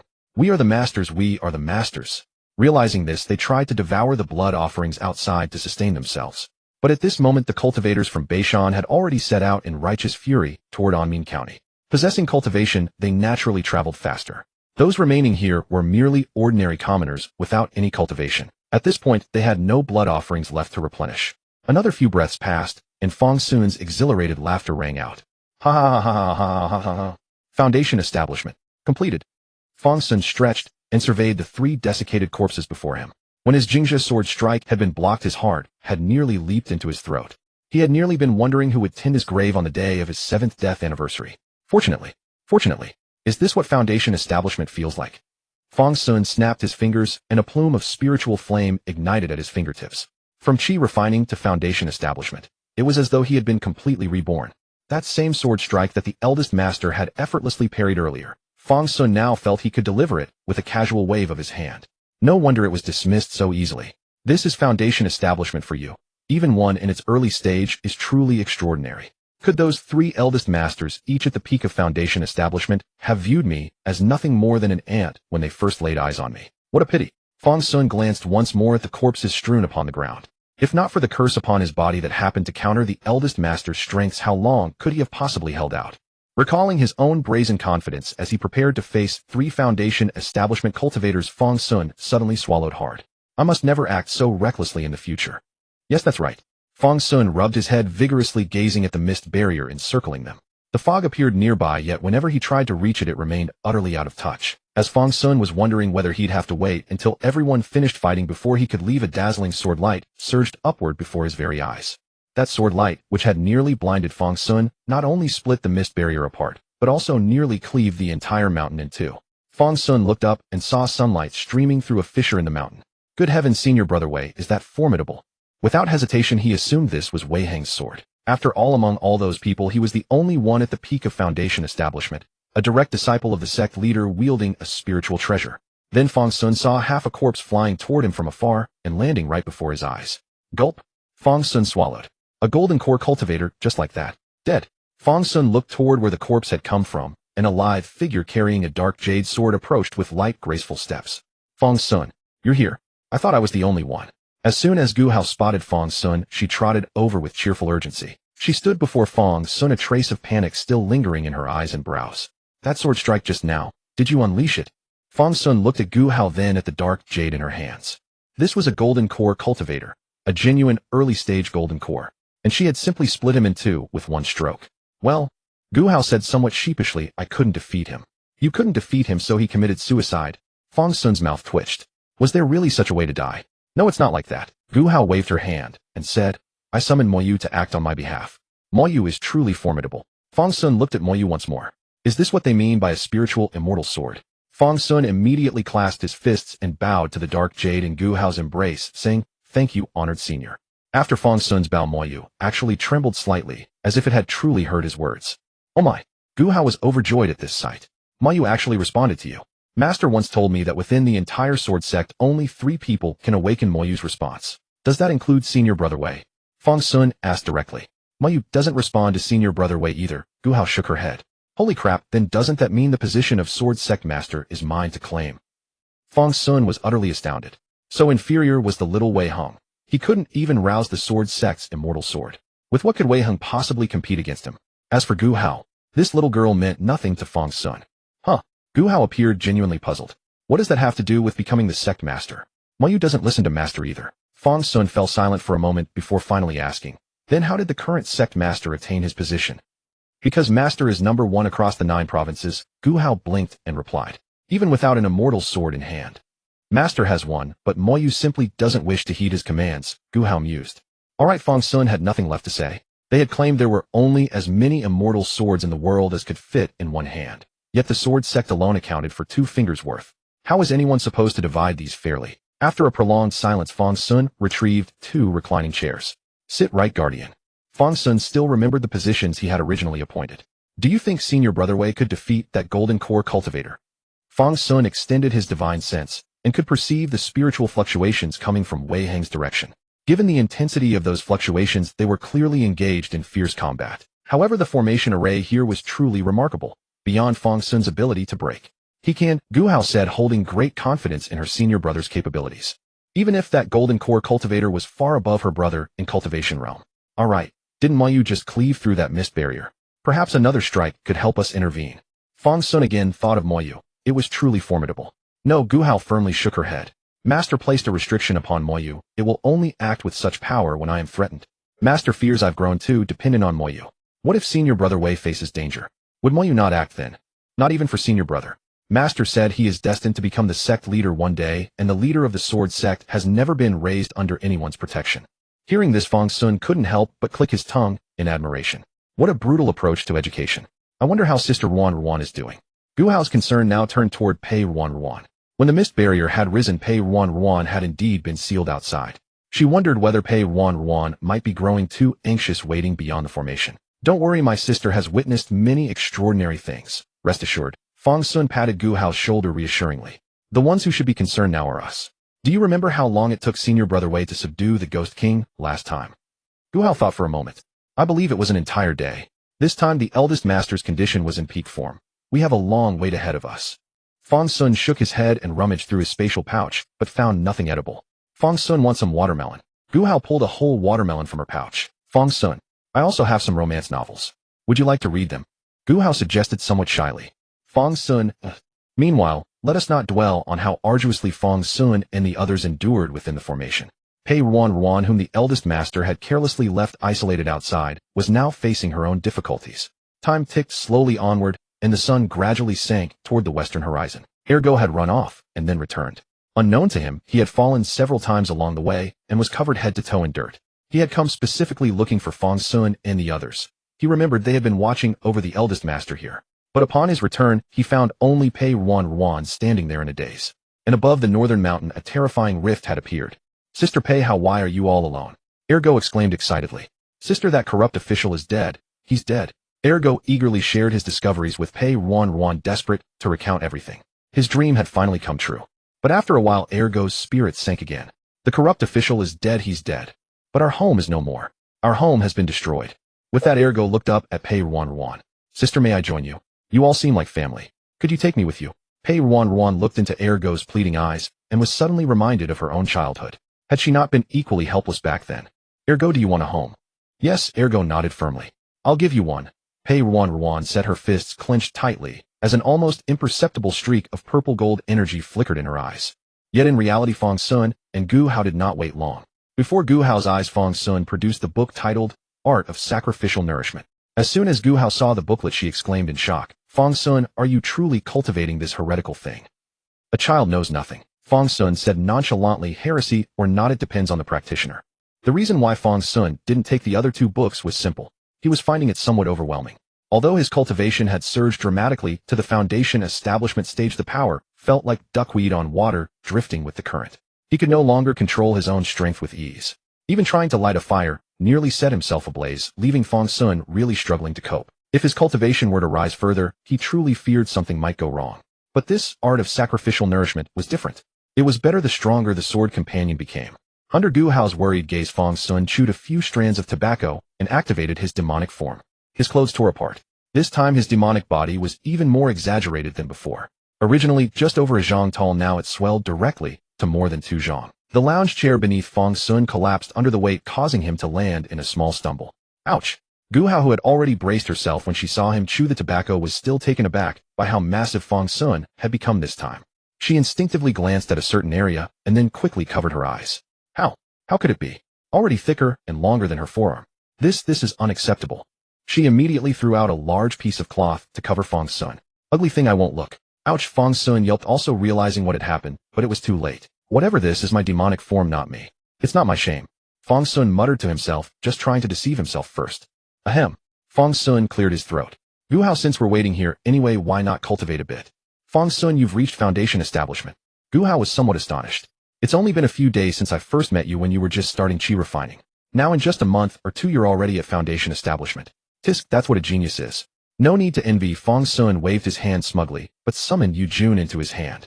I'll nourish my sword. Gu Hao, rest for a while. Close your eyes. Oh. Though somewhat puzzled, Gu Hao lay back on the lounge chair and obediently closed her eyes. Fang Xun sat cross-legged beside her like a massive statue. Beside Fang Xun, Gu Hao looked tiny, creating a striking contrast of cuteness. Fang Xun skewered the art of sacrificial nourishment onto Yu Jun, then channeled his spiritual energy and directly stabbed it into his palm. Ink-black blood gushed out, covering the art of sacrificial nourishment. Fang Xun's divine sense immersed itself in the booklet, seeking the bloodline connection. As Fang Xun poured in more and more blood, the ethereal connection gradually solidified. Finally, Fang Xun's eyes lit up. The connection was made. Connected. Good. Sacrifice, then let it begin. With a single thought from Fang Xun, his 2 zhang tall body instantly withered and shrank. Meanwhile, in the misty barrier on the other side, 7 Dharma swords had already risen around Wei Hung. Each of these Dharma swords harbored a hidden divine ability, and every attack carried the might of a spiritual treasure. Across from Wei Hung the elder, though seemingly blocking Wei Heng's attacks with ease, was subtly frowning. You're quite hard to kill, aren't you? The elder spoke sincerely. Even the strands of hair on Wei Heng's body seemed to have been refined into spiritual treasures. An attack that would have been enough to slap an ordinary Foundation establishment cultivator to death only left Wei Hung spitting blood when it landed on his Dharma robe. After seeing these things, the elder was already somewhat panicked. Which sect's disciple could be so extravagant? The elder dared not think further upward. He didn't even know whether it was better to kill Wei Hung, bury the whole group here, or flee immediately. While the elder hesitated, Wei Hung clicked his tongue and said, relax, my junior brothers and sisters are even harder to kill. I don't know about Fang Xun's situation, but you've already seen the brilliance of that sword, haven't you? Your other golden core puppet is dead. Wei Hung was familiar with the power of MOU. But MOU is not omnipotent. If someone was on guard, it was a different story. Humph, the elder snorted coldly. It's just a puppet. Even this body of mine can be abandoned at will. As he spoke, the elder slashed a wound across his chest and sacrificed a blood sword. He no longer wished to drag things out. He had made up his mind. Kill, and be done with it. Worst came to worst, he would leave Daxia. But just then the elder suddenly trembled, and the condensed blood sword vanished into thin air. What? This? Caught off guard, the elder exposed a major flaw. Wei Hung immediately sent his flying sword after him, but the elder barely dodged it. Just as the elder was about to strike back at Wei Hung, he suddenly froze again. Seeing this, Wei Hung dared not attack further. Is this some clumsy act? Wei Hung frowned at the elder. Using such a trick to lure him into a rash attack seemed far too crude. Humph. Though fear had already gripped his heart, the elder maintained a calm facade. Today I will spare you. If we meet again, I will definitely kill you. With those words, the elder began to retreat slowly. But just as he took a step, he stumbled again. No matter how confused Wei Hung was, he still made a probing strike with his sword. The sword, as the elder froze once more, drove straight into the elder's abdomen. Then the divine ability manifested, blasting out a chunk of flesh. Wei Hung. Phew, I'm a bit dizzy. Fang Xun pressed his head. This frequent sacrifice naturally had its benefits. Unfortunately for Fang Xun, these benefits turned into a negative buff. Controlling such a Dharma sword required immense mental strength. So the mental strength that the sacrifice was supposed to enhance instead got depleted rapidly for Fang Xun. This mental strength depletion made his head feel dizzy. Then I'll switch to a different sacrifice method. No matter what, I'll replenish it first. Fang Xun pressed his head and pulled out a new booklet, skewering it onto the sword. Let's start with the art of spirit devouring and power exchange. Before Wei Heng, the elder suddenly rolled his eyes back. Wei Heng. Was this a provocation? Not long after Pei Ruanruan departed, the illusory barrier in this area dissipated. Fang Xun had already reverted to his original form and donned a new set of clothes. However, the cloth Gu Hao had given him was still draped over his shoulders, resembling a cloak. Gu Hao remained faithfully reclining on the lounge chair with her eyes closed, the faint upward curve of her lips suggesting she had thought of something. Fang Xun gazed at Gu Hao's beautiful face, finding her ever more captivating. Meanwhile, Wei Hung clenched his teeth, watching the rather unpleasant scene unfold before him. Wei exhaled a long breath and made peace with himself. Have you all resolved your matters as well? Wei Hung suddenly spoke up. Hearing Wei Heng's voice, Gu Hao immediately sat upright. Senior brother, you're better. Upon hearing this, Fang Xun also cast a glance toward Wei Hung. Your condition seems excellent, even more at ease than when you fought the Ghost King last time. Wei Hung recalled the first master's performance earlier and furrowed his brow slightly. I'm not certain. There may have been some issue with the first master's puppet, which is why I could defeat it so easily. Behind Wei Hung, the first master's puppet lay motionless on the ground. It looked quite wretched. I see. Fang Xun nodded emphatically. He knew the reason, but chose not to speak of it. At this moment, Wei Heng's gaze locked onto Fang Xun. You've reached Foundation establishment? Well, pretty impressive, right? Fang Xun flicked his hair, looking every bit like a flashy youth. Wei Hung couldn't be bothered to respond. Just then Fang Xun glanced around and suddenly noticed someone was missing. Wait, where's my sister? He immediately extended his divine sense into the northern mountain cave, but found no trace of Pei Ruanruan anywhere. No rush. Wei Hung had more methods at his disposal. He immediately lit a talisman, and the rising smoke slowly condensed, taking the shapes of Ergo and Pei Ruanruan. Junior sister Pei hasn't gone far. It appears she left together with Ergo. Where could they have gone? Gu Hao immediately asked. Yet, even before finishing the question, all three already had an answer. Let's go to Anmin County Yamen. The three arrived later, but not last. By the time the trio reached the front of Anmin County Yamen, the area was already packed shoulder to shoulder with people. Rather than flying, they found a higher rooftop and took their positions there. On their way, they had already spotted that at the very center of the crowd stood Pei Ruanruan. Judging by her demeanor, she appeared to be handling the matter already. The several of them simultaneously recalled Pei Ruanruan's background. Indeed, among them, she was the most fitting person to stand there. And Pei Ruanruan too should have been standing there. At this moment, Pei Ruanruan had yet to notice their arrival. She stood at the very center of the crowd, her lowered left hand repeatedly twisting the hem of her clothes. In her right hand, she held the county seal.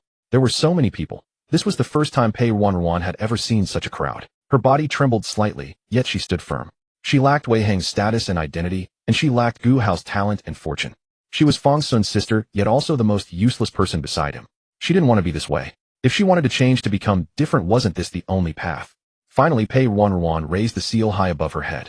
The purple-golden destiny of the Great Xia nation poured forth from within it. Though these commoners could not understand the Great Xia national destiny, they knew the person before them was no ordinary individual. They could feel that their own fates seemed connected to the young girl before them through the flowing national destiny. The corrupt official Lu Wang has been executed. Pei Ruanruan spoke, her voice not loud, yet everyone listened in silence. I. After a long pause, Pei Ruanruan finally continued. I, Xia Ruanruan, hereby make this promise to you all. Should you have any grievances, submit written petitions to the county yamen. No matter how minor or major, all matters will be attended to. New officials will arrive as soon as possible to restore order in Anmin County. The wealth extracted by the corrupt official Lu Wang will be distributed according to your respective losses. For those who perished unjustly due to the corrupt official Lu Wang, the Great Xia dynasty will provide compensation based on the severity of each case. I ask that everyone wait a few more days. The crowd fell silent for a long while before someone finally asked softly, how should we trust you? Pei Ruanruan pressed her lips together and after a long moment finally spoke. My surname is Xia, and my name is Xia Ruanruan. I am the only daughter of the Great Xia Emperor, the 9th Prince, Xia Ruanruan. I pledge by my own name that everything I have said shall be fulfilled. As soon as Pei Ruanruan's words fell, the commoners present froze for a moment. Then one person knelt. 1 knelt, 10 knelt, 100 knelt, 1,000 knelt. Before Pei Ruanruan, all the people knelt down. From the rooftop, Fang Xun suddenly pulled Wei Hung behind him, causing Wei Hung to stumble. Wei Hung. But then he froze. From within the county seal in Pei Ruanruan's hand, an aura resembling heavenly mandate faintly emanated. This was absolutely not the aura a mere county seal should possess. And this aura Wei Hung was quite familiar with. The Emperor is looking over us. Gu Hao blinked. As the direct disciple of the Sword Sect's patriarch, she had naturally seen the Great Xia Emperor. In fact, on the very first day she ascended through the heavenly gate, Elder Shirshir had already taken her before the Emperor to show off. She felt the Emperor was quite approachable. Then Gu Hao suddenly realized Sister Ruanruan is actually the Emperor's child. I had long heard the Emperor had a daughter, but never expected it to be Sister Ruanruan. At this moment Wei Hung also spoke up. Let's go. Since the Emperor has arrived, we juniors must go pay our respects. Fang Xun, stop digging backward and don't pull my sister's skirt. Wei Hung spoke halfway and turned back, unable to bear watching Fang Xun any longer. This lad, feeling he couldn't block him alone, had even grabbed Gu Hao's skirt. Can a girl's skirt be pulled so casually? Why are you so afraid? Wei Heng was truly puzzled. The great Xia Emperor would not hold a grudge against juniors like them. Was it really necessary to be this scared? I'm not afraid. First let go of my sister's skirt. Gu Hao he. Finally the several of them floated down before Pei Ruanruan approximately 3 or 5 paces away. Then the 3 of them simultaneously bowed deeply and said, "We greet the Emperor." As true disciples of the Sword Sect, they did not need to kneel. But as soon as these words were spoken, the kneeling commoners below grew restless. Excited they wanted to look up, yet dared not meet the Emperor's gaze directly. After a moment they called out in a chaotic yet unified voice, "We pay our respects to the Emperor." This place had no custom of shouting "Long live." After this bowing ritual, everyone suddenly felt a scrutinizing gaze fall upon them. Especially Fang Xun. He was certain the Emperor had looked at him one extra time. Finally, from within the seal, a somewhat indifferent voice emanated. "This Emperor grants permission." The state apparatus truly lives up to its reputation once the supreme directive is issued. Fang Xun kept marveling on the way back. Within the time it takes for a single incense stick to burn after the Emperor's decree, 3 streaks of light descended directly from the clouds. Bloody hell, they covered 10,000 li in that short span, as if their homes would vanish if they moved any slower. The 3 divine transformation cultivators, still panting from exhaustion, took charge of the area, while not forgetting to pay respects to Pei Ruanruan. Even the simple gesture of clasped hands left Pei Ruanruan visibly flustered and overwhelmed. To think 3 divine transformation experts were mobilized for something so trivial. Not only Fang Xun, but even Wei Heng wore an expression of utter shock. Within half an hour, over a dozen carriages sped toward them from all directions. The officials in brocade robes didn't even dare to sit inside the carriages. They only dared to stand respectfully outside. Every official within reach, regardless of rank, had shown up. Long before reaching Pei Ruanruan, they had already abandoned their carriages and hurried the rest of the way on foot. Behind these officials came the people they had brought to handle matters concerning the common folk. Fang Xun did a quick count and found there were hundreds of them. Amid the astonished gazes of Fang Xun and the others, these people swiftly set up desks and addresses and systematically resolved the common folks' issues. That gentle tone was something these commoners might only experience a handful of times in their entire lives. Wei Heng handed over the ledgers he had discovered in the secret chamber, placing them into these people's care. And as for those common folk who had cultivated demonic arts, the 3 divine transformation cultivators even used their own pure energy to nurture their depleted states. Only then did Fang Xun truly understand why divine transformation experts had been sent. This wasn't something a lesser cultivator could endure. It would have been fatal. Fang Xun could only think. Impressive. On the way back, Fang Xun remembered the Great Master once more. Come to think of it, the Great Master isn't really dead, is he yet? Fang Xun could tell that the several bodies they had found were merely puppets. Correct.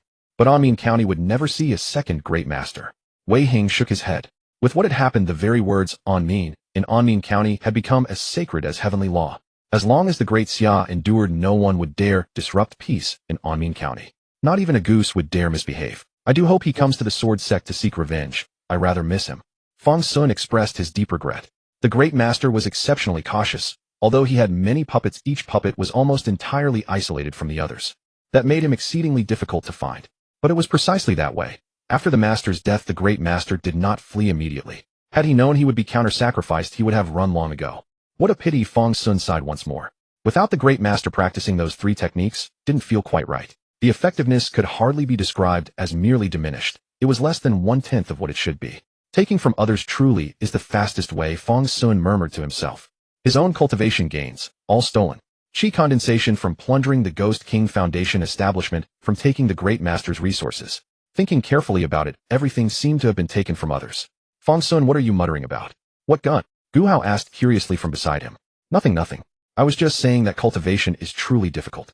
Indeed. Gu Hao nodded in agreement. Thus the group chatted along the way as they rode Wei Heng's flying sword back toward the Sword Sect.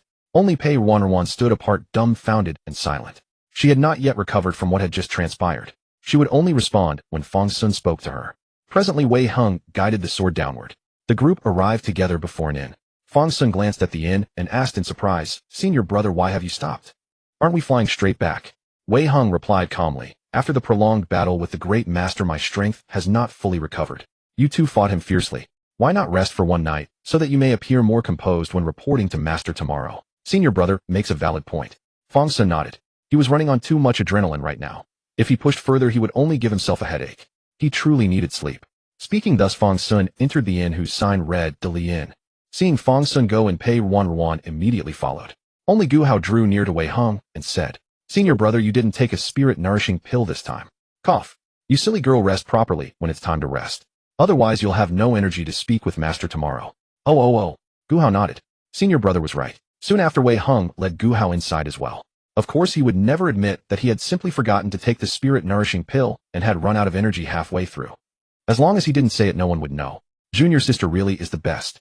Thinking of this, Wei Hung couldn't help but shake his head and mutter, if Fang Xun found out, he wouldn't be so easily fooled. Senior brother, I heard that. The next day, Fang Xun, awakened by Pei Ruanruan at precisely the right moment, stretched lazily and stepped out of his room. Pei Ruanruan had changed into an ethereal white gown today, pure as snow upon the bodice, with the hem tinged in a faint tender green. Such an ensemble made Pei Ruanruan appear even more delicate and graceful. You look wonderful, sister. Fang Xun studied her for a moment before offering his sincere compliment. Hearing Fang Xun's praise, Pei Ruanruan pressed her lips together, a faint smile blooming upon her face. Fang Xun, did I disturb you when I woke you? Senior brother Wei is already waiting downstairs. Just then the neighboring door opened, and Gu Hao poked her head out like a little mouse.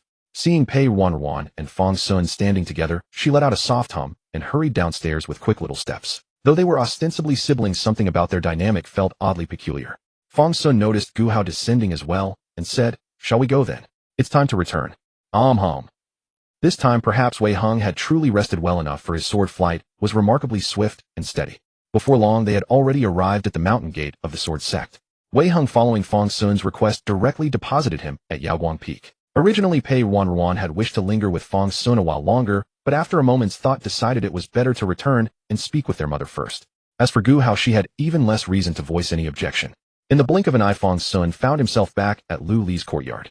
Upon his return, he happened to encounter Lu Li emerging from her room. Clearly having just risen, she wore only a most ethereal sheer sleep dress. Bathed in the morning light, her delicate figure was rendered nearly translucent, every luminous curve laid bare for Fang Xun's full appreciation. Hey, you're back, disciple. At first Lu Li failed to register his return, but upon noticing Fang Xun, she greeted him with evident delight. Then she caught sight of the expression upon Fang Xun's face, something he wished to say, yet seemed reluctant to voice. Moi. Lu Li followed his gaze downward and beheld that expanse of snow-white richness. Tchu scoundrel. Lu Li spat sharply, retreated a step, and slammed her door shut. After a moment she emerged wrapped in a bedsheet. Wait. Surely you could put on at least something proper. Fang Xun had assumed Lu Li was going to dress. What a tremendous bother. Lu Li sneered. When I'm at home, I wear what I please. Forget it. I suddenly feel rather drowsy. Master shall return to take another nap. Do as you please.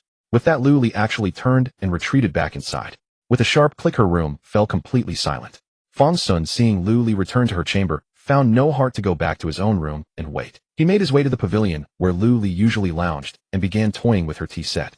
He carefully summoned spiritual flame to brew himself a pot of tea, inhaling its intoxicating fragrance before savoring a beautiful sip. Drank spiritual tea, spiritual energy -7, humph. Reading the floating notification, Fang Xun scoffed dismissively. We've already reached foundation establishment. Should I truly care about such trifling losses? Murmuring this, Fang Xun lifted the teacup to smell its aroma once more, then set it back down. Sighing softly, he said, a fine treasure indeed. Better to save it for mother and Ruanruan to taste. Fang Xun sipped at plain water, his gaze drifting lazily toward the lotus pond beside the pavilion. Why did he have no recollection of such a pond existing here before? Just then Lu Li finally emerged from her room, draped in a bedsheet once more. What manner of impression is this? Fang Xun asked in astonishment. I'm not even wearing clothes, you know. You wouldn't want your master to appear in such a wretched state, would you? Lu Li exclaimed in surprise. Saying this, Lu Li sat opposite Fang Xun wrapped in the sheet, snatched his teacup, and took a hearty slurping draught. Exquisite. Fang Xun regarded Lu Li's appearance and quipped, if you find it wretched, then do put on some clothes. What a tiresome effort, Lu Li scoffed. By the way, owing to the matter of the eldest senior brother, Lu Li had temporarily placed Fang Xun under house arrest. Who knew whether Fang Xun might find himself singled out by the eldest senior brother should he venture down the mountain again. And so Fang Xun's tranquil life upon this mountain commenced. The following day, bathed in the bright morning sun, Fang Xun was gently awakened by the jade talisman upon his person. Slightly drowsy, he lazily stretched. That sluggish feeling truly sapped one's spirit. Fang Xun dressed, stepped out of his room, and promptly turned into Lu Li's chambers. Master, when will you teach me to cultivate? Fang Xun murmured as he approached Lu Li's bedside. There he found her lounging comfortably on her side, clutching the covers. Her petite head was nestled within the quilts, her jade-like arms and fair legs draped lazily across the bedding, while her smooth, delicate back traced a graceful curve before his eyes. Everything was laid bare before him. Fang Xun's eyes widened in shock. Huh. Hearing the sound, Lu Li rubbed her eyes sleepily and turned to look at Fang Xun. as she shifted her movements caused the heavy softness previously hidden beneath the blankets to slowly emerge, and Fang Xun's eyes widened even further. Once Lu Li confirmed it was indeed her disciple, she intended to rise, but suddenly fell silent. Holding that pose for a long moment, she finally spoke. How did you get in? The door was open. Are you still looking? Oh, turn around then. After confirming her disciple had indeed turned away, Lu Li quickly pulled on her dress, the fabric rustling softly. Finally, once Lu Li was fully dressed, the master and disciple sat facing each other. After being stared at intensely for a while, Fang Xun grew somewhat embarrassed and said, "But master, didn't you come in wearing a nightgown yesterday?" "Humph. I didn't know that." "Humph. I was wrong." "Humph. Why don't you just hit me?" Fang Xun closed his eyes, accepting his fate. "Tch." Lu Li huffed at the yielding Fang Xun. "I'm too lazy to hit you." Afterwards, she studied him closely and asked, "Have you reached Foundation establishment?" Aware of his mistake, Fang Xun dared not gloat before Lu Li. "Extend your hand, let me see." Obediently, he held out his hand, and Lu Li pressed a wisp of spiritual energy into his palm. She casually swept her divine sense through his meridians, her brow furrowing slightly. "What have you been taking? Your spiritual energy is so turbulent. Did you take pills to break through?" "I suppose so." Fang Xun dared not mention the reverse sacrifice of 3 Foundation establishment cultivators. Never mind. Since you've already ascended, just promise not to do it again. This method of advancement will only make future bottlenecks far harder to overcome. Just endure it for now. But reaching Foundation establishment is not without merit. You may now enter the several secret realms under our sect. With that, Lu Li's worry faded.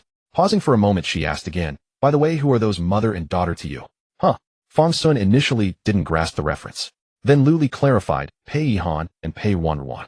"All right." Fang Xun replied immediately. "Before my parents passed, they entrusted me to the Pei household for care. So she's my adoptive mother, and the other is my elder sister." "I see." Lu Li nodded. "Honestly, you'd be better off severing ties with them." Fang Xun. "Master." Fang Xun paused, then stood and bowed respectfully to Lu Li. "Please, master, do not speak such words again. My mother and sister may lack exceptional talent, but they are by no means my burden. Even if they were, this disciple would gladly walk alongside them." "Where is your mind going?" Lu Li shot him a lightly alluring glance. "I didn't mean that. Severing ties doesn't mean you can't still be together." Fang Xun. "Sever them quickly, or you'll regret it later." Fang Xun. "Enough. Go soak in the courtyard pond and suppress that turbulent spiritual energy of yours. Once it's settled, I can teach you cultivation." Fang Xun fell silent. Actually, Su Qingyao had never favored taking disciples.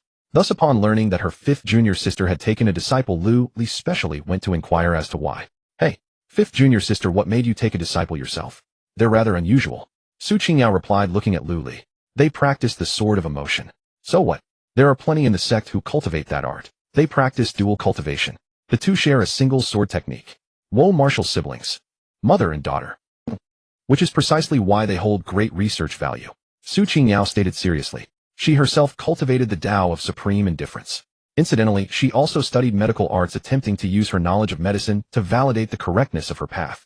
Though Lu Li couldn't fathom what connection existed between indifference and medicine, Su Qingyao had pursued both with considerable success. Consequently, Su Qingyao harbored great curiosity toward cultivators who practiced the sword of emotion. They were ostensibly divergent paths, yet both intertwined with emotion. She desperately wanted to understand where the distinction lay. With such a unique specimen at hand, Su Qingyao naturally could not let the opportunity pass. Honestly, Lu Li was quite curious herself, how exactly a mother and daughter could cultivate a single sword of emotion. Speaking of which, to be honest, Fang Xun did not understand what Lu Li had said. But he did catch the last sentence, so he promptly bowed to Lu Li and hurried off to soak in the pond in the courtyard. Fang Xun was genuinely interested in Lu Li teaching him cultivation. After all, no one had ever truly taught him before. He had basically survived this entire journey by sheer luck. Soaking in the pond, Fang Xun felt the cool water around him and found his heart growing tranquil. He circulated his spiritual energy, guiding it slowly through a microcosmic orbit as the energy tempered and refined within his meridians. Cultivating spiritual energy -121, energy consolidation -8, meridian disruption -9, qi and blood -452. Fang Xun spat out a mouthful of blood as his spiritual energy ran rampant through his meridians, causing them to rupture. Damn, I almost forgot about that. Fang Xun glanced at his dantian, clenched his fists, and gritted his teeth. A splash of water erupted from the pond. Dantian damage, spiritual energy refinement 284. This really packs a punch. Fang Xun clenched his fist again and delivered an even harder blow with his eyes closed. Pain strike, demon pill, strength 184, production efficiency 30, durability 189, a demon pill. Fang Xun's eyes snapped wide open and his entire body shook. He stood frozen with his mouth slightly agape, unable to utter a sound. That sudden brutal strike seemed to blast a white flash through Fang Xun's mind, leaving him completely blank. It took a long while before he finally came to his senses. Just when he thought it was over, it happened again. Still rooted to the spot, completely paralyzed. Croak. A toad hopped onto Fang Xun's head and let out a loud croak as if announcing its new territory. Finally, a light voice reached Fang Xun's ears. Fang Xun, what are you doing? Gu Hao had appeared beside him without warning and was now locked in an intense stare down with the toad perched on his head. Practicing cultivation. Fang Xun grinned, forcing out an incredibly awkward smile. The pain was excruciating. Right now he could not help but wonder why sensation could not be inverted, why pain could not somehow become pleasure. This damn curse was riddled with bugs. Oh, I see. The girl did not press further about what kind of cultivation he was practicing. By the way, Gu Hao, why did you come over so early in the morning? Gu Hao chuckled and spun around in front of Fang Xun. Before Fang Xun stood a bright and cheerful young woman in a white blouse and pink skirt, her lotus-pink dress blooming like a flower as she moved with graceful lightness. From Fang Xun's perspective, he could just make out her slender calves revealed by the swirling hem wrapped in a delicate layer of white silk stockings. Those petite feet rose onto their tiptoes and twirled, absolutely lovely. Do you like it, Fang Xun? It's my new outfit. It's beautiful. So, senior brother Wei, what brings you here? Did you change clothes too? Fang Xun had barely finished admiring the view when he noticed someone appear behind Gu Hao. Wei Heng had indeed changed into new attire today. His original Tianling sect robe had been damaged and was currently at the artifact refinement workshop for repairs. Wei Heng wore a dark-colored cultivation robe today, slightly different in style, yet unmistakably him. I came to see what my sister is dressing up so early in the morning for. Wei Heng glanced at Fang Xun, wondering what kind of heretical technique this kid was cultivating now. Hearing this, Gu Hao immediately stepped back a few paces and hid behind Wei Heng. Her thoughts were plain to see. By the way, didn't you tell the sect master about the matter in Anmin County? What did he say? Fang Xun suddenly remembered. The first master was still alive. For the first master, Sake Lu Li had not even allowed him to leave the mountain. Master didn't say much, only that the emperor visited yesterday. Gu Hao peeked out from behind Wei Heng. The divine sovereign has truly arrived, Fang Xun asked in astonishment. Indeed. Wei Heng nodded. The county magistrate's registry implicates quite a number of individuals. The divine sovereign intends to purge the corruption, which is why he has come to consult the sect master. Oh. Fang Xun exhaled heavily, lost in quiet thought. A figure of the divine sovereign's stature would scarcely concern himself with such trivialities from the illusion realm. Fang Xun had most likely been frightening himself all along. Has the divine sovereign departed already? Fang Xun ventured another question. He has already taken his leave. The sovereign's leisure is exceedingly rare. Wei Heng nodded. Yet before departing, he did visit junior sister Pei. Gone is better. It is better. Fang Xun nodded fervently, a heavy burden lifting from his chest. Figures of such monumental stature truly possessed no time for insignificant nobodies like himself. That he had sought out Pei Ruanruan was precisely a promise the divine sovereign had already made to her. He could only wonder what words the sovereign intended to exchange with her. Where is senior sister Pei? Why did she not join us? Fang Xun glanced back, but failed to catch sight of Pei Ruanruan. I had summoned junior sister Ruanruan. Gu Hao raised a hand. But junior sister Ruanruan mentioned she wished to cultivate alongside Madame Pei, and thus did not come. Is that so? Fang Xun nodded, subtly readjusting the toad resting upon his head. Fang Xun could easily surmise the reason. When confronting the first young master, Pei Ruanruan had been the most utterly helpless of the group. Though this maiden appeared delicate and frail upon the surface, her inner resolve was far from yielding. She was certainly unwilling to weigh down the others once more. Consequently, spiritual cultivation had become Pei Ruanruan's paramount pursuit. Just then Gu Hao interjected again. Fang Xun, shall we venture out and explore? Now that the affairs in Anmin County are settled, master has granted me leave. At the mere mention of a holiday, Gu Hao's eyes sparkled with visible excitement. It seemed her past vacations had been genuinely scarce. Very well. Fang Xun sprang to his feet at once. Cultivate. To hell with cultivating. Should the worst come to pass, he would simply subject himself to a few extra beatings when answering to Lu Li. What use was a profound advantage if he refused to utilize it? Startled by the outburst, the toad on Fang Xun's head let out a sudden croak and sprang downward, splashing into the pond. Let us depart. We shall take a proper tour of the sect. Fang Xun casually flicked his wrist, summoning a spiral of spiritual flame to dry his soaking garments as he emerged from the pond. Following those strikes he had just thrown, he had already begun to temper his command over this spiritual energy. The moment he exited the pond, another matter came to mind. Pray tell, where is Tianxian Peak located? Oh, you intend to visit Tianxian Peak? Gu Hao inquired with curiosity. She had initially harbored the question of why, but swiftly recalled that both Pei Yihan and Pei Ruanruan were residing and cultivating upon Tianxian Peak. Indeed. Fang Xun nodded. Beyond Tianquan Peak and this courtyard upon Yawang Peak, I have yet to tread any other ground within the sect. We shall make Tianxian Peak our first stop today. Oh.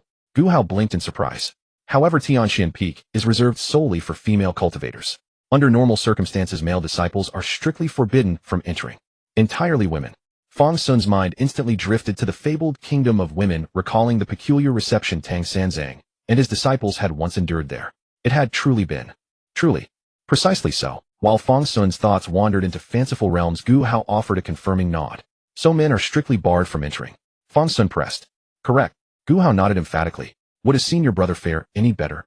Fang Xun turned his gaze toward Wei Hung, the sect master's direct disciple and the future leader of the sword sect. Wei Hung cast Fang Xun a sidelong glance, deeming the question too absurd to warrant a response. Not even senior brothers, Gu Hao interjected promptly. Very well. Fang Xun clicked his tongue in disappointment. It appeared his desire to surprise Pei Ruanruan would have to be set aside. Yet moments later a new idea surfaced. Generally forbidden. Fang Xun turned his gaze back to Gu Hao. Then under what circumstances is it permitted? Well, should one possess a sufficiently compelling reason, exceptions can be made, Gu Hao mused. The primary obstacle is that fifth ant cultivates the emotionless Tao and strongly disdains men crossing her path. And so, Fang Xun sensed he had struck upon the critical point. Gu Hao pondered the implied condition, biting her lower lip with visible hesitation. Just then Lu Li leaned her head out from the nearby chamber. You harbor such desires? Lu Li regarded Fang Xun with a sly smile. Might your master offer her assistance? It would spare you much mental turmoil upon your path to cultivation, which is hardly a detriment. Fang Xun. As Lu Li's implication hung in the air, a sudden chill swept directly between his thighs. Ahem. Fang Xun cleared his throat, offering a bewildered glance. Hold on. Think it over. Is it not a blessing? Your master can perform a supreme restoration art upon you. Entirely painless, I assure you. I decline. Fang Xun waved his hand dismissively.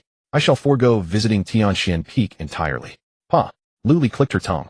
Deeming the spectacle dull, she swiftly shut the door with a snap. Yet scarcely had the door clicked shut when Lu Li flung it open once more. A secretive smile graced her lips as she regarded Fang Xun. Care to attempt breaching the defenses my fifth junior sister has erected? Excuse me. Fang Xun regarded Lu Li with deep suspicion. Might I inquire regarding the cultivation realm of your fifth junior sister, my fifth aunt? Fifth aunt recently attained Tao integration, merely a few years past. Gu Hao volunteered the answer without hesitation. Hearing this, Fang Xun stared unblinkingly at Lu Li's visage, scrutinizing her features as if questioning whether she genuinely belonged to him as his master. Tao integration. A mere casual strike from a cultivator of such realm could erase the sword sect entirely and scatter the Huayin mystic realm to the winds before reaching Jiangqing. To attempt breaching the defenses of a Tao integration master, had he entirely lost his senses? Enough, look at you trembling in fear. Lu Li waved a dismissive hand. Those formations were merely installed by junior sister upon her initial assumption of control over Tianxian Peak. I have lost count of the exact number of layers, but they amount to little more than preliminary trials. Furthermore, they concern only our own disciples. You truly believe she would permit you to be slain? Nevertheless, Fang Xun remained deeply skeptical. Even if Fifth Aunt had only recently assumed stewardship of Tianxian Peak, surely she must possess at least nascent soul, or perhaps divine transformation realm cultivation. Fang Xun was certain Lu Li was merely eager for a spectacle. Do go, Lu Li urged, waving her hands languidly. Your current Tao foundation is decidedly precarious and sorely in need of tempering. Those arrangements junior sister originally laid out will serve precisely to steady your mind and sharpen your focus. Should you manage to traverse them all the way to junior sister's private chambers, your master shall bestow upon you an extraordinary reward. How substantial? Fang Xun's interest was immediately piqued. Lu Li immediately dangled an enticing prospect before Fang Xun. Vast beyond your wildest imagination. Oh, and should you bring a few companions along, there shall be an additional surprise. Half an hour later, Fang Xun, Wei Hung, Gu Hao, and Pei Ruanruan appeared together at the foot of Tianxian Peak. Lu Li had said bringing more girls would be a surprise, but Fang Xun didn't believe it. Yet some things he preferred to believe rather than risk doubt. So Fang Xun asked Gu Hao to go up to Tianxian Peak first and fetch Pei Ruanruan down. Don't tell me you just want to see the girls' dormitory, Pei Ruanruan said as soon as she and Gu Hao came down from the mountain, teasing Fang Xun. Ahem. Fang Xun immediately invoked Lu Li. This isn't something I wanted to break into. My master said the formation on Tianxian Peak is perfectly suited for tempering my Tao foundation, right, Gu Hao? Fang Xun even pulled Gu Hao in to corroborate him. Yes. Gu Hao nodded vigorously. Third martial uncle did say that. Is that so? Pei Ruanruan said suspiciously. On the first day she entered Tianxian Peak, a senior sister had already explained its restrictions to her. She wondered what fool would dare challenge the main peak's formation. And today such a fool appeared, and it was her own brother. So how do you plan to breach it? Just walk up. Pei Ruanruan looked at the entrance of Tianxian Peak, where the guarding junior sisters were no pushovers. Fang Xun would likely be stopped before even stepping inside.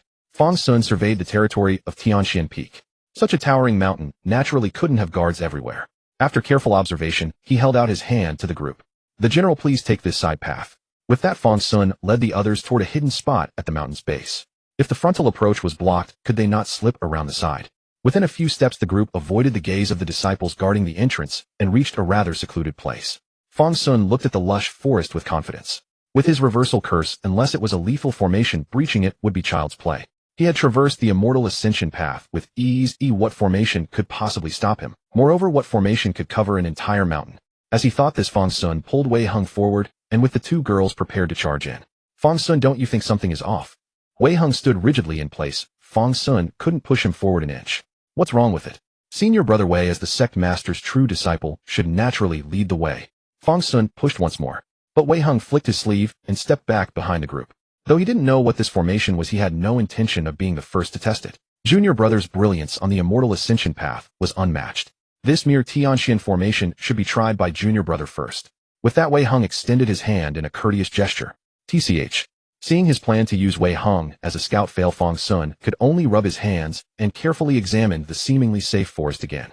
Theoretically, this grove might lack formations. But it was also unlikely that no formation existed here at all. Fang Xun hesitated for a long while, long enough that Gu Hao grew restless, peeking and shifting impatiently. Finally, he took a step forward. Then with one footfall, he entered the forest.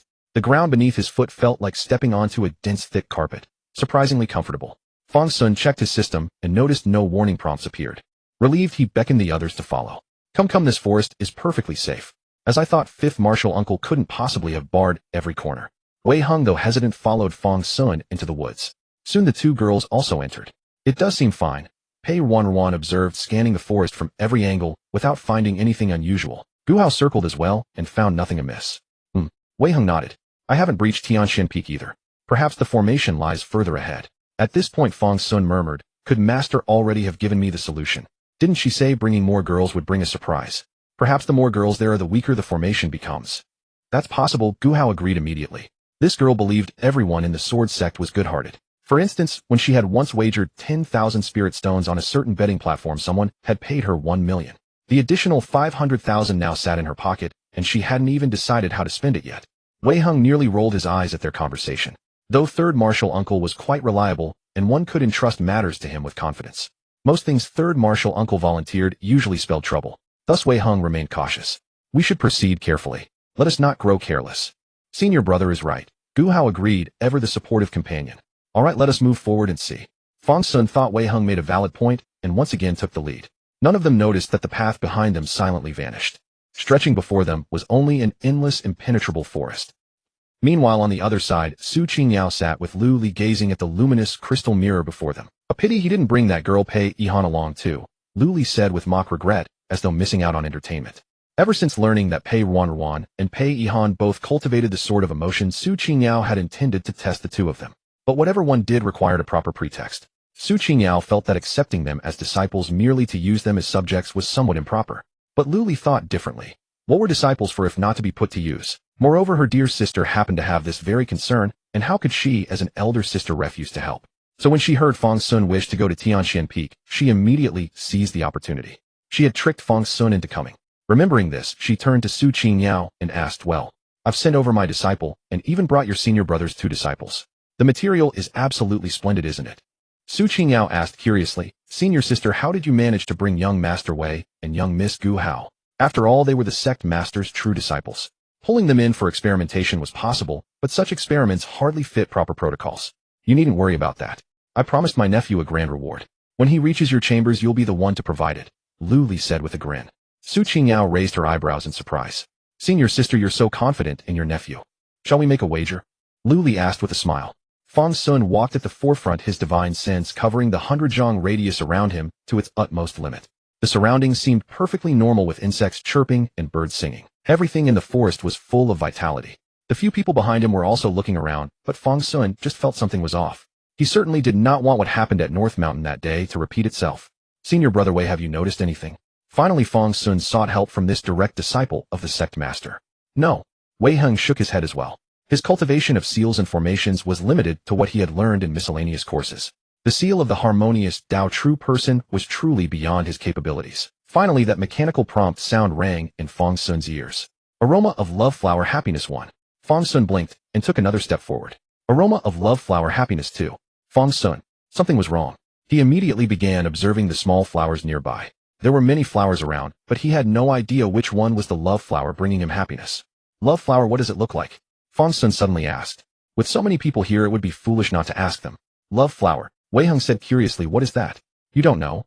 Why would I need to know? Wei Heng grew even more curious. What does that thing do? Pei Ruanruan asked at this moment.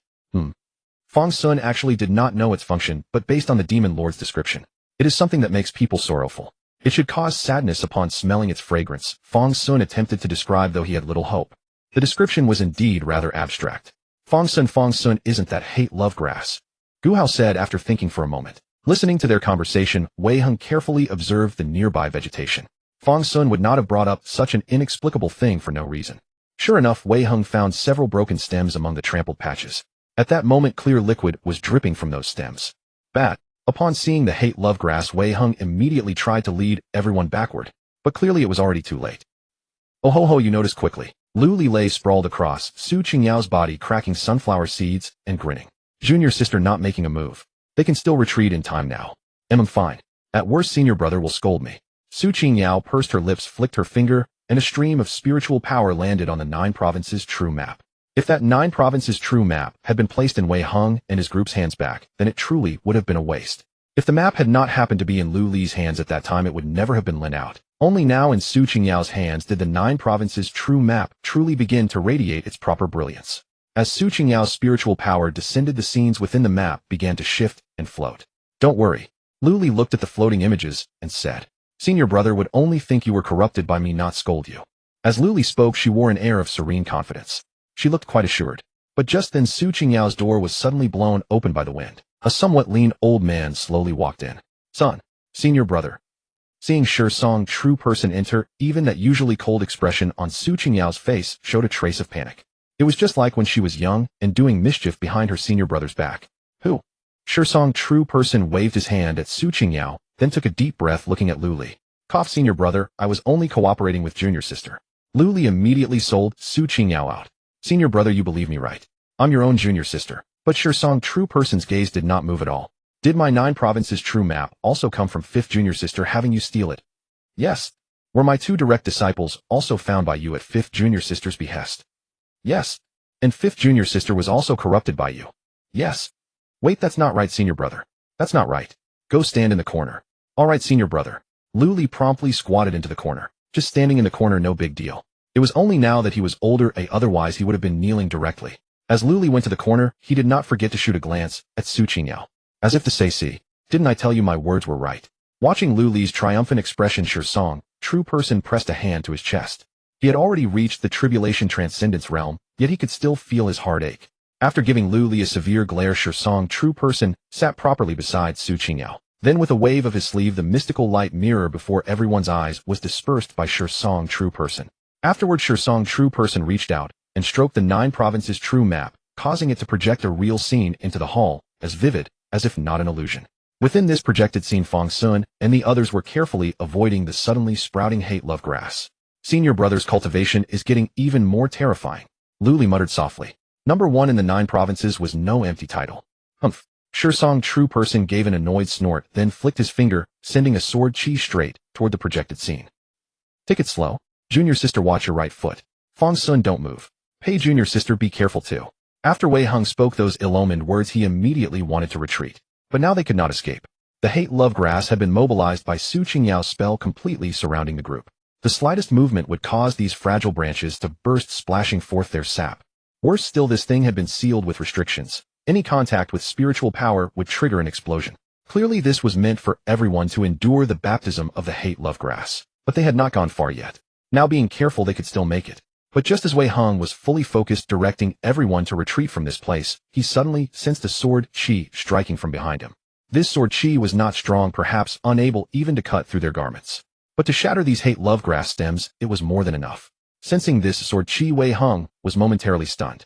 At that moment, Gu Hao also looked over and let out an edge. Before Wei Hung could respond, the sword chi had already swept across this hate-love grass grove. The stems shattered and the clear liquid exploded outward, and within this small area it seemed as though a light rain fell, dampening everyone's clothes slightly. Wei Hung swallowed hard, looking at the faces of the others as their expressions gradually changed. In his mind, memories began to surface slowly. It was a somewhat dilapidated home. In front of that door there was the small him, and her whose youth was already fading. Hunger, mother will wait for you here. The path of immortality is long and fraught with hardship. If you grow weary, just come home. Senior brother ruthless enough. In Su Qingyao's small hut, Lu Li gave Shi Songzhenren a thumbs up.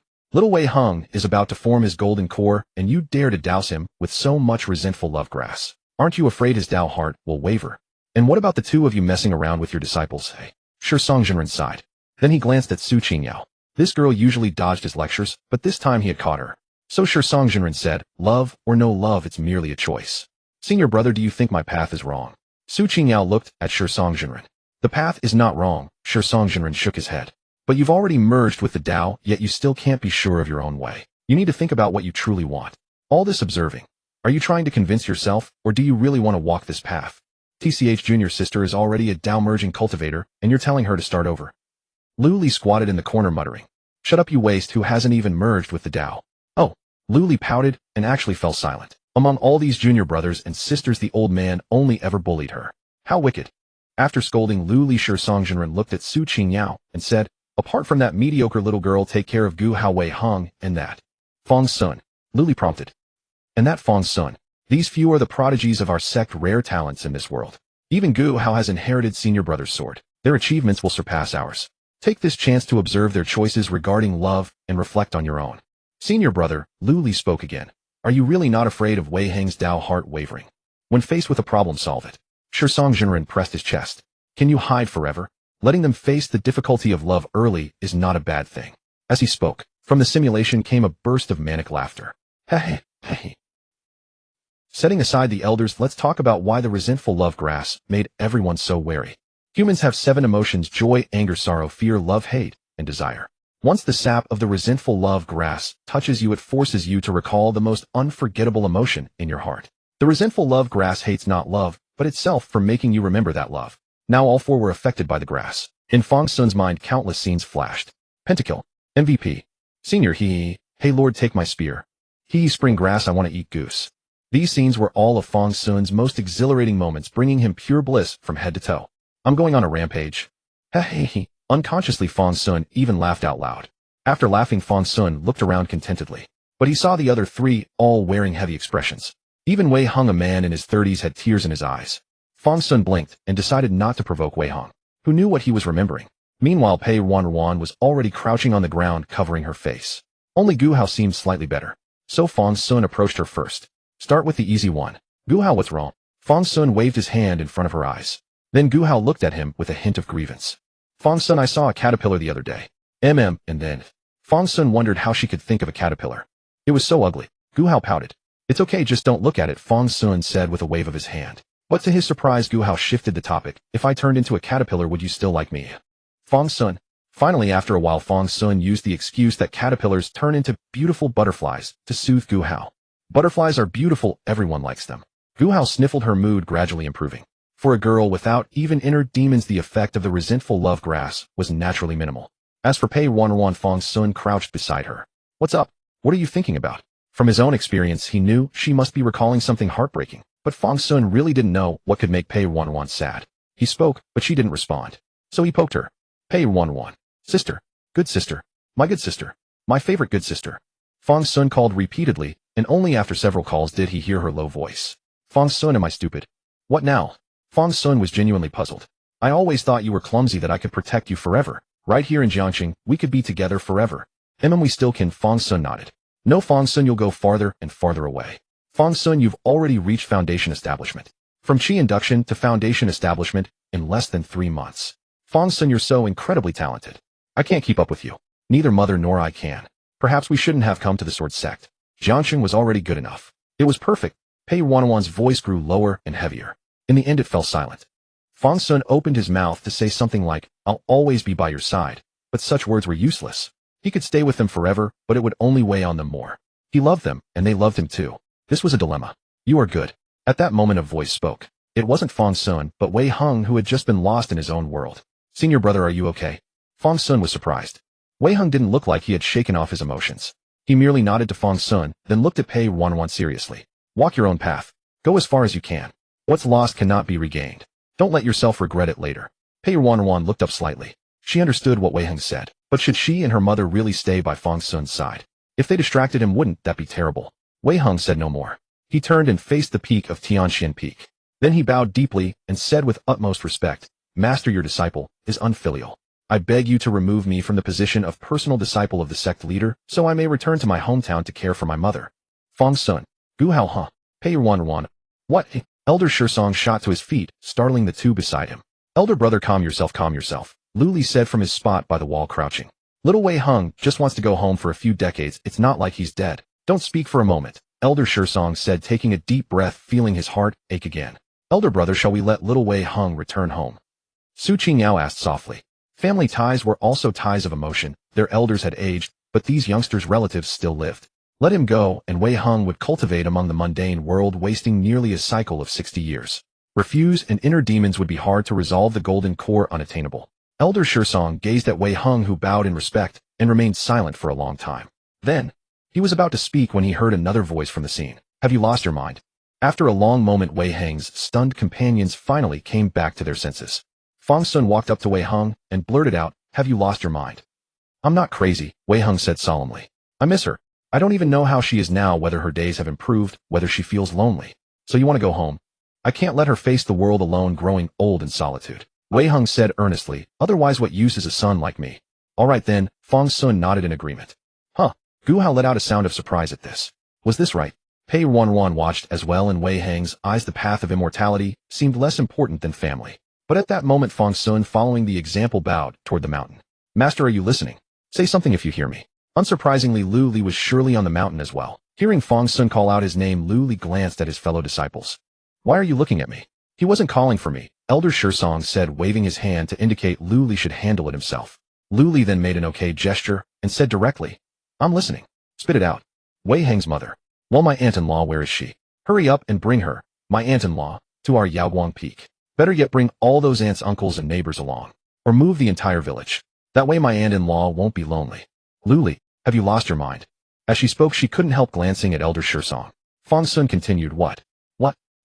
I didn't catch that. Don't I have the authority to let people onto Yaoguang Peak? I'm going to be the ultimate permission abuser. You think you can just bring whoever you want? There are countless disciples on the mountain. What if everyone wants to do the same?" Lu Li said, glancing at Elder Shisong again. Then Fang Xun added, "No problem. If anyone says no, go punch them." Hey, when I came up the mountain, you promised me." "Ahem." Lu Li finally said softly. "How about I go fetch the person? I promised my disciple, and I can't lose face in front of him, can I? Go on, get out of here," Elder Shisong said expressionlessly. "Ahem, I was just enjoying the show. I'll call 7th junior brother to handle it." Elder Shisong. Meanwhile, on the other side, after learning the news, everyone's eyes fell on Fang Xun. "What? Why are you all staring at me?" Gu Hao blinked and said, "Fang Xun, you're so much like third uncle. No wonder you two became master and disciple. Only third uncle could pull off something like this." "Why?" Fang Xun asked curiously. "Because third uncle really would go beat them up, and only third uncle would be so willing to break the rules." Fang Xun. Wei Heng looked at Fang Xun, wanting to say thank you, but struggling to voice it. The rule-abiding Wei Heng had never even considered this option. As the sect leader's direct disciple, he couldn't actively break the sect's rules. So what Fang Xun could do, he couldn't. After a long silence, Wei Heng finally said, "Thank you. For what?" "We're buddies." Fang Xun clapped Wei Heng on the shoulder. "Let's go. Keep moving." "All right." Gu Hao, delighted that her senior brother's problem was resolved, dashed forward excitedly, and stepped right into a puddle of hate grass sap. Gu Hao pouted as she turned back to Fang Xun and asked, "If the butterfly I turn into from a caterpillar is really ugly, will you guys still like me? Don't caterpillars turn into moths?" Wei Heng asked, a bit confused. "Is that right?" The light in Gu Hao's eyes died out. Finally, after Fang Xun explained for a long time, he convinced Gu Hao that, even if she were a caterpillar, she would be the most lovable and beautiful one. "We'll raise you together. Feed you the best leaves." Fang Xun swept his arm, pulling Wei Heng and Pei Ruanruan into the circle. "Right? Yes. That's right." Though their words differed, the answer was affirmative. Hearing the three of them, Gu Hao cheered up again. Next, Fang Xun didn't dare let any of the three take the lead. He walked alone at the front, clearing the path. And from time to time, he let out a few lecherous laughs. The laughter made Wei Heng fall silent. Wei Heng couldn't help asking Pei Ruanruan beside him, was he always this happy at home? Not really. Pei Pei Ruanruan was also puzzled. This kid usually got spanked by his mother quite often at home. Could it be that when his mother spanked him with her hand, he was actually secretly enjoying it? No wonder he never resisted when she stepped on his bare feet earlier. Thinking this, Pei Ruanruan's gaze toward Fang Xun turned strange. Fang Xun, however, didn't notice what was happening behind him, nor did he catch Pei Ruanruan's peculiar look. He didn't know what it felt like to take 5 stone powder, but right now he was high as a kite. Soon Fang Xun walked through the minefield feeling refreshed and clear-headed. Everyone looked at Fang Xun with a hint of disbelief. This kid's childhood had no pain at all, had it? How happy must he have been to laugh out loud, even in a field of hate grass. This stirred even Elder Shisong, who was watching them. Ahem, he said, looking at Su Qingyao. That mother and daughter are both under your tutelage, aren't they, eh? Yes, Su Qingyao nodded. Fang Xun's adoptive mother Pei Yihan and his sister Pei Ruanruan are now my registered disciples. Good, Elder Shisong nodded. When this is over, bring me to Pei Yihan. There are some things I need to ask her. Finally, under Fang Xun's guidance, the group slowly made their way through the territory of the hatred-love grass. After emerging, everyone breathed a sigh of relief. We finally made it through. Fang Xun rubbed his face vigorously, his cheeks nearly sore from smiling. After passing through that forest, the group arrived at a brand new place. Before the group's eyes, a door suddenly appeared. Mist rose around them. Clearly they all had to pass through this door. What kind of door is this? Fang Xun looked directly at Wei Heng and Gu Hao. If these two did not recognize it, then truly no one would. This small secret realm was originally moved here, Wei Heng said with some surprise as he gazed at the door. Is this a secret realm? Yes. Wei Heng nodded. This secret realm is called the Mirror of Emotions. It was formed by a senior from the Chonghua sect using their own body. What happened to this senior? Fang Xun knew something about this type of secret realm. Only those who had reached the soul transformation stage could transform their bodies into a secret realm. Moreover, only someone bound by obsessions and unable to find release would choose this path, hoping future generations could resolve their doubts. Such secret realms are the most troublesome and least useful. This senior's name is unknown, but based on feedback from cultivators who previously entered this secret realm, this senior should have been troubled and tormented by love. She seemed to want to know whether two people who were originally in love would fall for each other again after entering this secret realm, with their memories of knowing each other blocked and their identities becoming worlds apart. Then were finished totally trapped. Fang Xun spread his hands and was about to go back. Although the four of them loved each other dearly, it was not that kind of love. I have not finished. Wei Heng reached out and grabbed Fang Xun. If it is friendship, that could also work. If we can meet again and gain this secret realm's recognition, we can also pass. How much time do we have? Fang Xun asked. This thing could not possibly trap them inside for a lifetime. Time outside the secret realm is at most 3 days. Inside the secret realm, each team is different. Wei Heng explained. All right. Any other requirements? Fang Xun asked. No more. Just enter together. Let's go. Without hesitation, Fang Xun grabbed the others and headed inside. Good brother, you must trust the bond between us. Before anyone could object, Fang Xun had already led them inside. As they entered, a flash of white light shot across Fang Xun's vision. Empathy method memory temporarily enhanced by 300%, a recollection power temporarily increased by 300%. A series of messages flashed past, and Fang Xun felt countless memories flooding his mind. Amidst the flashing memories, an ink-black sword suddenly appeared before Fang Xun's eyes, only to be swallowed in one gulp by a massive flood dragon. What the hell? The immersive scene directly startled Fang Xun. Immediately after, Fang Xun saw even more. Memories from his past life and present life interwove and merged, countless details surging forth. Fang Xun seemed to see that great fortune leaping up once again. 2 large lanterns were already approaching before his eyes. Retreat. Fang Xun shook his head, pushing these memories aside. Damn it, how did he remember all of this? Fang Xun's head ached from being overwhelmed by these memories. He sat on the ground for a long time before he could process all this chaotic memory. Damn it. I was just thinking that with the Demon Lord title, I would not necessarily lose my memories, but I never expected the memories to be enhanced so much. Fang Xun pressed his head and looked at what was in front of him again. Fang Xun looked and looked again. Finally, Fang Xun confirmed that all that was before him was a broken bowl, missing more than half of it. Now he truly started with just a bowl. Fang Xun raised his hand to test if spiritual power was still there. But to Fang Xun's surprise, he could not wield spiritual power at all. Fang Xun quickly checked the system panel, but no message about spiritual power sealing popped up. His spiritual power was not sealed, just blocked in a subtle way. There are really a lot of bugs. Fang Xun tapped the bowl before him. It seemed he should not rely too much on the Demon Lord's power in the future. Hey, you beggar, stop tapping your damn bowl if you have got nothing to do. A passerby walked by and directly yelled at Fang Xun. If it were not for just starting out, he would have slapped him twice to show him who was the boss. Great. Fang Xun put away the bowl and looked at the stream of people before him, remembering Wei Heng's words. Identities completely different, right? So what are your 3 identities? If nothing unexpected, they should be completely unrelated, but still have certain connections. Otherwise, this test would not be interesting. Fang Xun muttered to himself, while carefully observing the people passing by. But where was this connection?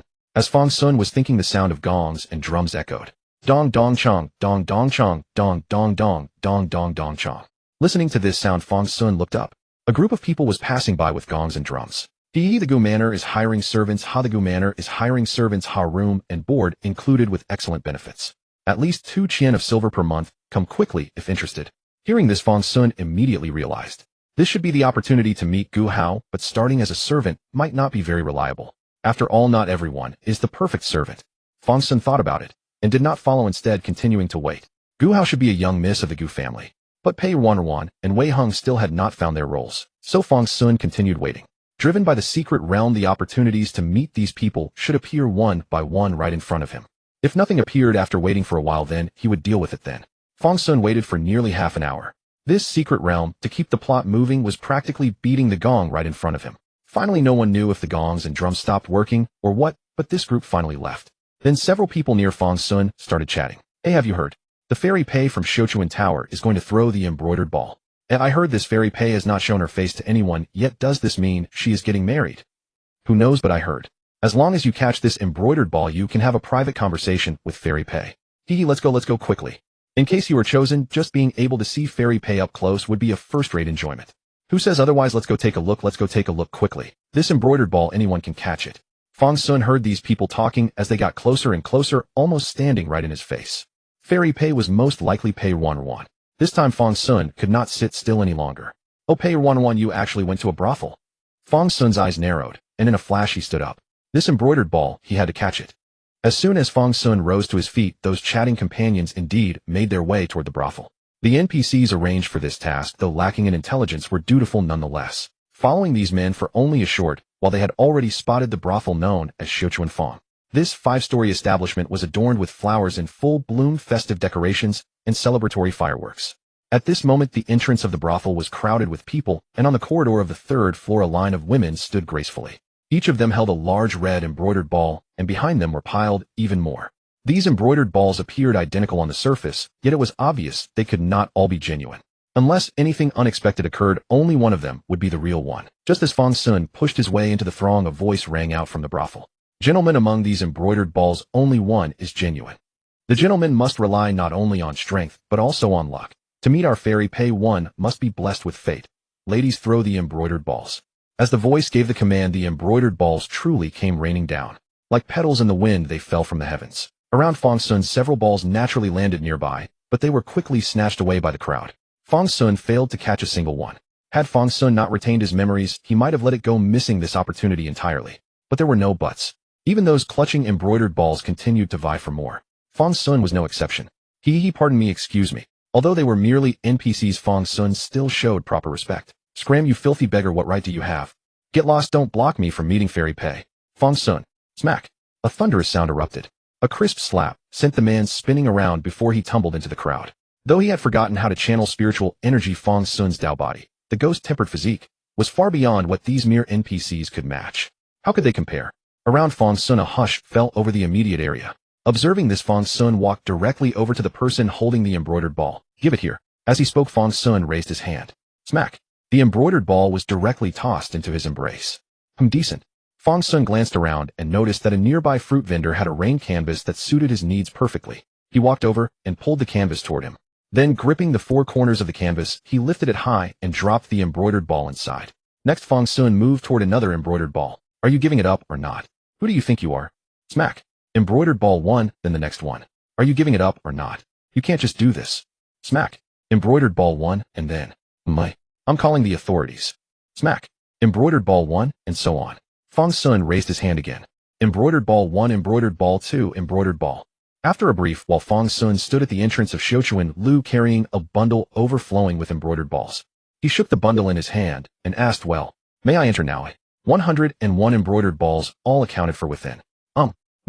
We may need to check whether they are genuine. The attendant at the door was trembling, yet he dutifully completed his task. Fang Xun had no intention of making things difficult for the attendant, so he simply unfolded the bundle before him. The embroidered balls stacked up to half his height. The attendant searched through the pile for quite some time before retrieving the ball bearing the token. He then said very respectfully, sir, please proceed. Placing a wooden token into Fang Xun's hand, the attendant continued. This was the credential to meet Pei Ruanruan. Clutching the token, Fang Xun headed straight for the third floor. Within the brothel there were indeed countless beauties.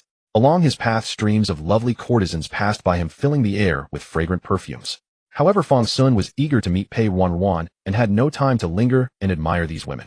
Soon enough, under the attendant's guidance, Fang Xun arrived at a door. Even standing at the threshold, Fang Xun caught a whiff of a fresh and elegant fragrance. He had assumed this was Pei Ruanruan's chamber, but to his surprise upon entering, he saw a large bathing tub placed in the center. Two stunningly beautiful maidens attended to the tub on either side.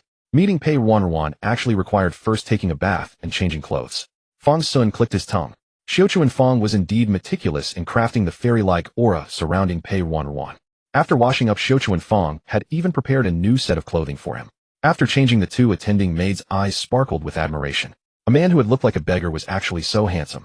After finishing his preparations, Fang Xun was finally led by the maidens to Pei Ruanruan's chambers. Fang Xun knocked 3 times, and Pei Ruanruan's voice came from within. Enter.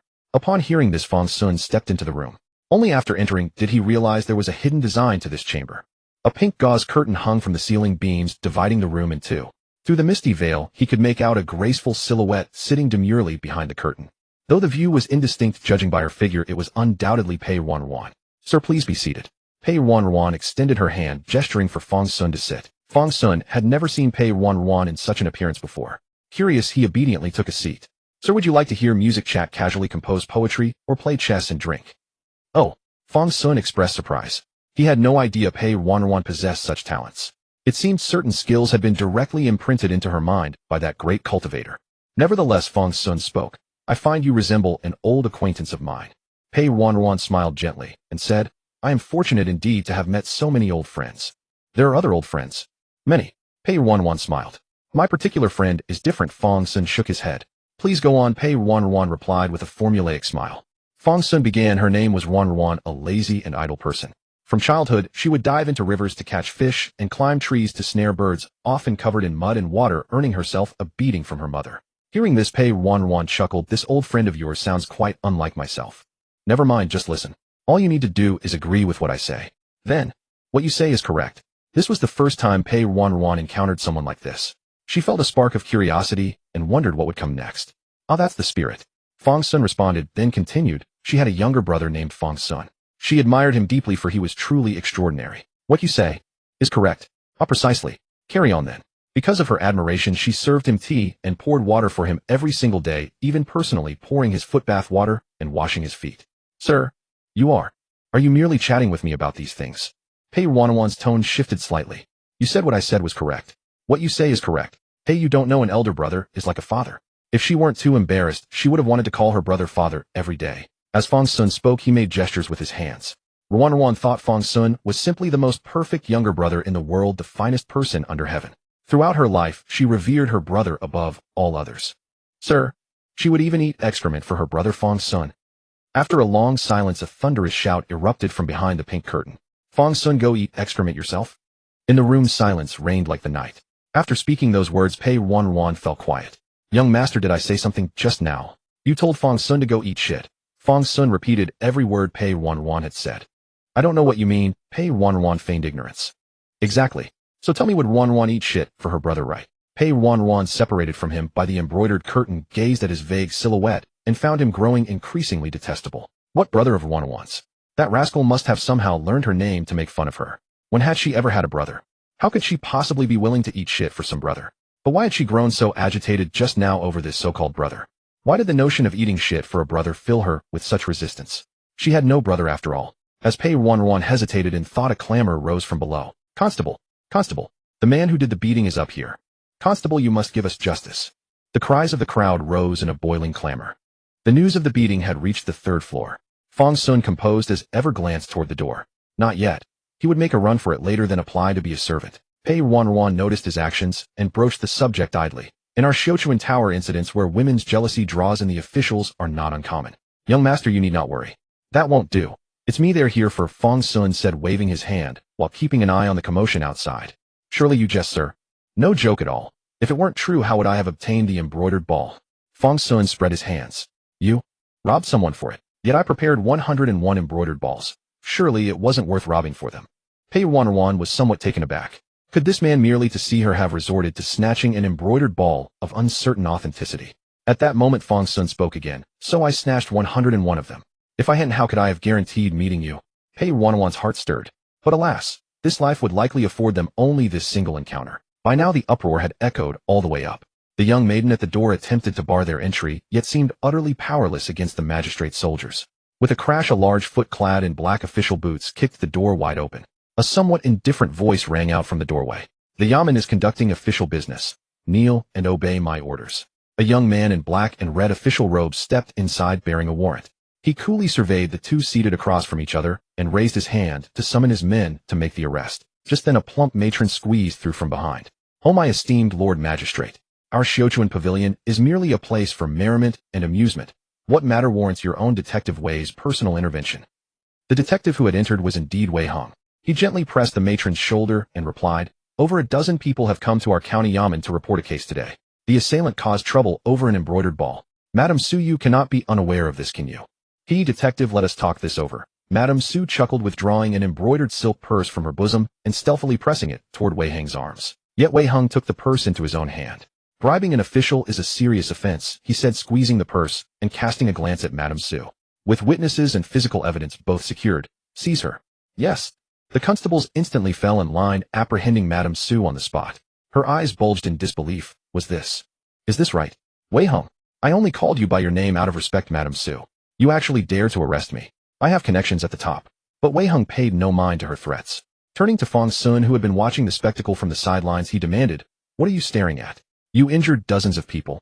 You are equally guilty. Seize him." Unusually, Wei Hong spoke the order to apprehend Fang Xun with exceptional forcefulness, almost relishing it. Fang Xun had nearly considered making a run for it, but seeing who had arrived, he stayed put. Good heavens, was this little Wei? After a moment's consideration, Fang Xun decided against fleeing. He submitted obediently to the constables who bound him and led him away alongside Madam Su. Before being taken away, Fang Xun couldn't resist flashing Pei Ruanruan another gesture as though he intended to return. But alas, the moment the door closed, Pei Ruanruan offered no response whatsoever. Shortly thereafter, Fang Xun was escorted through a crowd of onlookers into the county yamen. Without even a formal hearing, he was thrown into the dungeon. With a click, the cell door locked behind him. Fang Xun was entering a prison for the first time. He glanced around and noticed a chamber pot in the corner. Curiously, it was empty. Even more surprisingly, there was a cellmate. Judging by his fine attire, he was clearly no ordinary person's son. "Hey brother, how did you end up here?" Fang Xun asked directly. The man merely snorted from his position on the straw mat, clearly uninterested in engaging with him. "All right, I'll skip the pleasantries then," Fang Xun said, taking a seat without offense. Yet now that he was imprisoned, he couldn't pursue his plan to become a servant, and wondered if he might miss crossing paths with Gu Hao. But sometimes what one thinks about comes to pass. Just then voices came from outside the cell. "Oh, Miss Gu, coming to visit Lord Gu again. Please do come in." The jailer's demeanor was far more cordial than when Fang Xun had been brought in. Soon a pretty young maiden entered cautiously. The girl spied Lord Gu's cell and bounded over in 3 quick steps. "Brother, I'm here to see you again. Brother, father says if I visit you again, he'll break my legs. Brother, look what delicious treats I brought you this time. Brother, you must stop gambling with others. Otherwise, father won't even let me bring you anything.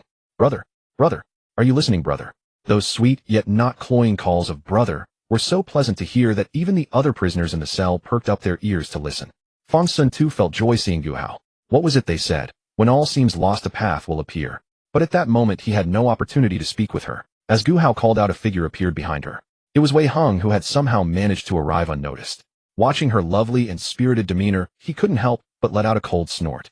This was someone else's younger sister. So why did hearing her call out make him feel such discomfort? Humph. Came to visit.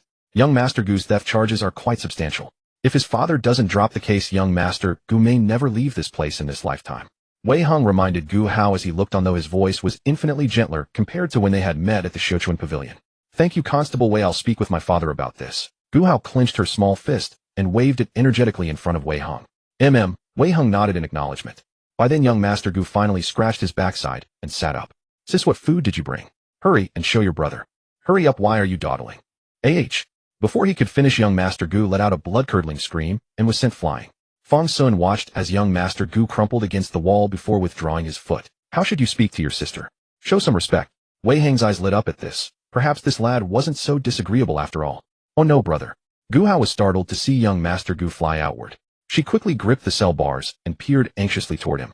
Seeing young Master Gu wailing in pain, Gu Hao immediately placed her hands on her hips and declared, How dare you strike my brother? In her heart, her brother had always been kind to her. How could anyone treat him this way? She glared at the person before her, attempting to sound fierce, but her words came out tinged with grievance instead. Fang Xun observed Gu Hao's aggrieved expression, lifted young Master Gu from the ground, and brought him before her. Did I strike you, eh? Fang Xun patted young Master Gu's shoulder as he spoke. Struck. Slap. No. Didn't strike. Stars flashed before young Master Gu's eyes, yet his stutter was gone. See, I didn't strike you, Fang Xun said earnestly to Gu Hao. But why is my brother's head swollen? She asked, her voice filled with worry. Young Master Gu is my friend, we were just playing around, Fang Xun explained, coaxing Gu Hao the way one might soothe a child. Oh. Gu Hao nodded, though something about the explanation felt off. Yet she found herself wanting to trust this person before her. Then brother, I'll leave the meal with you for now. I'll come again this evening. Father won't discover I've been here. With those words, Gu Hao pressed the food container into Fang Xun's hands and bid farewell to young Master Gu. See you tonight. And with that, Gu Hao darted away in a flash. Wei Heng watched her retreating figure, still lost in thought. Hee, Fang Xun greeted Wei Heng with a chuckle. What? Wei Heng rarely afforded Fang Xun such an amiable countenance these days. Watching Gu Hao call this young Master Gu brother. Are you jealous or not? Fang Xun's face was split with amusement as he studied Wei Heng's expression. TSK. This Wei Heng had always treated Gu Hao as his own younger sister. I don't know what you're talking about, Wei Heng replied, his expression darkening at once. He turned toward the prison gate, but glanced back over his shoulder. You'd best keep yourself in check. The city hasn't been safe lately. With those words, Wei Heng exited through the prison doors. Not exactly tranquil. Fang Xun raised an eyebrow. Was there more to the plot unfolding? Could a narrative death be coming? As he pondered this, he opened the food container in his hands and began savoring the meal within. The taste is quite good. This food was brought by my younger sister, young Master Gu said, cautiously watching Fang Xun's expression carefully and speaking in a hushed tone. Oh, it's fine, Fang Xun replied, patting him on the shoulder. Skipping one meal won't hurt you. Oh. Young Master Gu then made his way to the bed and lay down. As Fang Xun ate, he contemplated what dramatic scenarios might unfold here. Ideally, any such trials would encompass all four of them, allowing him to witness the genuine bonds forged through adversity. Yet no matter how he deliberated, Fang Xun reached no conclusion. A suspicion also crossed his mind. Hadn't Lu Li mentioned that breaking through this restriction would help temper one's Tao foundation? But throughout their journey, he hadn't experienced any noticeable effects. Could Lu Li have been misleading him? The thought made Fang Xun immediately grow watchful. Could that reward also be fabricated? Brother. Young Master Gu's voice reached Fang Xun's ears. Stop making all that noise. I was about to lose my reward, and now you're bothering me, Fang Xun retorted irritably as he looked up, ready to shoo young Master Gu away. But upon raising his head, he found a stunningly beautiful woman carrying a food container standing right before him. Your provisions look rather respectable, Pei Ruanruan remarked with a smile as she regarded the food container in Fang Xun's hands. So your mendicant status was merely for show. Fang Xun was genuinely taken aback by Pei Ruanruan's presence. What brings you to this prison? Mother is confined within these cells, so naturally, I came to visit her. And recalling that you entered imprisonment on my account, I felt quite troubled and decided to come see for myself. As she spoke these words, Pei Ruanruan gazed at Fang Xun with particular seriousness. You do indeed recognize me after all. Huh. Fang Xun couldn't help but murmur in surprise. It only now occurred to him that he had previously seen her through a translucent veil where figures were indistinct. He should not have been able to identify her so clearly. Yet now he had directly acknowledged Pei Ruanruan's identity. Even his casual inquiry about her purpose here was enough to reveal how well he knew her. Young master, you truly are no ordinary person. Even confined within this great prison, you share a cell with young Master Gu himself. Pei Ruanruan finally caught sight of young Master Gu crouching behind them and exclaimed in some astonishment. Then what of the food container in your hand? My younger sister gave it to me. Young Master Gu provided the answer. The Gu family, Gu Hao. The name was familiar to Pei Ruanruan as well. Indeed, Fang Xun affirmed with a nod before taking another couple of bites. The meal was genuinely delicious. Pei Ruanruan gazed at the food container in Fang Xun's hands and immediately furrowed her brows. This man showed interest in her, yet he was consuming food gifted by Gu Hao. What manner of behavior was this? Partaking of provisions from one quarter while lodging with another. Though the analogy proved imperfect, Pei Ruanruan felt an inexplicable irritation rising within her. At last she crouched down, extending her hand through the fence to rest upon Fang Xun's bowl. Since this container was given by young Master Gu's sister, you should return it to him. I have what remains from mother here that you may consume instead. Fang Xun scoffed dismissively. You expect me to eat whatever she's discarded? As he spoke, he removed Pei Ruanruan's hand from his bowl. I'll eat it. Young Master Gu's voice rang out promptly. He was still quite hungry after all. Pei Ruanruan snorted, lifting the food container and departing. She left nothing for Fang Xun, nor did she offer young Master Gu even a scrap. Young Master Gu watched with pleading eyes, yet managed to obtain no sustenance whatsoever.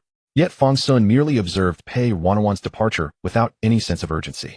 This was hardly the culmination. Glancing around the prison, and then at young Master Gu beside him. An elaborate strategy was already forming within Fang Xun's mind. Gambling was it, who claimed this trial of sentiments required only genuine emotion. Just wait and see whether your considerable spiritual awareness can withstand what comes next. Time slipped away bit by bit.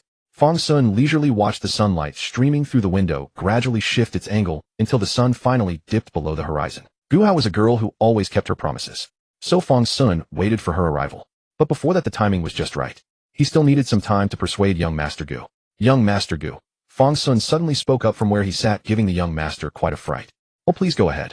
You're here because of gambling. Fang Xun kept his gaze fixed on the floor tiles, yet his commanding presence was clearly directed at young Master Gu. Ah, yes. My father couldn't bear to watch me any longer, so he had me sent here to cool my heels. Look at my cell. It's a private room. Ahem, until you arrive, that is. Fang Xun nodded approvingly, still feeling the urge to gamble. No, absolutely not. I have zero desire to gamble anymore. I've already given it all up. Young Master Gu declared, slapping his chest with conviction. Really? Absolutely. I find that hard to believe. Fang Xun suddenly turned his head and stared at him. Huh. Young Master Gu was utterly bewildered. What was wrong with quitting gambling? That gambling house swindled you out of so much money. Can you really accept that? Fang Xun fixed his gaze on young Master Gu. Satisfied? Or not? Observing the subtle shifts in Fang Xun's expression, young Master Gu immediately replied, not at all. Hundreds of thousands of taels of silver. Anyone would be furious. Would you like to win back what you've lost? Fang Xun pressed gently. Yes. Good. Fang Xun clapped his hands. Then let's go get back what was taken from you. Do you know how Young Master Gu's heart began racing with excitement. Who cared about getting beaten when winning money was at stake? Of course, Fang Xun said with absolute conviction. Wait a moment, and I'll take you to the gambling house to clean house. Clean house. Young Master Gu exclaimed eagerly. Big brother, you're not joking, are you? Would I deceive you? Then when are we leaving, big brother? Upon hearing this, young Master Gu was fully energized. He didn't worry about whether they could actually leave. If Fang Xun said it, there must be a way. No rush. We have no money, Fang Xun said, spreading his hands. He was nothing but a ragged beggar. What money could he possibly have? Big brother, I don't have any either now. Young Master Gu's spirits deflated instantly. Without money, what was there to gamble? But don't worry. Even if your face won't work at the gambling house anymore, your sister should have some spending money, right? Naturally. Young Master Gu nodded. Gu Hao was the only daughter in the family, and their father doted on her.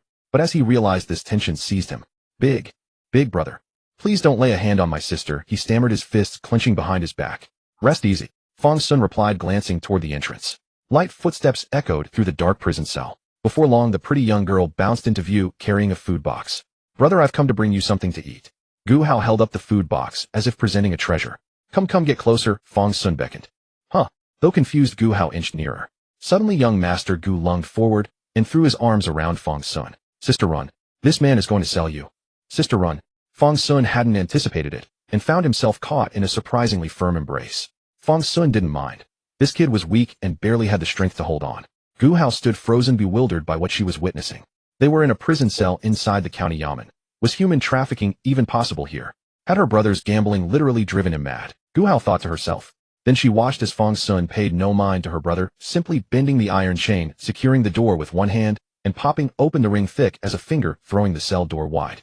Huh. In Gu Hao's stunned expression, Fang Xun pulled her inside and restored the lock. His display left nearly everyone in the cell speechless. How had a hero this formidable ended up imprisoned? But their astonishment was only beginning. Stop staring and move, Fang Xun commanded, grabbing Gu Hao's hand and hoisting young Master Gu onto his back before delivering a powerful kick to the wall. With a thunderous crash, the wall shattered, creating a massive hole. Right before everyone's eyes, through the swirling dust, Fang Xun walked out, one person on his back, another in his grip. His companions behind him were so shocked they didn't know whether to report it. Would speaking up risk being kicked to death by this hero? For whatever reason, the cell fell silent. Only the warden heard the commotion, shouting angrily and heading their way. Fang Xun had little time. He simply observed the area behind them, a neglected corner overrun with weeds, yet remarkably quiet. Fang X bothered detouring. He marched straight ahead and kicked through another wall, blocking their path. Before young Master Gu's dumbfounded expression, Fang Xun smashed through 3 consecutive walls before finally leaving the yamen grounds. Gu Hao's eyes, however, sparkled with excitement. She had never experienced anything so thrilling. Once outside, Fang Xun immediately grabbed Gu Hao, tucked her under his arm, and ran. Only then did chaos erupt within the county prison. Someone had broken young Master Gu and Miss Gu out of jail. Aren't you afraid my father will come after you? Walking along the main road through town, Gu Hao noticed Fang Xun showed no fear whatsoever. She looked left and right, but saw no sign of anyone pursuing them. Not at all. Fang Xun replied casually. Those men are certainly chasing the wrong direction by now. If they somehow manage to track me down here on this road, then I truly have nothing left to say. And why would they spread word that you and young Master Gu were kidnapped? Would the Gu mansion be so shameless as to claim it, or the Yamen? Huh. Gu Hao blinked in surprise. Rest assured, even if your father is anxious, the Yamen will keep this quiet for now. They're probably scrambling for an excuse already. But it doesn't matter, this much time is more than enough. Fang Xun said while glancing at young Master Gu. Where's the gambling house? It's just ahead. Fang Xun looked up, and indeed the gambling house banner fluttered in the distance. What a massive gambling character. Young Master Gu whispered, glancing at Fang Xun's hand. Could you let go of my sister's hand first? The gambling house was new to Fang Xun, yet he felt no unfamiliarity with it. As for gambling, Fang Xun possessed no special skills. There was one thing Fang Xun knew. 9 out of 10 gamblers were being deceived. He came to the gambling house not to play, but to determine whether they were rigging the games. Young Master Gu, do you think this establishment is cheating? Fang Xun asked this just before stepping inside. Well, young Master Gu had already lost hundreds of thousands of taels of silver here. Naturally, he suspected the house of cheating, yet he had no evidence. It's fine. Let's just pretend it's a fair and honest gambling house. With that, Fang Xun took the lead and guided the other two inside. The moment they entered, a waiter rushed over to greet them. Upon seeing young Master Gu arrive, his face split into a wide grin. This was a major customer. Young Master Gu, welcome inside. Oh, my young Master Gu has brought friends today. This gentleman, please, right this way. As for Gu Hao, the waiter barely registered her presence, assuming she was merely a female companion accompanying the two men.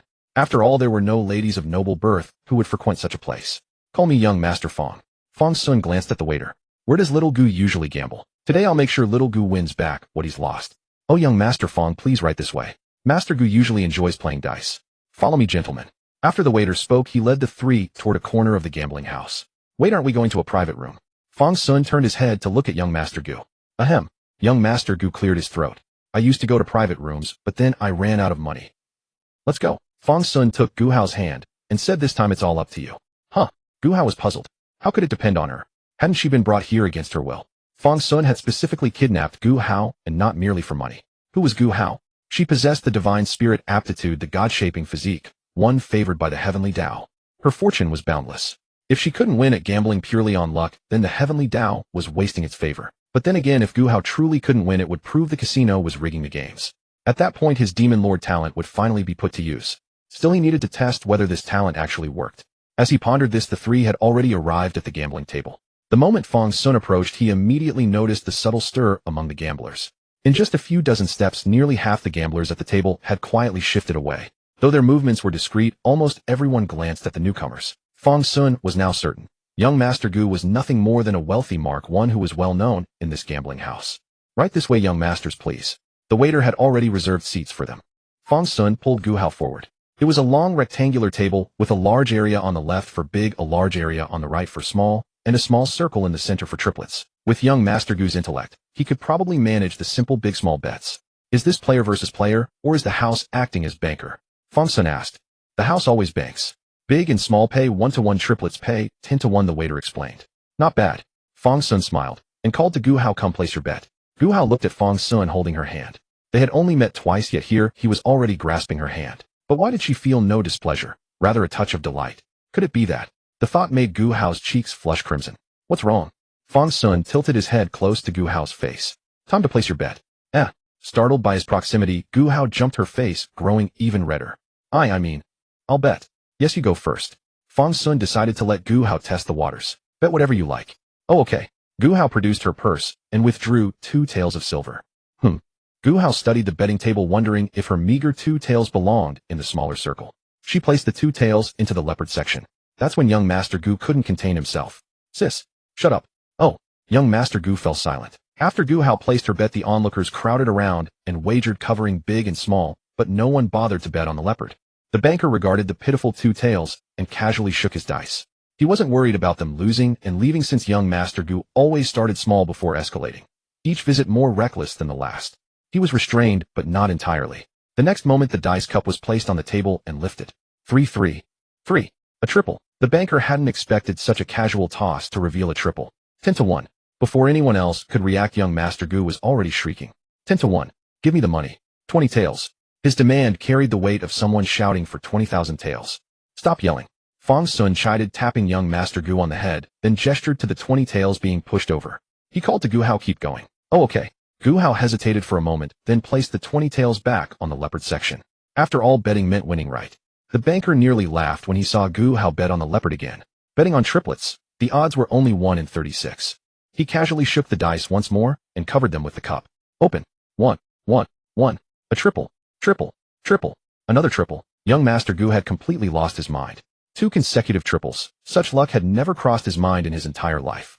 He shrieked and hopped around, practically possessed. Shut. He sighed. Fine, let him jump around. Watching the 220 taels being pushed over once more, Fang Xun called to Gu Hao. Bet again. This isn't over yet. Oh. Gu Hao's eyes sparkled. This game was so simple. She piled the 220 taels onto the leopard section once more. After all, betting here couldn't possibly be wrong, right? Meanwhile, the banker's brows began to furrow. Could such luck truly strike twice in a row? Yet the dice remained in his control. There was no way these two could cheat. Driven by young Master Gu's shrieks, the other gamblers gathered around. 2 consecutive triples was an earth-shattering event in any gambling house. The banker glanced at the crowd, then shook the dice cup and set it down on the table. The onlookers erupted into cheers. Open it. Open. Open. Open. Open it. Open it. Leopard. Leopard. Leopard. Leopard. Amidst the crowd's cheering, the banker swallowed hard. Today couldn't possibly be this unnatural, could it? As he thought this, the dice cup was slowly lifted. 6. 6. 6. A grand leopard. Upon seeing the 3 sixes, the crowd erupted into frenzy. 3 sixes, a grand leopard. Unlike ordinary leopards, this one carried a 36-fold payout. A grand leopard. It's actually a grand leopard. 36 times. How much is that? 8,000 taels. 7,920 taels of silver. 7,920 taels of silver. 3 consecutive leopards, 3 in a row. What kind of luck is this? Even if they hadn't been the ones to roll the leopard, the crowd's excitement surged forward. Human emotions are easily stirred, especially those of gamblers. Someone rolling 3 leopards in succession had completely ignited the gamblers' enthusiasm. They cheered wildly and plunged back into their bets with renewed fervor. Whether they'd actually win remained to be seen. Meanwhile, someone approached Gu Hao carrying a stack of banknotes.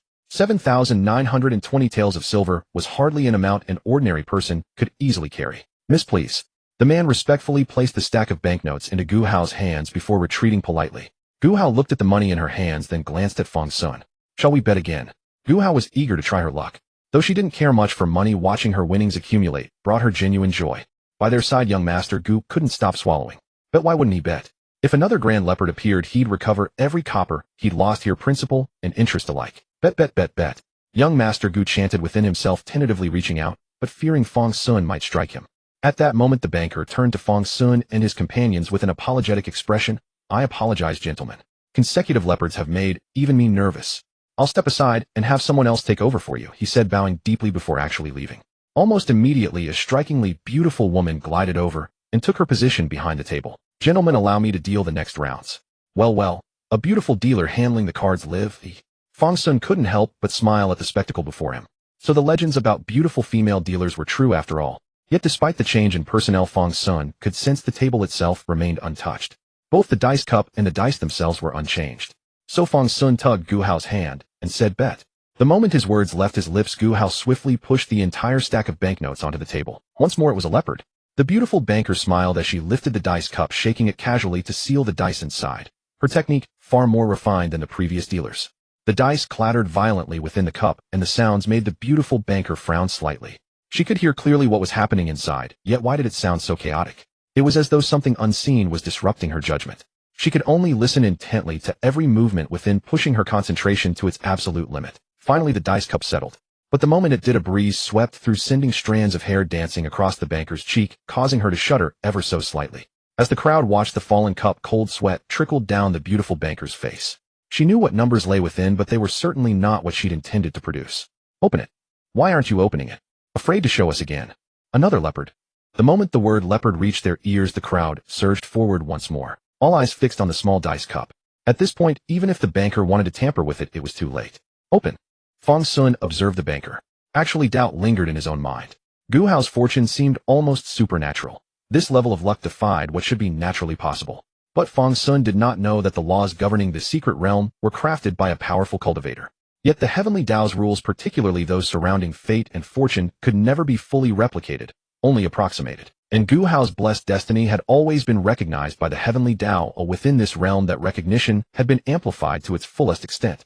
The fortune bestowed upon her by heaven directly overwhelmed the simulated luck mechanics. Bowed beneath the weight of the crowd's anticipation, the beautiful banker finally lifted her dice cup. She didn't even glance at the dice, reporting the numbers in a pale voice. 666, a grand leopard. Your total wager was 8,140 taels.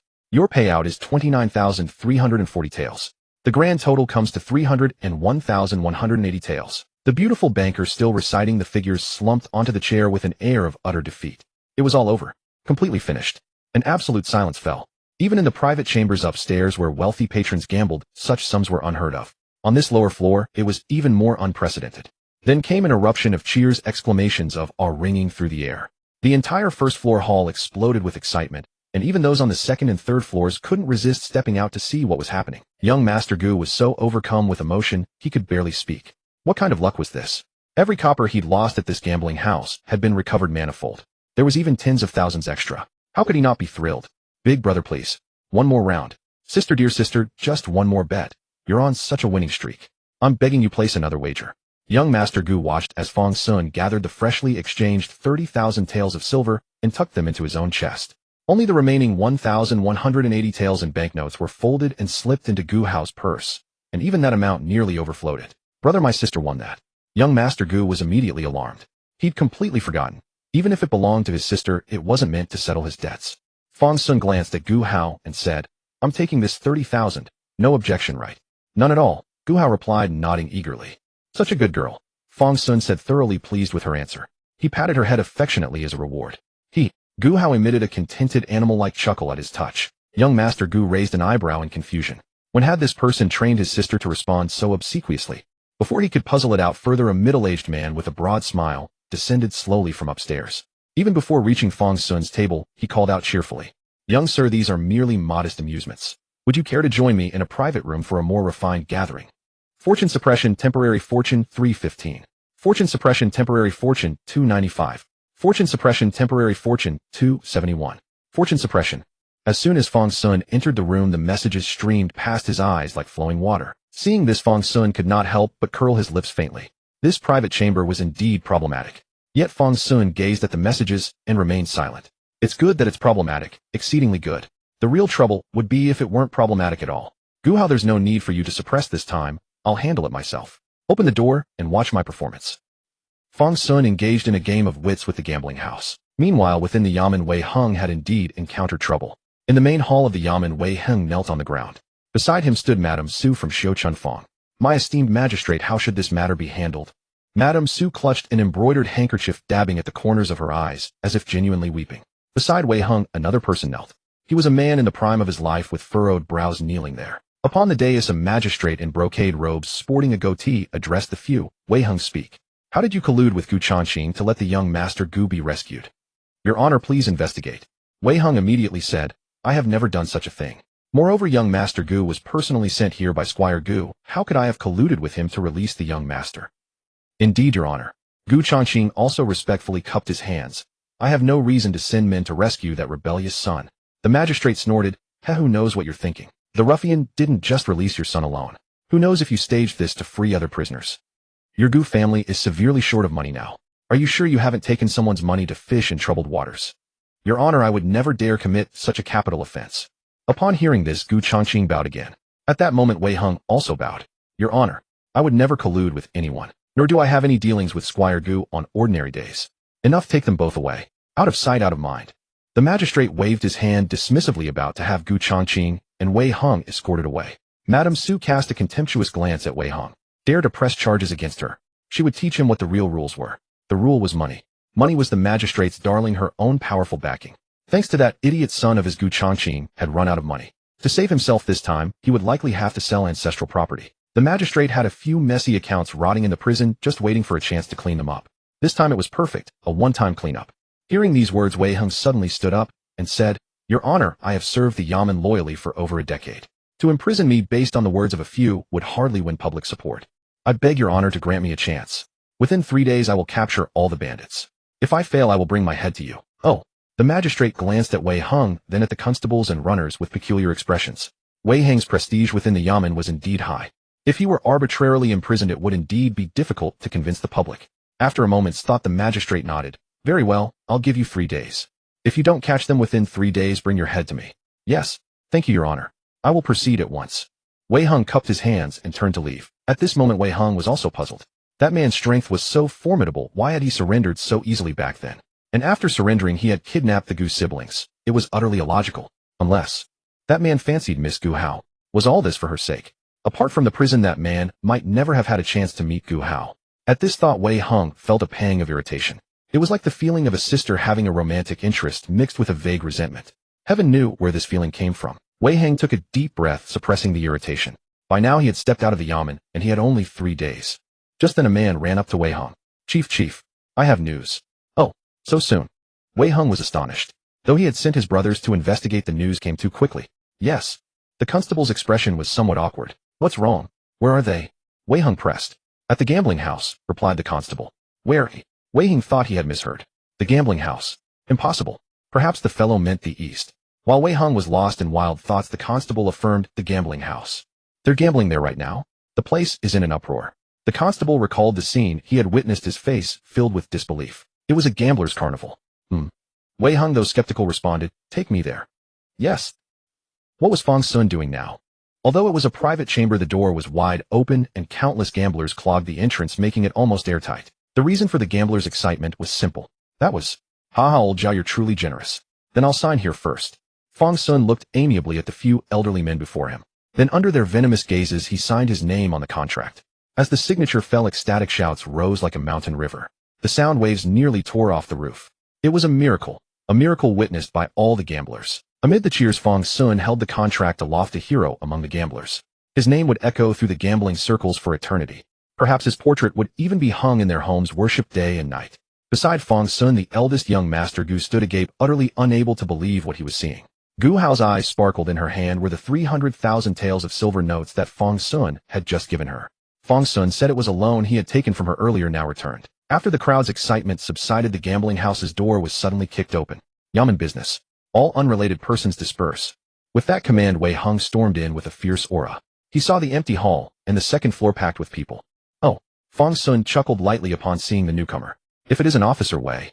Fang Xun descended the stairs, and the crowd parted a clear path for him. As he walked, Fang Xun said, What brings Officer Wei to my humble gambling house? Wei Hung. What brings Lord Wei, the grand official, to my gambling house? Wei Hung listened to these words, feeling as though his mind wasn't even his own. What do you mean, your gambling house? Wei Hung looked toward the second floor. Besides the onlooking gamblers, weak sounds of ow and ah came from time to time. A brawl had taken place here, but it was over now. Humph. Wei Hung snorted coldly, ignoring Fang Xun as he headed toward the second floor. Faced with the county chief constable himself, the gamblers parted like the sea to let him through. Wei Hung brushed past Fang Xun and climbed the stairs. Sure enough, in the private room on the second floor, the gambling house's thugs were piled up like a heap, filling half the room. No one could fathom how they'd managed to stack themselves so tightly. Dead and wounded, countless in number. You dare to kill someone? Wei Hung said, turning back to look down at Fang Xun. This gambling house is mine now. What harm could come from my disciplining my own servants? Even if I merely bruised those lowly hired hands, or even killed them all, it would be of no consequence, Fang Xun finished. He stepped beside Wei Hung and waved the contract before his eyes. Just moments ago, the entire gambling house, along with all affiliated properties, had become his. He had won it all through the hard-fought battles of dice and cards. Gambling, truly a vile affair. The feudal society itself was a man-eating beast. These registered slaves were regarded as nothing more than property, barely considered human.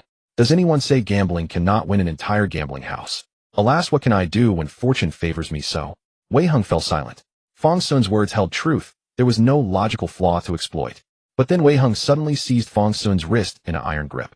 Master Fang, but I am arresting you, not over your servants. Suspect Fang Xun, who shattered the county prison and fled, has now been apprehended by this officer and is being taken into custody for questioning.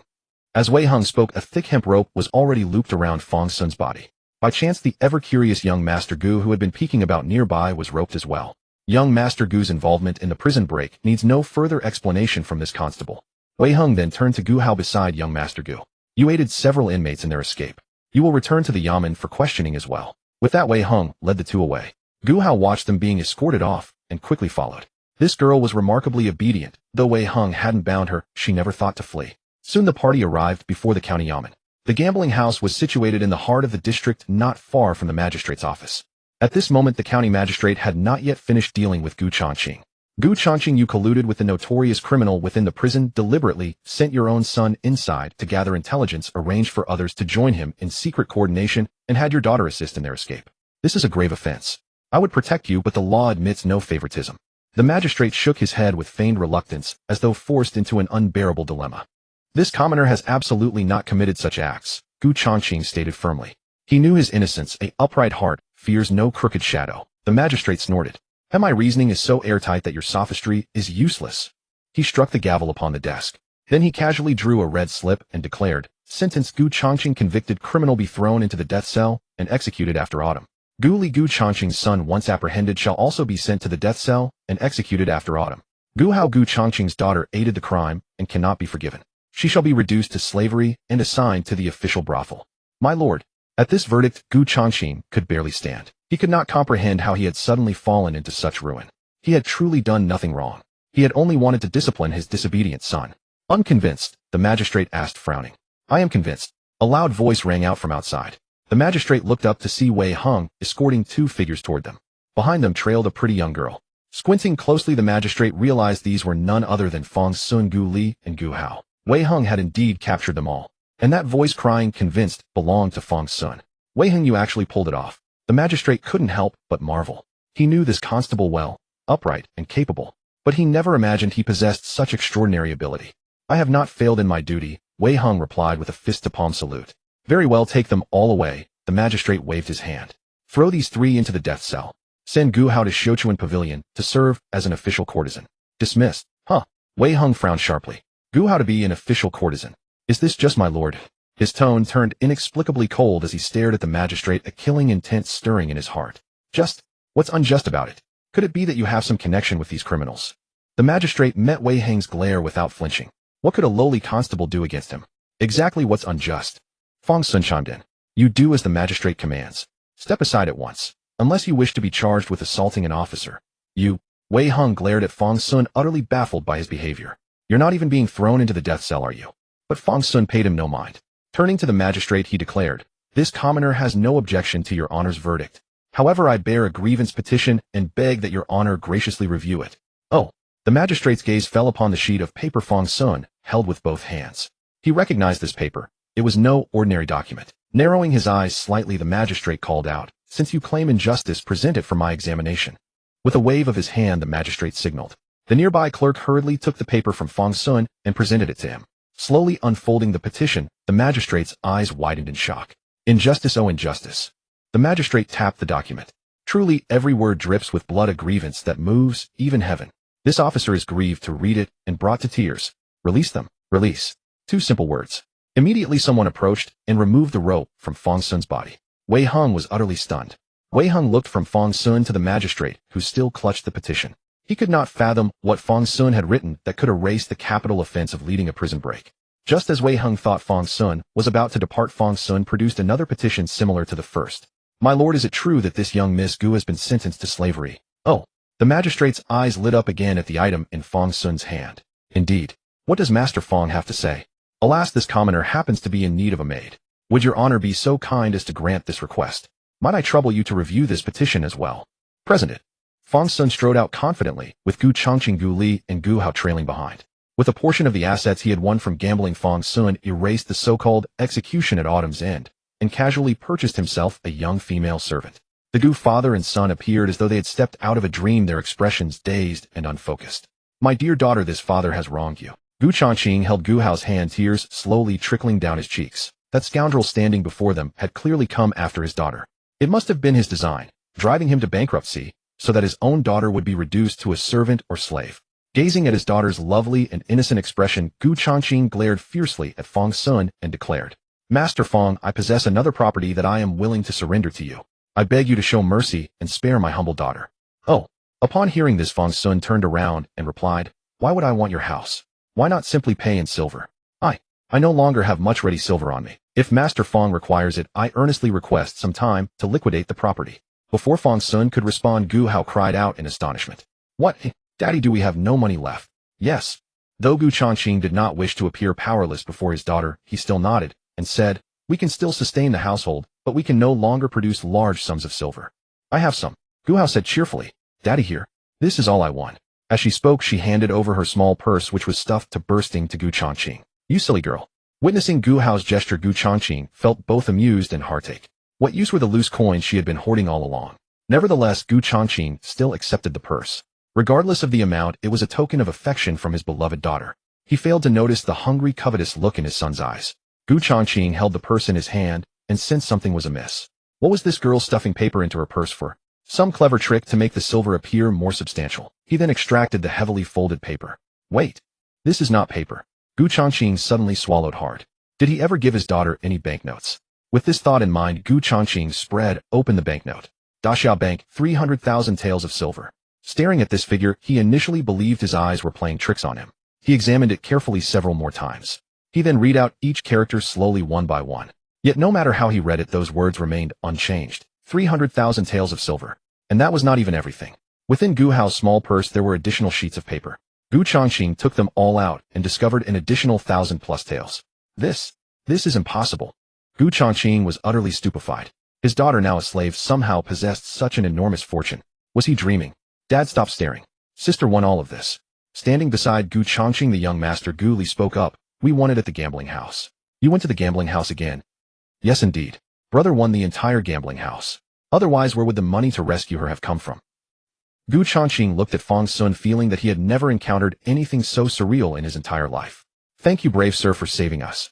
Gu Changqing bowed respectfully to Fang Xun. No need to thank me. Fang Xun replied indifferently. Mainly I wanted to make Gu Hao happy. By the way, I am not letting go of my little servant. You all return home. I have matters to attend to with my servant. This. Gu Changqing gazed at his daughter and found himself at a loss for words. He actually felt that his daughter becoming someone else's servant might not be such a terrible thing. Dad, I'm going out with Fang Xun for a while. I'll come home later. Gu Hao showed no concern about being called a servant. She waved her hand, cheerfully, looking quite delighted. Sis, you're really coming back? Gu Li asked curiously. Ouch. Dad, why are you hitting me? Without delving into how Gu Li would face his father's wrath upon returning home, this beating was undoubtedly inevitable. As Fang Xun and Gu Hao walked along the street, he suddenly posed a question to her. How did you know my name was Fang Xun? Moi. Gu Hao replied in puzzlement. Didn't you tell me? In front of you, I only told that servant boy to call me young Master Fang. I never once mentioned my actual name. Huh. Gu Hao scratched her head. I don't know, I just thought of it. Fang Xun sounds quite pleasant, doesn't it? That's wonderful. Fang Xun nodded, then added. Do you know where we're going? I don't know. A brothel? What's that? Fang Xun was taken aback. Gu Hao did not even know what a brothel was. Doesn't your brother ever go to brothels? Fang Xun was genuinely curious. The young master Gu Li never visiting brothels. My brother only goes to gambling houses. Gu Hao answered matter-of-factly. Then you'd fare better at a brothel. Fang Xun finally understood how the Gu family had fallen apart. A gambler destroys everything. Soon enough, Fang Xun led Gu Hao to Xiuchuan Pavilion. Gu Hao's eyes widened. So this is the place. Daddy and brother always said this was no good spot. Then your brother and father have quite high moral standards, Fang Xun praised. But mother always comes here to catch father. Where is your brother? He's at the gambling house. Gu Hao found Fang Xun rather dull-witted. Wasn't that already stated before? Very well, follow me inside. I need to find someone here. Oh. Gu Hao nodded curiously but asked no further questions. She followed Fang Xun into the establishment. Upon catching sight of Fang Xun, the courtesans immediately fluttered toward him like moths to a flame. People who frequented this pavilion came from all walks of life. But those as handsome as Fang Xun were certainly rare. Accompanying such a guest could be considered a day off. Yet these courtesans retreated dejectedly upon seeing the girl beside Fang Xun. This young master brought such high-quality provisions. He certainly would not deign to look down upon them. Where is your madam? I wish to discuss a substantial transaction with her. Having spoken, Fang Xun casually took a seat. Witnessing this, Gu Hao also sat down nearby. She noticed that most of the young women had settled into their companions' laps, but after much deliberation, she lacked the courage to sit in Fang Xun's embrace. Not long after following notification from the young women, Madame Su approached from within. Oh, young master. I hear you have a significant transaction in mind. May I ask which young lady you wish to redeem? Pei Ruanruan, Fang Xun replied with a smile. Oh, young master, you are indeed straightforward. Madame Su laughed. Do you know how long I cultivated Ruanruan to raise such a remarkable person? She is our most celebrated top courtesan at Xiuchuan Pavilion. How much? State it plainly. Madame Su smiled and held up one finger. One finger. Fang Xun studied that single digit, estimating what remained of his assets. After gifting nearly half his winnings to the county magistrate, 1,000,000 taels of silver might prove unattainable. After a moment of contemplation, Fang Xun said, Madame Su is a forthright woman. I fear that figure is not quite accurate. Oh, you flatter me. Madame Su chuckled and replied, Our Lady Pei is the most renowned virgin courtesan in this city. That price is fair and final. Do not think we ask too much. Do you have any idea how much it costs to raise Our Lady Pei? Do you know her daily expenses alone are no less than that figure every month? Madame Su said, holding up 5 fingers. Fang Xun frowned slightly at those 5 fingers. 5,000 taels per month. Or 50,000. Lady Pei had been so pampered at home. Her mother likely gave her only 5 taels a month as pocket money. Yet here she was living in luxury. Fang Xun now felt a twinge of regret. If only he had not shown off and had kept that 300,000 taels for Miss Gu. Otherwise he could have simply thrown the money at Madame Su and been done with it. Very well, Fang Xun mused carefully. Madam speaks truly, but I am not flush at the moment. The most I can offer is this amount. Fang Xun held up 8 fingers. As he gestured, he watched Madame Su closely. 800,000 taels, roughly his absolute limit. TCH. You dare come to our Xiuquan pavilion to buy a top-ranking courtesan with empty pockets. Madame Su sneered at Fang Xun's finger. Our girls are all ladies of noble bearing. The minimum is this. Madame Su held up 9 fingers. Her face wore an expression of open mockery, as though laughing at Fang Xun's audacity. All right. Fang Xun looked at that gesture and finally nodded. I agree, but I cannot produce the full amount just yet. I ask for a few days' patience, madam. Madame Su scoffed disdainfully. TCH, I have seen many empty talkers like you. Do you need to write me an IOU to show your sincerity? I have a whole drawer full of such worthless scraps. Fang Xun replied, no need. Just tomorrow. I will bring the money you hand over the person. With that, Fang Xun rose and pulled Gu Hao along toward the door. Damn it. For the first time I have suffered indignity in this damn secret realm, and it comes from an old procuress. Once outside, Miss Gu would surely laugh at me. Just as Fang Xun turned to leave with Gu Hao, he heard Madame Su snort contemptuously behind him. Another windbag who can talk, but cannot deliver. If someone truly had 8,000 taels, they could scarcely spare an extra 1,000. What a waste of my time. Fang Xun. Fang Xun. Fang Xun. Wait, had he heard correctly? He paused. Fang Xun dragged Gu Hao back to their seats. Gu Hao, taken aback, nearly plopped right into Fang Xun's lap. But with quick reflexes, she grabbed a chair and sat beside him instead. Then she listened curiously as Fang Xun spoke with Madame Su. Weren't they leaving? Why had Fang Xun sat back down? Little Gu Hao's head was filled with confusion. At that moment, Fang Xun voiced his own question. What did you just say? Exactly. What? Deaf or something? I spoke so clearly, and you still didn't hear. Let me make myself absolutely plain, lady. 1,000 taels, that's the price. If you cannot produce it, scram immediately. Do you really think I am some fool to be toyed with? Your meaning is, I need 10,000 taels to redeem Pei Ruanruan. Oh, let me be perfectly clear. I just gave you a discount of 1,000. Now not a single copper shall be deducted. Fang Xun's lip twitched.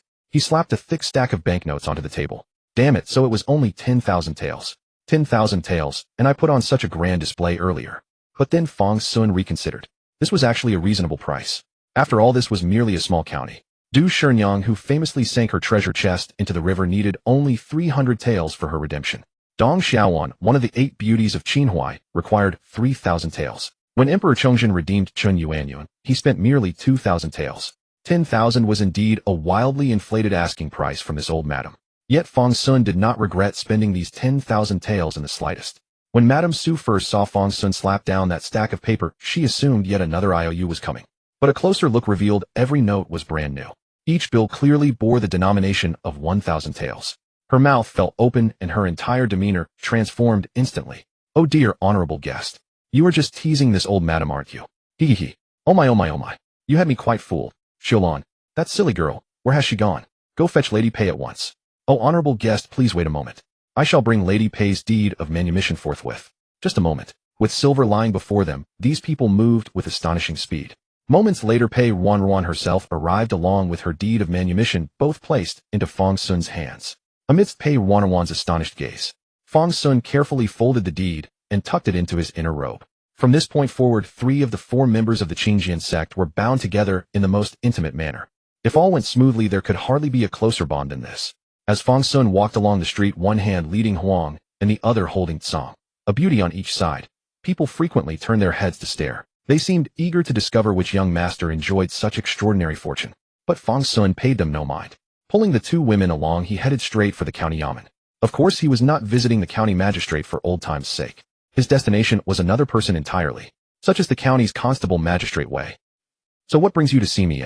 After dealing with Fang Xun's matter, Wei Hung did not remain at the yamen, but returned to his residence. He felt rather exhausted. In barely half a day, so many events had risen and fallen, leaving his spirit thoroughly drained. It was only when Fang Xun came calling that Wei Hung emerged with a composed, expressionless face. Magistrate Wei stood before his three-section mansion looking down at Fang Xun, who was accompanied by two young women. He gazed at the person before him, his brows tightly furrowed. All these troubles stemmed from this very individual. How did this person manage to stir up so much trouble? About time, Fang Xun said to Wei Heng. What is about time? Magistrate Wei's frown deepened. Why don't we swear brotherhood? Wei Heng pondered for a moment. No matter how he thought about it, he could not fathom what this person was plotting. Why should I listen to you? Wei Heng huffed. He was not the type to casually pledge brotherhood with anyone. But after Wei Heng spoke these words, he noticed Fang Xun tug gently at Gu Hao's hand. Gu Hao, speak. Tell him to become sworn brothers with me. Oh, Constable Wei, you should become sworn brothers with Fang Xun. Gu Hao said blankly. You think I would listen just because this girl says so? Gu Hao, call him brother. Fang Xun replied with a disdainful smile. Brother. Very well. After Wei Heng responded, a flash of white light appeared before Fang Xun. Fang Xun felt as if his soul were being grasped by something which dragged him to an unknown place. When he came to his senses, he found himself on a patch of grass. The grassy area was not large, surrounded on all sides by calm waters that stretched to the horizon. To be honest, gazing at the tranquil water did nothing to calm Fang Xun's restless mind. This emptiness made him feel a touch of tension. Silence, calmness, free him no longer nervous. You are quite an interesting person. A gentle feminine voice whispered near Fang Xun's ear. Turning his head, he saw a woman in a black dress standing beside him. Recognizing the cultivator before him, Fang Xun immediately bowed deeply. Greetings, venerable senior. The woman merely waved her hand. Enough with these formalities. I have a few questions for you. Please ask, senior. Do you remember? Fang Xun paused. This senior had indeed noticed. Yes. Fang Xun nodded. You are sincere, the woman remarked. Then tell me, how genuine is the bond between you and them? If we count 10 parts, then all 10 are true, Fang Xun replied earnestly. Since your feelings are so sincere, would you die for them? The woman raised her hand, and 3 figures emerged from the water. All 3 appeared to be asleep, completely unaware of what lay beyond. Yet Fang Xun understood one thing: with but a flick of her wrist, these 3 could be reduced to scattered souls. Is this a trial? Fang Xun lifted his hand, and the sword Yujun materialized in his grasp. Would you like to place a bet? The woman smiled. You were quite magnificent at that gambling den. I am afraid. Yet I am willing to wager with you. Fang Xun raised his sword. Then let us wager on this. You judge how much genuine affection I hold for them, or perhaps you wish to see how much affection they hold for me. As he spoke, Fang Xun drove the blade backward straight into his own chest. Fang Xun feared pain. A slow strike truly hurt. Therefore, first observation: awakening of insects. Before Fang Xun's mind could react, the sword had already pierced through his chest. By the time he realized it was too late. A sharp hiss escaped his lips. Soul damage, spirit 1445, soul, strength 1233. System notifications flashed before Fang Xun's eyes, but he had no time to examine them closely. That piercing cry seemed to reach the 3 as well. Wei Heng, Gu Hao, and Pei Ruanruan opened their eyes almost simultaneously. Their first sight was of Fang Xun curled on the ground, resembling a giant shrimp. Fang Xun, Wei Heng called out. Though he had no memories, yet he felt certain this matter was connected to them. Fang Xun, Gu Hao cried as well. She did not know why she worried so deeply, yet her concern was overwhelming. Fang Xun, Pei Ruanruan's heart nearly broke at the sight of him. A sudden panic seized her, as though she were about to lose something precious. Hearing their voices, the woman in black gave a casual "Oh, these 3 seem quite worried about you. Even if they truly do not remember you, they worry deeply. Is that so?" Fang Xun managed to smile. Then this strike of mine was truly worthwhile. Fang Xun grimaced as he withdrew Yujun from his chest. Cold sweat covered his body, and he staggered back to his feet. Then he raised his sword against his own Dao body once more. This strike. Second observation: summer cicada. Clang. One sound, one sword stroke. A blade of chi slashed across the water's surface, striking the sword from Fang Xun's hand. Pei Ruanruan used her hands as a sword, and even while bound, she completed that half form of the sword of emotion. With that single strike, Pei Ruanruan broke free. Treading upon the undisturbed water, she rushed to Fang Xun's side and embraced him. Are you insane? Without a word, Pei Ruanruan pulled Fang Xun into her arms, her blood-stained hands pressing forcefully against his head. What are you doing? Suiciding yourself? How can you face mother? How can you face me? Who could you possibly deserve after this? Pressing against Pei Ruanruan's firm hold, Fang Xun felt immense joy. I am sorry, he murmured softly. He had been fairly certain he would not die, but it was frightening nonetheless. At that moment, Wei Heng and Gu Hao also broke free from their bonds, hurrying across the water to Fang Xun's side. The 4 of them, since entering the emotion mirror, finally stood together once more. Fool. Wei Heng looked at Fang Xun's state, and temporarily set aside all his complicated feelings. His junior sister favoring such a person was not bad, perhaps. Gu Hao stood beside Wei Heng in silence. Yet Moyu was already gripped in her hand. Worst case, she would slash apart this secret realm and then apologize to their master. Outside the secret realm, Lu Li paced anxiously. Senior brother? Senior brother. Hurry and pull them out. Stop watching. Speaking of Tribulation Transcendence Grand Cultivators, they were truly formidable. Fang Xun cast his divine sense into the emotion mirror secret realm, seeing everything clearly and projecting the images for his two junior sisters to watch together. At first, Lu Li had happily watched Fang Xun wander about her tail, almost wagging to the heavens when she saw him take Gu's fold. But when Fang Xun harmed himself, Lu Li completely broke down. What's the rush? Fang Xun stroked his beard. Your young disciple is indeed remarkable. Such injuries mean nothing to him. So the injured ones aren't little Gu Hao and little Wei Hong. Lu Li cried indignantly. If only her cultivation were sufficient, she would have gone herself. Do not worry. Suffering minor injuries is beneficial for your little disciple. You call this minor. To him it merely means a bit of pain. Fang Xun narrowed his eyes. At this moment the secret realm underwent further changes. Fang Xun saw all three approach him, and saying he was not happy would be a lie. But showing too much excitement felt rather embarrassing. So Fang Xun rubbed his face, then rose with a composed expression to face the woman in black. Now how much genuine affection do you perceive among us? 8 parts I would say. The woman nodded. Their feelings for you are genuine, but your sword carries a touch of pretense. Fang Xun's mouth twitched involuntarily. His inner schemes had indeed been seen through by such an accomplished cultivator. Fortunately Wei Hong and the two girls were easy enough to fool. However, upon hearing the woman's words, all three turned to look at Fang Xun. You held back when stabbing yourself. Wei Hong observed, nodding. At least not stupid. Fang Xun, I thank you for your compliment truly. Then the woman spoke again. You are acceptable, better than those before you, though somewhat shameless. No need to emphasize the latter praise, Fang Xun said. That was not praise, the woman stated seriously. Fang Xun, you are very special. I intend to follow you, to observe how much emotion you carry, and in what measure. The illusion, like a reflection in water or a flower in a mirror, slowly dissipated after the woman in the black dress nodded. Only then did the crowd realize that all their wandering within the emotion-viewing secret realm had merely been a circular stroll within this very spot of ground. Fang Xun was the first to awaken with Yujun in hand. After the woman in black said she would follow him, she placed a strand of her divine thought into the Yujun sword. Just a mere spirit artifact, though it has the potential to advance to a spirit treasure, barely passable, barely acceptable, the woman in black remarked disdainfully from within Yujun. Fang Xun took a deep breath and asked, Senior, what should I call you in the future? Should I simply call you Sword Spirit? At this moment the woman in black had taken residence in Yujun, evidently becoming a spirit-like existence. A dream come true for many spirit artifacts. Yet this woman in black was far from being as obedient as a normal sword spirit. One had never heard of a sword spirit complaining about its own vessel being inferior. Hearing this, the woman in black extended a sliver of spiritual sense to scan the blade and said, Yujun. That name is not bad. Then call me Yujun. Fine. Fang Xun had no objection. After speaking, Yujun circled Fang Xun meticulously, then dove directly into his body. Seeing this, Fang Xun's eyes lit up. This was no ordinary feat for a spirit artifact, an unexpected boon. When Fang Xun looked inward, he saw Yujun roaming within his dantian, as if intrigued by the new surroundings. Seeing Yujun exploring her new home, Fang Xun left her alone. By then Wei Hong, Gu Hao, and Pei Ruanruan gradually awoke.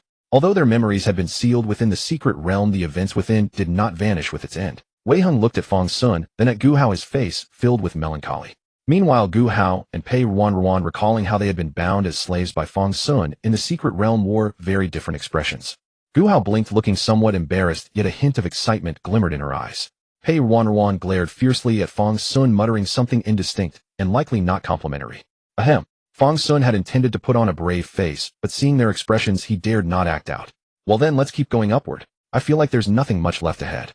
Let's go. Wei Hong replied, and they continued climbing. Indeed, there was nothing further. Having lingered on Tianshan Peak for so long, Yujun was thoroughly familiar with everything there. Thus she opened a small back door for them. She let them bypass the remaining trials and head straight to the core. When a refined courtyard appeared before them, Pei Ruanruan exclaimed in surprise, Isn't this Master's courtyard? It had only been a few days, so Pei Ruanruan remembered her Master's courtyard well. It's fifth uncle's courtyard, Gu Hao also noted upon seeing it. As for Wei Hong, he didn't know. So this is fifth uncle's courtyard, he said. Indeed, it's elegant. This was his first visit, but he managed the social niceties. Come on, since we're here, let's go in and have a look, said Fang Xun, taking the lead and walking inside. As they approached, the courtyard gate opened of its own accord, as if welcoming these uninvited visitors. They bowed respectfully before entering. Soon passing through the quiet courtyard, they arrived at the inner chamber. Upon entering, Fang Xun's attention was first drawn not to Fang Xun and Su Qingyao seated at the table, but to Lu Li crouching by the door. Fang Xun and Lu Li stared at each other for a long moment. He couldn't fathom why she was crouching there instead of sitting at the table. Master, do you have a peculiar habit? At home I wouldn't mind if you crouch like this. Lu Li replied. Humph. Pei Ruanruan was also startled for a moment, but she had no room to interject when Fang Xun and Lu Li spoke. Wei Heng and Gu Hao, however, were unfazed. Master, fifth uncle, third uncle. Wei Heng and Gu Hao addressed Song Jinren, stepping forward. Come and sit. Song Jinren gestured for them to sit. Thank you, master. They obeyed and sat beside Song Jinren. It was then that Fang Xun realized the elder seated in the main seat was the head of the Li Huan sword sect, the sect leader Song Jinren. Greetings, sect leader and fifth uncle. Greetings, sect leader and master. Fang Xun and Pei Ruanruan bowed simultaneously. Enough, no need for formalities. Third junior sister stopped crouching. Got it. Lu Li sprang up and scooted over to sit beside Su Qingyao. Then Song Jinren looked at Fang Xun and said, So you are Fang Xun? Yes, disciple. Fang Xun bowed. I have heard your name for over a month now. From this it seems Wei Heng and Gu Hao did not misjudge you. This ascension path has been worthwhile. You flatter me, Jinren. Fang Xun bowed again. Oh, you are much more humble before me. Quite good at reading the room, aren't you? Fang Xun was uncertain of Song Jinren's intent. But Song Jinren said no more. He beckoned to Fang Xun. Come here. Your master said she would give you a great gift when you reach the top, but I suspect she couldn't deliver something decent. So I'll give it to you on her behalf. Fang Xun glanced at Lu Li only to find her staring at the ceiling as if it bore a flower. He knew she had just made up an excuse to fool him. But since Song Jinren was willing to fill in, it was excellent. Thinking this, Fang Xun walked over to Song Jinren. He was quite curious about what gift the sect leader would bestow. Song Jinren nodded at Fang Xun's obedient demeanor and took his hand. Suddenly Fang Xun felt a vast, boundless spiritual energy pressing down on him, so intense that he could barely breathe. Even his dantian seemed locked in place by that spiritual force, unable to circulate even a fraction. At that moment the system's notification appeared. Spiritual pressure, spiritual energy dispersion 1342. Spiritual pressure, spiritual energy dispersion 3321. Spiritual pressure, spiritual energy dispersion 4132. Spiritual pressure, spiritual energy dispersion. Watching this stream of messages, Fang Xun panicked. Oh no, Song Jinren seemed to be trying to solidify his still airy foundation. But the demon lord was clearly resisting this righteous invasion, causing his spiritual energy to scatter. Fang Xun could feel two opposing forces clashing within him, Song Jinren's spiritual pressure on one side, and his own spiritual energy driven away by the demon lord fleeing on the other. Just as Fang Xun thought he was done for, Song Jinren snorted coldly. If a firefly's light dares to contend with the bright moon. Time slipped away minute by minute. Fang Xun gazed at the sky above Yaoguang Peak, his mind still preoccupied with events at Tianxian Peak. A tribulation transcendence, great cultivator. How terrifyingly strong. During his time at Su Qingyao's secluded residence, Fang Xun's heart had surged and plummeted with every passing moment. When that system notification flashed across his mind, he truly believed his life was over. But in the span of a single breath, Fang Xun's Tao foundation was slammed and pinned in place. Under that crushing pressure, the foundation proved as unyielding as if cast from molten metal and iron. All talk of reverse refinement and the warnings about spiritual energy dissipation seemed like nothing more than a cruel joke in that moment. Before Fang Xun's eyes, the reverse refinement effect fought desperately and was then ruthlessly suppressed. In the end, only a few ellipses remained, as though that were its final feeble protest. Clearly he as a host was far too weak. Facing a tribulation stage great cultivator, this reverse refinement effect, built upon a mere foundation establishment cultivator's foundation, was hardly distinguishable from uselessness. Yet it was Master Song's final glance at him that was most telling. Especially those words. Fang Xun was well aware they were not directed at him. Master, oh master. Fang Xun swayed his legs, setting the reclining chair into its familiar creaking rhythm. What is it? Lu Li was lying beside him, both of them staring blankly at the sky. Tell me, master. Why is the sect master already a tribulation transcendence great cultivator while you've only reached divine transformation? Are you truly fellow disciples? Heh. Lu Li snorted dismissively. Little Gu Hao already wields a divine sword in hand. How come you're stuck with a broken spiritual artifact, you kid? Isn't that because you don't put in the effort? Fang Xun shot Lu Li a pointed look. Her master bestows immortal treasures upon her, and yours gives her a mere spiritual artifact, and you have the nerve to complain. Lu Li. After a while she spoke again. Want an immortal treasure? I happen to know a way to obtain one. How about it? Want to go compete for it? No. Fang Xun refused without hesitation. There was not a trace of longing for an immortal treasure in his tone. Only the familiar dread of Lu Li's empty promises. This girl's skill at painting pies rivaled that of his university advisor from his past life. Fine, then keep lazing around. Seeing Fang Xun sprawled like a discarded mat, Lu Li stretched leisurely, then rose gracefully from the reclining chair and made her way toward her room. By the way, senior brother told me. Though you carry such immense fortune, don't rely on it too heavily. Your weaknesses are far too obvious. Be careful, or you'll suffer for it. Hearing Lu Li's words, Fang Xun paused, then immediately understood what she was referring to. Huh. Cough, cough, cough, cough, cough. Why the coughing? This Jojo is vast. There's scarcely anything so bizarre that I haven't encountered it. Aren't you surprised? Fang Xun asked cautiously. Lu Li waved it off carelessly. Your physique is certainly unusual, but once you understand the mechanism behind it, it only earns a middling rating at best. Your strength is glaringly obvious and your weakness is equally so. You'd best keep it hidden well. That sword strike you dealt yourself in the secret realm. Anyone with eyes could see the problem. Only those youngsters wouldn't have noticed. Fang Xun's heart trembled at these words. To these great cultivators, his anomaly must have been as conspicuous as a torch burning in the dead of night. He could only wonder how much his own sect elders had already discerned. Thank you for the reminder, Master. Fang Xun said respectfully. All right, go lie down. This old one will take a nap too. With that, Lu Li pulled open her door and stepped inside. Fang Xun gazed at the sky and slowly closed his eyes. And so his peaceful and idyllic life at the Sword Sect began. They say in the mountains there are no calendars. Winter yields to spring without marking the years. 5 leisurely years passed in a flash. During these 5 years, Fang Xun's cultivation saw little advancement. Perhaps the sect master had pressed him too forcefully, compressing his foundation beyond measure. Or perhaps those 3 cultivation methods lacking the senior Mr. Sacrifice simply could not generate much progress on their own. In any case, Fang Xun's cultivation remained firmly rooted at the early stage of foundation establishment. But there was one bright spot: he had come of age, finally reaching the years when romance might blossom. Meanwhile, Gu Hao and Wei Heng had made astonishing strides. Wei Heng had polished his Dao foundation to ever greater thickness, coming within a hair's breadth of the golden core stage. While he had been a hair's breadth away 5 years ago as well. Gu Hao, meanwhile, had already reached the 8th layer of foundation establishment, a venerable elder even within that realm. Pei Ruanruan and Pei Yihan had both entered the 5th layer of qi refining, as though their cultivation levels were bound together, advancing and retreating in unison. Hey, hasn't Gu Hao come by to play in a long while? Fang Xun opened his eyes drowsily from the reclining chair and saw Yu Jun hovering before him. Indeed, Fang Xun and Yu Jun had grown increasingly close over the years. Now Yu Jun would often wander out on his own. What, missing that girl again? Yu Jun circled Fang Xun, his expression tinged with open disdain. What do you mean missing? We've been friends for years. If we haven't seen each other lately, isn't it natural to think of her? Fang Xun was at a loss for words. Yu Jun remarked, frankly speaking, it seems you're always the one waiting for girls to come to you. It's rather rare to see you take the initiative. I suppose you're right. Fang Xun reflected for a moment.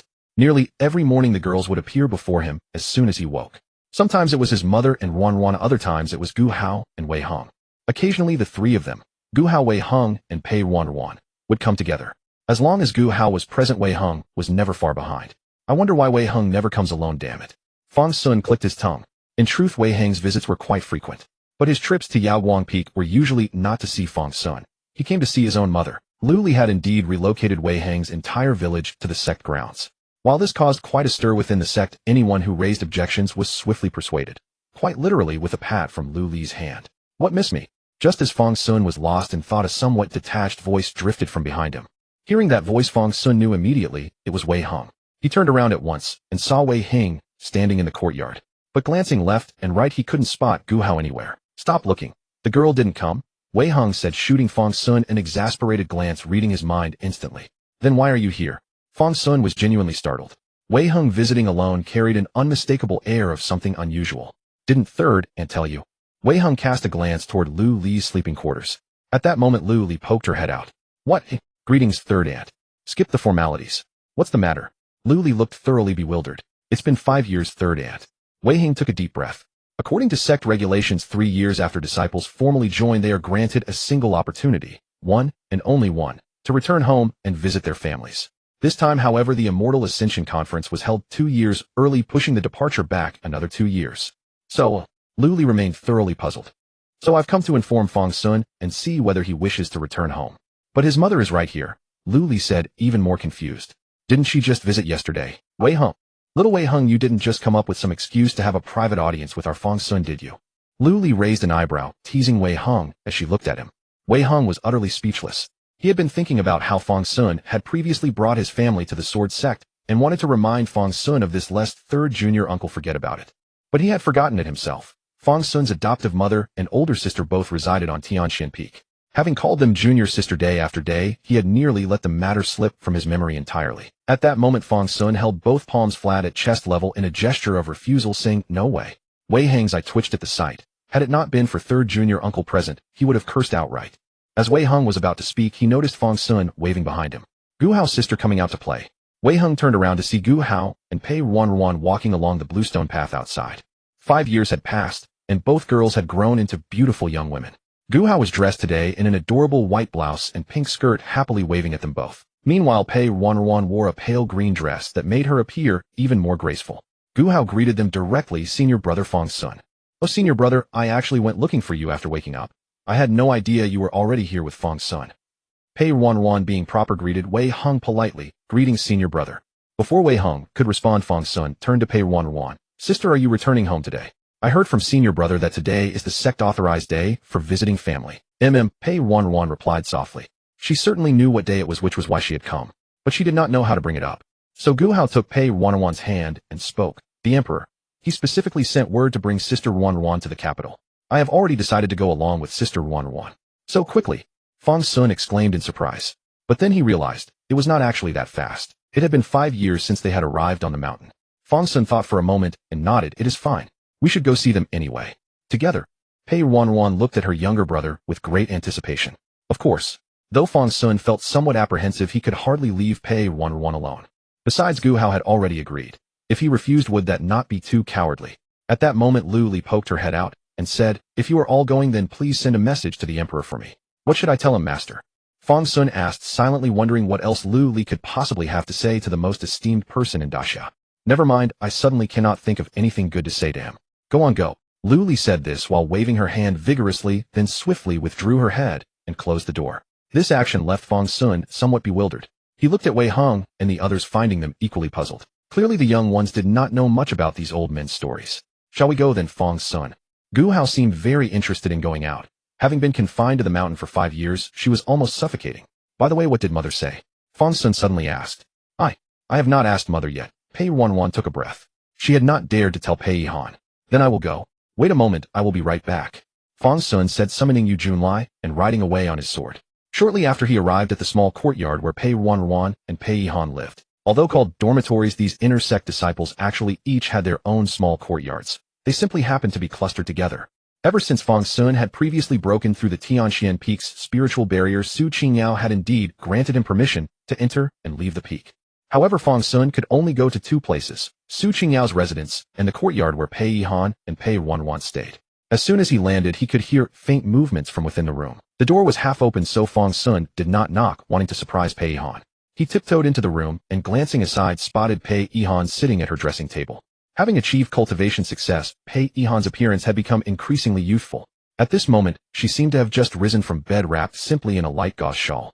Pei Han sat before the mirror, quietly applying her makeup, her figure exuding a natural, unguarded grace that drew Fang Xun's gaze. She appeared unaware of his arrival, merely applying her makeup with quiet focus. Her slender fingers lifted, pressing a fragment of crimson rouge paper against her lips, staining them a soft rose hue. Fang Xun saw her reflection, a faint smile gracing her features, in the silvered bronze mirror on the dressing table. A subtle blush colored her cheeks, though from this distance Fang Xun could not see it clearly. He stood rooted to the spot, uncertain whether to retreat or announce himself first. Finally, unable to contain himself, Fang Xun swallowed hard. Hearing this slight sound, Pei Han seemed at last to realize his presence. She slowly turned around, and upon seeing Fang Xun, her expression shifted to one of gentle surprise. Sir, I was wrong. Where did I go wrong? Pei Han slightly leaned back, yet continued to gaze at Fang Xun. Wrong. Fang Xun struggled for a long time, but couldn't find the right words to explain, and in the end fled in defeat, rushing out the door. Sometimes playing ostrich was simply effective. He didn't notice how after he left, Pei Han contemplated her reflection in the bronze mirror, a faint darkness flickering in her eyes. Nor did he hear the faint sound of Yunjun speaking within his dantian. So after a while, having tidied herself, Pei Han stepped out of the room. Let's go.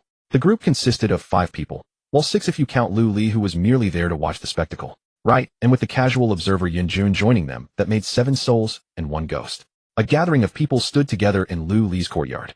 That's enough for now. So sooner you and Ruanruan should head to the imperial capital. If anything interesting catches your attention, do share it with me. Fang Xun glanced uncertainly at Pei Han. When he saw her reassuring gaze, he turned to her companion Pei Ruanruan and the others, and said, very well, then we shall journey to the imperial capital together and witness its prosperity. Pei Ruanruan replied, her heart filled with conflicting emotions, though a trace of joy softened her expression. Seeing Pei Ruanruan's evident happiness, Gu Hao eagerly embraced her, the 2 girls standing close together in what was truly a lovely sight. Wei Hung looked at his own sister with a touch of helpless amusement. These siblings had no blood tie, and their bond was practically transparent to everyone, yet here she was giggling foolishly alongside them. But then Wei Hung reconsidered. If his sister was this overjoyed, perhaps her feelings for Fang Xun weren't as deep as he'd thought. Maybe she simply saw him as a very close friend. Given Gu Hao's nature, that wasn't entirely out of the question. Wei Hung pondered this, unconsciously twirling his fingers, wondering if this could actually be true. If that were the case, hadn't he worried unnecessarily all along? As this thought crossed his mind, Wei Hung turned to Fang Xun with the warm, knowing look of close companions. He'd been misreading the situation entirely. Fang Xun caught Wei Hung's gaze and felt an uneasy chill. What if this young man harbored some peculiar inclination after all? Now that he thought about it, there really weren't any rumors about him. The more Fang Xun considered this, the more unsettling it seemed, and he slowly retreated a step, putting some distance between himself and Wei Hung. Wei Hung raised an eyebrow in confusion. Soon after they parted ways, some heading toward Jiangxing town, while others made for the imperial capital. Yet Pei Yihan found herself with unexpected company. Lu Li suddenly grew curious about visiting the Pei residence, claiming she wanted to check on the disciples' spiritual development and explore Fang Xun's former home. Whether Fang Xun's former dwelling had any real connection to spiritual cultivation remained unclear. Meanwhile, Fang Xun, Wei Hung, Gu Hao, and Pei Ruanruan set off together for the imperial capital. So how exactly are we getting there? Fang Xun watched as Lu Guang drifted away in the distance. The great cultivator at the soul formation stage had taken Pei Yihan and soared off on her sword with effortless grace. The remaining four lacked even a single golden core disciple. And with the imperial capital lying thousands of miles away, Fang Xun held no illusions that Wei Hung could carry them all through the sky. Lu Guang vanished almost instantly. Fang Xun turned back to Wei Hung and asked, "Didn't the sect have flying boats? Why don't you ask my dear senior brother, the sect leader's direct disciple, to send one our way? You can't just summon one casually," Wei Hung replied. "Do you have any idea how costly that is? A single movement of a flying boat consumes thousands of spirit stones, and a modest journey burns through tens of thousands. They're only used for grand occasions to make a display. We wouldn't dream of taking one otherwise." Hearing this, Fang Xun couldn't help but hiss through his teeth. If that's how much it costs to operate, they truly couldn't afford it. Pei Ruanruan, who had been holding hands with Gu Hao, raised her free hand to speak. "He sent someone to come get me. Where is this person?" Fang Xun glanced left and right, but couldn't spot anyone nearby. Then he watched as Pei Ruanruan waved her hand, sending out a message. Moments later, a massive white cloud at the horizon shuddered and slowly dispersed. Revealed was an enormous flying vessel descending from the sky. Fang Xun's mouth fell open as he gazed at the flying boat. It stretched over 100 zhang in length and dozens of zhang in width. Just hanging in the sky, it radiated an overwhelming sense of awe-inspiring grandeur. At that moment, Fang Xun finally understood why operating it consumed tens of thousands of spirit stones. It was bloody huge. So this is the royal court. Fang Xun wasn't sitting inside the flying vessel. Instead, he stood on its deck. Before him, the blue glow of a formation array shimmered, forming a barrier that parted the fierce winds before the vessel. This barrier enveloped the entire flying vessel. The spiritual energy it consumed was in an entirely different league from merely riding a sword through the skies. What a wealthy powerhouse. Fang Xun sighed again. The awe this flying vessel inspired within him exceeded even his shock at those three nascent soul cultivators who had scurried over like beasts of burden back then. Envious. Yu Jun emerged from somewhere unknown, hovering beside Fang Xun. Not particularly. Fang Xun shook his head. Though marveling at the vessel, he felt no envy. Yu Jun acknowledged before retreating into Fang Xun's body. What a tactless kid. With Yu Jun gone, Fang Xun continued enjoying the gentle breeze. Though the formation was formidable, it couldn't block every gust of wind. Occasional breezes still found their way through, bringing Fang Xun considerable comfort. As Fang Xun stood in the breeze, footsteps approached from behind. "Why are you out here alone instead of going inside?" Contrary to his expectation of finding the girls, it was Wei Hung who appeared. Wei Hung stepped up beside him, and together they watched the mountains and seas rushing beneath the flying vessel. After a moment of contemplation, Fang Xun replied, "To be truthful, I'm a bit frightened. I'm just a commoner from a small town raised in Jiangxing alongside my mother and sister without ever witnessing the wider world. Now I'm about to enter the imperial capital to face the sovereign. How could I not feel afraid?" Honestly, Wei Hung found it hard to believe Fang Xun would tremble over something so trivial. He'd never seen the lad truly scared of anything. Seeing Wei Hung remain skeptical, Fang Xun explained, "Back in that psychological illusion realm, I struck the emperor directly. How do you think he'll remember that?" "Quite bold indeed," Wei Hung remarked. Wei Hung admired the courage it took to strike the emperor, knowing full well who he was, admitting he wasn't sure he could have done the same. However, Wei Hung shifted his tone, suggesting that if this were the only offense, the emperor wouldn't hold it against him. In fact, he might even admire such bravery. "Courage demands fearlessness, and you acted to protect Pei Ruanruan." "I hope so," Fang Xun replied, still unsettled recalling that moment. Changing the subject, Fang Xun asked what kind of person the emperor truly was. Every account he'd heard outside that phantom realm praised him. Wise and martial, compassionate and virtuous, whose boundless merit enriched all under heaven. A ruler so exemplary, he seemed almost legendary. Yet Fang Xun had witnessed through that phantom realm how the emperor driven by selfish desire destroyed an ordinary family. Does what you saw in that vision trouble you greatly? Wei Hung understood his concern and nodded. After considerable thought he confessed, frankly, I find it hard to believe the emperor would do such a thing. Elaborate, Fang Xun pressed. Wei Hung chose his words carefully, noting that killing a few people held little significance for someone of the emperor's stature. Even if Zhao Dezhuang and Qi Yuan were unaware their union constituted the crime of deceiving the sovereign, an execution was simply what the law demanded, and it wouldn't damage the emperor's reputation. Such gossip might circulate among commoners dismissed as poetic justice, but beyond that illusory trial, Wei Hung had never heard of the emperor executing a guilty consort and her paramour. These matters might be palace secrets, yet they weren't entirely hidden from those outside. What are you implying, senior brother? Fang Xun asked, sensing there was more to his words. After a moment's consideration, Wei Hung responded, Pei Ruanruan's inner demon stems merely from childhood imagination. With decades of retelling distorting the truth, Zhao Dezhuang and Pei Yuan may not have perished after all, only spirited away to some unknown destination by the emperor himself. Fang Xun fell quiet for a long while before nodding slowly, musing that the emperor must truly be a benevolent soul. Even for an ordinary person such matters would provoke anger. How much more so for someone occupying that supreme position? While common folk might harbor reservations, the emperor had willingly set them aside. Perhaps you're right about one thing, Wei Hung observed, watching Fang Xun. It was he who was mistaken. Fang Xun paused at this, recognizing the possibility that the emperor had indeed erred, and that guilt gnawed at him. So he spared Pei Yuan and Zhao Dezhuang, treating Pei Ruanruan with exceptional kindness. As Pei Ruanruan had suggested, perhaps it was the emperor's abandonment of Pei Yuan that set everything in motion. That sense of guilt explained much, yet these remained mere speculations. Fang Xun could never know for certain what truly transpired. As Fang Xun prepared to press further with Wei Hung about the royal family's hidden stories, light footsteps echoed from behind them. Senior brother, why are you both standing out here in the wind? Ruanruan and I have nearly finished all the snacks inside. Gu Hao bounded over, tugging Pei Ruanruan with one hand, while clutching a small cake, her excitement barely contained. Girl, why are you taking food with you as well? Wei Hung watched her playful demeanor with amusement, recognizing she'd clearly saved this treat specifically for someone. Before he could reach for it, Gu Hao had already darted past him to Fang Xun. Fang Xun, try this, it's delicious. She held the cake close to his lips as Fang Xun regarded it, then glanced at Gu Hao's bright, eager eyes filled with delight. He took a bite, consuming most of it, leaving a small portion resting in Gu Hao's open palm. Senior brother, would you like some? Gu Hao glanced between the remaining piece and Wei Hung, but made no move to offer it to him. No, I'm not hungry. Wei Hung scoffed at the half-eaten cake, expecting him to eat what Fang Xun had left, as if he were someone who would do such a thing. Oh, so you don't like sweet, senior brother? Gu Hao shook her head with evident regret, then popped the remainder into her mouth. It really is delicious, she lamented. It is, Fang Xun agreed. Wei Hung, Pei Ruanruan. Let us not dwell on the trivial matter that unfolded on the deck. To revisit it would hardly be courteous toward Wei Hung and Pei Ruanruan. The speed of the flying boat was without question extraordinary. Though it could not rival a soul transformation cultivator who could traverse 10,000 li in a single day, it still far surpassed a golden core true person. By the time evening had not yet fully descended, the group had already arrived at the specially designated docking pier of the imperial city. Before the group had even set foot on the ground, dozens of palace maids were already awaiting them nearby. As everyone stepped off the flying boat, though those maids restrained themselves from making any sudden movements, their gazes fixed upon Pei Ruanruan with such sweet, almost palpable adoration. Your Highness the Princess, welcome home. After Pei Ruanruan had landed, these palace maids were finally able to voice their first words with visible excitement. Pei Ruanruan had never encountered such a grand spectacle before. She raised her hand in an awkward wave, unable to utter a single word. The domineering air she normally carried in the Pei residence was entirely gone. This brief interlude naturally did not detain the group for long.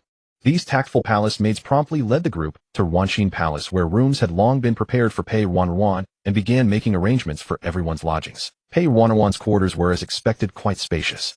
However, Ruanxin Palace had never been designed with the possibility of outsiders residing there in mind. Thus, although there were small chambers adjacent to her bedroom for the palace maids to occupy, they were exceedingly cramped. This left Pei Ruanruan somewhat troubled. Wei Hung, Gu Hao, Fang Xun, and the others were highly distinguished guests, even by royal standards, and naturally had their own exclusive accommodations reserved for them. But those quarters lay outside the palace grounds. Pei Ruanruan still wished for them to reside near her, especially Fang Xun. Pei Ruanruan gazed at those small chambers, finally murmuring with regret, "Senior brother, be good."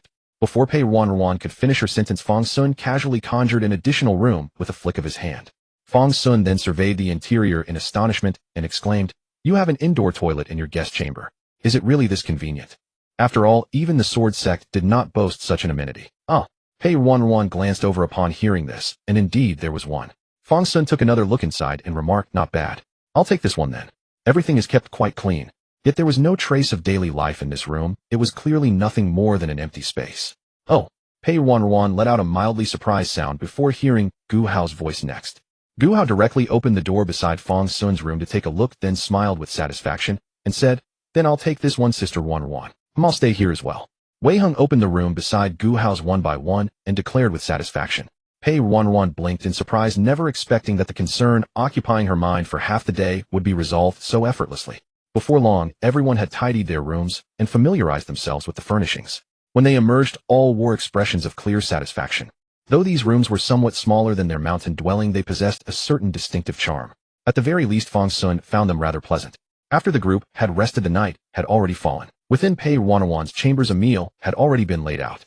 Fang Xun gazed at the dishes, his eyes lighting up repeatedly. Though the food was predominantly light and simple, nothing about it was ordinary.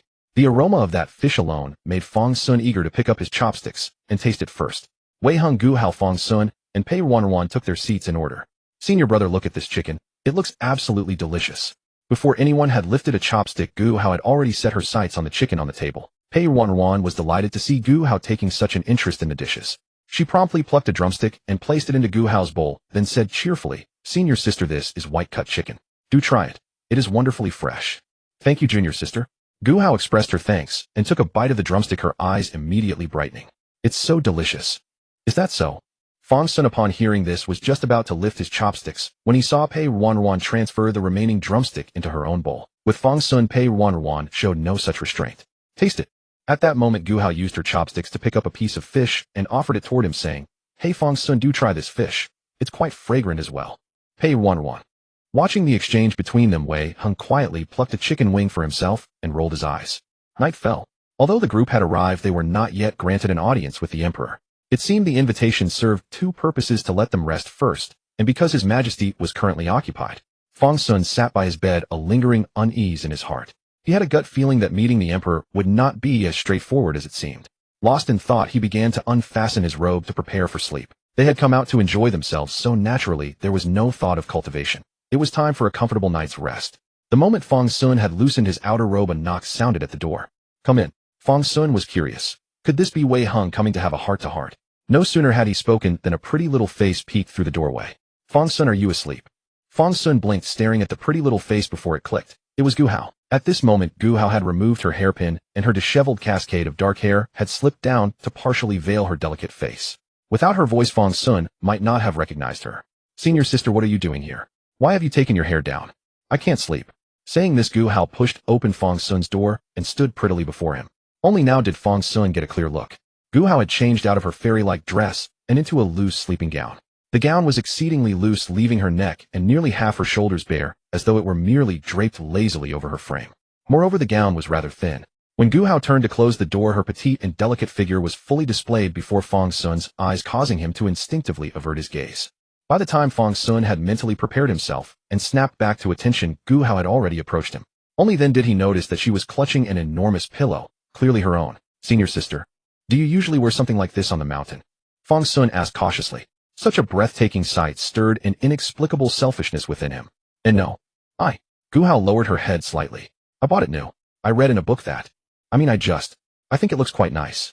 As she spoke, Gu Hao nervously fidgeted with her fingers, her index and middle fingers seeming to wrestle fiercely with each other. Senior sister, perhaps you should not wear that in the future. Fang Xun glanced over once more. Gu Hao's hem was quite short, covering only a portion of her thighs, leaving her long fair legs entirely exposed, making it difficult for Fang Xun to tear his eyes away. You don't like it? Gu Hao grew even more nervous, her voice tinged with caution. I like it, Fang Xun replied with an emphatic nod. How could he not? Then why shouldn't I wear it? Putting her worries to rest, Gu Hao asked curiously. Well, you cannot go out dressed so thinly, Fang Xun said bluntly. Then from now on Bang bang bang. Just as Gu Hao was speaking, another knock came from the door. Fang Xun blinked. Before he could react, Gu Hao, like a startled rabbit, dove directly onto his bed and pulled down the bed curtain. Come in. Fang Xun hesitated for a moment, but seeing that Gu Hao was already hidden, he called out anyway. With a creak, the door opened once more. Another small face cautiously peeked inside. Pei Ruanruan poked her head and looking around furtively. After closing the door, she immediately spotted Fang Xun's lowered bed curtain. Sleeping so early. Not in bed yet. Yeah. About to sleep. Fang Xun replied, unsure of how to explain Gu Hao's presence on his bed. Fang Xun instinctively glanced at the bed curtain, then looked back at Pei Ruanruan. Pei Ruanruan's sleeping gown was remarkably similar to Gu Hao's, differing only in color, one white the other black. Yet beneath Pei Ruanruan's black hem lay something Gu Hao was not wearing. A pair of silk stockings finely woven encased her legs entirely, the delicate fabric hugging the smooth curves of her thighs. Pei Ruanruan appeared to be slightly more voluptuous than Gu Hao. I can't sleep either. Hearing those familiar words, Fang Xun had a strange thought. Surely these two hadn't been looking at something bizarre together. Their lines were identical. Who taught them this? You can't sleep, huh? Fang Xun said, while sitting down by the table. Keep me company and chat for a bit, Pei Ruanruan said, sitting right beside him without any of the reservations Gu Hao had shown. After all, he was her younger brother after all. Fang Xun cast another glance at the bed curtain. There was still someone in there. He'd better find a way to send Pei Ruanruan away first. With that in mind, he opened his mouth. Sis, it's not yet. Bang, bang, bang. Just as Fang Xun was about to speak, the door was knocked upon again. Fang Xun immediately looked toward Pei Ruanruan at the sound. Before he could react, her sisterly conscience struck her with a guilty pang. Don't say I'm here. Before he could grab her, Pei Ruanruan, like a startled cat, flipped up the bed curtain and dove right in. Hey! Two muffled cries erupted from Fang Xun's bed, only to fall silent moments later. All that remained were rustling sounds, leaving one to wonder what the two girls were up to. Fang Xun found it hard to imagine the complex emotions the two must have felt upon encountering each other. What on earth was going on? They hadn't done anything wrong, yet it felt like an illicit affair. And that was his own sister. What was there to fear? Damn it. Clutching this exasperated sentiment, Fang Xun prepared to turn Wei Heng away. There was no one else it could be besides Wei Heng. But before Fang Xun could say a word, the door was pushed open. In dealing with Fang Xun, Wei Heng naturally showed less formality. As Wei Heng pushed the door, his voice preceded his body. Asleep? Shh. Not yet, come in. Hearing Fang Xun's words, Wei Heng pushed the door wide and stepped inside. The moment Wei Heng entered the room, the rustling sounds from the bed came to an abrupt halt. Yet those faint noises still reached Wei Heng's ears. Seems like there's something on your bed. Just caught a mouse, but I heard you calling out, Fang Xun replied offhandedly. Mice here too. Wei Heng frowned slightly, deciding he would need to inspect his own quarters carefully upon return. Already dealt with it. What brings you here, senior brother? Fang Xun asked again. Can't sleep, Wei Heng replied succinctly. Fang Xun's mouth twitched. Were the three of them conspiring to tease him?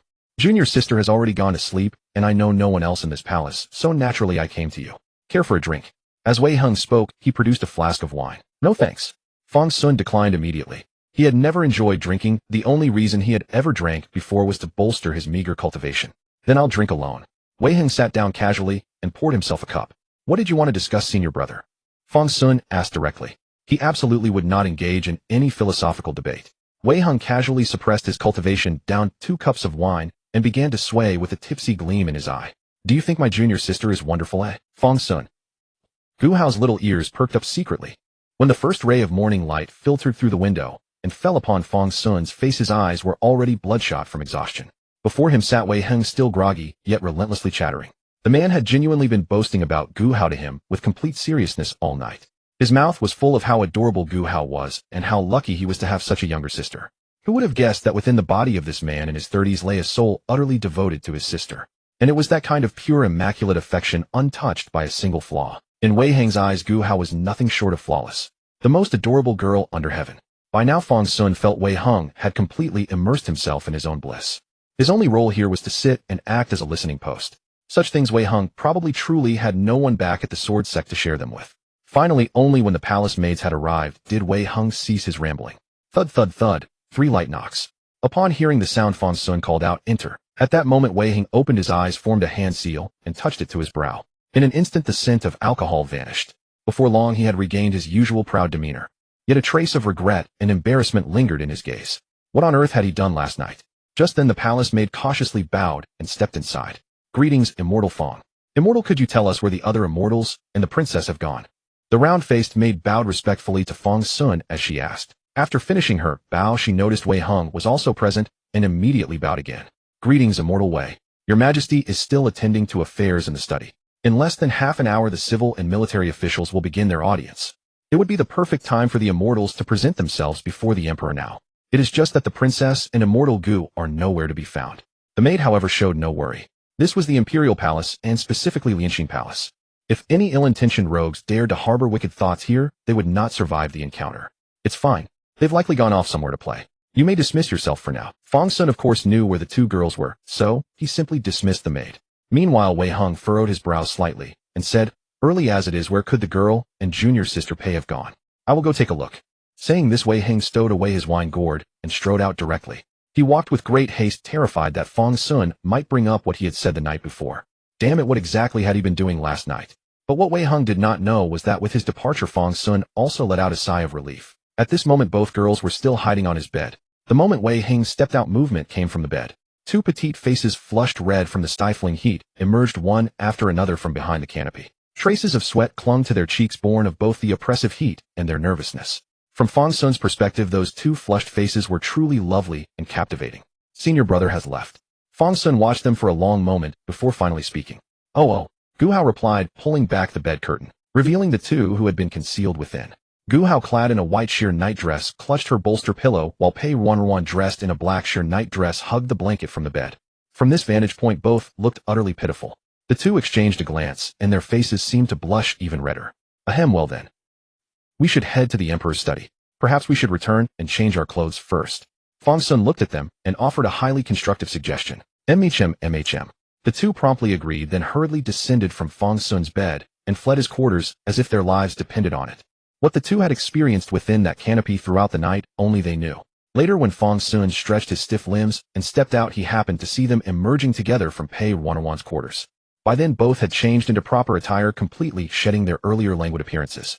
What caught Fang Xun's attention most was that the two girls were actually walking out with their arms linked. Clearly, sharing a bed had drawn them closer. As expected, sharing a sleep does change things, Fang Xun murmured under his breath. Fang Xun, you only know how to make cheeky remarks. Gu Hao shot Fang Xun a dignified glare upon hearing this. If he hadn't always allowed people to enter indiscriminately, how would she have been stuck cooped up in bed with junior sister Ruanruan for so long? MHM, Pei Ruanruan echoed in agreement. Fang Xun was just about to say something when Wei Hung unexpectedly returned from outside. The fellow had actually gone around looking for them. You're back. Wei Hung was also taken aback to see the group. He had just sent a message to his junior sister, yet here she was. Oh, senior brother, let us hurry to pay our respects to the Emperor. Time is short. Gu Hao certainly had no desire to let Wei Hung continue questioning. She dashed over to him and shoved him, saying, let's go. Sister Huaner said there isn't much time left, we must hurry. Very well. Wei Hung readily agreed and was shoved along by Gu Hao toward the Emperor's study. Was that maid named Huaner? But how did the girl know which maid had come to deliver the news? Had she come again? Though Wei Hung harbored a slight doubt with his audience imminent, he suppressed it. They did not need Pei Ruanruan to guide them. Gu Hao and Wei Hung already knew where the Emperor's study was. This very place had been shown to them by real person Shi Song. Although that was quite some time ago, one should never doubt the memory of a cultivator. After approximately the time it takes to finish a cup of tea, the group arrived before the Emperor's study. Before the chamber door, only two eunuchs waited for the Emperor's summons. The moment they saw Wei Hung and the others approaching, one immediately tiptoed forward, moving quickly, yet cautiously, until he reached them. He then whispered, greetings, princess, greetings, esteemed immortals. Your Majesty is still reviewing memorials. Allow me to go announce your arrival. Before the old eunuch could finish his sentence, a steady voice rang out from within, no need. Enter. Hearing this, the eunuch said no more, merely gesturing for them to follow, and saying, His Majesty requests your presence. Thank you. Wei Hung clasped his fists in salute and led the group inside. Soon they found themselves within the Emperor's study. Before entering, Fang Xun had already imagined the appearance of this study. Initially, he had thought it would be filled with books, much like a library. Upon stepping inside, he realized he had been half correct. The room was indeed nearly crammed full. But it was not books that filled the space, but memorials. Behind the towering piles of memorials, a middle-aged man clad in dark imperial robes slowly set down his vermilion brush. Looking at the group, he first broke into a smile directed at Wei Hung and Gu Hao, saying, My two junior disciples, it has been a long time.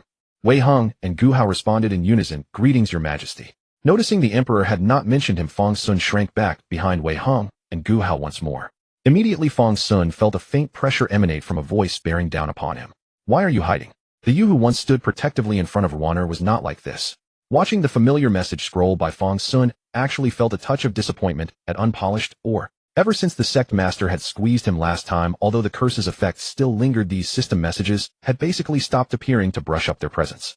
Today it suddenly popped up again, and Fang Xun was quite pleased. Fang Xun straightened his posture and stepped out from behind the two of them. Then he respectfully bowed and said, I pay my respects to Your Majesty. The Emperor raised his eyes and glanced at Fang Xun, saying, Not bad. The Emperor then called out again, Do you have anything you'd like to say after seeing me?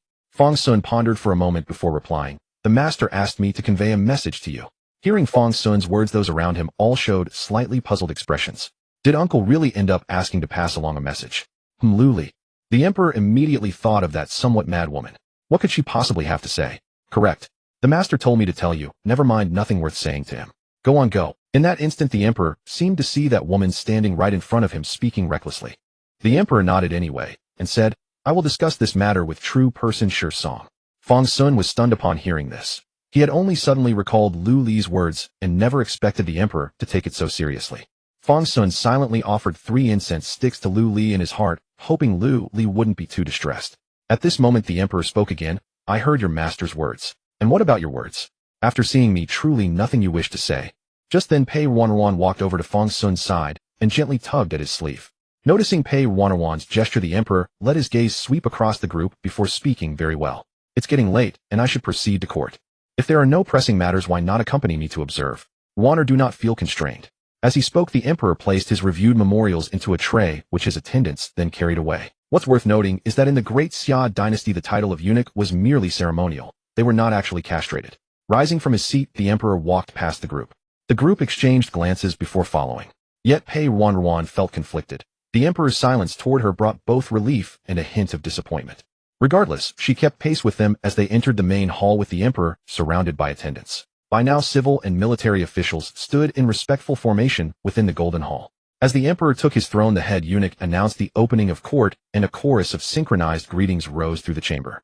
Meanwhile, Fang Xun and the others took their place at the hall's edge. Fang Xun surveyed the vast space and let out an exclamation. It's truly enormous.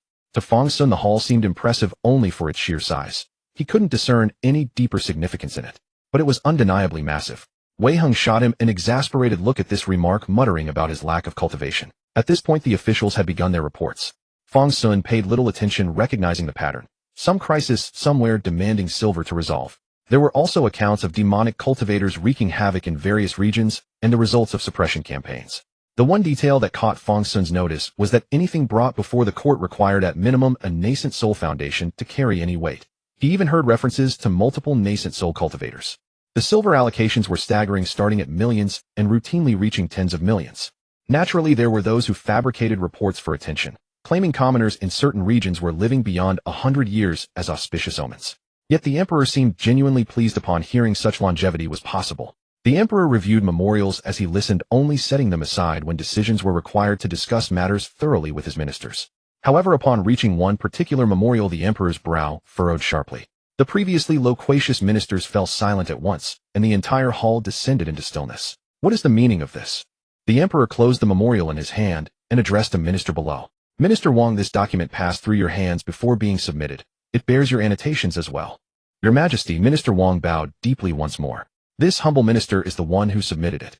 Explain what's going on. The minister gathered his thoughts before responding. Your Majesty, our Great Xia occupies the central province and shares borders with all 7 surrounding regions. Frictions along the borders are natural. This matter specifically concerns the demonic cultivators of Qingzhou. Qingzhou's mountain passes provide ideal habitats for demonic cultivators to thrive. That is why our Great Xia's 10,000 Beast sect is situated at the boundary between Central Province and Qingzhou, nestled within the 1,000 Beast Mountains near Yanning City. This is not the first occurrence of such matters. Qingzhou has accused disciples of the 10,000 Beast sect of imprisoning their demon citizens to keep as beast companions. This is the memorial through which they request punishment for the 10,000 Beast sect. Is this a frequent occurrence? The emperor asked, unfolding the memorial again. Your minister has not yet determined the full scope. Minister Wang bowed and continued after a pause. However, the envoy from the Qingzhou demon emperor has indeed arrived and awaits outside the hall. Summon him, the emperor commanded. Summon the Qingzhou envoy into the hall. The cry echoed through the hall. After a moment, an elderly figure draped in black robes emerged slowly from outside. Fang Xun's eyes widened in astonishment upon noticing the old man's most striking feature, 2 prominent donkey ears protruding from his head. Yet the old man's expression remained utterly composed, showing no trace of shame despite his unusual appearance. I pay my respects to the Emperor of Great Xia. Are the matters mentioned in this memorial accurate? The emperor regarded the donkey-eared elder, pressure already bearing down. Every word is true. The old man bowed slightly, his tone neither servile nor defiant. Very well. The emperor acknowledged this and set the memorial aside, then addressed his ministers. I wonder if any of you would volunteer to travel to Yanning City and investigate this matter, so as to give Qingzhou some accountability. Your Majesty, Minister Wang bowed once more. Since this matter involves a sect, it might be best to consult with the Sword Sect and request their disciples to investigate. The Sword Sect's disciples are all outstanding talents. No one would be better suited for such a task. The group standing nearby listened as the discussion shifted toward the sword sect. Fang Xun immediately sensed something unfavorable unfolding. He realized now why they had been brought along to court. There was a task awaiting them. Before he could dwell on this, the emperor spoke. Indeed, that would work well. The emperor said this, then turned his gaze toward Pei Ruanruan. Ruaner, though you have only recently returned, you are also a disciple of the sect. I wonder if you would be willing to share your father's burden. Hearing the emperor's reasoning, Fang Xun immediately recalled a familiar saying. To savor the vinegar, one wraps it in dumplings. And Pei Ruanruan was precisely that dish of vinegar. This affair was the dumpling crafted by the emperor with meticulously selected ingredients. If all went according to plan, this was merely one portion among many such dumplings. If that dish of vinegar, Pei Ruanruan, were displeased, other dumplings awaited. Truth be told, Fang Xun was envious.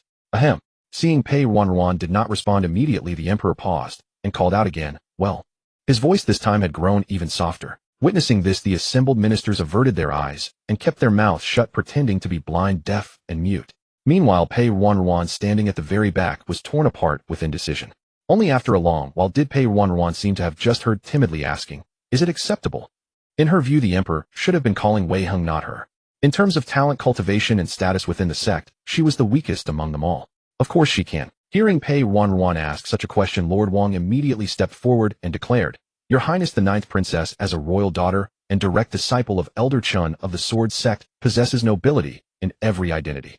Not to mention Her Highness's exceptional gifts. Barely past 20 years of age, you are already on the verge of foundation establishment. Such talent and brilliance make her the perfect choice to handle this matter. I am certain Your Highness will manage it flawlessly. Exactly. The princess is both a royal daughter and a disciple of the Sword Sect. Handling such matters would be a trivial task for her. Lord Wang speaks the truth. I support Her Highness the Princess. Indeed, it would be a waste of Her Highness's golden lineage to burden her with such trivial affairs. Precisely so. After Lord Wang spoke, the imperial court erupted into noise like a bustling marketplace. Everyone expressed the same sentiment. 9th princess, damn impressive. Fang Xun gazed speechlessly at the golden pillars supporting the roof. They weren't even pretending anymore, were they? Of course Fang Xun saw through it, and Wei Hing saw through it too. Every minister in the hall saw through it.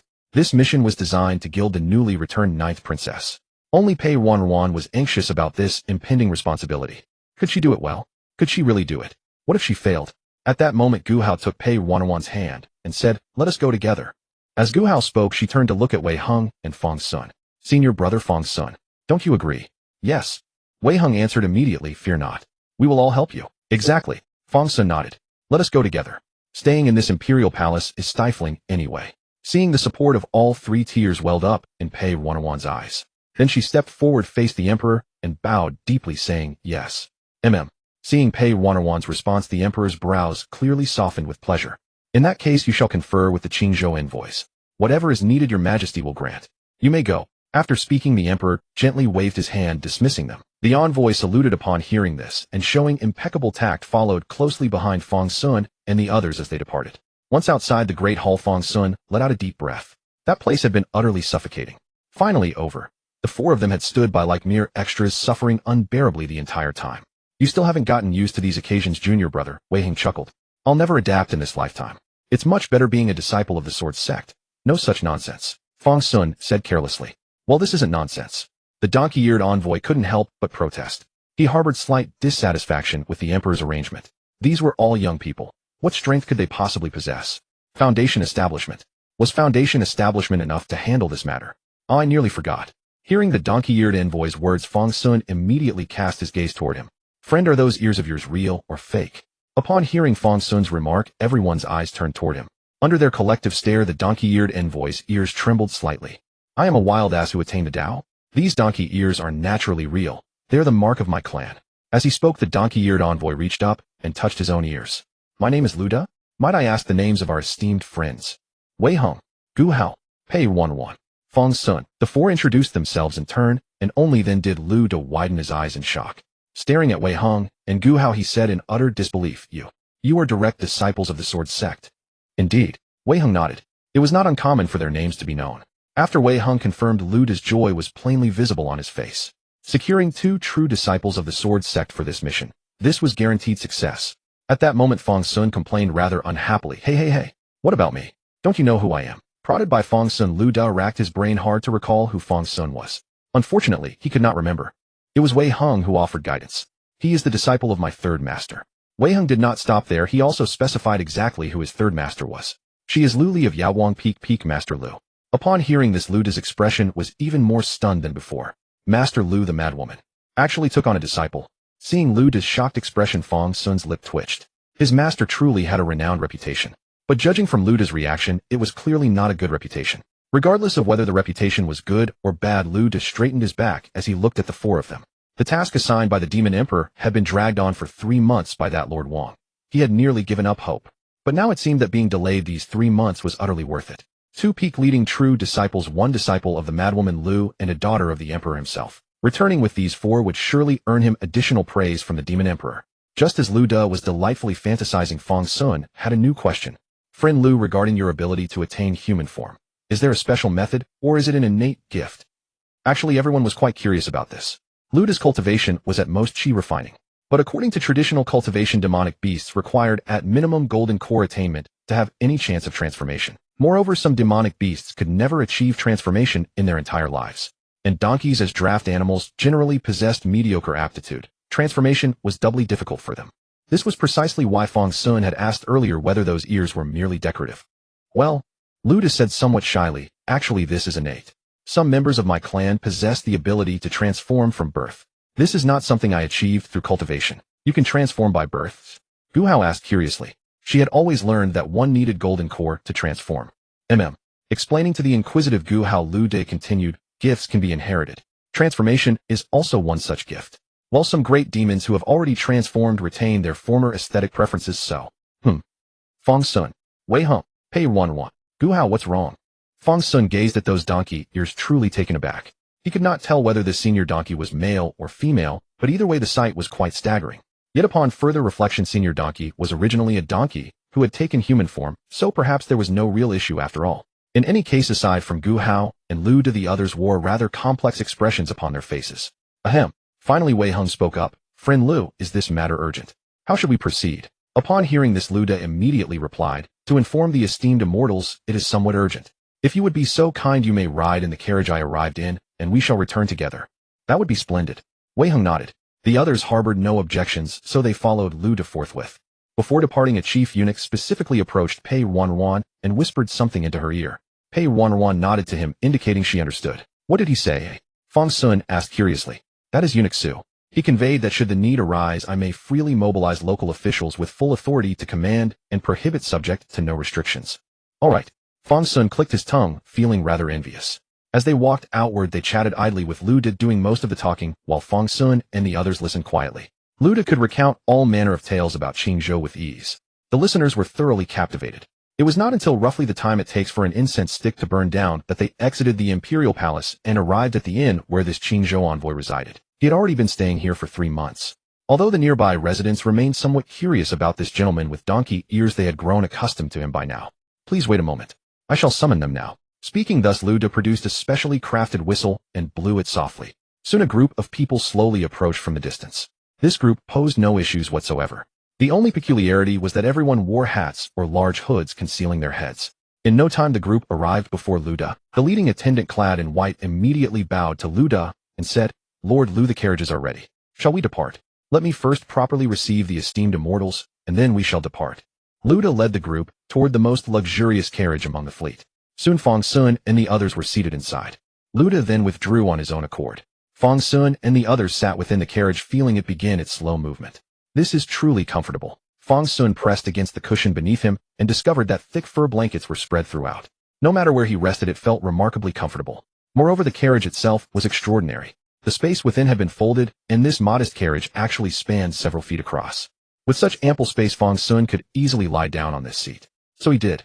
Having been kept awake all night by Wei Heng the day before, if he did not sleep now, he truly feared he would perish. With these thoughts, Fang Xun drifted into unconsciousness. Gu Hao watched him from beside him, blinking at how decisively he had fallen asleep.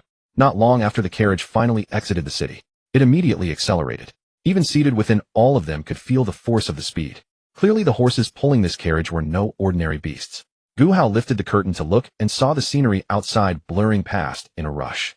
Without careful observation, she could scarcely make out the external landscape. Meanwhile, Wei Heng himself grew drowsy.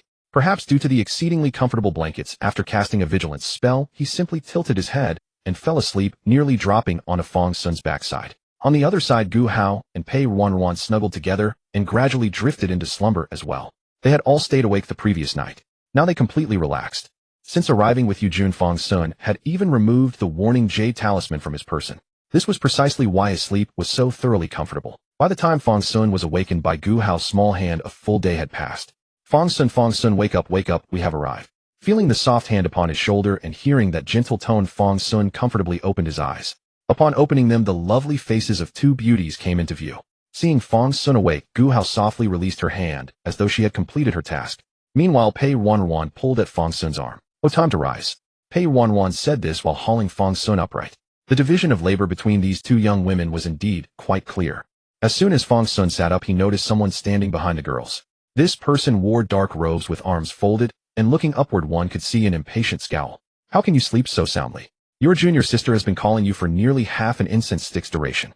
Wei Heng genuinely wanted to haul Fang Xun up himself, but Gu Hao possessed true patience. Ahem, perhaps I slept too long.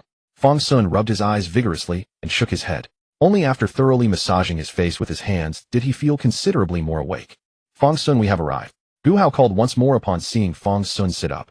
Pei Ruanruan took the initiative to draw back the carriage curtain, letting the outside light stream in. Sunlight fell upon Fang Xun's face. Judging by its intensity, it was either morning or afternoon, certainly not noon. Just then from outside the carriage came a rather delicate voice. "Esteemed immortal of the human race, we have reached Qingzhou. Please descend." As these words were spoken, a pair of fluffy ears came into their line of sight. Compared to Luda's donkey ears, these were immeasurably more adorable. Immediately afterward, a round little face appeared before them. Those coffee-brown eyes were round and lustrous, shimmering with captivating vitality. Yet within those eyes were vertical pupils. "Cat girl." Fang Xun's eyes widened in an instant. Something he had only ever seen on screens in his previous life was now truly appearing before his eyes in this lifetime. At this moment, Gu Hao and Pei Ruanruan had also leaned forward without realizing it. "Hello." Gu Hao gazed at those ears and that cute face, saying, "May I touch them?"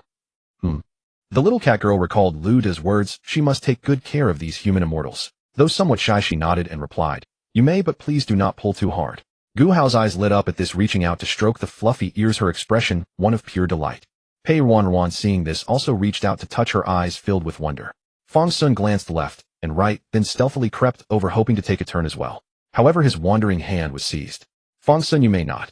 Fang Xun not only refused, but felt genuinely sorrowful. With a cat girl right before him, yet beyond reach, it was truly maddening. Even Wei Heng pretended to be solemn as he went over to stroke the cat girl's ears. His grave expression made it seem as though he were engaged in academic exchange and exploration. But this little interlude did not last long. After arranging super deluxe suites for everyone, Lvda handed over the evidence they had collected over the years to Pei Ruanruan one by one. What's more, these were all originals, showing the highest degree of trust and respect toward Pei Ruanruan. After handing them over, Lvda also left a token for Pei Ruanruan. With this token, Pei Ruanruan could freely enter any place nearby without needing to report. After completing all of this, Lvda respectfully departed. There are so many items. Pei Ruanruan looked at the pile before her, nearly on the verge of breakdown. The scattered evidence almost filled the large round table. Fang Xun casually picked one up and found it was a fragment of a trap formation array plate. Unfortunately, he couldn't understand it. "Senior brother Wei, take a look at this. What is it used for?" Fang Xun handed the half fragment to Wei Heng and asked. "This is a fragment of an array plate." Wei Heng studied it for a moment and said, "It looks like something from the Tianyin sect. However, it's rather low-end. Tianyin sect probably doesn't deal with such low-end business anymore. Perhaps it's something produced by their subordinate sects. But were all these things discovered within Qingzhou?" Pei Ruanruan nodded and said, "Lord LV just told me that all of these were discovered within Qingzhou. But according to regulations, such array plates cannot be set up in those places. So this is for hunting." Fang Xun picked up another fragment. The craftsmanship was quite fine, but since Wei Heng called it low-end, it must truly be inferior. Here is also a transaction record. Pei Ruanruan picked up a booklet. After Wei Heng glanced at it, he slightly frowned and passed it to Fang Xun. Fang Xun took it, flipped through it once, then again. It contained not only a goods list, but also simple sketches. The number of cat girls and fox girls is the largest, quite picky. What's this? Snake girl. Cockroach girl. What exactly is a pig person? Quite eclectic tastes. What's something? Isn't this a slave trade list? Gu Hao leaned over from beside Fang Xun to take a look. It listed all sorts of minotaurs, centaurs, and the like. They all looked very capable of work. But that pig person was rather chubby. Who knew what it was used for? Fang Xun looked at Gu Hao very seriously and said, "XP is an operating system, something quite advanced. Why haven't I ever heard of it?" Wei Heng said, somewhat puzzled. Advanced things? What else advanced was there that the sword sect didn't have? Forget it, can't reason with you. Fang Xun patted the booklet in his hand and looked at the pile of evidence, saying, but Elvida has so much evidence. Why not just slap it in the face of the Wanshou sect? No way. Wei Hung shook his head and said, if it were a sect within our Daxia territory, we would have already gone straight into conflict. Who cares about this or that? But these demon cultivators are not subjects of our Zhongzhou Daxia. Therefore, to avoid unnecessary conflicts between the two regions, they need evidence that can seal the matter decisively. All right. Fang Xun thought about it, and it seemed the same in his past life. Although he didn't understand diplomacy and such. But thinking again, Fang Xun felt something was off. Then according to Lord LV's meaning, we are supposed to find evidence of our own sect within our own territory and crush our own sects. Currently it seems so. Wei Hung nodded. Can this even work? Fang Xun was truly shocked. Such matters also violate the Daxia laws, so it's not that we're helping them, but eradicating the vermin within our Daxia. Wei Hung said with a straight face. You make it sound so reasonable. Fang Xun was even more shocked. Can it really be interpreted this way? But wouldn't the emperor protect his own? Family affairs should be handled by the family themselves. That's why we're handling it, Pei Ruanruan said, lifting her head from the pile of documents. Alright, you're right. Fang Xun thought it over, and it was indeed like that. When Qingzhou encountered trouble, they reported to the emperor, first letting the emperor decide how to handle it himself. On one hand, they gave the emperor enough face, though on the other hand, they helped the emperor eradicate some pests, providing both outward respect and practical benefit. Not to mention that trafficking people from other countries doesn't count as human trafficking. Other countries certainly have feelings too. Then let's organize these things first and see what we can use. As Fang Xun spoke, he and the others immersed themselves in the piles of documents. This careful organization took a whole day. Although Elvida had already classified them meticulously, everything still needed to be examined bit by bit. Finally, in the evening, the group began to have some ideas. Looking at it this way, their shipments should be replenished soon. Right now, they're probably in the process of setting things up. If we go take a look in advance, we might discover something before they capture any demon citizens. Fang Xun held a small ball with a peculiar expression and said, speaking of which, this method of attracting demon citizens is quite old-fashioned. Fang Xun had already sniffed this small ball and knew what it was. Catnip. Although he didn't know what this thing was called here in his past life, it was called catnip. Catnip attracting cat girls was truly a perfect match. Wei Hung also nodded and said, although most demon citizens have largely shed their beast forms, some primal instincts remain, and they still find it difficult to resist. It is said that the dog people no longer eat feces because a great senior of the dog clan specially revised their bloodline, achieving today's results. But if one day a dog person eats feces, they may never be able to control themselves again. It's like drug addiction. That's truly terrible. Fang Xun imagined that scene and felt a chill run down his spine. He definitely didn't want to touch a dog girl who had soared through a sea of excrement. Perhaps you like dog girls, but you can't guarantee the dog girl you encountered hasn't eaten feces. At this moment, Wei Hung spoke again. Besides this, these people also set up traps in places where rare spiritual items exist. They would even actively place some spiritual materials in certain areas to lure relatively poor demon citizens into danger. The value of some spiritual items is enough for ordinary demon citizens to live peacefully for decades. Few demon citizens, or rather few people, can resist such temptation. That's true. Fang Xun imagined that if 10 million was placed in front of him in his past life, even a minefield would have someone daring to step into it. Alright, we've seen enough. Fang Xun looked at everyone and said, since this is the case, then Wei Hung and I will go find Lord LV to learn disguise methods, study the habits of demon citizens, and then transform into demon citizens to be captured by them. This way we can obtain first-hand evidence. Gu Hao Pei Ruanruan, you stay outside and keep watch on the Wanshou sect's movements. How does that sound? I think it works. Wei Hung nodded. But there's a small issue. What issue? Fang Xun asked curiously. We don't know what goods they currently need.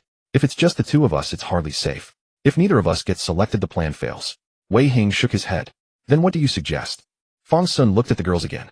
Honestly, the girls were far more attractive than the two of them. Wei Hung was right. Together. So we're really doing this together. On the way to Myriad Beast Mountain, the group traveled by carriage. When Luda heard they intended to face danger together, he initially kept waving his hands and refusing. It was only after Pei Ruanruan put on her princess airs that Luda reluctantly agreed. He had wanted to send several demon cultivators to provide backup, but his offer was declined. The more people there were, the more likely they were to be discovered. It was clear from previous sweeps of Myriad Beast Mountain led by Luda, where they could only gather scraps, that having a large force did not make much difference. After some discussion, Luda handed over a shape-changing secret technique to them.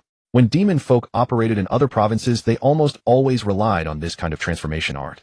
Thus, Qingzhou had developed the most refined and effective shape-changing arts. Furthermore, each form had its own incantation along with corresponding methods to reverse the transformation. Although he could dispel the transformation with a mere thought, Fang Xun specifically requested the reversal method as well. He claimed it was to be prepared for any contingency. Hearing this, Lu De praised Fang Xun's meticulous nature and dignified demeanor. But only Fang Xun himself knew the truth. He actually needed this reversal technique to truly complete the transformation. So shall we try that flawless transformation technique Lu De gave us first? Fang Xun said, while clutching the jade talisman in his hand. Each of them possessed one such jade talisman. Inside were those shape-changing arts, hundreds of them in total. What race are you planning to transform into? Wei Heng asked curiously. Naturally the fiercest kind, Fang Xun said, clenching his fist. The power of the wolf. None can rival me. As Fang Xun spoke, he closed his eyes and began slowly circulating the incantation, sensing the changes in his body. Not long after, his figure began to shift. Fang Xun felt his scalp tingling as though something were sprouting. Finally, he completed the technique and opened his eyes. Well, how does my transformation look? Fang Xun asked, only to see everyone staring in shock. Before he could even check his own appearance, Gu Hao had already lunged forward. So adorable. Gu Hao exclaimed, already patting Fang Xun's head. Seeing this, Pei Ruanruan joined in. Fang Xun suddenly felt a strange sensation on his head. It was as though someone were pinching his ears, but the positioning was quite odd. In short, it was just very strange. And Pei Ruanruan, she was actually trying to touch his. How could she just touch like that? Fang Xun raised his hand to stop Pei Ruanruan, but the moment he lifted it, he caught sight of his own palm. That was not an ordinary hand. This arm was completely furry, no longer recognizable as a hand at all. It resembled a full claw. The claw was entirely white, with not a single stray hair. How is this possible? Fang Xun exclaimed in shock. Shouldn't the transformation only add some demon folk characteristics? This was almost a complete wolf transformation, and besides, wolf paws weren't white. While Fang Xun was still stunned, Pei Ruanruan had already seized his claw and was wiggling it up and down as if coaxing a pet. So soft and fluffy. Gu Hao sighed, stroking Fang Xun's head. She knew she shouldn't keep going, but she could not help herself. Yeah, how can it feel this good to touch? Pei Ruanruan said, equally delighted. She had the urge to pick Fang Xun up and sniff him deeply. Wei Heng was clearly tempted, as well, stepping over to grab Fang Xun's snout. Wei Heng, Fang Xun. Ow. Fang Xun yelped and broke free from their grasp. Even Yu Jun emerged from within Fang Xun's body to admire his new form. What's going on? What have I become? Fang Xun realized something was wrong. He was standing, but on all fours. His field of vision was far lower than usual. Right before him were two pairs of fair, slender legs, and a slight upward glance revealed the hem of a skirt fluttering gently. This angle was rather dangerous. Both girls clearly realized this, as well, their faces flushing red as they pressed their hands against their skirts while glancing at Fang Xun. Fang Xun. At that moment, the well-meaning Wei Heng summoned a water screen before Fang Xun's eyes. What image now appeared before him? Those almond-shaped eyes sparkled with life, clear as the sky. His fur was layered in striking black and white patterns, his posture sharp and upright, combining noble elegance with an endearing hint of simplicity. Those eyes especially radiated unwavering determination and loyalty. Watching his reflection in the water mirror, Fang Xun's gaze grew increasingly intense. This isn't a husky. What misunderstanding does this world have about wolves? Fang Xun's tail spun furiously like a helicopter propeller in anger. Gu Hao watched the spinning tail, approached cautiously and gently let her fingertips trail along its tip, closing her eyes with a look of pure contentment. This form is actually quite standard, Wei Heng agreed, seeing no issue. But a husky? Isn't that just a type of wolf? Aren't all wolves like this? Wei Heng's rapid-fire questions left Fang Xun completely bewildered, yet the logic seemed sound. So, there's actually nothing wrong with how I turned out. Fang Xun lifted his paw, examining the ink-black pads and the claws that barely retracted. I guess this is normal, Gu Hao whispered.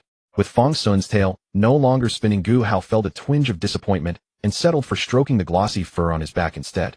It felt wonderful. What about you all? Transform too. We're nearly at Myriad Beast Mountain. If we're discovered, it'll be trouble. Fang Xun had already come to terms with being a dog, but he was curious what the others would become. Makes sense. Wei Heng nodded, focusing his mind on the jade talisman to make his selection. Gu Hao and Pei Ruanruan were likewise concentrating on their choices. After a moment, Gu Hao was the first to decide among the three. Sensing the shift in energy, Fang Xun turned his canine head, his bright eyes fixed intently on Gu Hao's face. Under Fang Xun's gaze, Gu Hao's eyes gradually transformed into a vivid crimson, growing even larger than they already were. Her dark hair slowly turned white. Not the pale white of sickness, but a luminous, radiant whiteness like silk threads.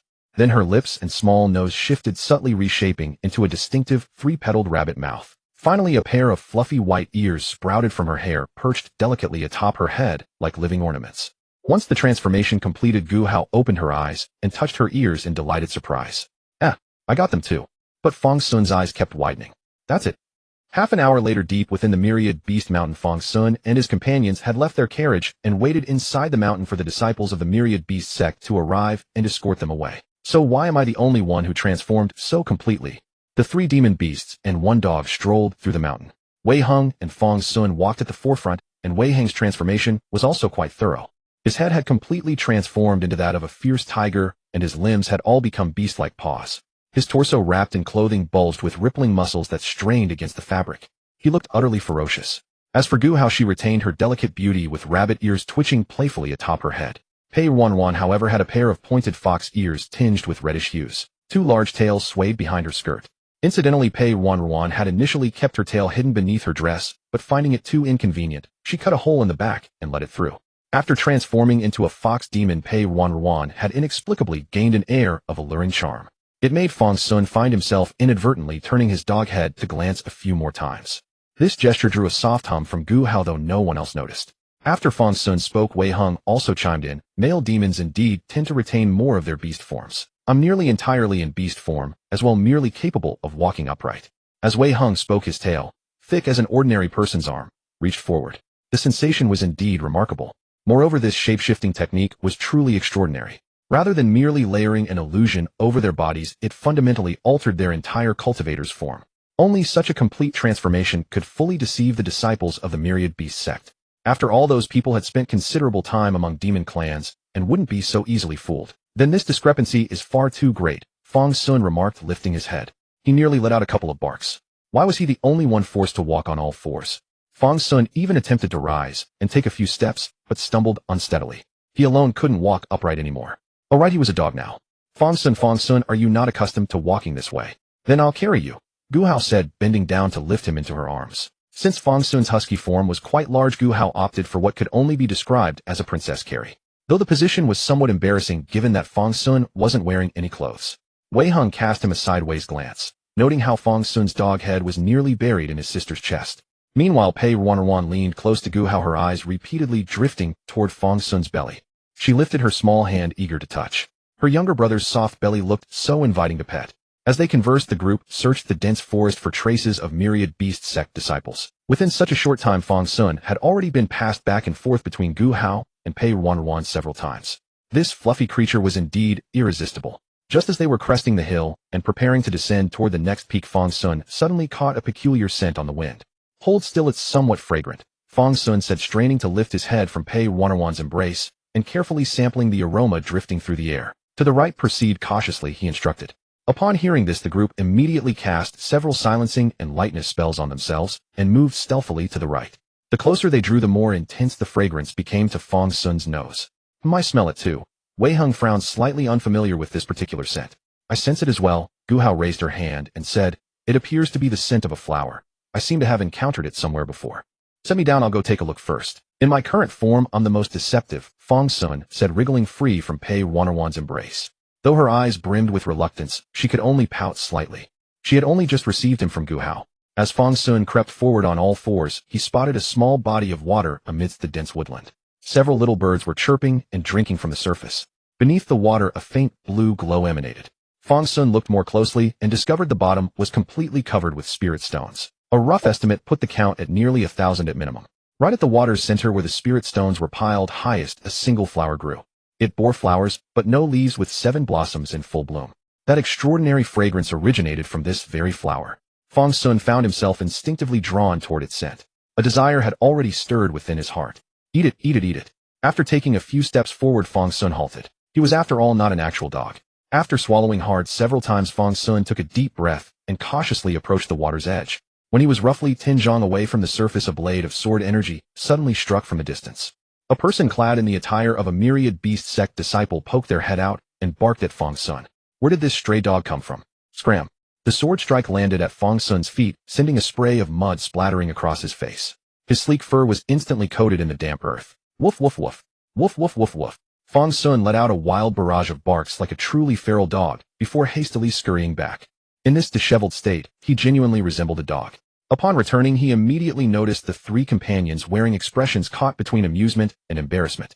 Especially Wei Heng, who was clearly struggling to contain himself. His tiger face was scrunching up so badly that the character for king on his forehead was warped. Ahem. After a few minutes of dry coughing, Wei Heng finally managed to speak. What did you find? Hearing this, Fang Xun shook off the dirt from his body and replied, that flower is at minimum a spiritual herb. The hundreds or thousands of spirit stones placed there were meant to sustain its vitality. Its value is estimated to be no less than several thousand spirit stones. There should be quite a few such spots throughout Myriad Beast Mountain. They've truly invested heavily to set a trap. As he spoke, Fang Xun grew somewhat irritated. It seems these people don't exactly welcome untransformed demon beasts like me. Indeed, I heard that.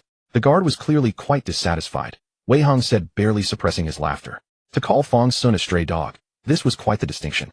Fang Xun fell silent for a moment before responding, stop laughing. That guard was at most at the Foundation establishment stage, nothing to worry about. But if even the guard disciples possess Foundation establishment cultivation, there must surely be someone at the Golden Core realm overseeing this place. I'm just curious about the Myriad Beast Sect's actual strength and where a Golden Core expert would stand within their ranks. It shouldn't be a problem. Wei Hong shook his head and said, the Myriad Beast Sect is merely a mid-tier sect. Those who can only scrape by in such a remote location, provided they aren't at the peak of Golden Core, pose no real threat. A mid-tier sect might appear imposing to ordinary people, but Wei Hong certainly had the standing to make such a statement. Immediately afterward, Wei Hong concealed his aura and walked forward. Wait here and see how he reacts. If I get captured, don't panic, Wei Hong said with considerable confidence.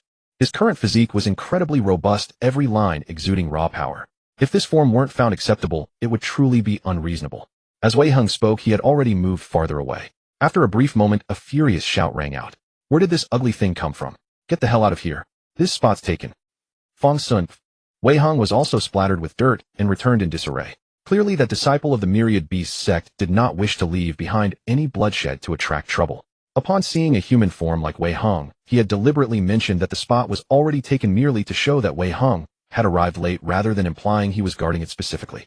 Senior brother Wei looks like it didn't work out. Fang Xun laughed, squirming in Pei Ruanruan's arms. His dog tail thwacked against her waist repeatedly, making Pei Ruanruan giggle happily before hugging him even tighter. The list included the Tiger Clan. Why wouldn't they need them this time? Wei Hong was puzzled. Could it be that males aren't selling as well? So it seems they were all custom orders before, Fang Xun mused. Anyone who appreciated Wei Hong's beast form would truly be an ultimate furry enthusiast. This market was indeed quite niche. Fang Xun's words actually left Wei Hong speechless. Perhaps the Tiger Clan really wasn't in high demand. Moreover, there were quite a few powerful demons within the Tiger Clan. If they captured the wrong ones, they'd face plenty of trouble. Low returns paired with high risk simply didn't make for a sound business venture. I'll go instead, Pei Ruanruan offered, scratching Fang Xun's rear as she raised her hand. Her fingers were slightly transformed, carrying an otherworldly beauty. I'm going too. Gu Hao raised her hand as well. True sisters stood together. Pei Ruanruan nodded and set Fang Xun down. Then the two of them walked into that dense forest together. Meanwhile, within the forest, a man was puzzledly fiddling with the formation disc in his hand. This is bizarre. Every single one who arrives is some scruffy mess. Didn't I already set up a formation to drive away wild beasts? Why are dogs still showing up? That tiger demon was quite impressive with a sturdy physique. Unfortunately, there's a price, but no market. I've staked everything here. I can't afford to come up empty-handed. As he was lost in thought, he sensed another disturbance on the formation disc. With an air of boredom, he glanced over. Hopefully, it wasn't another worthless piece of trash. But the moment he looked up, his eyes lit up instantly. Top grade. These two words seemed to have been branded directly into his vision. He had encountered many fox women before, but one with such naturally enchanting charm, as gentle as spring waters. He truly had never seen her match. Beautiful, that was all it took to describe her. Beside the fox woman, the rabbit was equally lively and captivating, making one long to cage her for careful appreciation. Beautiful, truly beautiful. In his eyes, they were nothing short of two moving mountains of gold and seas of spiritual energy. He held his breath, afraid of disturbing these two beauties. Step by step, he drew closer. Nearer, ever nearer.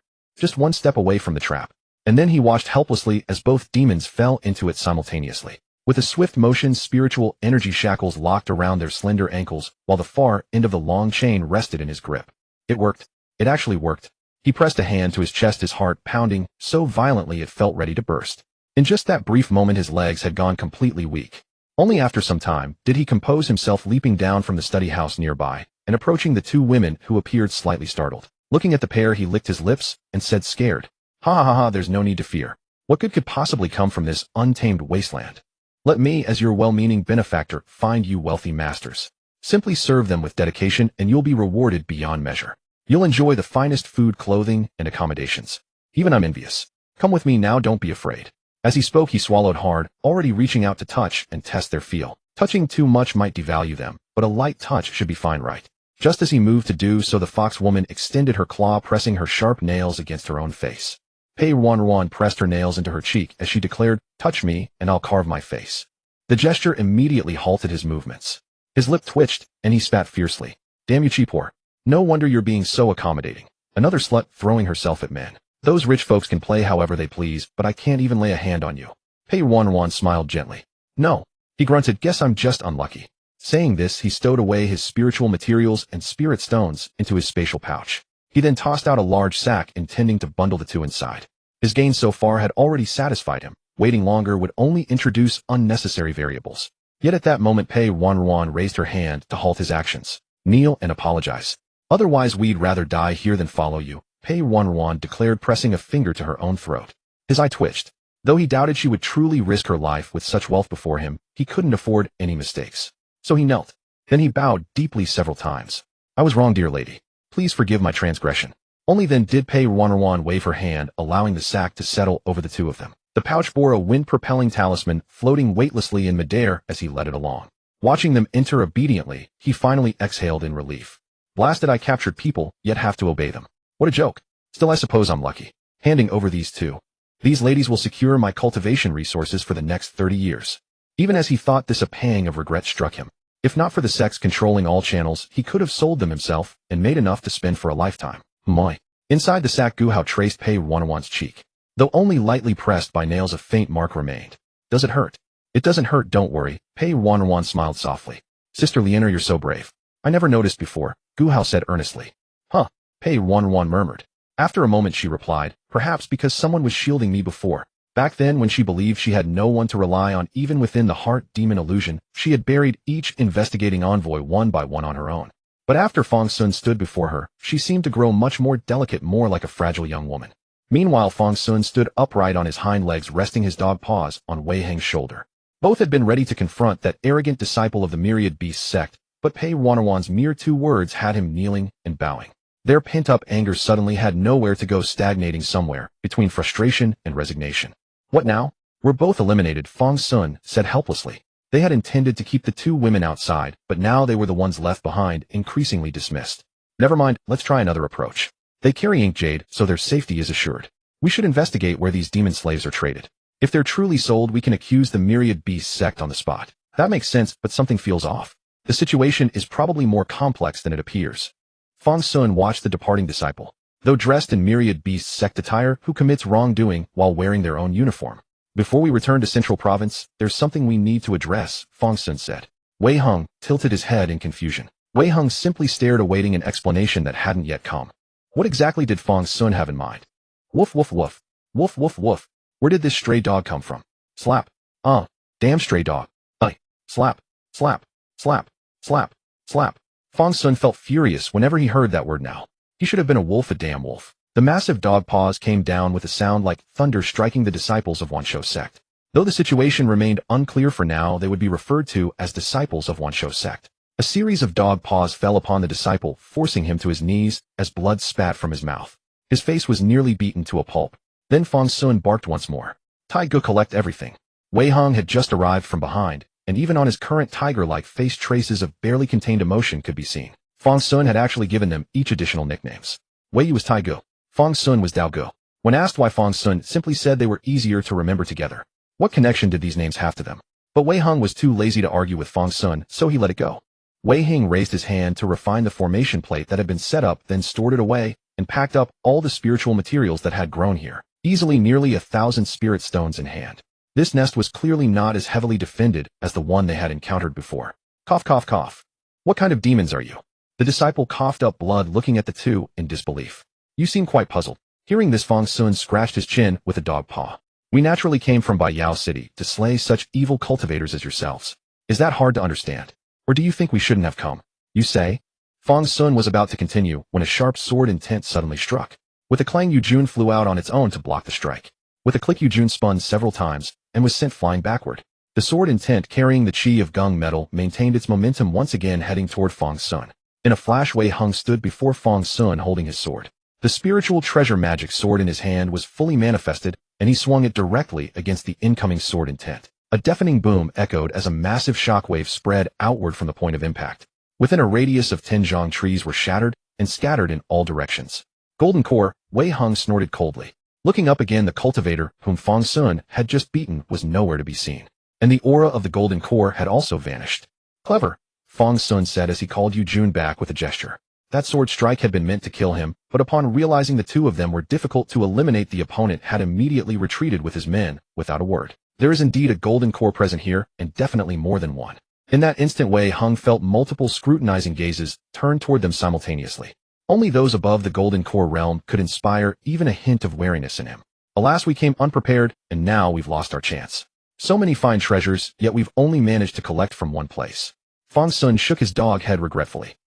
But we haven't gained nothing, Wei Hung said, still thinking about what that cultivator had said earlier. He was surprised by why mid to high level demon race combatants would appear here as if they were just an accident. Speaking of which, Lord LV didn't even arrange for us to stay at the inn by Yao City. Fang Xun nodded. It wasn't just that they hadn't arranged lodging for them at the inn. They hadn't even been granted an audience with the local officials, let alone Lord LV himself. Even the evidence was just piled directly at the inn. Was this right? That's enough. Let's go directly to Yinning City and take a look. Makes sense. Perhaps within Yinning City there are special goods like us. After all, the Emperor is far away and heaven is high. News from here may not necessarily reach the imperial capital. I thought the same thing. As they spoke, the two mounted their swords and rose into the air, passing through Wanshou Mountain toward Yinning City. On the way, Fang Xun, are you sure you want to maintain this form? Wei Hung had already reverted to his human appearance, but Fang Xun remained in his dog form. You wouldn't understand, Fang Xun said, shaking his dog head. Your previous appearance. Anyone could tell you were a demon subject. But I'm different. I'm an actual dog. This form allows me to go places many cannot, and nobody pays attention. Many things that dogs can see humans cannot, Fang Xun replied. Like what? Wei Hung found Fang Xun's reasoning sound. This form would indeed make gathering information considerably easier. Setting aside Fang Xun's provocative remarks, the two made their way around in a wide detour and arrived at the gates of Yinning City without incident. Half a shurchen had passed since Gu Hao and Pei Ruanruan were arrested. Esteemed immortal, please register yourself and your spiritual pet. Following the crowd, Wei Hung and Fang Xun moved forward slowly. They noticed that most people entering the city were cultivators, though no one seemed to scrutinize their cultivation levels as they passed through. My name is Wei Sun, and you may call him Dao Go. Wei Hung nodded and pointed to Fang Xun. The city gate guard immediately responded, understood, esteemed immortal. Your pass and your spiritual hound's pass have been prepared. Here is a collar to hang the token around its neck. It must be properly fastened before entering the city. Please also remind your spiritual hound not to wander off alone. Not only would it be easy to lose, but if it were to harm someone within the city, it would cause considerable trouble. No worries, he's quite sensible, right, Dao Go? Wei Hung took the token and glanced at Fang Xun. Fang Xun's mouth twitched, and he barked once. Woof! Then he obediently allowed the city guard to fasten the collar and token. Only after this was complete did the two enter the city. I regret this, Fang Xun transmitted to Wei Hung as soon as they crossed the threshold. Now he was truly a dog. Junior brother Fang, this is a sacrifice for justice. Magnificent, no words needed. Where did you learn all this nonsense? Fang Xun was speechless. From you. Upon entering the city, the two were surprised to discover that despite being merely a frontier town, it was unexpectedly prosperous. One could even say it was overly prosperous. From outside the city walls, this was not apparent. But once inside, Fang Xun truly felt his horizons expanding. Towering buildings stood everywhere, lights shining brilliantly. Arrays sparkled throughout, rendering the city like a wondrous realm separate from the world. Is this? Entering a city. Fang Xun's dog mouth opened slightly. He had never seen anything like this, even in the imperial capital. How much must it have cost to build such a city? Even in front of a small restaurant by the road, arrays projected today's menu. Each dish was displayed vividly through projections. Alongside these projections were scent arrays, truly presenting both visual appeal and fragrance. As for taste, that was left for the patrons to savor. And next to each dish the price was written. Looking at those prices, Fang Xun appeared like a country bumpkin entering the city, gazing again and again. What the hell is this ancient method? Startled flour steamed bun selling for 21 taels of silver each. Savoring a steamed bun costing 21 spirit stones each, Fang Xun couldn't help but sigh. This was what they called high-class living. High class meant that even this lousy bun was sliced thin before being served. Even a beauty with a cherry-like mouth could nibble on the bun here with utmost elegance. But Fang Xun, currently a dog, cared little for grace or refinement. With one bite, he devoured the entire bun. Aren't you going to save a piece for me to taste? Wei Hing asked, looking at Fang Xun across the table. He was the one who had paid for the spirit stones. You want others to see you eating a dog's leftovers? Fang Xun was shocked. Wei Hung naturally had no desire to eat what a dog had left. So he simply ordered a few small dishes for himself. When it came time to settle the bill, they had spent a hefty 668 spirit stones. Even Wei Hung felt like a fool for paying such a price. Come on, let's find a place to stay, Wei Hung said, beckoning to Fang Xun, and the two continued walking deeper into Yinning City. Along the way they took in the city's scenery. Not only were the buildings and facilities advanced, but the attire and style were also extremely open. As Fang Xun strolled around, he felt like he saw bare legs everywhere. Skirts were as short as possible, clothes were as scanty as possible, and fabrics were as thin as possible. And since he was a dog, he could look as much as he pleased. Moreover, whenever he set his gaze on them, the girls all seemed pleased. Several came over wanting to pet Fang Xun, but unfortunately Wei Heng refused them all. Sorry, our dog is a bit fierce, he bites. Fang Xun felt like biting Wei Heng twice. Through the bustling crowd, Fang Xun and Wei Heng made their way toward an inn. On the other side, the White Cloud Sect cultivator had brought Gu Hao and Pei Ruanruan, the two demons, to their encampment. Unlike the prosperity of Yawning City, this place could be described in one phrase: utter desolation, as if forever lost to love. Many people had already returned with their captives. Most of these were cat-eared girls, dog-eared girls, mouse-eared girls, species with strong reproductive abilities. These demon folk were bound hand and foot, strung together in a line, and led along. In comparison, the pouch the cultivator carried seemed rather shabby. But he dared not reveal his goods. Sometimes having goods that were too good was not a blessing. Finally, the Golden Core elder stationed here inspected each one, roughly estimating the value of the goods. He recorded and uploaded points for them. Payments were not made directly in spirit stones, as issues had arisen before with direct payments. Later they switched to a point system. At last it was the disciple with the pouch's turn to have his goods appraised. Alright, stop being so mysterious. Open the pouch. Goods worth hundreds of thousands of spirit stones. I've seen them before. Not half a spirit stone will be missing from your share. Hearing this, the disciple hesitated no longer and set down the pouch. Before he could act, the mouth of the pouch opened on its own, and the fabric slowly fell away, revealing the beautiful figures within. At that moment, Gu Hao and Pei Ruanruan nestled together, Gu Hao's long rabbit ears lazily draped over Pei Ruanruan's head, interwoven with her fox ears. The two beauties leaned against each other, their forms intertwined. For a moment, time seemed to stand still. A flash of greed passed through the Golden Core elder's eyes. Exquisite. Each one was exquisite. The two beauties each had their own charm, yet both were equally endearing. Especially when their big eyes blinked, the long slender lashes seemed to flutter and stir his heart. Even his Golden Core Dao heart wavered slightly. But after a moment he suppressed his desires. These were not women he could touch, he had no intention of crossing spirit stones. Good. The Golden Core elder withdrew his gaze and said to the disciple, your points have been updated. Check the amount when you return. Hearing this, the disciple was overjoyed. Not specifying the number had its reasons. It was surely beyond his imagination. Then the Golden Core elder carefully placed several seals on the two women and summoned a trusted subordinate to take them inside. Along the way, the two girls looked around. The place was filled with cages. The outermost cages were the largest, holding most of the demon folk, who were not so pretty or well built. These demon folk were the cheapest and most numerous. The further in they went, the more refined the cages became, and the fewer the occupants. And the beauty of these demon folk increased step by step. At the farthest end, all were handsome men and beautiful women. Some sobbed softly while others appeared indifferent. A very few even showed a hint of pride, as if being here pleased them. This matched what the disciple who captured them had said. Some people were deliberately captured to find a wealthy family and live an easy life. Pei Ruanruan shook her head slightly at these demon folk. The palace maids who came to serve thought similarly, some even hoping to be favored by the emperor and rise to glory. But in reality, they all served their masters with fear and trembling.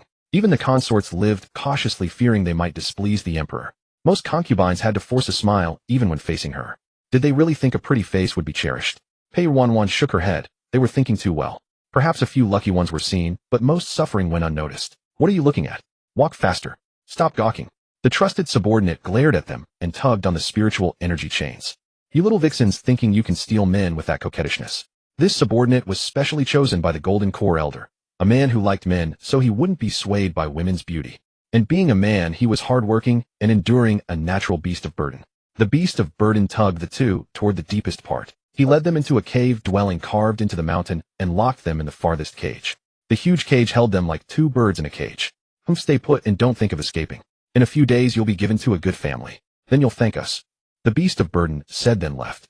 On the other side. What kind of inn is this? 1888 spirit stones a night. For a standard room. A standard room. Wei Heng and Fang Xun, one man and one dog, had booked 2 standard rooms. This lavish display left the innkeeper somewhat astonished. People of this caliber to throw around money were not often seen. But to be fair, those 188 taels of silver had been well spent.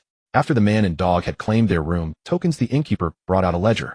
On each page of this illustrated roster was a portrait, and each portrait represented a person.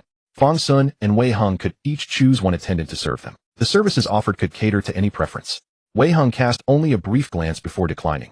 He had no use for such amenities. Meanwhile, Fang Xun paged through the ledger with his paw quickly, making his selection. Wei Heng's reservation went unused as well. Fang Xun sent a mental message to Wei Hong. I'll take this one instead of you. It's hardly convenient for me to bathe myself in this form. Wei Hang's eye twitched and helped him confirm the two choices. The innkeeper gazed at Fang Xun, sensing something remarkable about this dog. It was far from an ordinary beast. He tapped the roster and summoned the pair. A moment later, a human maiden and a cat tribe girl approached Fang Xun. The two maidens wore ethereal gowns in red and green respectively, creating a striking yet harmonious contrast. Both possessed delicate, gentle beauty with alluring smiles upon their faces. Wei Hong, too indifferent to bother with Fang Xun further, made his way back to his room on his own. Fang Xun carried his token in his mouth and followed to the room Wei Hong had arranged for him. The two girls followed Fang Xun into the room, looking somewhat at a loss. They were accustomed to serving people, not dogs, a rather uncommon situation. This was the first time they'd been asked to tend to a dog alone. But Fang Xun did not care about such matters. He had been running through the forest, and while he appeared clean on the surface, his fur was likely covered in dust and dirt underneath. He would shake and flakes of dirt would fall off. It was only Gu Hao and that girl Pei Ruanruan who did not mind and were willing to keep holding and playing with him. Fang Xun simply circled around the room until he found a separate partition. The partition was hidden behind gauze curtains, and a faint floral scent drifted from within. Fang Xun stepped inside and discovered a bathing tub. The tub was covered with flower petals, and the warm steam rising from the water confirmed it was ready for use. Fang Xun tapped the edge of the tub with his paw to signal he wished to bathe. The cat tribe maiden tilted her head. Senior, you may bark a few times. I will understand. Fang Xun, woof woof woof. Senior, please wait a moment. Upon hearing the response, the cat tribe maiden nodded and gently removed the other girl's clothes. Fang Xun. Then the cat tribe maiden also undressed, and both girls, wearing only their undergarments, lifted Fang Xun together. They stepped into the tub from the steps beside it. The two women and the dog soaked together in the warm water. Soft jade and warm fragrance. Composure 1, spirit -4, resolve 7. Fang Xun watched the floating system notifications and swatted them away with his paw. Cradled in the cat girl's arms, he lazily rested his head against her soft chest, sinking in comfortably. His large paws rested peacefully in the human girl's embrace. Exquisite. After soaking for nearly half the double hour, just as Fang Xun felt his fur beginning to prune, he shifted his body and barked twice. The cat girl carefully adjusted the room's formation arrays, sending warm air circulating throughout. Even if Fang Xun emerged directly from the water, he would not catch a chill. After being lifted from the tub, the two women gently dried and combed Fang Xun's fur. After about half an incense stick's worth of time, his coat was completely dry, every hair gleaming softly. Woof woof woof. Senior, would you like to go for a walk? Shall we accompany you? Woof woof woof. Then please be careful, Senior. There are many outsiders in this city, a mixture of all sorts of people. Take great care. Woof. I'll open the door for you. With that, the cat girl, still too hurried to fully dress, led Fang Xun to the doorway and opened it for him. Woof woof woof. Fang Xun barked twice more before shuffling out the door. Upon hearing those sounds, the cat girl's eyes lit up with delight. Thank you, Senior. The door creaked shut. The human girl followed curiously. What did Dog Senior say? Senior said he will return later and that we should entertain ourselves during this time. Yage. For attendants like them, there were always tasks to attend to even without receiving guests. Receiving guests was even more busy. Such leisure time was truly rare. Let us not discuss what the two girls were up to. Fang Xun had already stepped out alone. He and Wei Hong had agreed to split up and investigate separately. Wei Hong would pose as a buyer to track down the source of the goods. Meanwhile, Fang Xun would patrol the streets and thoroughly explore the city. A person pacing back and forth through alleys would surely attract attention, but a dog was a different matter entirely.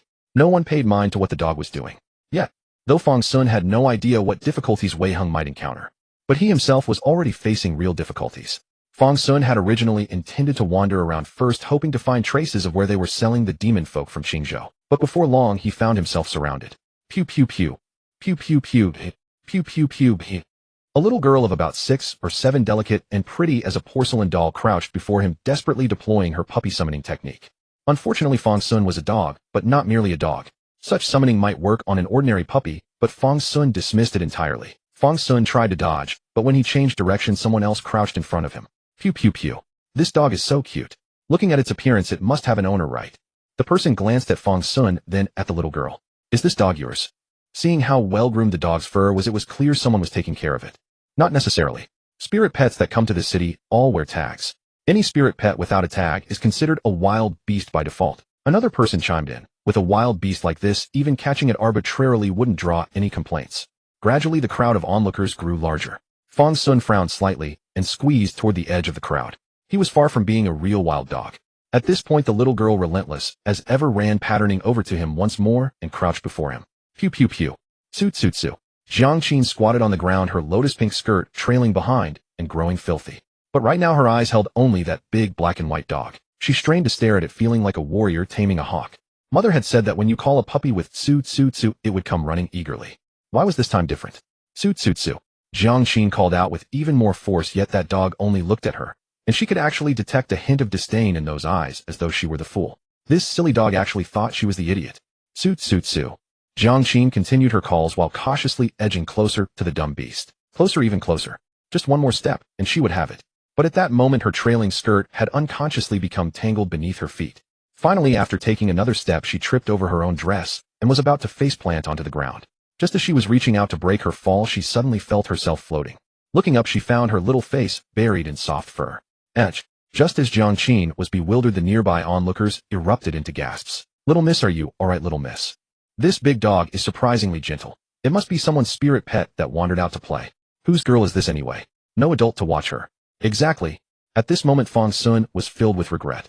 Why had he bothered to help when he had nothing to do? This girl would only stumble and feel no pain. Instead, she had actually caught him with that bite. He had wanted to pretend to open his mouth wide to scare her, but she had reached out to touch his tongue. Who would grab a dog's tongue when its mouth is open? So mischievous. Oh, he had done the same as a child, so never mind. In any case, the little girl had wrapped a silk handkerchief around Fang Xun's neck, as if declaring her sovereignty over him. But she was too small. Although she stubbornly tugged at the silk handkerchief trying to drag Fang Xun along, she was no match for him. She ended up being dragged by Fang Xun as they careened through the city. The little girl ran hard behind, her small face flushed red with frustration, looking quite angry, yet she refused to let go. Finally, after Fang Xun had circled a great distance without finding any covert trading spot, and instead attracting a string of covetous gazes directed at him, he managed to stop. Yet this girl remained as stubborn as ever, still clutching him tightly, though he had no idea why. As Fang Xun and the girl locked eyes, hesitating whether to spit out a sword intent to sever the ribbon binding him and give the girl a childhood memory, a beautiful female cultivator who looked quite anxious came rushing toward them. "Oh, junior sister, I've been searching everywhere for you. Master is nearly dying of worry. If you keep acting like this next time, Elder Shao won't bring you out again." Hearing this voice, the little girl merely huffed in annoyance, as though her good fortune had been disrupted. Only after speaking did the female cultivator realize her junior sister was still leading a dog nearly as tall as herself. "Oh, senior sister, where did you get this dog? You didn't happen to snatch someone else's spirit pet, did you?" Saying this, the female cultivator hurried over to Fang Xun's side and inspected him from top to bottom. No collar, no brand, no spiritual mark. So, this was actually an ownerless wild dog. In Yawning City, ownerless, spirit beast. Could these three terms really appear together? Regardless, the female cultivator was too eager to persuade her junior sister to return and had no time to care about some wild spirit beast. As for Fang Xun, seeing that the girl's companion had arrived, he no longer worried about the little one getting lost. He raised his paw, intending to remove the restraint around his neck. But just as he was about to act, he heard the female cultivator say, "Junior sister, stop struggling with this wild spirit beast. We came here with Master specifically to purchase spirit pets at the auction. Once we reach the auction venue, spirit beasts of all kinds will be available. There are countless beasts better than this dog. Let's go back first, junior sister. We'll buy something better." Hearing this, Jiang Qin pouted and said, "That's not true. You only care about discussing those demon civilians, saying you came to investigate matters. You're not here to buy spirit pets at all. I want this one. Mother promised before that I could keep a dog." Jiang Qin pointed at Fang Xun, having clearly decided to keep such a big dog as her companion. At first, Jiang Qin had thought she would rather endure a spanking from Mother than give up on grabbing this big dog. She had already made up her mind, and the fact that they had just happened to meet proved this was a gift from heaven. Besides, Mother had promised before. She was determined to bring this big dog back no matter what. Just as Jiang Qin was steeling her resolve, she suddenly noticed something damp touching her finger. Jiang Qin turned her head and saw that the big dog was actually using its wet nose to nuzzle her fingertip. That moist sensation felt peculiar. Then the big dog stepped closer to her, opened its mouth, and gently bit onto her clothing, lifting her straight onto its back. Jiang Qin's eyes widened instantly. A spirit beast choosing its master. He loves me. Wonderful. The female cultivator standing nearby initially reached out, worried her junior sister might get hurt. But then she saw the dog securely carrying her junior sister. The female cultivator couldn't help muttering, "This dog is truly somewhat extraordinary. Does it know how to climb the social ladder?" But she only thought this and no further. As long as her junior sister was willing to return, everything else was fine. As for this big dog, she would leave the decision to Master. Meanwhile, inside that enormous birdcage, Gu Hao and Pei Ruanruan suddenly felt a tremor in their hearts. "Senior sister, did you feel that just now? Why do I suddenly feel strange?" Pei Ruanruan pressed her chest, speaking with some confusion. I felt it too." Gu Hao also wore a confused expression. What was going on? Just as the two girls were puzzling over this, 7 or 8 cat girls approached them, carrying trays of various sizes. After they two entered the birdcage, a curtain suddenly descended from above, enveloping the cage completely and sealing it tightly. Only at the very top of the cage did several pearls light up, casting soft illumination. Premium goods naturally deserved premium treatment. Even if the goods were in a bad mood and showed slightly displeased expressions, it could all affect the price. Therefore, everything here was attended to with utmost care. The 7 or 8 cat girls naturally carried rouge powder and carefully selected garments. The more beautifully they dressed them, the higher the price. The lead cat girl spoke very respectfully. "Both young ladies, please cooperate and allow us to change your clothes." Hearing this, Pei Ruanruan said, "Already beginning so soon? They had only just arrived." The cat girl replied, "To be honest with both young ladies, ordinary items are common, but immortal grade treasures are rare. We are only awaiting you two. Where did this dog come from?" Xiao Wan was completely stunned. Her daughter went out for a trip and came back riding a dog. Moreover, judging by the dog's restrained aura and profound demeanor, it was clearly not an ordinary mortal canine. This was at least a top-grade spirit hound. "I caught this spirit beast myself." Jiang Qin hugged Fang Xun's neck tightly, terrified her mother would send her spirit beast away. "Shenrong, where did you get it from?" Xiao Wan turned to look at the female cultivator who had gone to find Jiang Qin. I don't know where junior sister found it." The female cultivator Shenrong lowered her head and responded. She truly did not know where this dog had come from. Listening to Shenrong's words, Xiao Wan frowned slightly and walked over to Fang Xun, circling around the hound. She then swept her divine sense across Fang Xun's body. Upon doing so, a look of astonishment flashed across Xiao Wan's face. This dog actually possessed the cultivation base of Foundation establishment. But there was indeed no mark on this dog. It was clearly a masterless spirit hound. She glanced at Fang Xun's gentle demeanor, then at her daughter with puffed cheeks, clutching it tightly. Has her daughter truly found a treasure? I want to keep it. Jiang Qin grabbed the fur on Fang Xun's neck tightly and declared. Xiao Wan looked at Fang Xun once more and said, "Very well. I see it is quite docile, Qiner, you may keep it. But a master-servant contract seal must still be applied." "If I refuse?" Jiang Qin clearly scoffed at the notion of any seal. "I found this friend on my own. I don't need some seal. If it's my dog, it will obey me." "No," Xiao Wan immediately shook her head. "Without establishing a contract, I cannot feel at ease. How many incidents have there been of spirit beasts devouring their masters? Even if a brand were applied, it cannot be said to completely restrain a spirit companion. I don't want to. Doggy is very well behaved." Jiang Qin insisted stubbornly. "It won't even growl at me." Then, Xiao Wan glanced at Fang Xun once more and said, "All right then, but during this period you cannot leave my side. I need to watch it." "Yage." Jiang Qin immediately raised her hand in excitement and rubbed her cheek affectionately against the dog's head. "From now on we'll be together."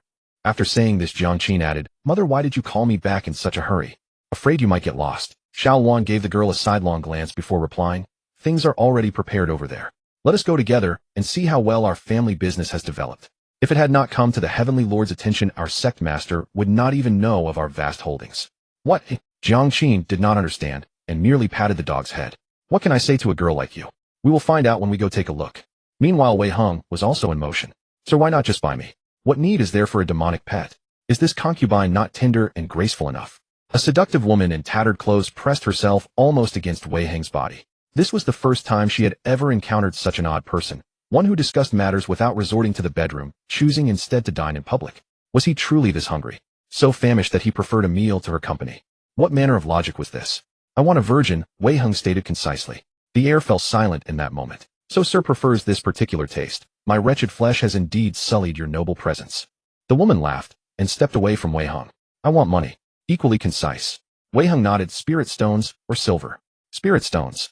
After their pleasant exchange, Wei Heng obtained the information he sought, while the woman found fulfillment and pleasure. As Wei Heng was about to depart with a wave of his sleeve, the woman called out to him. "Sir, I know you are an outside cultivator. Judging by your demeanor, you are not truly here to purchase a virgin, are you?" "How do you know that?" Wei Heng frowned immediately. "You are far too upright. Who visits such establishments and refuses even a kiss from this concubine? Others are far more enthusiastic with me. Sir, you are a good man, are you not?" "How so?" "If you are here to investigate something, please take care, sir. Regardless of where you come from, I advise you to leave. Speak in detail. The people here, they all connect with the heavens." "Is that so?" Wei Heng raised his eyes and placed 20 spirit stones with the woman. "Connect with the heavens. That is excellent. Then I shall see precisely which heavens they connect to." With that, Wei Heng pushed open the door and left, leaving the woman in the room heavy with the scent of powder and rouge. The woman gathered the spirit stones on the table, her gaze fixed on the closed door. Another fool who deems himself righteous, but fortunately quite wealthy. After leaving the establishment, Wei Heng brushed aside the courtesans who lunged toward him and walked out. Wei Heng had searched everywhere and ultimately arrived at this den of pleasure. Indeed, this brothel proved to be an excellent place. His reasoning was sound, For open secrets one need only ask in such establishments. Such matters were only secrets to outsiders like him within this city. Wei Hung examined the map marked by the courtesan and murmured, "No wonder I could not find it in the city. It lies nowhere near here." Following the indications on the map, Wei Hung set out toward the city's outskirts. Unaware, Wei Hung had not observed the movement patterns of the city's inhabitants. But now that he knew, he sensed many here shared his same destination. Yet these people appeared remarkably familiar with the path. Wei Hung nodded to himself and merged into a group of moderate size. He noticed they were not particularly acquainted with one another, so he blended in effortlessly. It was as though he were simply a late arrival. "Brother, how many cat girls are you purchasing this time?" Brother is not buying cat girls this time." "Then what, brother?" "Buying a rat girl. Having raised one cat girl, I shall keep a rat girl as well." "Wouldn't they fight?" the speaker asked in astonishment. "The fighting is what makes it entertaining." "Brother is a seasoned player." Others spotted Wei Hung and curiously asked, "Brother looks unfamiliar. What are you planning to purchase with the group?" "A virgin." Wei Hung was concise.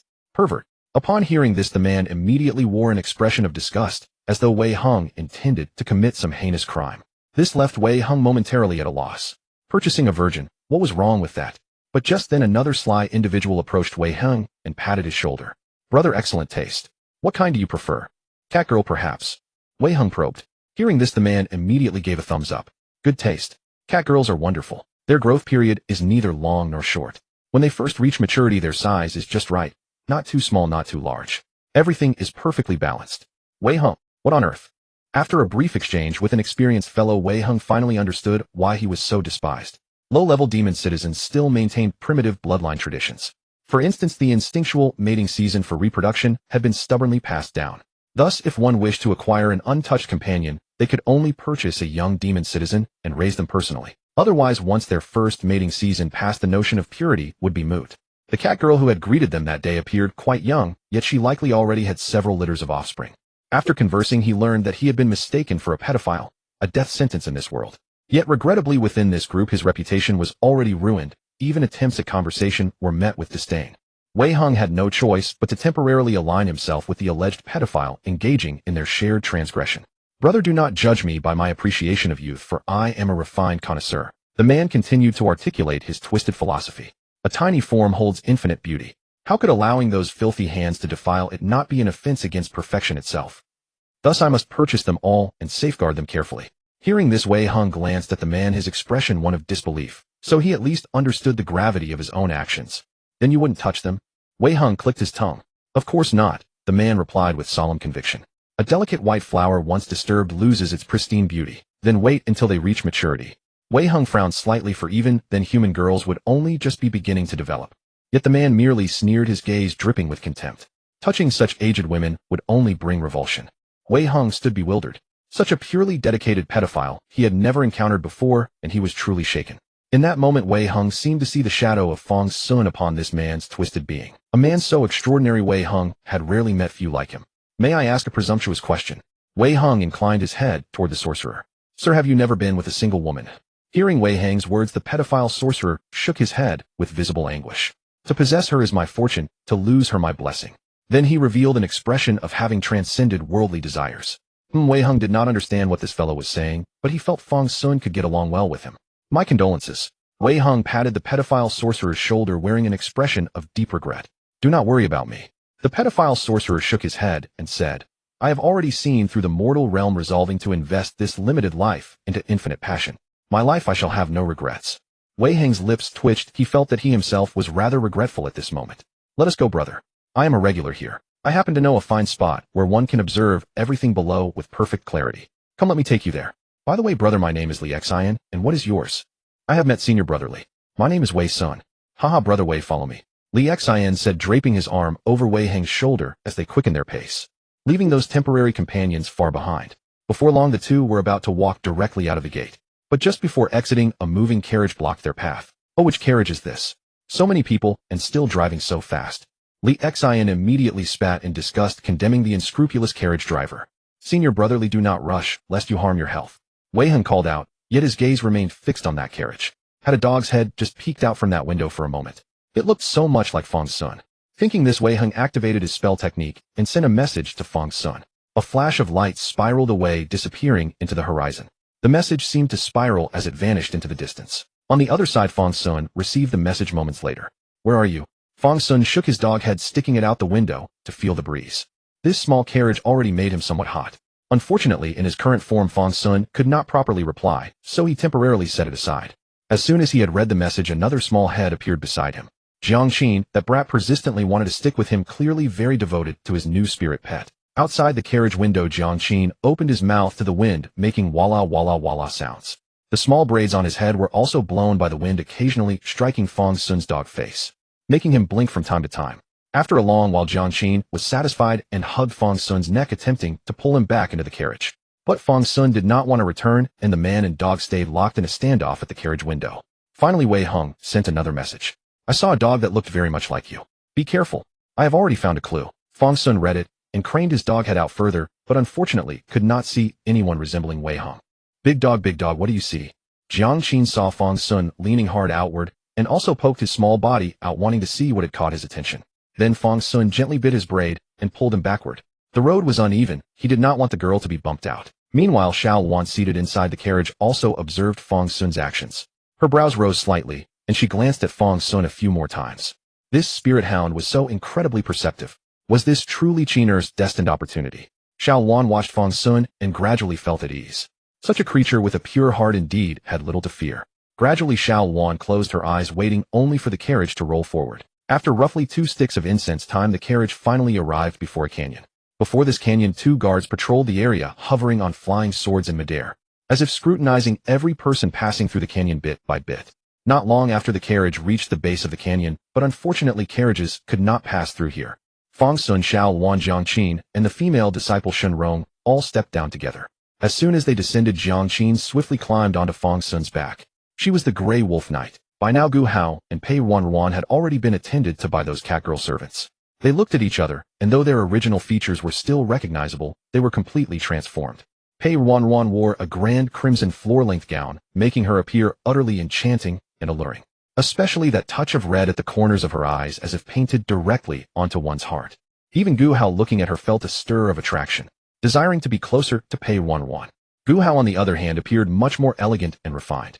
An ice blue dress adorned her figure, complementing her white hair perfectly.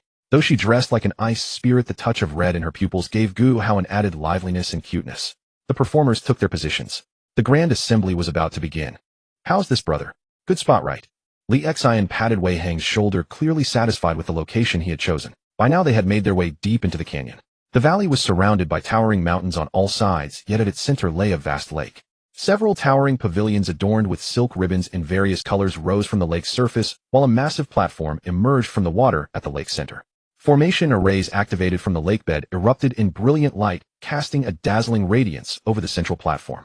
Staircases extended from each pavilion to connect with the platform below. Paths were clearly arranged so the goods could walk from these pavilions onto the platform for inspection. Brother, shall I give you a tour? Li Xian pointed toward the buildings draped in colorful silk ribbons, eager to show off. Not necessary. Wei Heng's curt refusal spared at least 300 words of explanation, which was utterly exasperating. Li Xian did not take Wei Heng's disinterest personally. He simply stared intently at the foremost pavilion.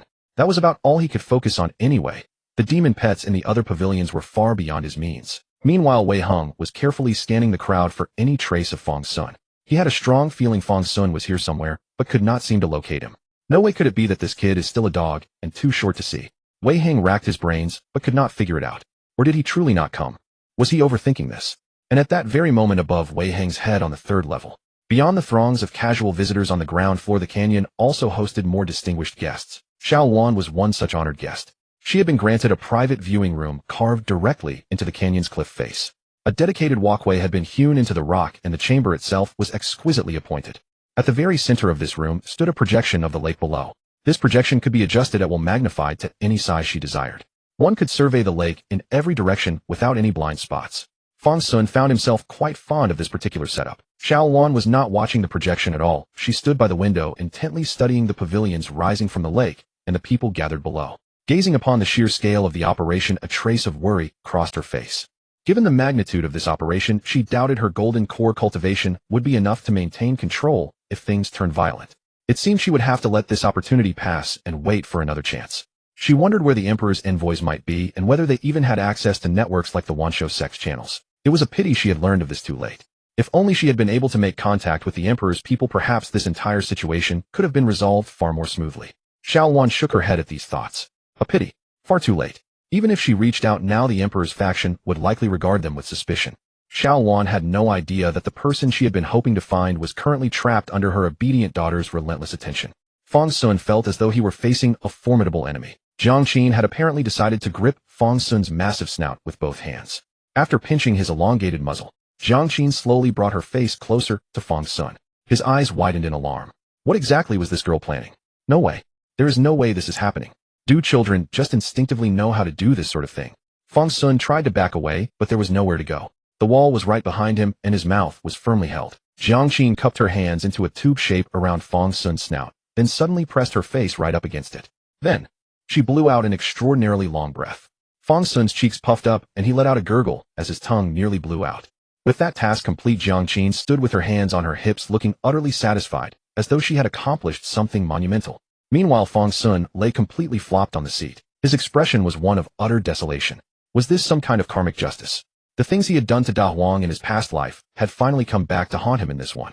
Was this really the wheel of fate turning? It had spun far too cruelly. What do you think you were doing, girlie?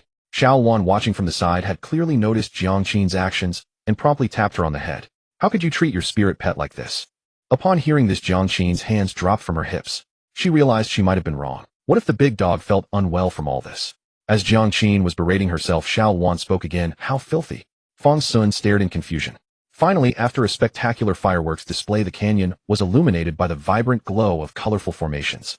Though night had fully fallen during this time, the canyon remained as bright as day, as if time itself had lost its meaning here. After the fireworks signaled the start, all eyes turned to the platform at the lake's center. Though described as an auction, the lowest tier items came with fixed prices rather than bidding. Once someone offered the highest price, the sale would close immediately. It was an efficient system where sellers were satisfied and buyers did not have to wait. Li Xian, for instance, had already prepared a fixed price payment and was eyeing the demon beasts being led forward. His objectives were sharp and precise, rarely missing their mark. These lower-grade, ordinary demon citizens were essentially no different from regular humans, save for some decorative additions like extra tails or pairs of fluffy ears. In truth, their lifespans were shorter, and they could not endure as much hardship as humans. So the prices were actually reasonable. How much for this one? Wei Heng asked, watching the demon citizens standing there waiting to be auctioned off. Their hands and feet were bound, and the number tags around their necks had been polished to a gleam. They were no longer living beings of this world, merely commodities. Just looking at them made Wei Heng frown deeply. These demon citizens possessed their own consciousness, yet were treated like livestock. This was something he could not possibly accept. Li Xian, however, noticed the unease on Wei Heng's face. He patted Wei Heng's shoulder again. The cap is 20 spirit stones per creature. What is wrong, brother? Do you see a problem with this? Wei Heng shook his head and said nothing. Seeing his reaction, Li Xian let out an exasperated sigh. Brother, you cannot treat them as people just because they can talk. I felt the same way when I first came, but I eventually accepted it. At the end of the day, these things that look human are not actually human. Do not think of them as people, brother. They merely happen to have a human appearance and the ability to speak. Would you treat a talking dog girl as a person? Then what about a talking dog? Do not let these outward appearances fool your eyes, brother. Achu, who the hell is cursing me? When Li Xian said that, the first person that came to Wei Heng's mind was Fang Xun. If Fang Xun were put up for sale, Wei Heng would definitely go over to raise the price and watch the fun. For a moment, Wei Heng was almost convinced by Li Xian. Although they were not of the same race, they were all living beings of heaven and earth with intelligence. In essence, what difference was there from humans?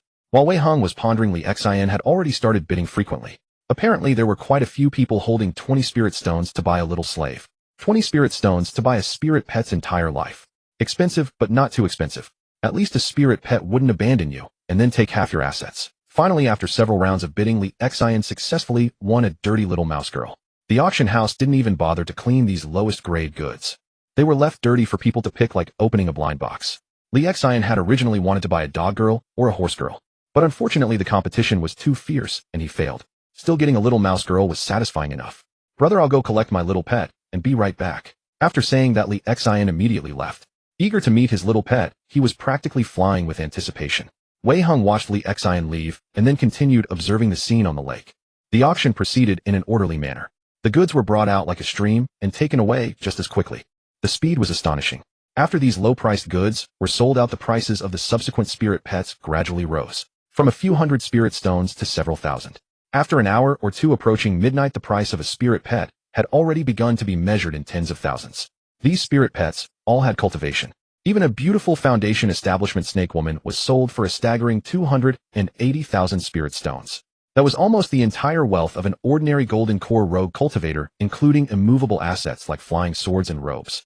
Even Wei Hung was taken aback by this price. Before dawn, all these goods were sold out in an orderly fashion. But Wei Hung didn't see Gu Hao or Pei Ruanruan, and he frowned inwardly. Could it be that he had to wait for the next round? Just then Li Xian hurried over, pulling a little girl who barely reached his chest. The girl's eyes were still full of confusion, with only the round mouse ears on her head marking her identity. This was the little mouse Li Xian had bought. It seemed Li Xian's luck was good. Although the little mouse was thin, her face was quite adorable. Brother, has it started? There were so many people waiting in line to pick up their pets. I also helped the girl wash up, and I almost couldn't make it back. Wei Hung then noticed that the little mouse was wearing a cute little dress. Li Xian had even prepared a change of clothes for the little mouse. It seemed he really loved her. No wonder the little mouse looked so confused. She probably never expected to be treated so seriously, and it left her bewildered. So what's starting? Wei Hung finished examining the little mouse and asked curiously. The final auction items. It's usually around this time. I haven't missed it, have I? Li Xian said, showing a very regretful expression. Those are real celestial maidens. I wonder how the 10,000 Beasts sect found them. Although the previous ones were relatively inferior, they were still beauties chosen from among 10,000. Oh. As the two were talking, a burst of fireworks suddenly exploded above the crowd. Brilliant fireworks filled the canyon, and within them a huge birdcage covered in black cloth slowly descended from the sky. Not missed. Li Xian shouted in joy. This was the most important part of the auction, the grandest carnival. A birdcage. A birdcage. Oh my god, could this be the highest grade Kingfisher level? Kingfisher only appeared at the very first auction. A new Kingfisher. Oh my god, what kind of beauty must that be? Hurry. Open it. The entire venue erupted in excitement. Everyone imagined what kind of beauty the long-absent Kingfisher level would be. Hearing the cheers, Wei Hung was utterly confused. What is all this? But he had a feeling that inside that birdcage were probably Gu Hao and Pei Ruanruan. Finally, amid everyone's anticipation, the birdcage slowly landed on the platform. Wei Hung then noticed that the birdcage fit perfectly with the platform, seamless. This platform was built specifically for the birdcage. After the cage landed, the drapes covering it were slowly opened. The brilliance inside the cage gradually revealed itself to the crowd. Slowly, the two beauties huddled together were seen by the world, like flowers just beginning to bloom. At the same time, the lake water rose, forming a water mirror in the sky. The delicate faces of the two leaning together were projected directly onto the water mirror. For a moment there was silence. The word beauty seemed to have taken on a tangible form. After a long pause, the silent canyon erupted like boiling water. Wei Hing looked up. He had never seen Gu Hao so exquisitely dressed. My sister is truly beautiful, he praised with a hint of pride. She is beautiful, Li Xian agreed. That fox girl is really lovely. Look at that pitiful little expression in her eyes. It melts your heart. That rabbit girl is the real beauty. Why don't you take another look? Wei Hung frowned at his temporary brother. No need. She's beautiful, truly beautiful, but her beauty is too pure. It doesn't inspire any thoughts, just fit to be enshrined at home. Li Xian shook his head. It's the vixen that's enticing. Look at that pitiful little look. I wonder how many spirit stones she'll cost. Look at the two counting boards next to them. I wonder how many digits the final price will have. This is going to be a bloody fight. Wei Hung. Suddenly he realized that these two girls were about to be auctioned. That couldn't happen. He immediately raised his hand. He was a wealthy man now. 1 million, without hesitation. Just as Wei Hung raised his hand, the numbers on the scoreboard began to roll. 1 million. Wei Hung. He stared at the number, frowning deeply. After a moment of thought, he burned a heavenly talisman. Far away at Yaoguang Peak within the Sword Sect, Lu Li, fast asleep upon her bed, was abruptly roused by a summons talisman. Who the hell is shaking me at this time? Lu Li was shaken by the heavenly talisman springing up as if from a deathbed. Then to her surprise, a dog's head appeared before her eyes. Who are you? Lu Li stared at the projection from the heavenly talisman, utterly bewildered. When had she ever given a heavenly talisman to a dog? Yet the dog opened its mouth and actually spoke. Don't you even recognize your own disciple? Fang Xun asked, oddly wearing a dog's head. At this moment, he had quietly slipped away while the little girl was watching the beauties. What the heck, you're actually a dog now? Lu Li exclaimed in shock. What do you mean actually? When have I ever been a dog before? Fang Xun immediately objected upon hearing this. Lu Li fell silent for a moment, unwilling to argue with the brat. Then Lu Li asked, where are you? Why did you decide to send a heavenly talisman to find me? What happened? Look behind me. Fang Xun shifted the perspective, revealing Gu Hao and Pei Ruanruan in a birdcage. What the heck, Xiao Gu Hao and Ruanruan look so pretty dressed up, what's going on? What kind of event is this? Didn't you go to the Imperial Capital? Is this the Imperial Capital? That's ancient history now. Right now Gu Hao and my sister are being auctioned off. Fang Xun poked his dog head into the frame again and said, do you have any money? Send some support. Do you have any super large spirit stone transfer account or something? Take your head away, first let me take a good look. Xiao Guhao looks so pretty dressed up adorable. After Lu Li had admired her own dear junior disciple's beauty, she suddenly snapped out of it. Auctioned? What? Auctioned? Lu Li was so shocked that her entire face pressed against the projection and Fang Xun could even see her fine eyelashes. Just as Fang Xun was about to explain what was happening, he saw Lu Li suddenly jump up from her bed. She hastily wrapped herself in a blanket and rushed out. Halfway there she thought it wouldn't do, so she came back to change clothes again. Hey, don't you usually avoid when someone changes clothes? Fang Xun stared fixedly at the scene in the light screen, yet spoke, quite uprightly. I'm wearing underwear, okay, and aren't you a dog now? Lu Li retorted confidently. After Lu Li had changed, she directly took Fang Xun and rode his sword away. How could she not let senior brother see such a good show? In an instant Lu Li had already arrived at Tianquan Main Peak at the courtyard of Jinren Shisong. Without a word, Lu Li directly kicked the door open and went in. Coincidentally, she saw that Jinren Shisong was also watching almost the same scene. Aren't you going to close the door? Jinren Shisong took a deep breath looking at the hurried Lu Li. I closed it when I left. I mean my door. Lu Li beckoned with her finger and closed Jinren Shisong's door. Then Lu Li smiled awkwardly and said, Senior brother, you're watching too. Whose heavenly talisman is this? Little Wei Heng.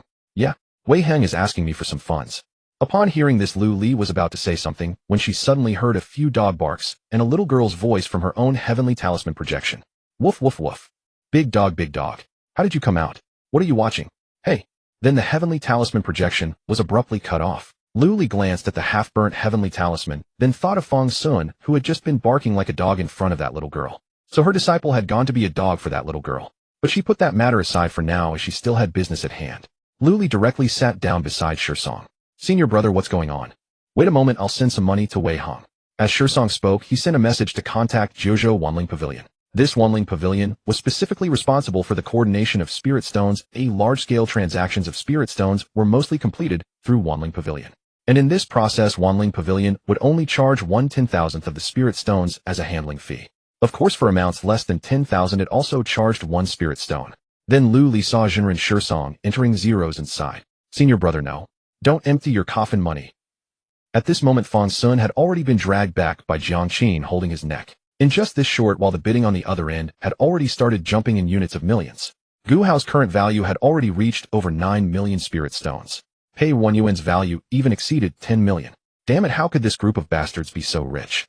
This could almost buy a soul transformation Jinren to work part-time for several years. However, Fang Xun did not know that those people bidding were already doing their utmost to summon others. Ancestor. Heavenly Fox bloodline, that's definitely a Heavenly Fox bloodline. Right, bone age definitely not exceeding 20, already has 2 tails. And there's a rabbit, its bloodline is also terrifyingly pure pity, it's just a rabbit. Sect master, that's definitely a jade rabbit. Those ignorant bastards didn't see it at all. Only a jade rabbit has such a pure aura. Sect master, believe me right now, it's only over 9 million spirit stones, strive to secure it within 30 million. Sect master, we've made a huge profit this time. Such a pure aura, this jade rabbit must definitely carry royal blood. Perhaps it's a pure royal lineage. Pavilion master. Guess what I saw? Is that Gu Hao? Am I seeing things wrong? Grandpa, I want that one. Undercurrents surged. A vortex named Spirit Stones was about to engulf this canyon. On Wei Heng's side, Wei Heng looked at the number transferred by Jinren Shisong, and indeed was not as surprised as Lu Li. The wealth of the number 1 in Jiuzhou was beyond the imagination of ordinary people. Moreover, Wei Heng often saw Jinren Shisong approving those capital flow documents. For a sect like Litian Sword Sect, even a slight movement would cost hundreds of millions in spirit stones. So Wei Heng, looking at those 8 zeros, felt nothing too absurd. Just as the Tribulation Transcendent Xinjuan was allocating funds to his disciple, the Soul Transformation Jinren's disciple could no longer see the current situation clearly. Even the Golden Core Elder in the private room couldn't understand it anymore. The little girl Jiang Qin was looking at the numbers above, trying hard to bend her fingers. She wanted to calculate how big this number was. But Jiang Qin's small hands counted and counted, yet couldn't count at all. While Jiang Qin was counting, the numbers jumped and jumped. Finally, Jiang Qin angrily hugged Fang Xun, not wanting to count anymore. It simply never ended. And Fang Xun, looking at the jumping numbers, felt an unreal sensation for the first time in this world. Damn it, how did these 2 girls' value already reach 130 million spirit stones? Goddamn, so many spirit stones. Even if they fell from the sky, it would take half an hour, right? The fierce contest lasted well over 2 hours as various factions displayed their prowess and mobilized every resource to raise funds. Unfortunately, the factions from these border regions could not compare with the coffers of the Tribulation Transcendent's true lord. As the competition among the crowd began to falter, Wei Heng casually threw out 200 million spirit stones, stunning all present. Even the Golden Core Elder, who had rushed to verify Wei Heng's assets, was dumbfounded by the figure.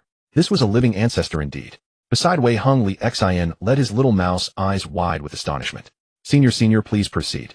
After Wei Hung scattered his wealth, the Golden Core Elder instinctively adopted a respectful tone. 200 million spirit stones could fill over 10 large rooms solidly, enough to bury him alive. Shall I transfer this directly or handle it as a cash transaction? Wei Hung seemingly indifferent tossed the jade token, which represented nearly an entire spirit mountain, into the tray held by the Golden Core Elder. It seemed as though he spent such sums without a second thought.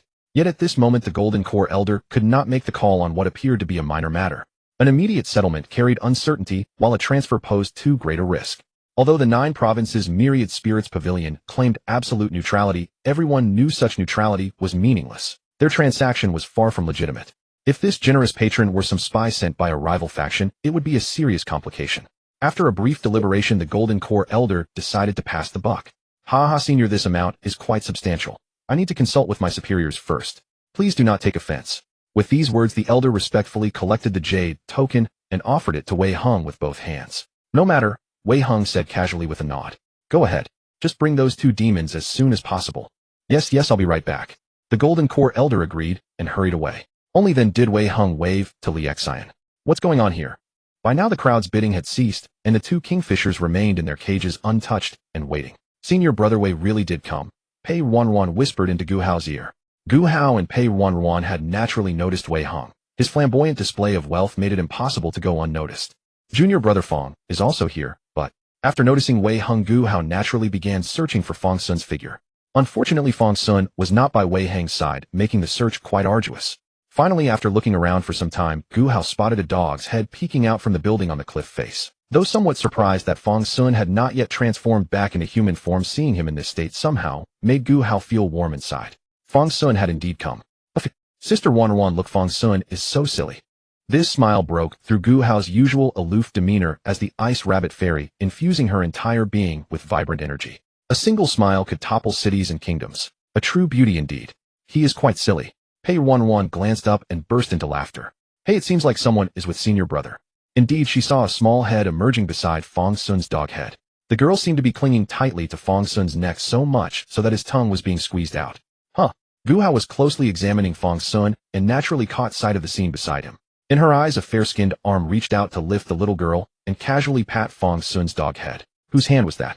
Gu Hao suddenly grew tense. She had not even had the courage to touch Fang Xun's dog head yet. Such an intimate gesture. Could it be that Fang Xun had already?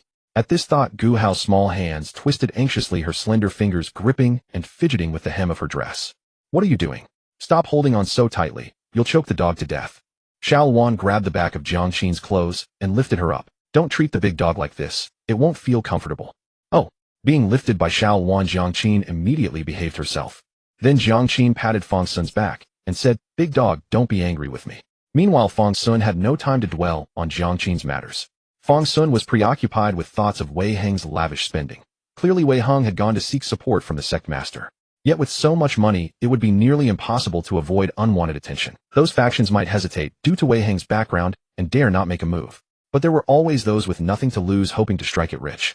Wei Heng's mere appearance of being at the peak of Foundation establishment was truly tempting. But suddenly Fang Xun could no longer sense Wei Heng's presence. In that instant, Wei Heng vanished entirely. Fang Xun watched helplessly as Wei Heng disappeared right before his eyes. Clearly Wei Heng had employed some technique. Looks like my worries were in vain. This kid indeed has backup plans. Fang Xun suddenly felt his concerns had been foolish. Wei Heng had clearly anticipated the current situation and made preparations long ago. After a while, when the auction here concluded and Xiao Wan led the group and dog preparing to depart, they happened to encounter a magnificent tiger demon at the entrance. The tiger demon bowed politely to Xiao Wan and said, Senior, this is my friend Dao Ge. Tai Ge have come specifically to retrieve him. Please forgive this intrusion. Xiao Wan was momentarily taken aback before immediately understanding. No wonder this creature was without a master. It was simply a legitimate demon citizen from Qingzhou. Xiao Wan clasped his fists toward Wei Heng and said, No harm done, no harm done. I take responsibility for my lax oversight causing you trouble. Young one quickly released Dao. Dao Ge. Dao Ge is not a spirit beast from our central province. At this point, Fang Xun was already dragging Jiang Qin out. Jiang Qin still clung to Fang Xun's neck. She pouted fiercely, wearing an expression of deep reluctance. Her eyes glistened with unshed tears. But Fang Xun had pressing matters to attend to and could not continue playing with the girl. He raised his paw to stroke her face, then walked over to Wei Heng's side. Amidst the girl's reluctant gaze, he departed together with Wei Hong. After Fang Xun left, seeing the grievous Jiangqin, Xiao Wan patted her head and said, "Rest assured, young one. You will meet Dao Gu again." "Really? Mother promises you." Xiao Wan had already reached the great completion stage of golden core cultivation and naturally possessed an innate spiritual awareness. The vague premonitions of golden core cultivators could usually come true to some degree. Only the extent and timing remained unknown. On the way leaving the canyon, Tai Gu and Dao Gu walked side by side. As they exited, Fang Xun carefully scouted the nearby activity. Outside this canyon, at least dozens of factions were eyeing Wei Hong with predatory intent. 200 million spirit stones was truly a staggering sum. Fortunately, Wei Hong had completely altered his appearance and was now accompanied by a spirit pet looking entirely different from before. After Fang Xun finished asking, Wei Hong clicked his tongue and replied, "What do you expect me to let my sister get auctioned off to someone else?" "Indeed." Fang Xun nodded deeply in agreement before asking, "So when will Gu Hao and Pei Ruanruan be back?" Upon hearing this, Wei Hong responded, "It has already been arranged. In 3 days right here. Cash first, then the people." "Cash? No payment. Pay money. That is absurd." Wei Hong never intended to do such a thing. If he had simply transferred the funds from the beginning, Wei Hong would have agreed without hesitation. Within this canyon, at least tens of thousands had gathered. Should matters turn violent, countless lives would be lost. Though those who came to trade in slaves were detestable, did they truly deserve such a fate? Wei Hong did not know. Therefore, Wei Hong would not take such risks. But 3 days later, what did Wei Hong care about any of this? "You think you can take money from my pocket? Let us rely on our own abilities. Senior brother, wise counsel." Fang Xun called out and attempted to raise his thumb in praise. Unfortunately, the structure of his dog paw was unlike a human hand, so he abandoned the gesture. However, the cultivators in this place are truly numerous. Relying solely on the two of us is uncertain, is it not? Wei Hong nodded, then shook his head. "First, let us return. I have already formed some ideas." As he spoke, Wei Hong summoned his magic sword and swept Fang Xun aboard, heading directly toward the inn. The night was deep and the two rested lightly. In Fang Xun's room, the two girls were already asleep on the bed. Fang Xun did not hesitate, crawling directly into the soft, warm bedding. With eyes closed, he drifted into a comfortable slumber. The following day, as the sun climbed high, Fang Xun opened his mouth wide and stretched lazily. But as the dog paw brushed against the girl beside him, something felt amiss. Why did these girls seem so tense? Sensing the anomaly, Fang Xun opened his eyes immediately. A graceful woman in a white immortal gown lay lazily against the bed rail, tilting her head as she regarded him. "My disciple, such elegance." "Master." Fang Xun was dumbfounded. "Is this right? How did Luli end up here? What are you unhappy I came over?" Luli narrowed her eyes, bent down, and reached out to pat Fang Xun's dog head. "You have been quite adventurous outside, have you not? This little form is rather charming." As she spoke, Luli glanced at the two girls trembling beside them. Though they had no idea what was happening, they could sense how frightened they were of Luli. "Ahem." Fang Xun cleared his throat under the head pats. "What brings you here?" "Little Wei Hong sought the old master's aid last night, so I thought I would come check on you as well." Luli's eyes narrowed slightly as she stroked Fang Xun's dog head. The feel of her own disciple was truly a unique pleasure. The texture was exceptional.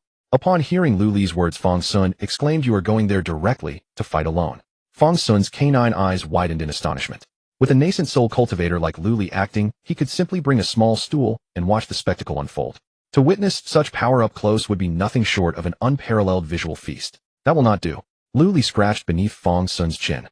"I will provide backup from a distance. Go ahead and enjoy yourselves, just do not get yourselves killed. What do you expect me to endure all the hardships that should be yours? In that case, so be it." Fang Xun had no objections, and was even quite eager. Deserving a beating.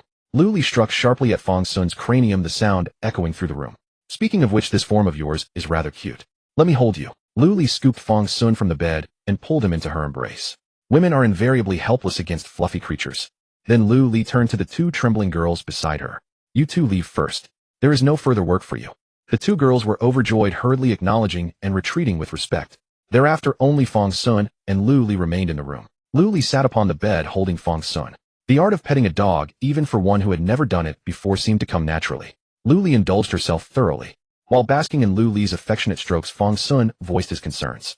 Surely the opposing side has several golden core cultivators. Perhaps even a nascent soul elder or something similar. Against golden core Wei Hong and I might stand a chance. But if they happen to have a nascent soul ancestor interfering for no reason, Wei Hong and I would need more than 10 lives to survive. Do not worry. You also have a nascent soul cultivator idling on your side, did you forget? Luli replied dismissively. Very well. With Luli providing backup, it was indeed secure. Though Luli appeared unreliable, the sect master, entrusting his disciples to her, demonstrated genuine trust.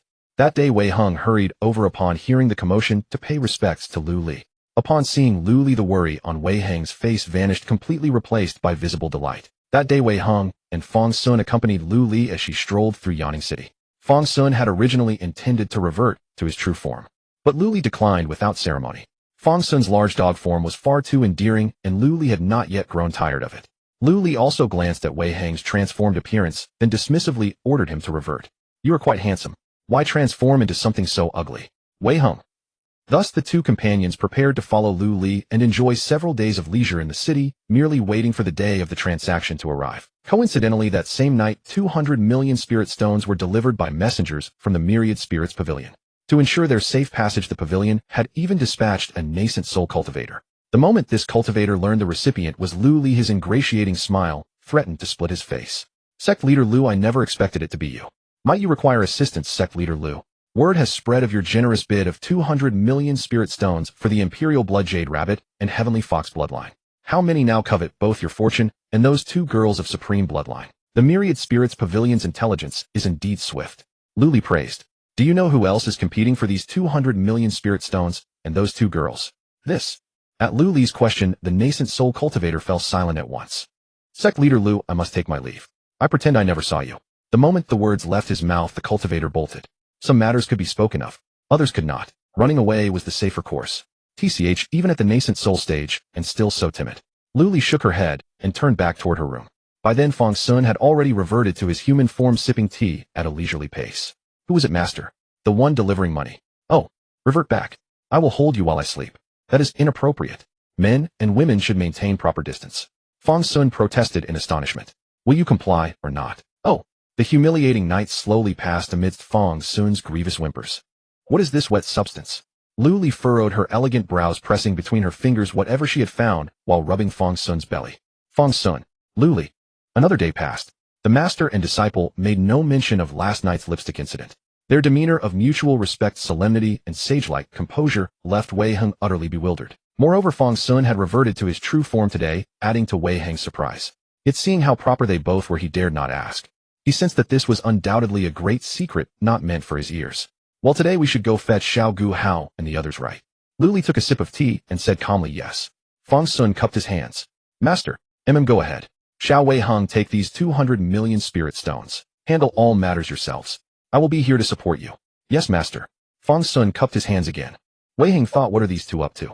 But since the words were spoken, he respectfully accepted the Qianquan pouch containing the 200 million spirit stones. Then Lu Li looked at Wei Heng and instructed, when you get there, don't be timid. Just go all out. I think the old man overthinks things. Listen to me, go give them a couple of slaps and drag Xiao Gu Hao and the little princess out.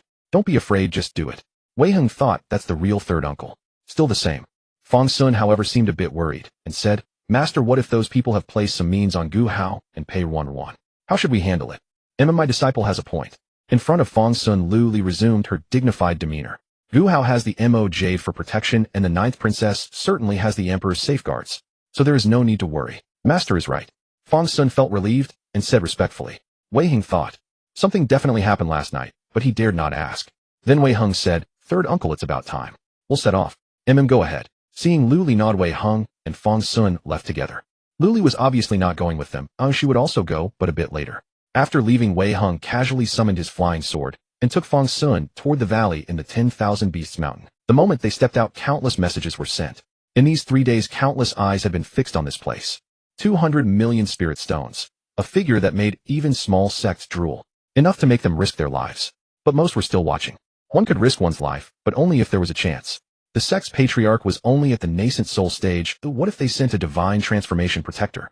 That would be a suicide mission. Thus all factions paid attention, but dared only to observe. Most just hoped to pick up scraps. Before long, Fang Xun and Wei Heng stood before the valley. At this moment, someone was already waiting there. Ha ha ha. As soon as the three stood still, a series of hearty laughter rang out. Fellow Taoist, Yang has been waiting for you. Meanwhile, inside the valley, 3 factions were gathered in a secret chamber. Their discussions were not yet over. On the highest seat in the chamber, an old man with white hair and beard stroked his whiskers and said, In the end, why doesn't our 10,000 Beasts sect take the clean 200 million spirit stones? Why forgo a good deal and act like bandits? As soon as the old man finished, someone sneered, Clean. Since we're all sitting together, spare me the pleasantries. Don't tell me you haven't heard the news. The emperor is already investigating. These 200 million might be the emperor's bait. If you swallow it, you'll have to spit out much more. Elder Ding, don't be so naive. Another person chimed in, true person Pang is right. You have needs, we have requests. After this job, we'll go our separate ways. Even the emperor might not react in time. Elder Ding, sitting in the main seat, took a deep breath and said, the people have arrived. We have the goods ready. If you want the goods, I won't stop you. But I must get my 200 million first. I won't help you. True person Pang said, Elder Ding, do you really think that 200 million is so easy to get? The two demon bloodlines are indeed precious. But by themselves they're not worth 200 million. I don't believe you can't see the implications. Elder Ding narrowed his eyes and said, then what do you propose? Seeing Elder Ding finally relent, the two below exchanged glances and said, this 200 million is indeed too hot to handle. We dare not touch it. We'll help you secure the spirit stones safely, then take the two royal bloodlines. Whether you keep the stones or run, that's your business. Deal. The broad strokes were settled in those few words, while the finer details still needed discussion. Meanwhile, Wei Hung and Fang Xun had already ventured deep into the valley. Elder Yang, who led them, brought them to the lake at the valley center. The bird cage was still there, but the dark curtains had been draped back over the huge cage. Fellow Taoists. Elder Yang waved his hand, sending out a burst of spiritual energy that lifted the curtains covering the cage. Gu Hao and Pei Ruanruan stood prettily inside. Seeing Fang Xun and Wei Hung, the two girls knew it wasn't time to reveal their identities, but they couldn't help staring at them. Elder Yang looked at Gu Hao and Pei Ruanruan, then cupped his hands to Wei Hung and Fang Xun. The jade bird has been waiting here. But I must ask, how are the 200 million spirit stones? I've already tested your strength. I cannot afford to be careless. Want to see? Wei Hung smiled. I do. Elder Yang nodded. Then have a look. Wei Hung opened the Chinquan pouch with a flick and threw it over the lake. Then the restrictions were removed and spirit stones cascaded down like a 10,000-foot waterfall. The gleaming stones looked like the Milky Way spilling from the heavens. 200 million spirit stones poured into the lake, raising the water level by a tiny margin. The splashing droplets glittered in the sunlight, even forming a rainbow. Elder Yang watched the stones sink into the water, tinting the clear lake with a faint blue light. Even though these things were truly before his eyes, he felt an unreal dreamlike sensation. These were 200 million spirit stones. For a moment, Elder Yang's mouth hung open, letting out a hoarse sound, and he couldn't speak. After a while, Wei Hung reminded, the 200 million spirit stones have been placed. Now I'll take the people. Just then Fang Xun nudged Wei Hung. At Fang Xun's poke, Wei Hung glanced back. The path they had come by was nowhere to be seen. The canyon was completely sealed off, leaving the two of them like birds trapped in a cage. What is the meaning of this? Wei Hung looked back at Elder Yang with a smile. Just then a sound of tearing through the air came from behind him. Wei Hung's mind moved, and a magic sword responded to his will. He turned and wielded the sword, slicing a blade of energy into nothingness. Without noticing, over a dozen people had appeared around them. One of them frowned slightly but smiled. It's nothing personal. We simply need you two to stay here and buy us some time. Even an emperor needs intelligence before taking action, does he not? You two prepare to die. As he spoke, the man stomped his foot heavily. Beneath Fang Xun and Wei Hung, an array activated, unleashing chaotic sword energy from within. Multiple arrays converged simultaneously, all designed for killing. They showed no hesitation at all, intent only on killing the two there. Yet Wei Hung and Fang Xun remained completely unfazed by the situation. The two stepped forward, walking on empty air. Yu Jun had already flown out on its own. With Yu Jun's control, as they took to the sky, the sword had already descended. In the eyes of Yu Jun, a true human at the transformation divine realm, this humble array was full of flaws. Even with a fragmented divine, since their perception far surpassed ordinary cultivators. With a single strike, the array's core was shattered. No matter how ferocious the array proved, it crumbled to pieces. Well done, Yu Jun. Fang Xun hadn't expected Yu Jun to offer assistance on their own accord. Hold me properly if you don't wish to suffer. Your master keeps her word. She won't intervene unless you're on the verge of death. Thank you, senior. Fang Xun chuckled and stowed Yu Jun away. At that moment, someone among those surrounding them gasped in surprise. A spirit treasure. That sword in his hand has nurtured a sword spirit. It must be a spirit treasure. Spirit treasures with sword spirits are rarely seen. Kill him. Seize the spirit treasure. A spirit treasure, what an unexpected bonus. Even more thrilling than those imperial-blooded demon subjects. Those imperial-blooded demon subjects had nothing to do with them, but this spirit treasure was a different matter. In an instant, all eyes fell upon Fang Xun. In the next instant, countless sword chi slashed down, and Fang Xun found himself unable to defend against it. Damage taken, health 1334. Damage taken, health 943. Damage taken, health 2341. Damage taken. System messages unseen for a long time flooded across Fang Xun's vision. His health bar overflowed, and Fang Xun couldn't help but spit up blood. Wei Hung, there's trouble over at the birdcage. I'll hold them off here. Even while coughing up blood, Fang Xun's peripheral vision caught sight of what was happening inside the birdcage. Several figures were drifting toward the birdcage. Each and every one of them was at the Foundation establishment stage. Unfortunately, I can't let you pass. Elder Yang had remained still, simply observing the scene. Fang Xun and Wei Heng's visible strength, one at early foundation establishment, the other at peak foundation establishment. Thus the cultivators who had arrived were merely at foundation establishment. For him, a golden core elder, this was already careful preparation. As for the remaining combat power, everyone was on guard against those behind the two. Lu Li's arrival hadn't been met with particular caution. Therefore these people were most worried about and wary of Lu Li. Though unaware of Lu Li's cultivation level, they maintained utmost vigilance. Get lost. Wei Heng looked at Elder Yang with no politeness whatsoever. His sword slashed through the air, and it was already before Elder Yang. Elder Yang sneered and raised his hand to suppress. This move, primordial heaven capture. As his palm descended, Wei Heng seemed enveloped by the celestial canopy formed from that hand. Wei Heng furrowed his brows slightly and charged upward into this heaven. Behind him 12 flying swords erupted in succession, resembling a rotating chainsaw that sliced straight through what appeared to be an impenetrable celestial canopy. Aunt! My hand! My hand! How is this possible? You're at foundation establishment. Blood rained from the sky, yet not a single drop could approach Wei Heng. After shattering the primordial heaven capture technique, Wei Heng showed no intention of lingering in battle, charging directly toward the two squads of foundation establishment cultivators. Upon witnessing Wei Heng's capabilities, the two squads immediately accelerated their pace, aiming to flee with Gu Hao and Pei Ruanruan. But in that brief moment, Wei Heng had already arrived at the massive birdcage. Want them back? Come and try. Meanwhile, as Wei Heng clashed with the two foundation establishment squads, Fang Xun faced a dire predicament. Seriously, haven't you learned a single spell? Fang Xun danced through the barrage of sword chi. Previous enemies always knew at least a few spells to buff themselves. This time the enemies were pure melee fighters, which truly caught him off guard. Damage taken, health 3002 cough. Another sword strike came from behind Fang Xun.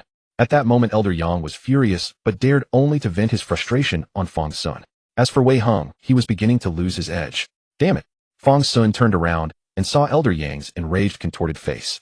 For the first time Fang Xun felt a sense of powerlessness. Don't push me, okay? Don't push me.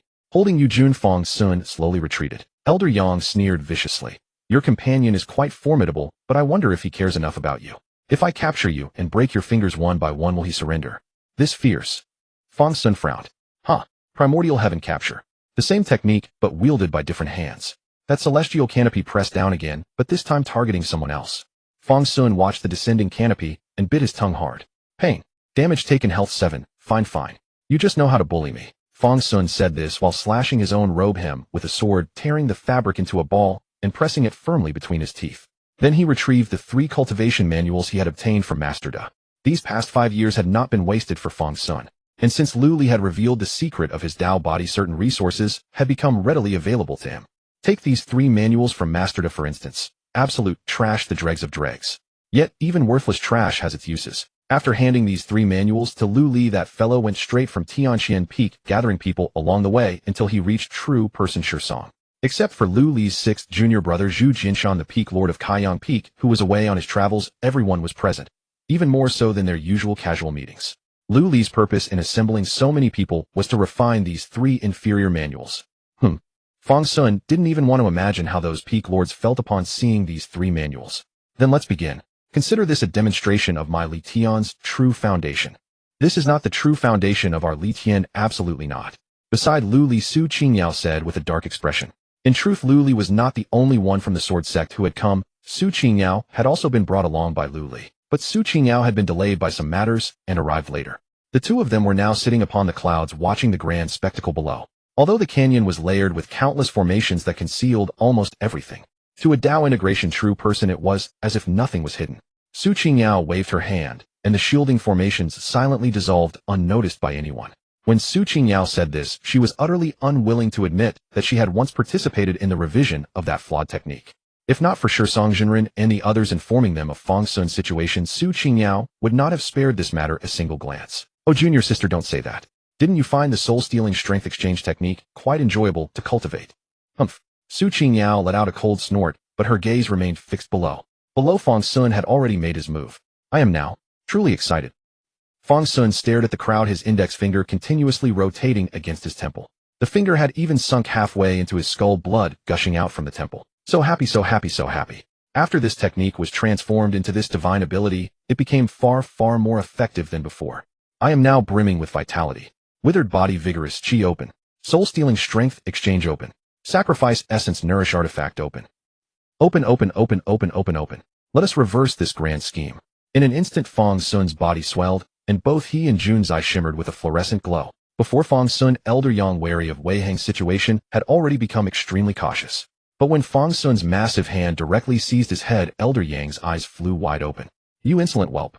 Elder Yang struggled immediately. A golden core cultivator was still a golden core. Even when seized, he managed to swing his sword. The sword struck Fang Xun's wrist, causing him pain, but he gripped even tighter. Fang Xun looked at the crowd behind him, holding Elder Yang's head in his hand. Using a person as a sword, he swung it forth. Do not underestimate the bond between Elder Yang and me. Slash forth. Elder Yang.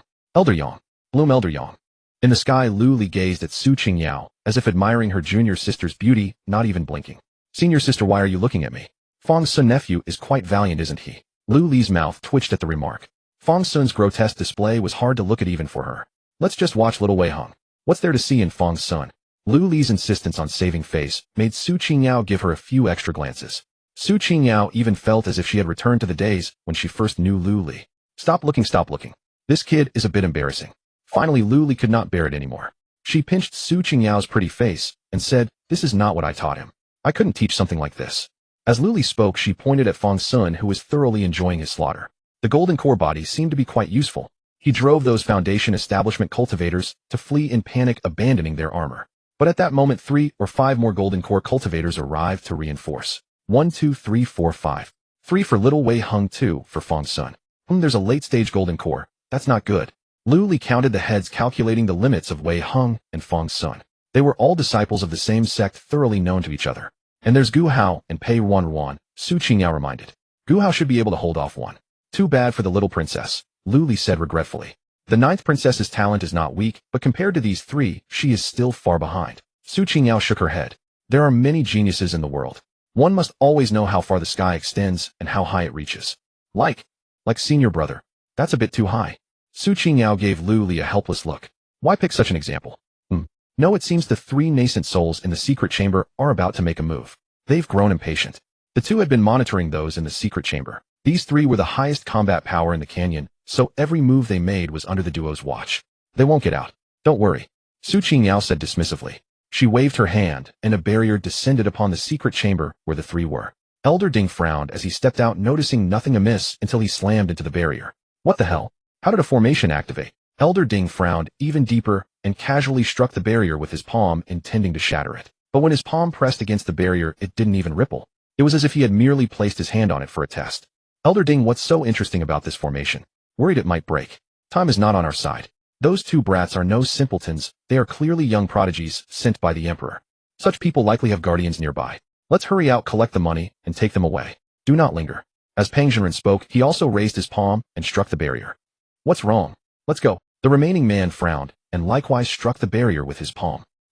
At that moment, watching the 3 in the secret chamber, Su Qingyao looked at Lu Li with some boredom. Should we hand these 3 over to the Emperor? They are all nascent souls, not small fry. How many lives will be implicated? Otherwise, we'll ask the Emperor for some spiritual materials later, at least it won't be a wasted trip. The Emperor sent Pei Ruanruan to drag us elders into this, using Fang Xun and Wei Hung as bait. Why didn't the Emperor just say so directly? Daxiao's offerings are not few. Su Qingyao was slightly puzzled. It's for Pei Ruanruan's sake. You know their situation. With the comparisons to Fang Xun, Wei Hung, and Gu Hao, this girl is quite unconfident. If we had directly sent a few deity transformation cultivators to handle this, what would be left for her to do?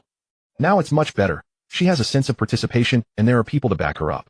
Plenty of experience, and she benefits greatly. Su Qingyao glanced at Pei Ruanruan and said, I don't think being a kingfisher in this cage counts as a good experience. That's not important. What matters is that she is a part of this, not a puppet pushed around by others. Look, the girls are moving. MOU is indeed very strong, but this broken sword actually looks down on me. In what way am I inferior to Gu Hao? Pei Ruanruan is quite fierce. I never noticed before. Senior brother, I'll help you. Within the birdcage, Gu Hao, seeing that the others had already started fighting, ceased to feign weakness. With a single stroke of MOU, the birdcage was shattered into pieces. Chui Niao escaped. The 2 split up. Gu Hao, wielding MOU, arrived at Wei Hang's side, intercepting a golden core cultivator's attack for him. Meanwhile, Pei Ruanruan approached Fang Xun. At that moment, he and Yujun were skewering foundation establishment cultivators one by one like candied hawthorns. Following Fang Xun's mental command, Yujun traced an arc and came to Pei Ruanruan's side. Girl, take hold of me. Pei Ruanruan was initially startled by the voice, but quickly grasped Yujun in her hand. Thank you, senior. Pei Ruanruan expressed her gratitude and advanced toward the onrushing cultivators. At this moment, more and more cultivators were arriving. In this vast canyon, a large number of cultivators were originally stationed to oversee and maintain the place. Now all of them had been mobilized. Few so many people, my good brother Yang Mao. Fang Xun held Yang Mao before him, standing upright. At this moment, Yang Mao was being continuously scoured by the spirit-sacrificing weapon-nurturing art, his Tao body, shattered meridians, collapsing spiritual essence, dispersing, yet he was deliberately left with a shred of consciousness. You wretched junior, you will die horribly. I will never rest until I see you dead. Well said, Yang Mao. Fang Xun held Yang Mao level, his aura already brewing. Several dozen foundation establishment and chi refining cultivators charged at Fang Xun in unison, a smile curling at the corner of his mouth. A swarm. Perfect. Second observation, summer cicadas cry. In an instant all sounds ceased. Only one sound remained in heaven and earth. The clamor of cicadas. The cicadas' cry was shrill, a hateful sword song. Within 100 zhang, countless Yang Mao seemed to shimmer and flash. At this moment, Yang Mao split into 10,000 forms, unleashing 10,000 Yang Mao sword chi. The dozens of foundation establishment and chi refining cultivators, still maintaining their charging posture, gradually lost their momentum. They dissolved. Or rather, they were shattered so finely that they seemed to melt away. Moments later, a blood mist exploded, painting the sky a crimson hue. This was the torrential rain of blood formed from 100 cultivators. How beautiful! Fang Xun exclaimed. Truly a wind ruffles the 100 zhang crimson sky, dyeing 10 li of green peaks. Stop showing off. Come help.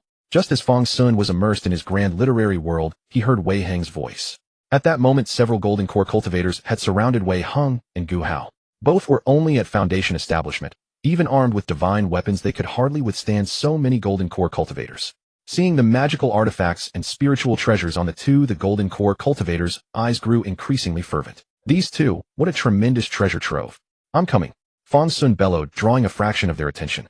To be fair, Fang Xun's battle achievements were truly alarming, not to mention the Elder Yang he still held in his hand. The golden core cultivators exchanged glances, and the late-stage golden core cultivator directly faced Fang Xun. Clearly he intended to take Fang Xun down quickly, ending the fight fast. What the hell? Am I the one you should be dealing with? Go after Wei Heng. At that, Fang Xun knew something was wrong. He turned and fled without a second thought. Having just pulled off a grand act, he now scurried away like a coward, clicking his tongue in disbelief. But master, you'll definitely have my back, right? After putting some distance, Fang Xun stood facing the late-stage golden core cultivator from afar. Tell me, haven't you noticed that I've run this far without reaching the boundary? Fang Xun said with a smirk. The golden core cultivator frowned slightly. Indeed, it seemed as if some great power had stretched the space deliberately, granting him a battlefield to fight this man. No matter. The golden core cultivator frowned. I'll kill you quickly, then we'll talk. But before he could strike, he saw Fang Xun pull out a handful of tobacco shreds and stuff them into his own mouth. Seeking pleasure before death. Too late. Junior sister's divine ability has grown remarkably. Watching the scene below, Lu Li did not stint on praise. This technique of spatial expansion, even she could not use it with such effortless grace. Enough flattery, senior sister. Someone outside wants to enter. Should we let them in? Su Qingyao looked at the opportunists lurking outside the canyon. The commotion inside had stirred heaven and earth. The 200 million spirit stones scattered within their spiritual energy, irresistible, leaked out, further exciting these people. Just getting in and grabbing a handful would be worth decades of hard work. Let's see. Keep them out for now. Lu Li glanced carelessly. Among the opportunists, aside from a few wandering nascent soul cultivators, there was nothing worth noting. A little Fang Xun's current state is quite interesting. Just as they were speaking, Su Qingyao suddenly remarked. Hearing this, Lu Li immediately looked over. Oh.